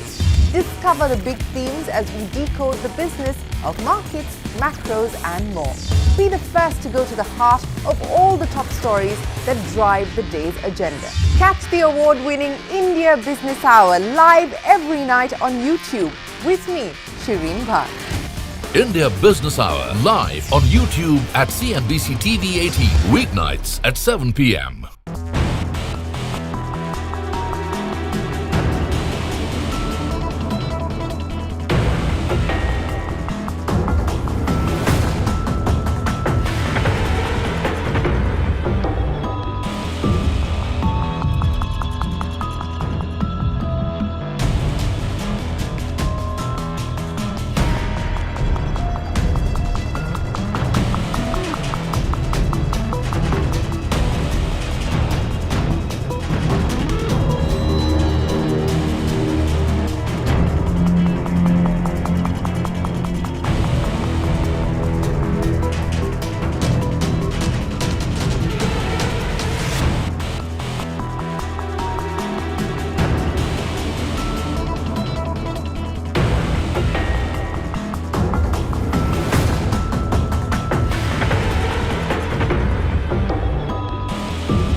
Hello and welcome to Business 360. I'm Archana Solanki. Here are the headlines we're tracking this evening. Sensex and Nifty end with marginal losses after a volatile session. Mid-caps rebound after a sharp sell-off in the last two sessions. Prime Minister Narendra Modi and Chinese President Xi Jinping scheduled to hold their first bilateral meeting in 5 years on the sidelines of the BRICS summit. The meeting comes days after India and China reached an agreement on border patrolling in eastern Ladakh. Israel claims to have killed the presumed leader of Hezbollah in an attack earlier this month. U.S. Secretary of State Antony Blinken calls for a ceasefire and says the U.S. fully rejects the idea of a permanent occupation of Gaza by Israel. Setback for Bajaj as lenders reclaim control of the troubled EdTech company. Supreme Court sets aside the company law appellate tribunal's decision to halt the insolvency proceedings. Apex Court also scraps Bajaj's settlement with BCCI, rules that US-based lenders have raised legitimate concerns over round-tripping.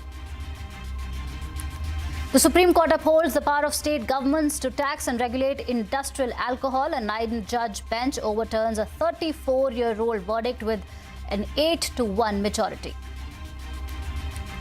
SEBI chief Madhvi Puri Buch could appear before the Public Accounts Committee tomorrow. Sources say the Hindenburg allegations against her are not on the agenda, but lawmakers can ask questions about the charges.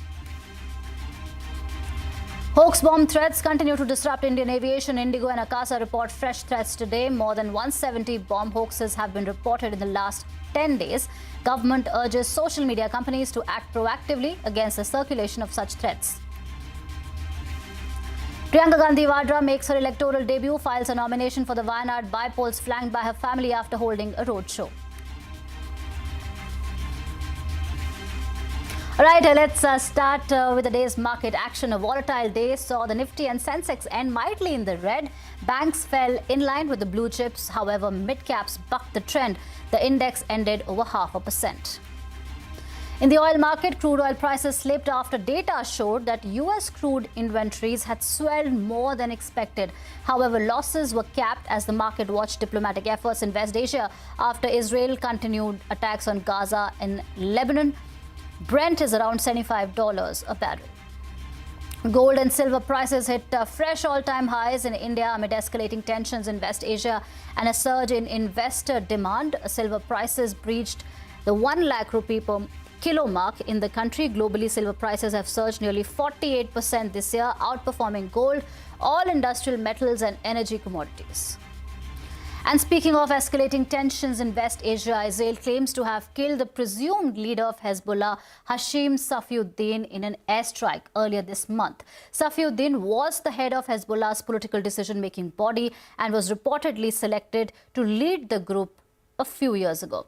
Israel has also claimed that the strike has killed 25 other Hezbollah leaders. However, the Lebanon-based militant group has not commented on Israel's claim yet. Meanwhile, 3 Israeli airstrikes targeted Beirut's southern suburbs overnight. According to Lebanese government, 63 civilians have been killed, raising the death toll to over 2,500 in the past 24 hours. Lebanon also claims that more than 11,800 people have been wounded in the region since October last year. Lebanese officials have said that it needs $250 million a month to help more than 1 million people displaced by Israeli attacks. U.S. Secretary of State Antony Blinken has urged Israel to use the opportunity for a strategic result for bringing back hostages and de-escalate tensions in Gaza. Blinken has left Tel Aviv for Riyadh as he hopes to broker a ceasefire. $250 million a month for a country that's actually annual budget doesn't exceed $2 billion. So this is the challenge, and the root cause of this is actually a war waged against us, a war that's totally not respecting any of the international humanitarian law or any of the UN resolutions or any of the international law. And I think this is what matters. We need to stop the war. Israel has achieved most of its strategic objectives when it comes to Gaza, all with the idea of making sure that October 7th could never happen again. In the space of a year, it's managed to dismantle Hamas's military capacity. It's destroyed much of its arsenal. It's eliminated its senior leadership, including, most recently, Yahya Sinwar. This has come at the cost, great cost, to Palestinian civilians in Gaza. Now is the time to turn those successes into an enduring strategic success. And there are really two things left to do. Get the hostages home and bring the war to an end with an understanding of what will follow. The big story this evening, Prime Minister Narendra Modi and China's President Xi Jinping will hold their first bilateral meeting in 5 years on the sidelines of the BRICS summit in Russia today. Earlier in the day, Prime Minister Modi and President Xi appeared in the same frame as leaders of the expanded BRICS alliance took their first picture. Countries like Iran, UAE, Ethiopia and Egypt had joined the BRICS earlier this year. The bilateral between Prime Minister Modi and President Xi is significant as it comes days after India and China reached an agreement on border patrolling in eastern Ladakh. An informal meeting between Prime Minister Modi and President Xi took place in October in 2019 in Tamil Nadu's Mahabalipuram. The meeting had come 2 months after the Indian government abrogated Article 370. The two leaders also had brief encounters at the Bali G20 summit in 2022 and the Johannesburg BRICS summit in 2023. BRICS विश्व की 40% मानवता और लगभग 30% अर्थव्यवस्था का प्रतिनिधित्व करता है। पिछले लगभग 2 दशकों में ब्रिक्स ने अनेक उपलब्धियां हासिल की हैं। मुझे विश्वास है कि आने वाले समय में यह संगठन वैश्विक चुनौतियों का सामना करने के लिए और अधिक प्रभावी माध्यम बनकर के उभरेगा। Right, in court corner, a setback for Bajaj. The Supreme Court has set aside the Company Law Appellate Tribunal's decision to halt the insolvency proceedings. The Apex Court also annulled Bajaj's settlement with BCCI and ruled that the US-based lenders have raised legitimate concerns over round-tripping. With this verdict, lenders have reclaimed control of the company. Ashmit Kumar joins us now. Ashmit, take us through the significance of the verdict. Well, here are the quick facts of the case. BCCI as well as Bajaj had sought to settle a payment dispute over 158 crore rupees, and on the back of that, the NCLAT had allowed for closure of insolvency proceedings. Now, the proceedings then moved here before the Apex Court on account of the US lenders. The US lenders raising allegations of siphoning off, of mismanagement, saying that their claims are still outstanding and therefore there can be no case made out for closure of these proceedings. This was the question here before the Apex Court. The Supreme Court, in its decision today, has very clearly held that as far as the rules that dictate the settlement proceedings are concerned, they were not followed. The settlement application needs to be filed by the IRP. Did not happen in this case. The settlement application needs to go before the NCLT. Again, did not happen. It went straight to the NCLAT. And on these procedural grounds, the Apex Court has rejected the NCLAT order, has set that aside. And importantly, this will bring the insolvency proceedings back into play. The COC again will come back into play. The Supreme Court has said that the settlement amount of 158 crore rupees that Bajaj was bringing in will now go towards the COC. An important caveat, though, however, the Apex Court has held that it is not dwelling into the merits of the claims and allegations that have been raised by independent sides. That is something that will now be open to adjudication before the NCLT and the NCLAT. Back to you. Right, Ashmit, let's also talk about a nine-judge Supreme Court bench that's overturned a 34-year-old judgment of the Apex Court. The top court has held that state governments have the power to regulate and tax industrial alcohol, which is used in manufacturing perfumes and spirits. Take us through the order and its significance. Well, it's an important case. It's been pending for 25 years now. A key issue that decides the power of the state versus the power of the centre to regulate and tax industries.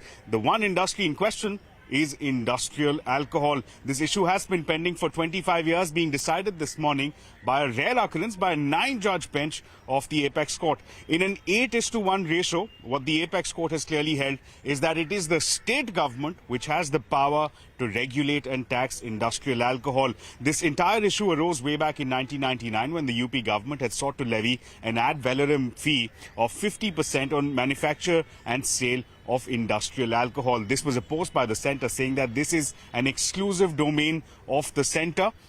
Now, what's important is that the UP government had argued that in a post-GST world, in a post-GST regime, such sources of income become critical to the state government. Now, it's important because it has large revenue implications across various states. The states of UP and Kerala were petitioners in this matter, but this is applicable across the country to all states. So important on that count. Interesting because it is a rare case where we found that the state government, which is led by BJP-led Yogi Adityanath, was opposing the BJP-led government at the centre. So interesting question here being settled by the Apex Court by 9-judge bench of the Supreme Court. Back to you.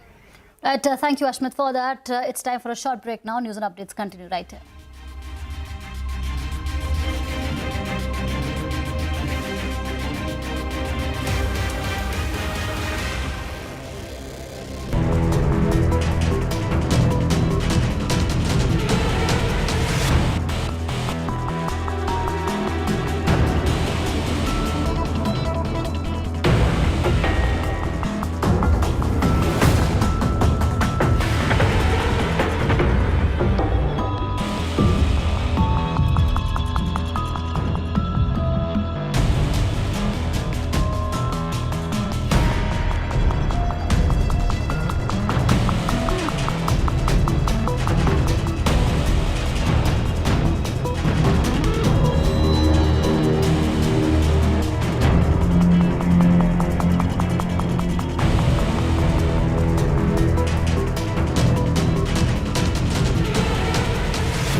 Excellency, रूस और Ukraine के बीच चल रहे संघर्ष के विषय पर हम लगातार संपर्क में रहे हैं। जैसा मैंने पहले भी कहा है, हमारा मानना है कि समस्याओं का समाधान शांतिपूर्ण तरीके से ही होना चाहिए। शांति और स्थिरता की जल्द से जल्द बहाली का हम पूरी तरह समर्थन करते हैं। हमारे सभी प्रयास मानवता को प्रमुखता देते हैं। आने वाले समय में भी भारत हर संभव सहयोग देने के लिए तैयार है। एक्सेलेंसी, आज इन सभी विषयों पर विचार साझा करने का एक और महत्वपूर्ण अवसर है।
SME listings are closely monitored by exchanges and SEBI to make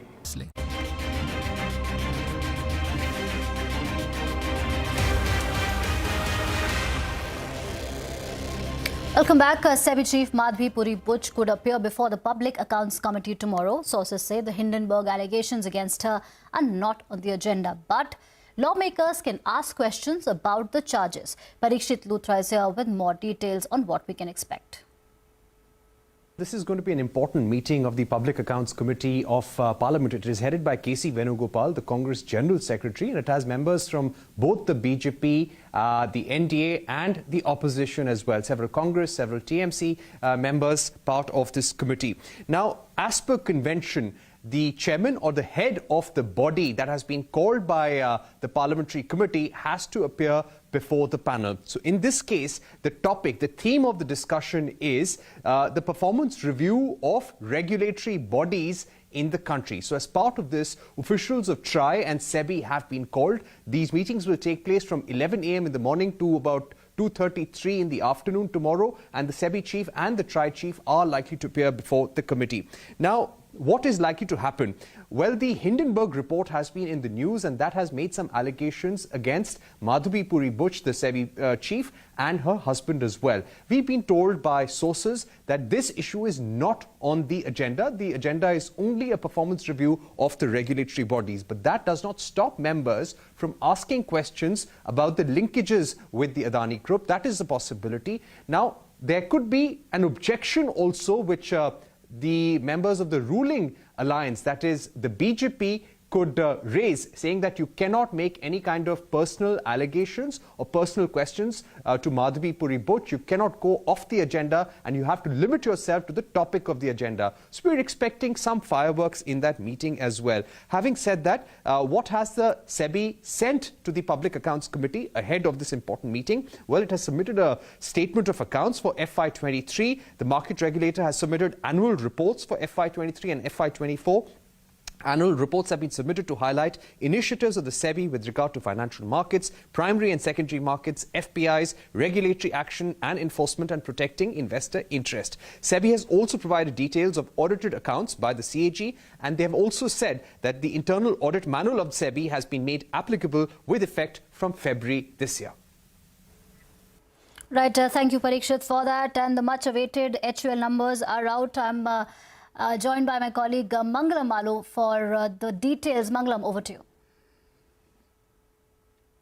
Well, you know, we have the basics of HUL numbers this time around. If you just take a look at the overall revenue, it's coming at a growth of just about 1.5%, which is slightly shy of street expectations, and that's actually gone down all the way to the bottom line as well. The EBITDA of the company has come in at around 3,650 crores. The street was working with a number of 3,750 crores, and the net profit at 2,611 crores, also slightly shy of street expectations. Now, onto the internals. You know, the beauty and wellness business has done well for them. It's an 8% revenue growth. The street was working with a revenue growth of anywhere between 7 to 8% out there as well. And the underlying volume growth, which is coming at 3%, is again better than you know, what the company has been posting over the last few quarters, but definitely slightly shy of street expectations. But this could be attributed to the general weakness that we're seeing in the consumer sentiment itself. I'm looking at you know, some of the other updates that have come by, and the most significant of that is the decision of the company to go ahead and separate their ice cream business. Remember, the company had formed an independent committee to look at the future of the ice cream business in line with what the parent had earlier guided for, and now the independent committee has gone ahead and decided that they will house the ice cream business in a separate entity, whether that will be a separate listed entity, whether there will be a slump sale, or whether it will be sold to another Unilever you know, itself. We'll just check. And as we're seeing, Rohit Java, who is the MD, is walking by, and we'll just hear from the management as well. Ritesh comes by too. So what I'll say is just wait for a bit and we'll listen to the management.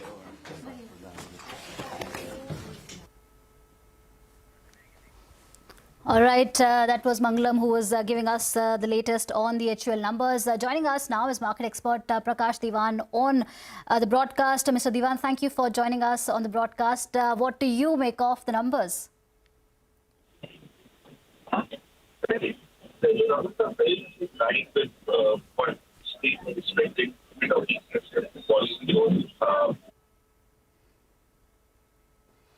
Right, I'm afraid we're facing some technical glitches there. We'll try and fix that audio, but the big headline that we are tracking at the moment is the HUL numbers. HUL Q2 numbers slightly below street estimates.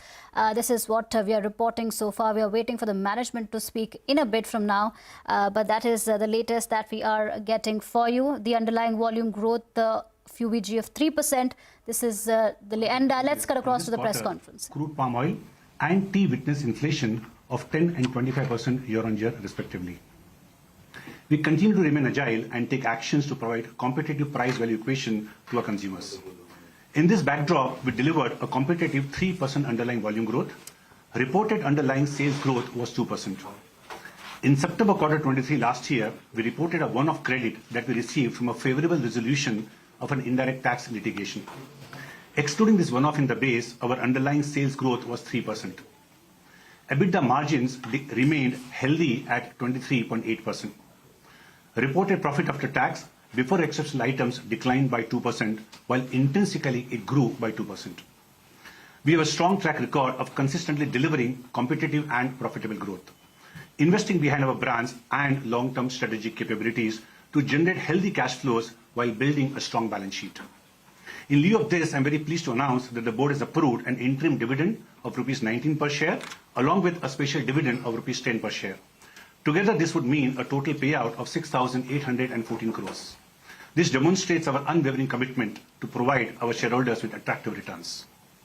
We remain focused on our 4 key thrusts to transform our business at scale. These are growing the core through unmissable brand superiority, driving premiumization, reshaping our portfolio in high-growth spaces, and leading in channels of the future.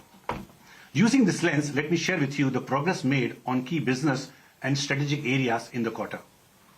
Under the pillar of growing the core through unmissable brand superiority, I am pleased to report that more than 80% of our turnover has been assessed in superior against competition. Let me highlight 3 campaigns rolled out by Vim, Dove and Clinic Plus, designed to drive meaningfulness amongst consumers in the quarter. These culture-first, social-first promotional campaigns have achieved their objectives, striking a chord with consumers while amassing millions of views and driving up consumer brand association. We are leading the way in enabling consumers to upgrade their experience by premiumizing our portfolio. Treseme's La Mer Gloss range, Diabetes Plus in chocolate flavor, Comfort Beats, Lakme Lip Glaze and Lip Oil are just a few of the launches where we have leveraged our superior R&D and deep consumer insight to deliver new formats and benefits. We are reshaping our portfolio with agility to pursue high growth opportunities. In this quarter, we have forayed into floor cleaner market with our brand Vim, a superior product enabled by proprietary technology. In the beauty space, we have continued to expand our play in the identified 6 formats of future by introducing Pond's Hydra Miracle Body Lotion and Simple's Cleaning Jelly Oil. With Connor's Korean Kimchi Soup and Hellmann's Mayo Access Pack, we are expanding our portfolio as well as distribution in fast-growing mini meals and condiment segments. With our wide assortment and ability to curate portfolio for each channel, we are confident to serve different consumer needs across each of these channels, ensuring mutual growth. Shikhar is one of the levers of driving a Kirana-centric approach. Our buy smarter, sell more approach has resulted in stores onboarded on Shikhar growing faster with better assortment in comparison to non-Shikhar adopted stores. We are committed to growing categories in store and asserting leadership in modern trade during tentpole events and regional festivals. In e-commerce, we have stepped up our activation ahead of the festive and winter seasons, and as a result of our dedicated efforts, we continue to gain healthy market shares. We focus initiatives in organized trade has led us to continue our double-digit growth trajectory for SQ24 in organized trade. Moving on to performance across the segments. Home care, our largest segment, grew 8%. The segment delivered high single-digit volume growth.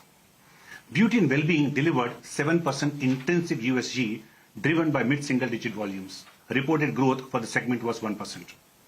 While personal care witnessed a sequential improvement in turnover, the segment declined 5% with low single-digit volume decline in volumes. We continue to strengthen our competitive position in foods and refreshment segment. However, revenue declined marginally. USG declined 2% with low single-digit decline in UVG. Margins in all 4 segments remained healthy, with home care at 19%, beauty and well-being at 34%, personal care at 17%, and food and refreshment at 18%. Moving on, let me quickly summarize performance of the first half of financial year 25. Talking about reported numbers, underlying sales growth was 2% with underlying volume growth of 3%. Gross margin remained above 50% and EBITDA margin remained healthy at 23.8%.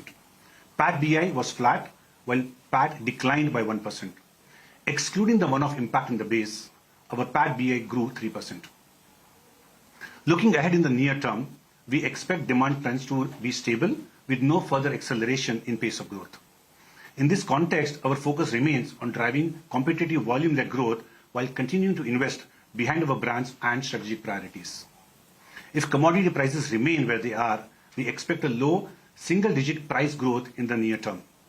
We will continue to manage our business dynamically to drive savings through our net productivity program and provide the right price-value equation to our consumers while maintaining EBITDA at its current healthy levels.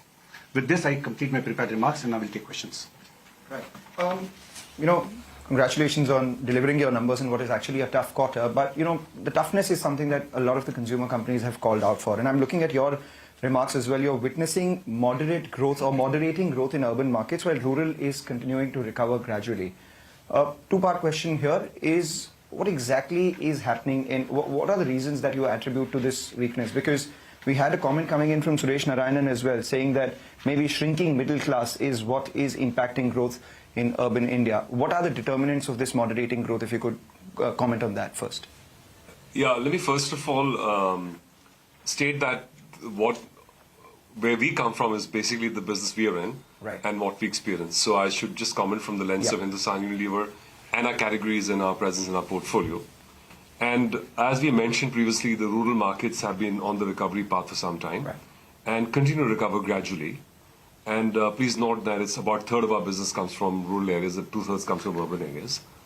In the recent near term, we have seen a certain slowdown in the urban markets. They are continuing to grow, but the growth rate is trending down. And on the whole, therefore, the markets are slightly down compared to where they were, say, a few quarters back.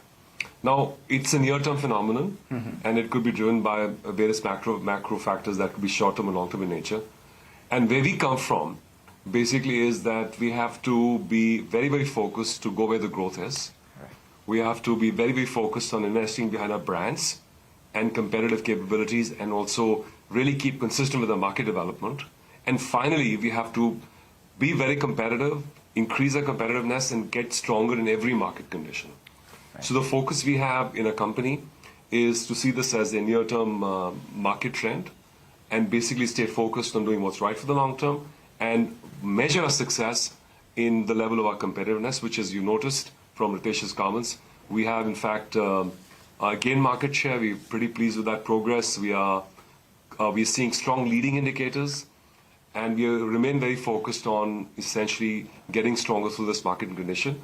Let's not forget that we're in a very exciting market, and often we get moved by near-term trends. The overall macro opportunity of the Indian market is absolutely solid. It's secular, and we should basically all be working to invest behind that trend, where the per capita consumptions in across categories are very, very low, and we'll see tremendous growth in the many quarters and years to come. So we should never get too caught up with the near-term trends and what's happening with, say, 2 or 3 or 4 months or even 6 months. Just a follow-up to that largely, because the second part was, Ritesh in his prepared remarks did say that in the very near term, they don't see any further acceleration to demand. So in light of that, what can one look at when it comes to growth? There is low single-digit price growth, no further acceleration to demand. How should one look at least the next few quarters? Long term, yes, we're all positive on, but in the very next few quarters. So I'll give it a shot, and I'll also ask Ritesh to help complement me. We do know for a fact that there's been no or negative price growth because of the deflationary period in the last few quarters. We now start to see that coming to an end. This year, our intrinsic price growth is flat. We expect to see price growth come back. There's inflation in some of our big categories.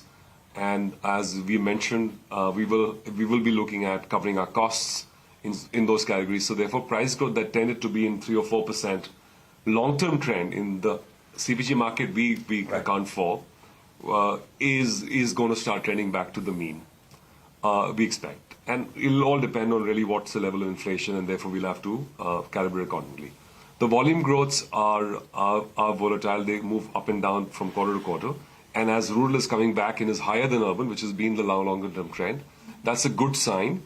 And we'll see how the monsoon, the kharif crop and the impact of that on the economy is. And most indicators are positive, and we will have to see being realized in the market. And if that does come through, then the rural recovery should continue to move on. And as far as urban is concerned, I cannot forecast the future. All I can say is that we should basically stay very focused on making sure that we do what's right for the near term, which is competitiveness, and for the longer term, which is investing behind our brands, capabilities and stay consistently invested in market development, which is a real sort of the price in this market.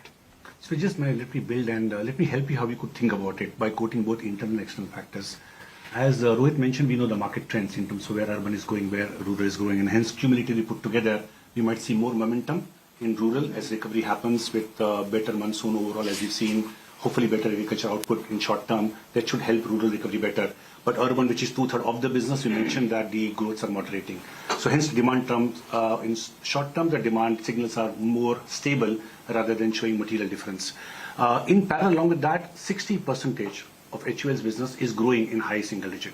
This quarter, I covered in the little while ago that home care at 8% growth, beauty and well-being, if I ignore the one-off that we have in the base, 7% growth. That's 60% of HUL's business. That is growing in high single digit. We know we have called out and we spoke about our personal care business, and there are 4 actions we are taking for it to change its growth trajectory in the next couple of quarters. That's the second signal I would want you to consider. Third, within the area of foods and refreshment, we spoke about tea. Overall tea growth of volumes in the market have been subdued because of the downgradation. Tea is now seeing inflation. We have almost 25% inflation, and there's a deterministic sign about that inflation that will lead into price increases. Overall, as Rohit mentioned, that we should see the trajectory of pricing, which was negative. This quarter, if I exclude the one-off, it is flat, and you will start seeing from next quarter onwards low single-digit price growth. So a combination of the external demand factors and combination of how the internal portfolio will transform and will grow in next few quarters, you could just put together and then think and make up your own thinking where it would be. Sort of revenue growth. Yeah, as I said, those are the levers that you would want to think together. I want to understand that the mass.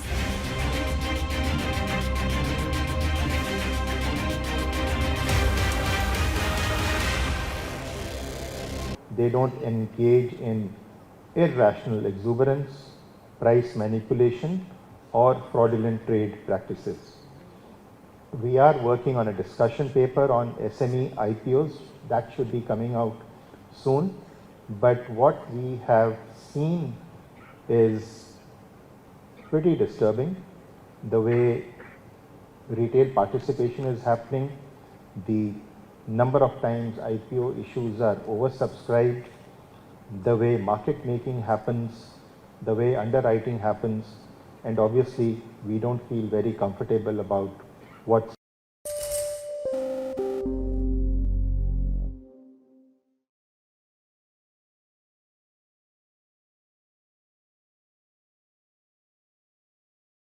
If I go back to financials is number 1. Okay. This whole energy, renewable energy kind of is area number 2.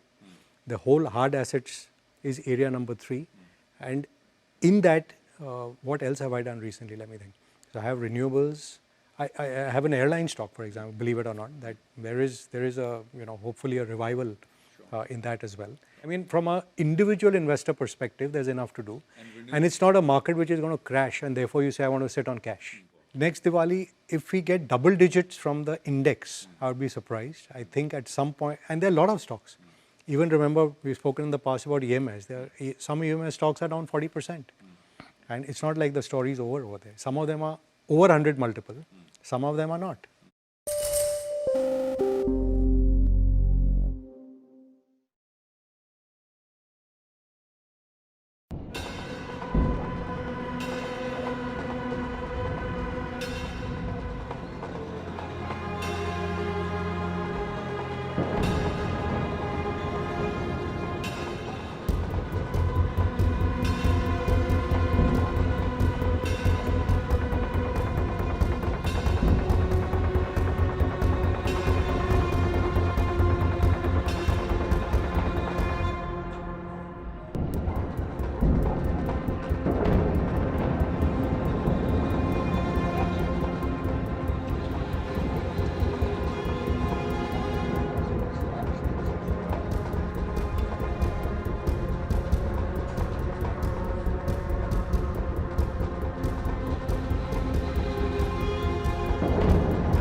Talk Money.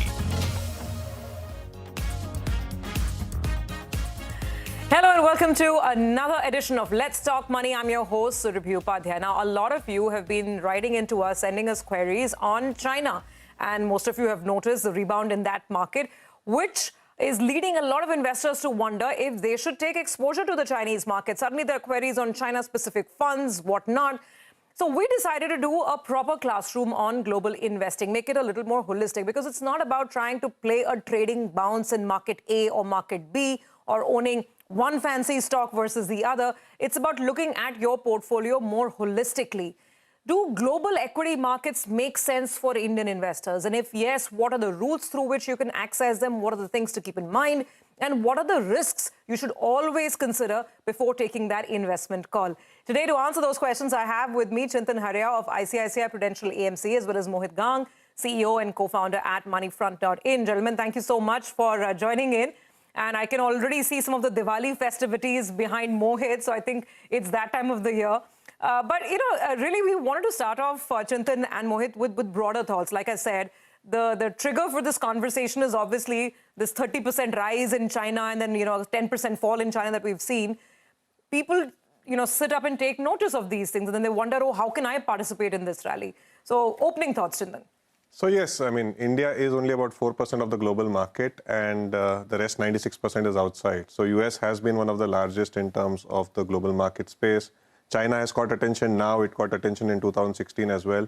And I think way back in 2017-18, when Brazil did well, Indian markets were about 10-15%. Brazil was up about 100%. That also got noticed, and there was a local Brazil fund which got a lot of inflows. So international investing has its own charm, and I think with people now focusing on asset allocation, we at ICICI have always been speaking about asset allocation. 10 to 15% asset allocation in international does make sense, but then international is again another completely different ball game with so many countries involved. Japan did very well in the last 2 years as well. So there are so many moving parts, much like how in equities you'll have moving parts, you'll have sectors moving. Similarly, international. So you need obviously professional guidance, and then you need to know exactly how to do it. But yes, today it is reasonably easy to get access. Some of the limits are shut right now, I'm aware. But yes, people should have about 10 to 15% outside, but they need to know exactly how to do it. And that's where the tough part comes. So that's where we have the two of you to help out our viewers. Mohit, let's get in your thoughts when people come to you with, the need to make a fresh allocation. Would global markets be on your radar? Absolutely, Surabhi. First of all, to you and to all your viewers, very happy festive season ahead. And yes, look, I think India has been a fantastic story for last 2-3 odd years, and for in fact many years now. But my sense is, if you were to just look at some small data points, and one data point through which I'd like to open is that on a 1 year, 3 year, 5 year, 10 year, 15 year scale, right? All these time scales, if you were to compare Indian markets with, let's say, an US market, an S&P versus a Nifty, S&P has beaten Nifty on all these time frames, right? So here comes the thought, along with what Chintan Bhai said, that India is a very small component of global market cap, right? So if you want a truly diversified portfolio, if you really want to hedge against some bit of sovereign risk or hedge against whatever Indian markets or hedge against the volatility which you can perhaps counter in Indian markets, then the right way for an investor is to have a diversified portfolio across global themes. Basically, maybe 10 to 20% of the portfolio into international markets, either directly or through mutual funds. But yes, it's absolutely warranted. Okay, fair enough. So the operating part of this is you should know exactly where to invest and how to invest in a very cost-effective and safe way, right? Now, as our guests have pointed out, there are two routes through which you can access global markets. One is by going direct, buying stocks directly, and the second is through the Indian mutual fund route. So, Mohit, I want to start with the former first, because there are a lot of local brokers now that seem to have tie-up with global brokers, and they're offering you access to a lot of global equities. But how does it work? And is it primarily for the US market, or can you also access markets like Chintan said, Japan, China, and a lot of these other major names? So I think anything and everything is now accessible to Indian investors. There are many platforms which have come up.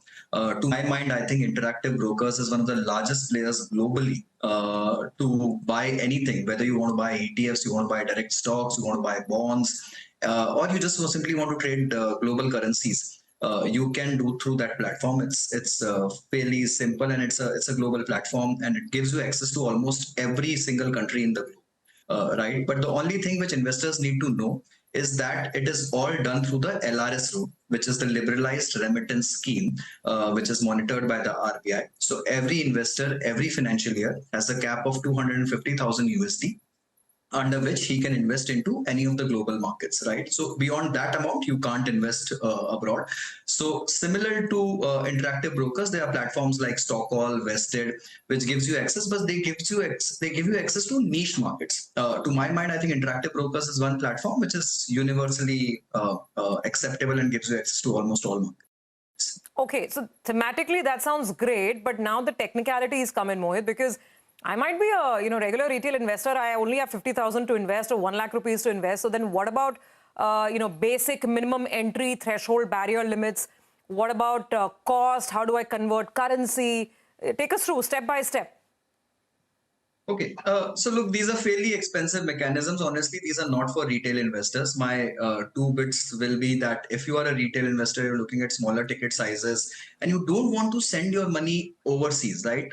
When you use the liberalized remittance scheme, it is akin to you sending your money outside of India, or it is akin to you converting your money into dollars or into the underlying base currency of the country where you're investing in, and that and then investing.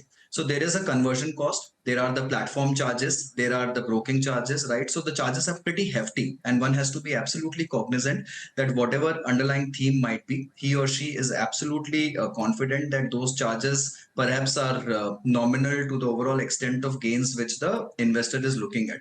But my 2 bit will be, if you are not an institutional or an HNI investor, then perhaps these are not the right ways of investing. I would still suggest that you have to then go through a mutual fund route, which is much more convenient, much more democratized in the sense that the ticket sizes are fairly affordable and the liquidity is absolutely simple. The charges are minimalistic, right? And you know the management, you have some recourse. If you really want to access the fund house folks, you can go ahead, speak with the representatives, and you can understand the underlying theme and everything, right? So my sense is for retail investors, the direct platform or the direct route requires a lot of research, a lot of due diligence. One has to be cognizant of the charges. These are not easy mechanisms.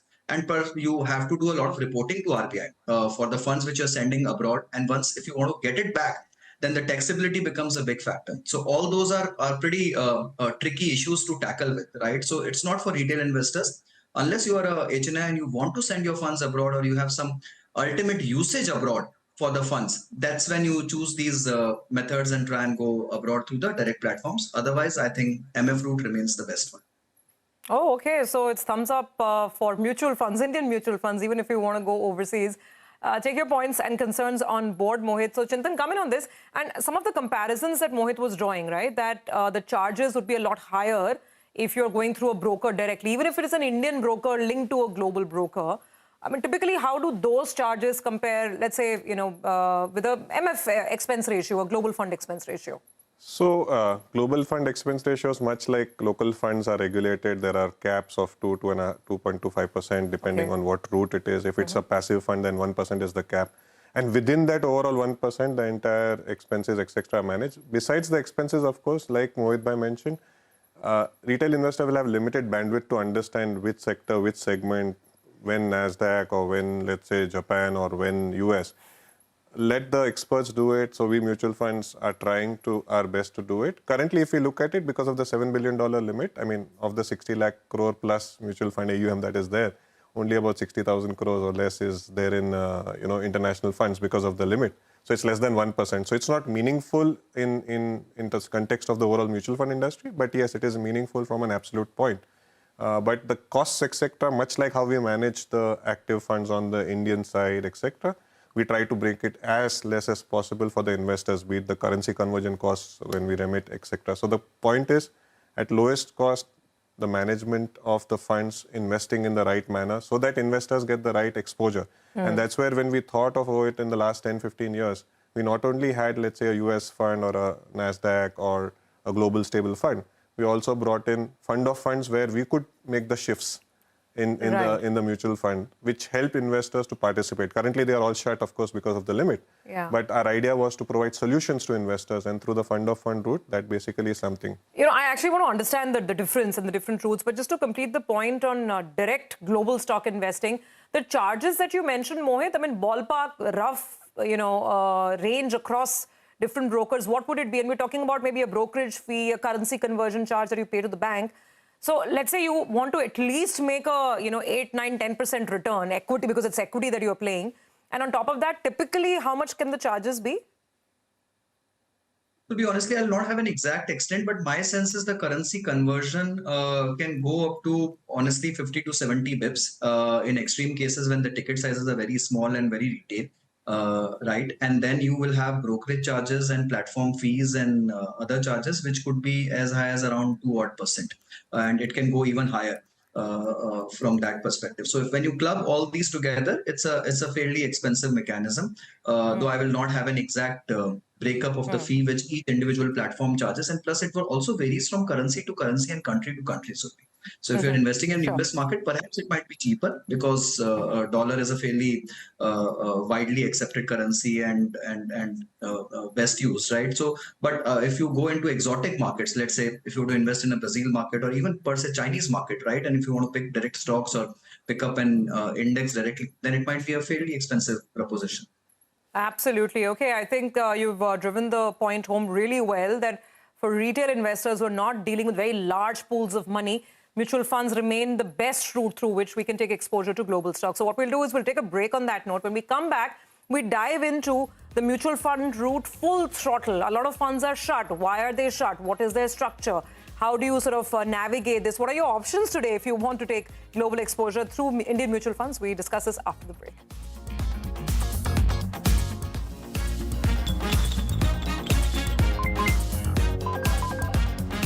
Let's talk money.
Typically, the Democrats have been warmongers. It's very, very sad to say, but because they tend to be kind of moralistic that we will go and support this.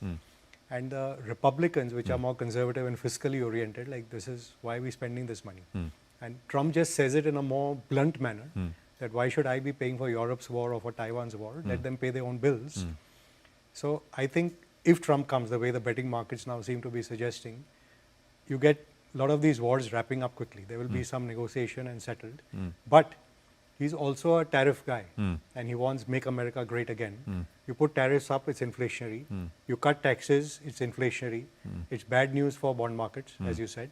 It may be great for equities in the short run, but when you get inflation, you get rising rates and you get currencies weakening, which is why the trade this decade I still feel is hard assets and precious metals, gold, silver, uranium and stuff like that.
a bit like 2008, except the base is very different. Much larger. We're 3.5 times of that time.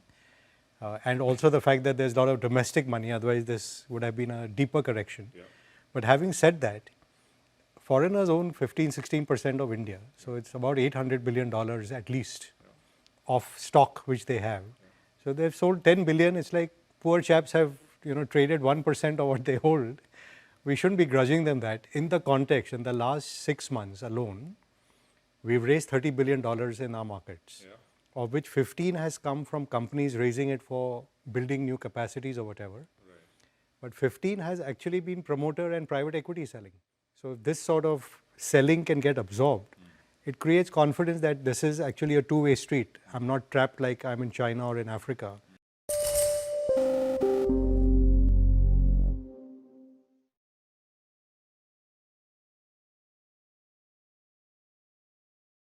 Why did Korean car maker Hyundai select Shah Rukh Khan as its brand ambassador? Well, to know that, you have to go back 26 years. It was 1997 and it had just been a few months since Hyundai had set up shop in India. At that time, the other Korean car maker, Daewoo, was having trouble in the India market as the parent company had gone bankrupt and that had hurt the image of Korean brands in the country. As Daewoo was getting ready to shut shop, Hyundai was just warming up to take off with the Santro. But how? No one knew Hyundai in India. The market was dominated by the likes of Maruti, Honda, Toyotas, Tata and Mahindras. In fact, when you said Hyundai, the other person thought you were mispronouncing Honda. The company hired advertising firm Saatchi & Saatchi for brand building. When the choice came for a brand ambassador, it is rumored that one celebrity who was in consideration was Jackie Shroff. Yes, our very own Jaggu Dada. The other name that came up was that of Shah Rukh Khan, who had super hits like Dilwale Dulhaniya Le Jayenge and Dil To Pagal Hai in his name. The company received feedback that he was the star of tomorrow, an unconventional hero, someone who appealed to the young India big time. So if Shah Rukh was the star of tomorrow, then Santro was the car of tomorrow. इस दुनिया में बस हम दो हैं, दुनिया जिनकी दीवानी है. With that, the Hyundai team started looking for contacts to reach Shah Rukh. It was actually one of the company's dealers in Mumbai who rang up Saeed Mirza to arrange a meeting with SRK. King Khan needed some convincing according to sources and finally agreed.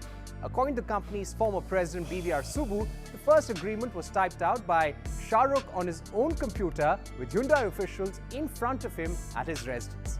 In 1998, Hyundai launched the Santro in India with Shah Rukh on the cover. The same year, SRK released Kuch Kuch Hota Hai. After that, there was no looking back. Shah Rukh stood by Hyundai and Hyundai stood by Shah Rukh for the next 26 years. He even agreed to shoot a commercial for the Santro Zing in 2002 despite being in extreme pain due to a back problem. SRK has launched all of Hyundai's marquee cars including the Creta and the new Alcazar a month ago. In fact, Hyundai also honoured Shah Rukh by gifting him the 1100th unit of the all-electric premium SUV, the Ioniq 5, in December last year.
Hello and welcome to Young Turks, India's longest running show on startups and entrepreneurship. I'm Shireen Bhan. Well, it is that time of the year when we ring in the festivities, and Diwali in particular symbolizes the victory of over inertia and the start of a new cycle with the light of clarity and positivity. It wouldn't be wrong to say the Indian startup ecosystem has rounded off a cycle of its own, hitting the concrete hard from the record-breaking highs of 2021, followed by a bitter correction over the last 2 years to now finally emerging with a sense of sturdiness and signs of spring.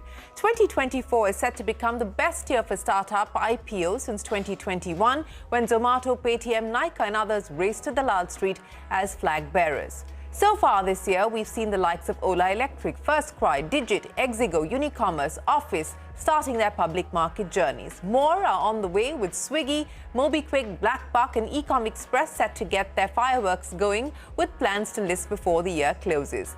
Now, if we assess the venture capital funding data for the 9 months so far in 2024, it's been better than 2023, with $9 billion having come into the ecosystem, a tad bit more than what the Chinese market has received. This as per data from Traction. We've seen 6 unicorns take flight in 2024 compared to just 2 last year, and that's come on the back of large deals returning with as many as 12 funding rounds valued at more than $100 million each. Besides the big highlight of Zepto's $1 billion fundraise in 2024, it's the secondary share sales that have fueled $100 million rounds in the Indian startup ecosystem. The strong IPO lineup and the emergence of secondaries have offered much-needed mode of exit for early investors, challenging the long-held notion of Indian startups being trapdoors for funders. Sectorally, the AI hype is flatboarding. India's quick commerce players have turned into global outliers, albeit with some regulatory noise that has also plagued the fintech sector. So what does 2025 have in store for India's startups? Before I get into that, let me start by wishing all our viewers a very happy Diwali.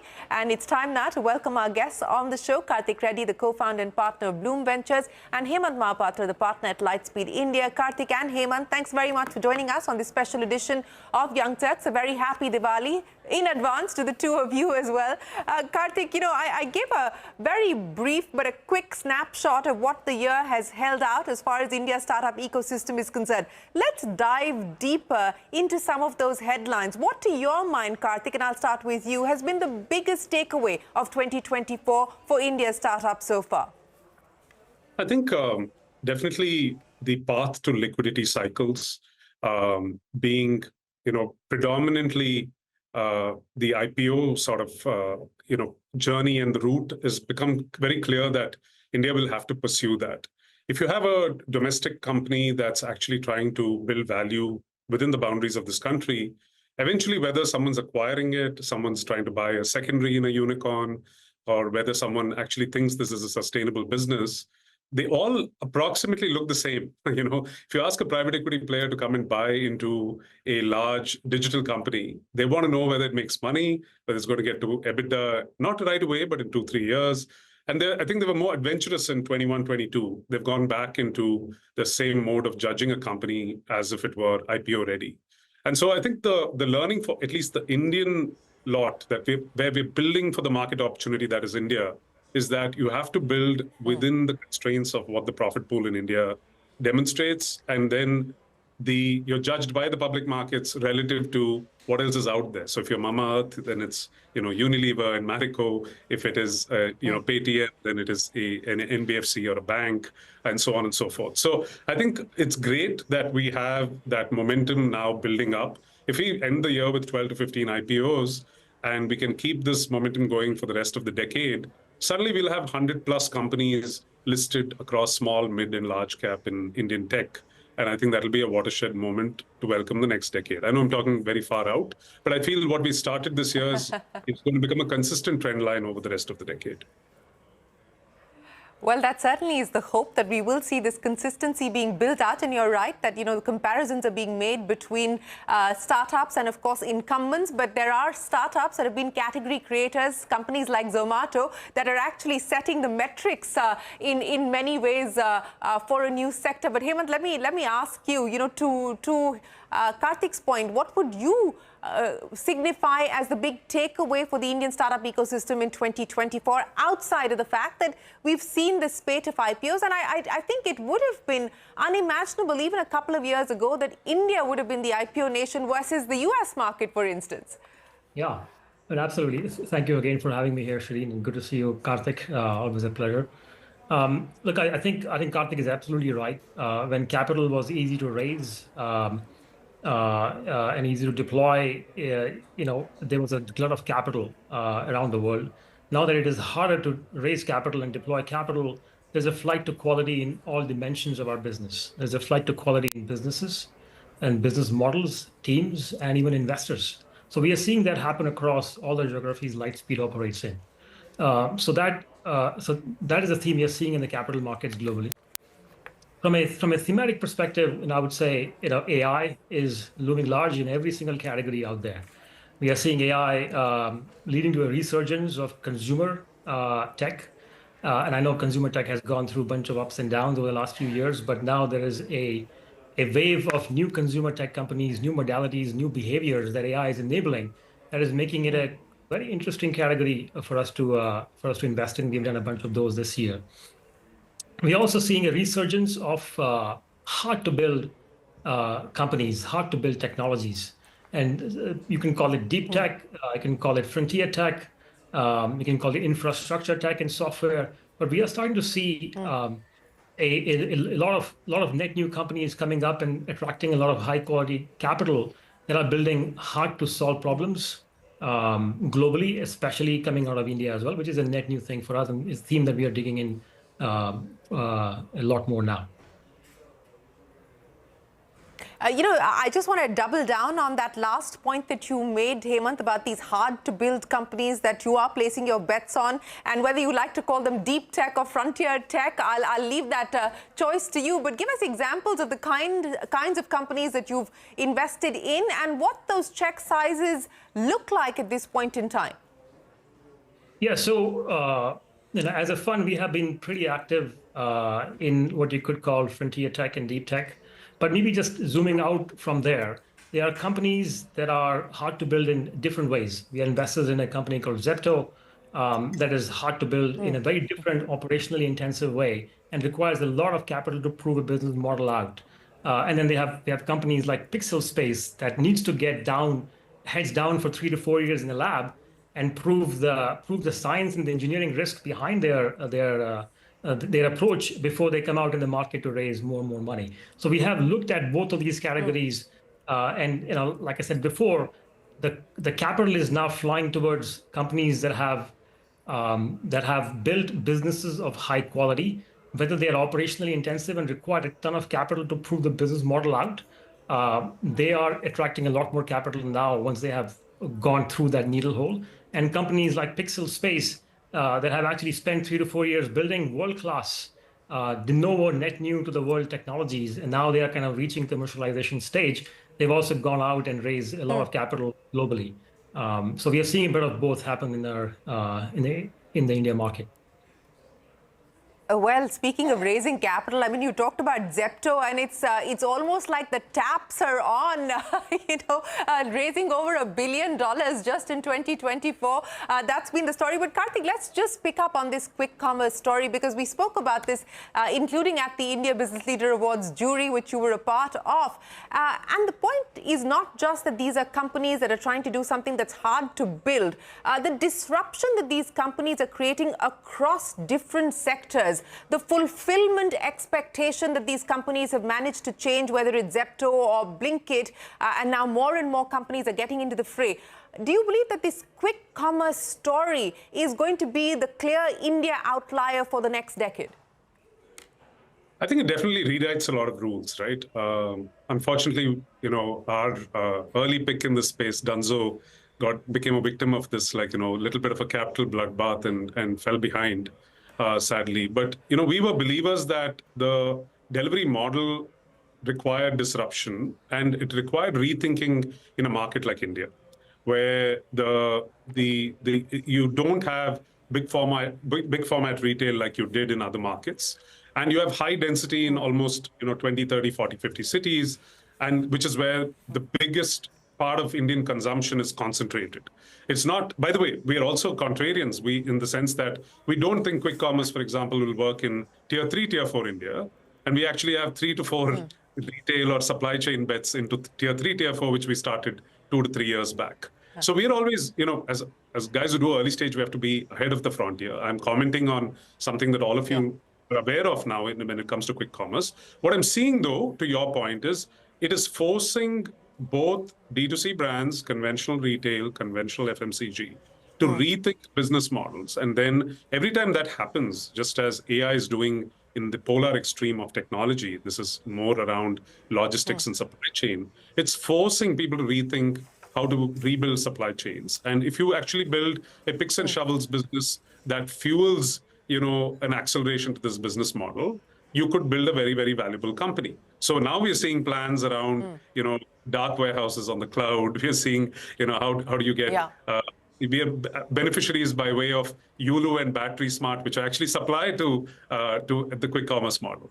So the picks and shovels businesses are beginning to pick, right? The logistics businesses have to be rewritten. I don't know what delivery will do, and I don't know what Ecom Express will do to be able to, shift their model to be able to compete with these guys. Similarly, as you're seeing, Flipkart and Big Basket are all forced to compete. Let's see if Reliance and DMart also get into that. So I think the hybrid retail business model is something that quick commerce brought about. And Shireen, if you look through history of consumer behavior change, it feels like it happened overnight, but usually it is something that has been playing for 3 to 6 to 7 years. And usually it comes at a tipping point.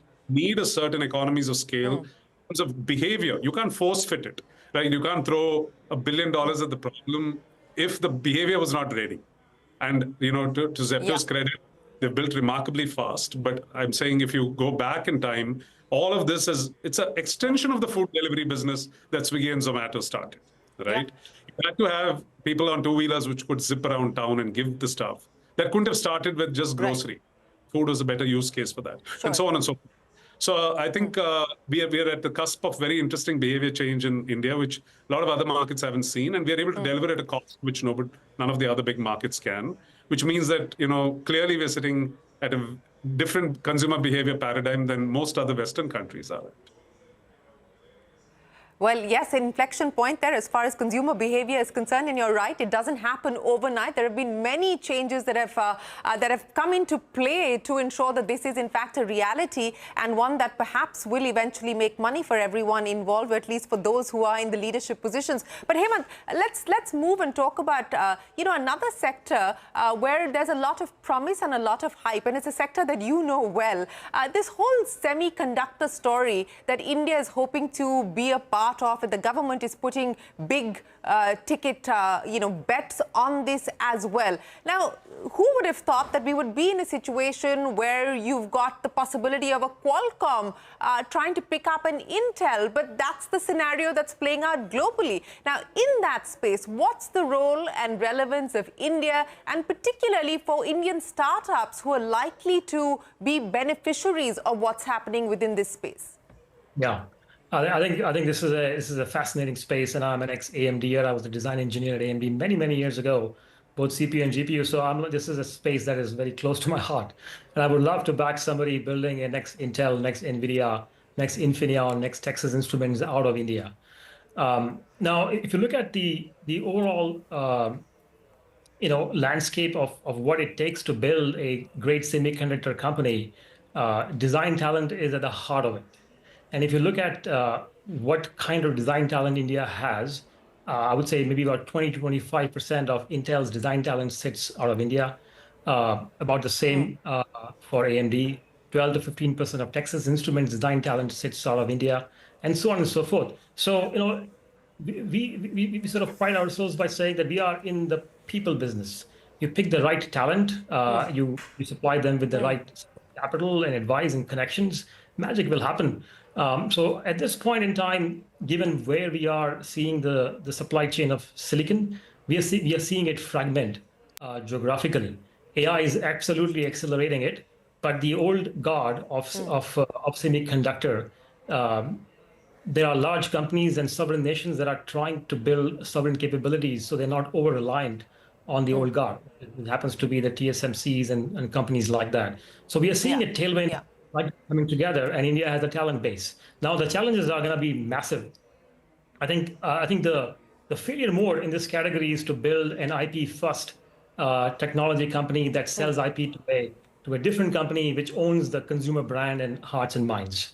That would not be a good answer for us. And to build a high-quality semiconductor company requires somebody to pull together a high-quality team that understands design, that understands fabrication, at least has the connections in the market fabricate that effectively and quickly and without a bunch of errors. It's expensive in this in the semicon category to package it, to work with the ecosystem. So when you design a chip, it actually goes into a motherboard and is not misaligned to what the motherboard specifications are. And then finally, and this is an important part which gets missed a lot, is how to position and brand and market and sell it. Do you sell it to the end consumer like you and me? Do you sell it to the big hyperscalers? These are very different strategies. So in the absence of all not coming together, we will not build the world-class company that we have the potential to build. And of course, it requires a lot of capital to get, and some of it will have to be government funded, and some of it will have to be venture funds like ours. Yes, Karthik, speaking about venture funds, and I want to understand from you what we're seeing happen on that front. We have seen a pickup as far as funding is concerned, but let's talk about domestic capital and unlocking domestic capital. I mean, whether it's folks like you or now, even folks like Titan Capital. I mean, I was talking to Rohit and Kunal just yesterday, and this whole unlocking of family offices, Indian family offices, of course, the Indian startup community that is now trying to also give back or look at this as a lucrative way of allocating their own capital. I mean, 2024 has been an interesting year for the rise of new venture capital in India. Would you say that? I think it's a year where things are stabilizing a bit. I wouldn't say we've added too much. I think the additions happened over the last 2, 3, 4 years. So we've had an explosion in new managers who, as you rightly said, raised predominantly from India. And it's a surprising trend because Indian investors stayed away from very long-term locked-up capital, which is what venture capital is, right? Somewhere in the middle part of the last decade, I think the appetite was beginning to get whetted, given the headlines were like, Tiger's made so much money, or SoftBank has made so much money of some of our biggest unicorns, and they don't get a slice of it at all, right? But from what I recall, the AIF regulations came in 2012, which made it a little more streamlined to raise from domestic pools of capital. And what got raised between 2012 and 18, Shireen, I think between 18 and 22, there was 10x more capital coming from domestic shows, right? That's what we heard in IBCA. So what it meant is that there's a lot more appetite to take that risk. I would actually argue to the contrary that it's actually slowed down a little. I'll tell you what I mean by that. Playing blind into a capital pool that's a venture fund is less appealing than playing directly into companies. So if you saw today, Zepto, for regulatory or other reasons, is able to tap into Indian family offices for direct investing. So is ACO, right? These are the headlines in the last 2 days, right? Zepto and ACO are able to tap into large Indian family offices. And I think Indian family offices are getting savvy. If there was another article or somewhere that I read about the quality of talent that's going up in Indian family offices. So you're suddenly building Indian family offices becoming as professional as venture funds suddenly, because they're taking direct exposure, right? So we might be writing 10, 50 crore checks to start a relationship. They're writing 100 crore checks into a single investment, right? So they are becoming sort of mid-market PE/pre-IPO kind of investors, if not classic venture investors. And it's wonderful to see the spectrum of risk evolve in India. And I don't think it'll be one size fits all. I think a lot of their investing into funds like us is more experimental. They're buying pipeline to understand the market better, to be able to look at what's coming down the pipe, understand trends. They all come very attentively to our AGMs. They hear what's going on. And then they want to play the best of those companies as they're breaking out. And they're getting close to public when actually, ironically, most of the funds want to exit. And, Indian investors are saying, it's our market. This is a company that can grow 10x like a Zomato. I'll buy into it now, right? And so they're getting savvy. And it's good to see this. It's good to see this because that you can't rely on SoftBank and 10 other SoftBanks to buy out all our late stage risk. It's a path to public risk, which only the Indian domestic capital should, sort of anchor. And that's happening a lot more, I think. Well, Hemant, what's your thought on the anchor that has emerged in the Indian startup ecosystem driven by domestic capital? I mean, look, one of the biggest beneficiary is the IPO market. right? So it used to be that majority of the capital going into public markets in India was foreign. Now it is well balanced, and actually at some point in time it was actually much higher on the domestic side. And what is really exciting for us is that while of course the valuations may be a bit inflated compared to the peers in the same category in the US or other European markets, we do think the potential for upside in India is just so much higher. The internet penetration is still fairly low.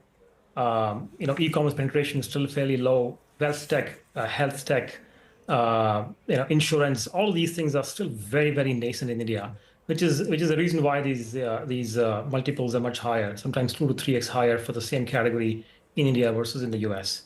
The other thing I'll add is I think India is an attractive destination because as we saw with Unicommerce, even small to mid-size IPOs are getting a lot of attention. It is very hard for some of these companies to provide liquidity to their investors in other markets, especially US and Europe.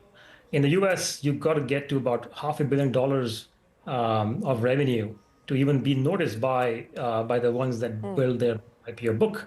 But I think India market in IPO is where the US market was probably in the 80s or the 90s. If you just take an example like Amazon, when they IPO'd in 96 or 97, I think they had about $15 million of revenue and they had no profit. I mean, they didn't have profit for many, many years after that. Netscape that IPO'd in 95 was $11, $12 million in revenue and zero profit. They IPO'd at that stage. And then when you allow these kind of companies to healthily IPO at the right valuation, a lot of the benefit goes back to public market investors, which are primarily retail over time. So I think it's a really good trend that we are seeing continues. Well, Karthik, one of the concerns, though, and I don't want to generalize this because these are specific events and specific incidents involving specific companies and specific investors, but that has been the sort of dark cloud hanging over the Indian startup ecosystem through 2023 and 2024, and especially when you have what you would have thought were, the poster child, the poster boys of this space, face the kind of music that they are facing today and virtually in an existential crisis, it does put to question the governance metrics that people are operating with. How much of that is a concern today and how much of it is being acknowledged and being worked on in terms of course correction? Karthik. I think it's a kind of, I would say those cases that you talk about are itself nuanced and layered. So outright bad behavior in terms of, punishable offenses, I think are a very small number, Shri, right? The second is a little bit more rampant, I would say, which is, do they know how to manage their capital, their runway in a down market when capital is tight? Can they control costs? Can they turn profitable? I don't think that is as much as governance as exuberance that has to be curtailed. And if somebody didn't do that on time, companies have blown up as well. It's happened all through the history of venture. It's not unique. It's just that nobody had seen a correction and cycle in this particular bull market for like post-GFC in venture, right? And it peaked 14 years in as opposed to usual 7-8 year cycles. So I think it got a little out of hand. But when you look at even those collectively put together, there's not probably more than 20-30% of startups which are in trouble. Yes, you might say it's a large number, but you'll see that even in stock market downturns usually. So I don't think it's fair to not compare it with what would have happened in a public market downturn necessarily. That's one. And that's why you have bankruptcies. They happen in the US, they happen here. Chapter 11 exists because of that. Now, there's another 25, 30, 40%, including companies in each one of our portfolios in venture, where I think the founders have been smart to acknowledge that they got lucky with a lot of money in 2021, 22, course-corrected in time, will not maybe hold a candle to the valuations from 21, 22. And if you realized First Cry and some of these folks, they all listed at down rounds, right? So I think there's an acknowledgement that this is not a one-way street to go up. Markets will correct. And you have to correct your valuation and your inherent value expectations that you set with your investors to more realistic levels. And you can't wing the public markets, and private markets are absent at those levels any which way. So I think most of them who want to believe that they're building for 10 more years, 15 more years, and they're building sustainably, have done a great job of course correction, I would argue. And then, the last 30-40% are actually doing well. The numbers are like 2x, 3x from where they were 2-3 years ago. And they're riding. So I think it's a mixed bag. And you're absolutely right. You can't generalize. What you should be worried about is, have we finished the cleansing? And I thought it'll be done by 24 end, if you ask me. I think it's still a year and a half. Right? I said that last year. A year and a half. But it's still going to take 12 to 18 months to fully cleanse. It's not done yet. It's not done yet. Hemant, you agree that the cleansing is not done yet? And as Karthik pointed out, I mean, you've got some of your own portfolio companies that are going through difficult times at this point. On the resetting of expectations, on the recalibration of valuations and the cleansing that Karthik spoke of, where are we today and how much further do you believe we need to be in order for us to be able to get that reset? Yeah, maybe let me add a few thoughts, because I generally broadly agree with Karthik as well. But when there is a glut of capital, it does affect money, does affect behaviors. So we've seen that happen over the last couple of years, and we certainly are seeing correction in the market. What is true now, which wasn't true a couple of years ago, is that having a down or a flat round used to be a ding on your resume. That is no longer a ding on the resume. Which is making a lot of these conversations easier for the boards to happen, for new investors to look at a company and think about, well, why is this company raising a down round? It used to be a negative chatter in their heads. Now it's no longer that case. What this new wave, or the post-Zorpira wave, is bringing full center and attention is that a company's primary job to exist and reason to exist is to solve a problem that a consumer will pay money for. And for better or worse, when capital was freely available, that had become the primary job of the founder, to go raise as much capital as easily as possible. And then that did lead to bad behavior, lead to defocusing of the business. It did lead to overspending in an inefficient manner in many ways. I think all that attention is now coming back to, well, what is the core reason for my business to exist? And in some cases, the business does not need to exist. We've had those companies shut down as well, where they were scaling and flying quite high during the pandemic, and post-pandemic behavior shifted back, and they don't need to exist anymore. So they had to return capital, and this was a collaborative discussion between us, the board members, and the founders. So we've seen all of this happen. It's hard to really call whether it's going to take another 18 months or not, but I certainly see the trend lines are positive, and we are seeing a lot of that cleanup already happening across the portfolio that we have, and also portfolio that we see as net new investors in other people's companies. Well, it is the season for hope and optimism. So let me end by asking the two of you, and Karthik, I'll start with you. What gives you the most hope as we look at 2025, and where would you place your biggest bet on? Is there a sector? Is there a company? What do you feel most confident of in 2025?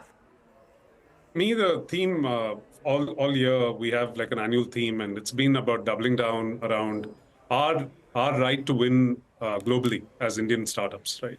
And historically, that was understood to be the domain of just software companies, and we actually think that's changing. We actually think we can win on hardware, we can win on hard tech, agri-robotics. We are co-investors with Hemant in Pixel. We're seeing the courage of founders who are now exposed to things that we never were at their age, to say that why stop at Indian boundaries?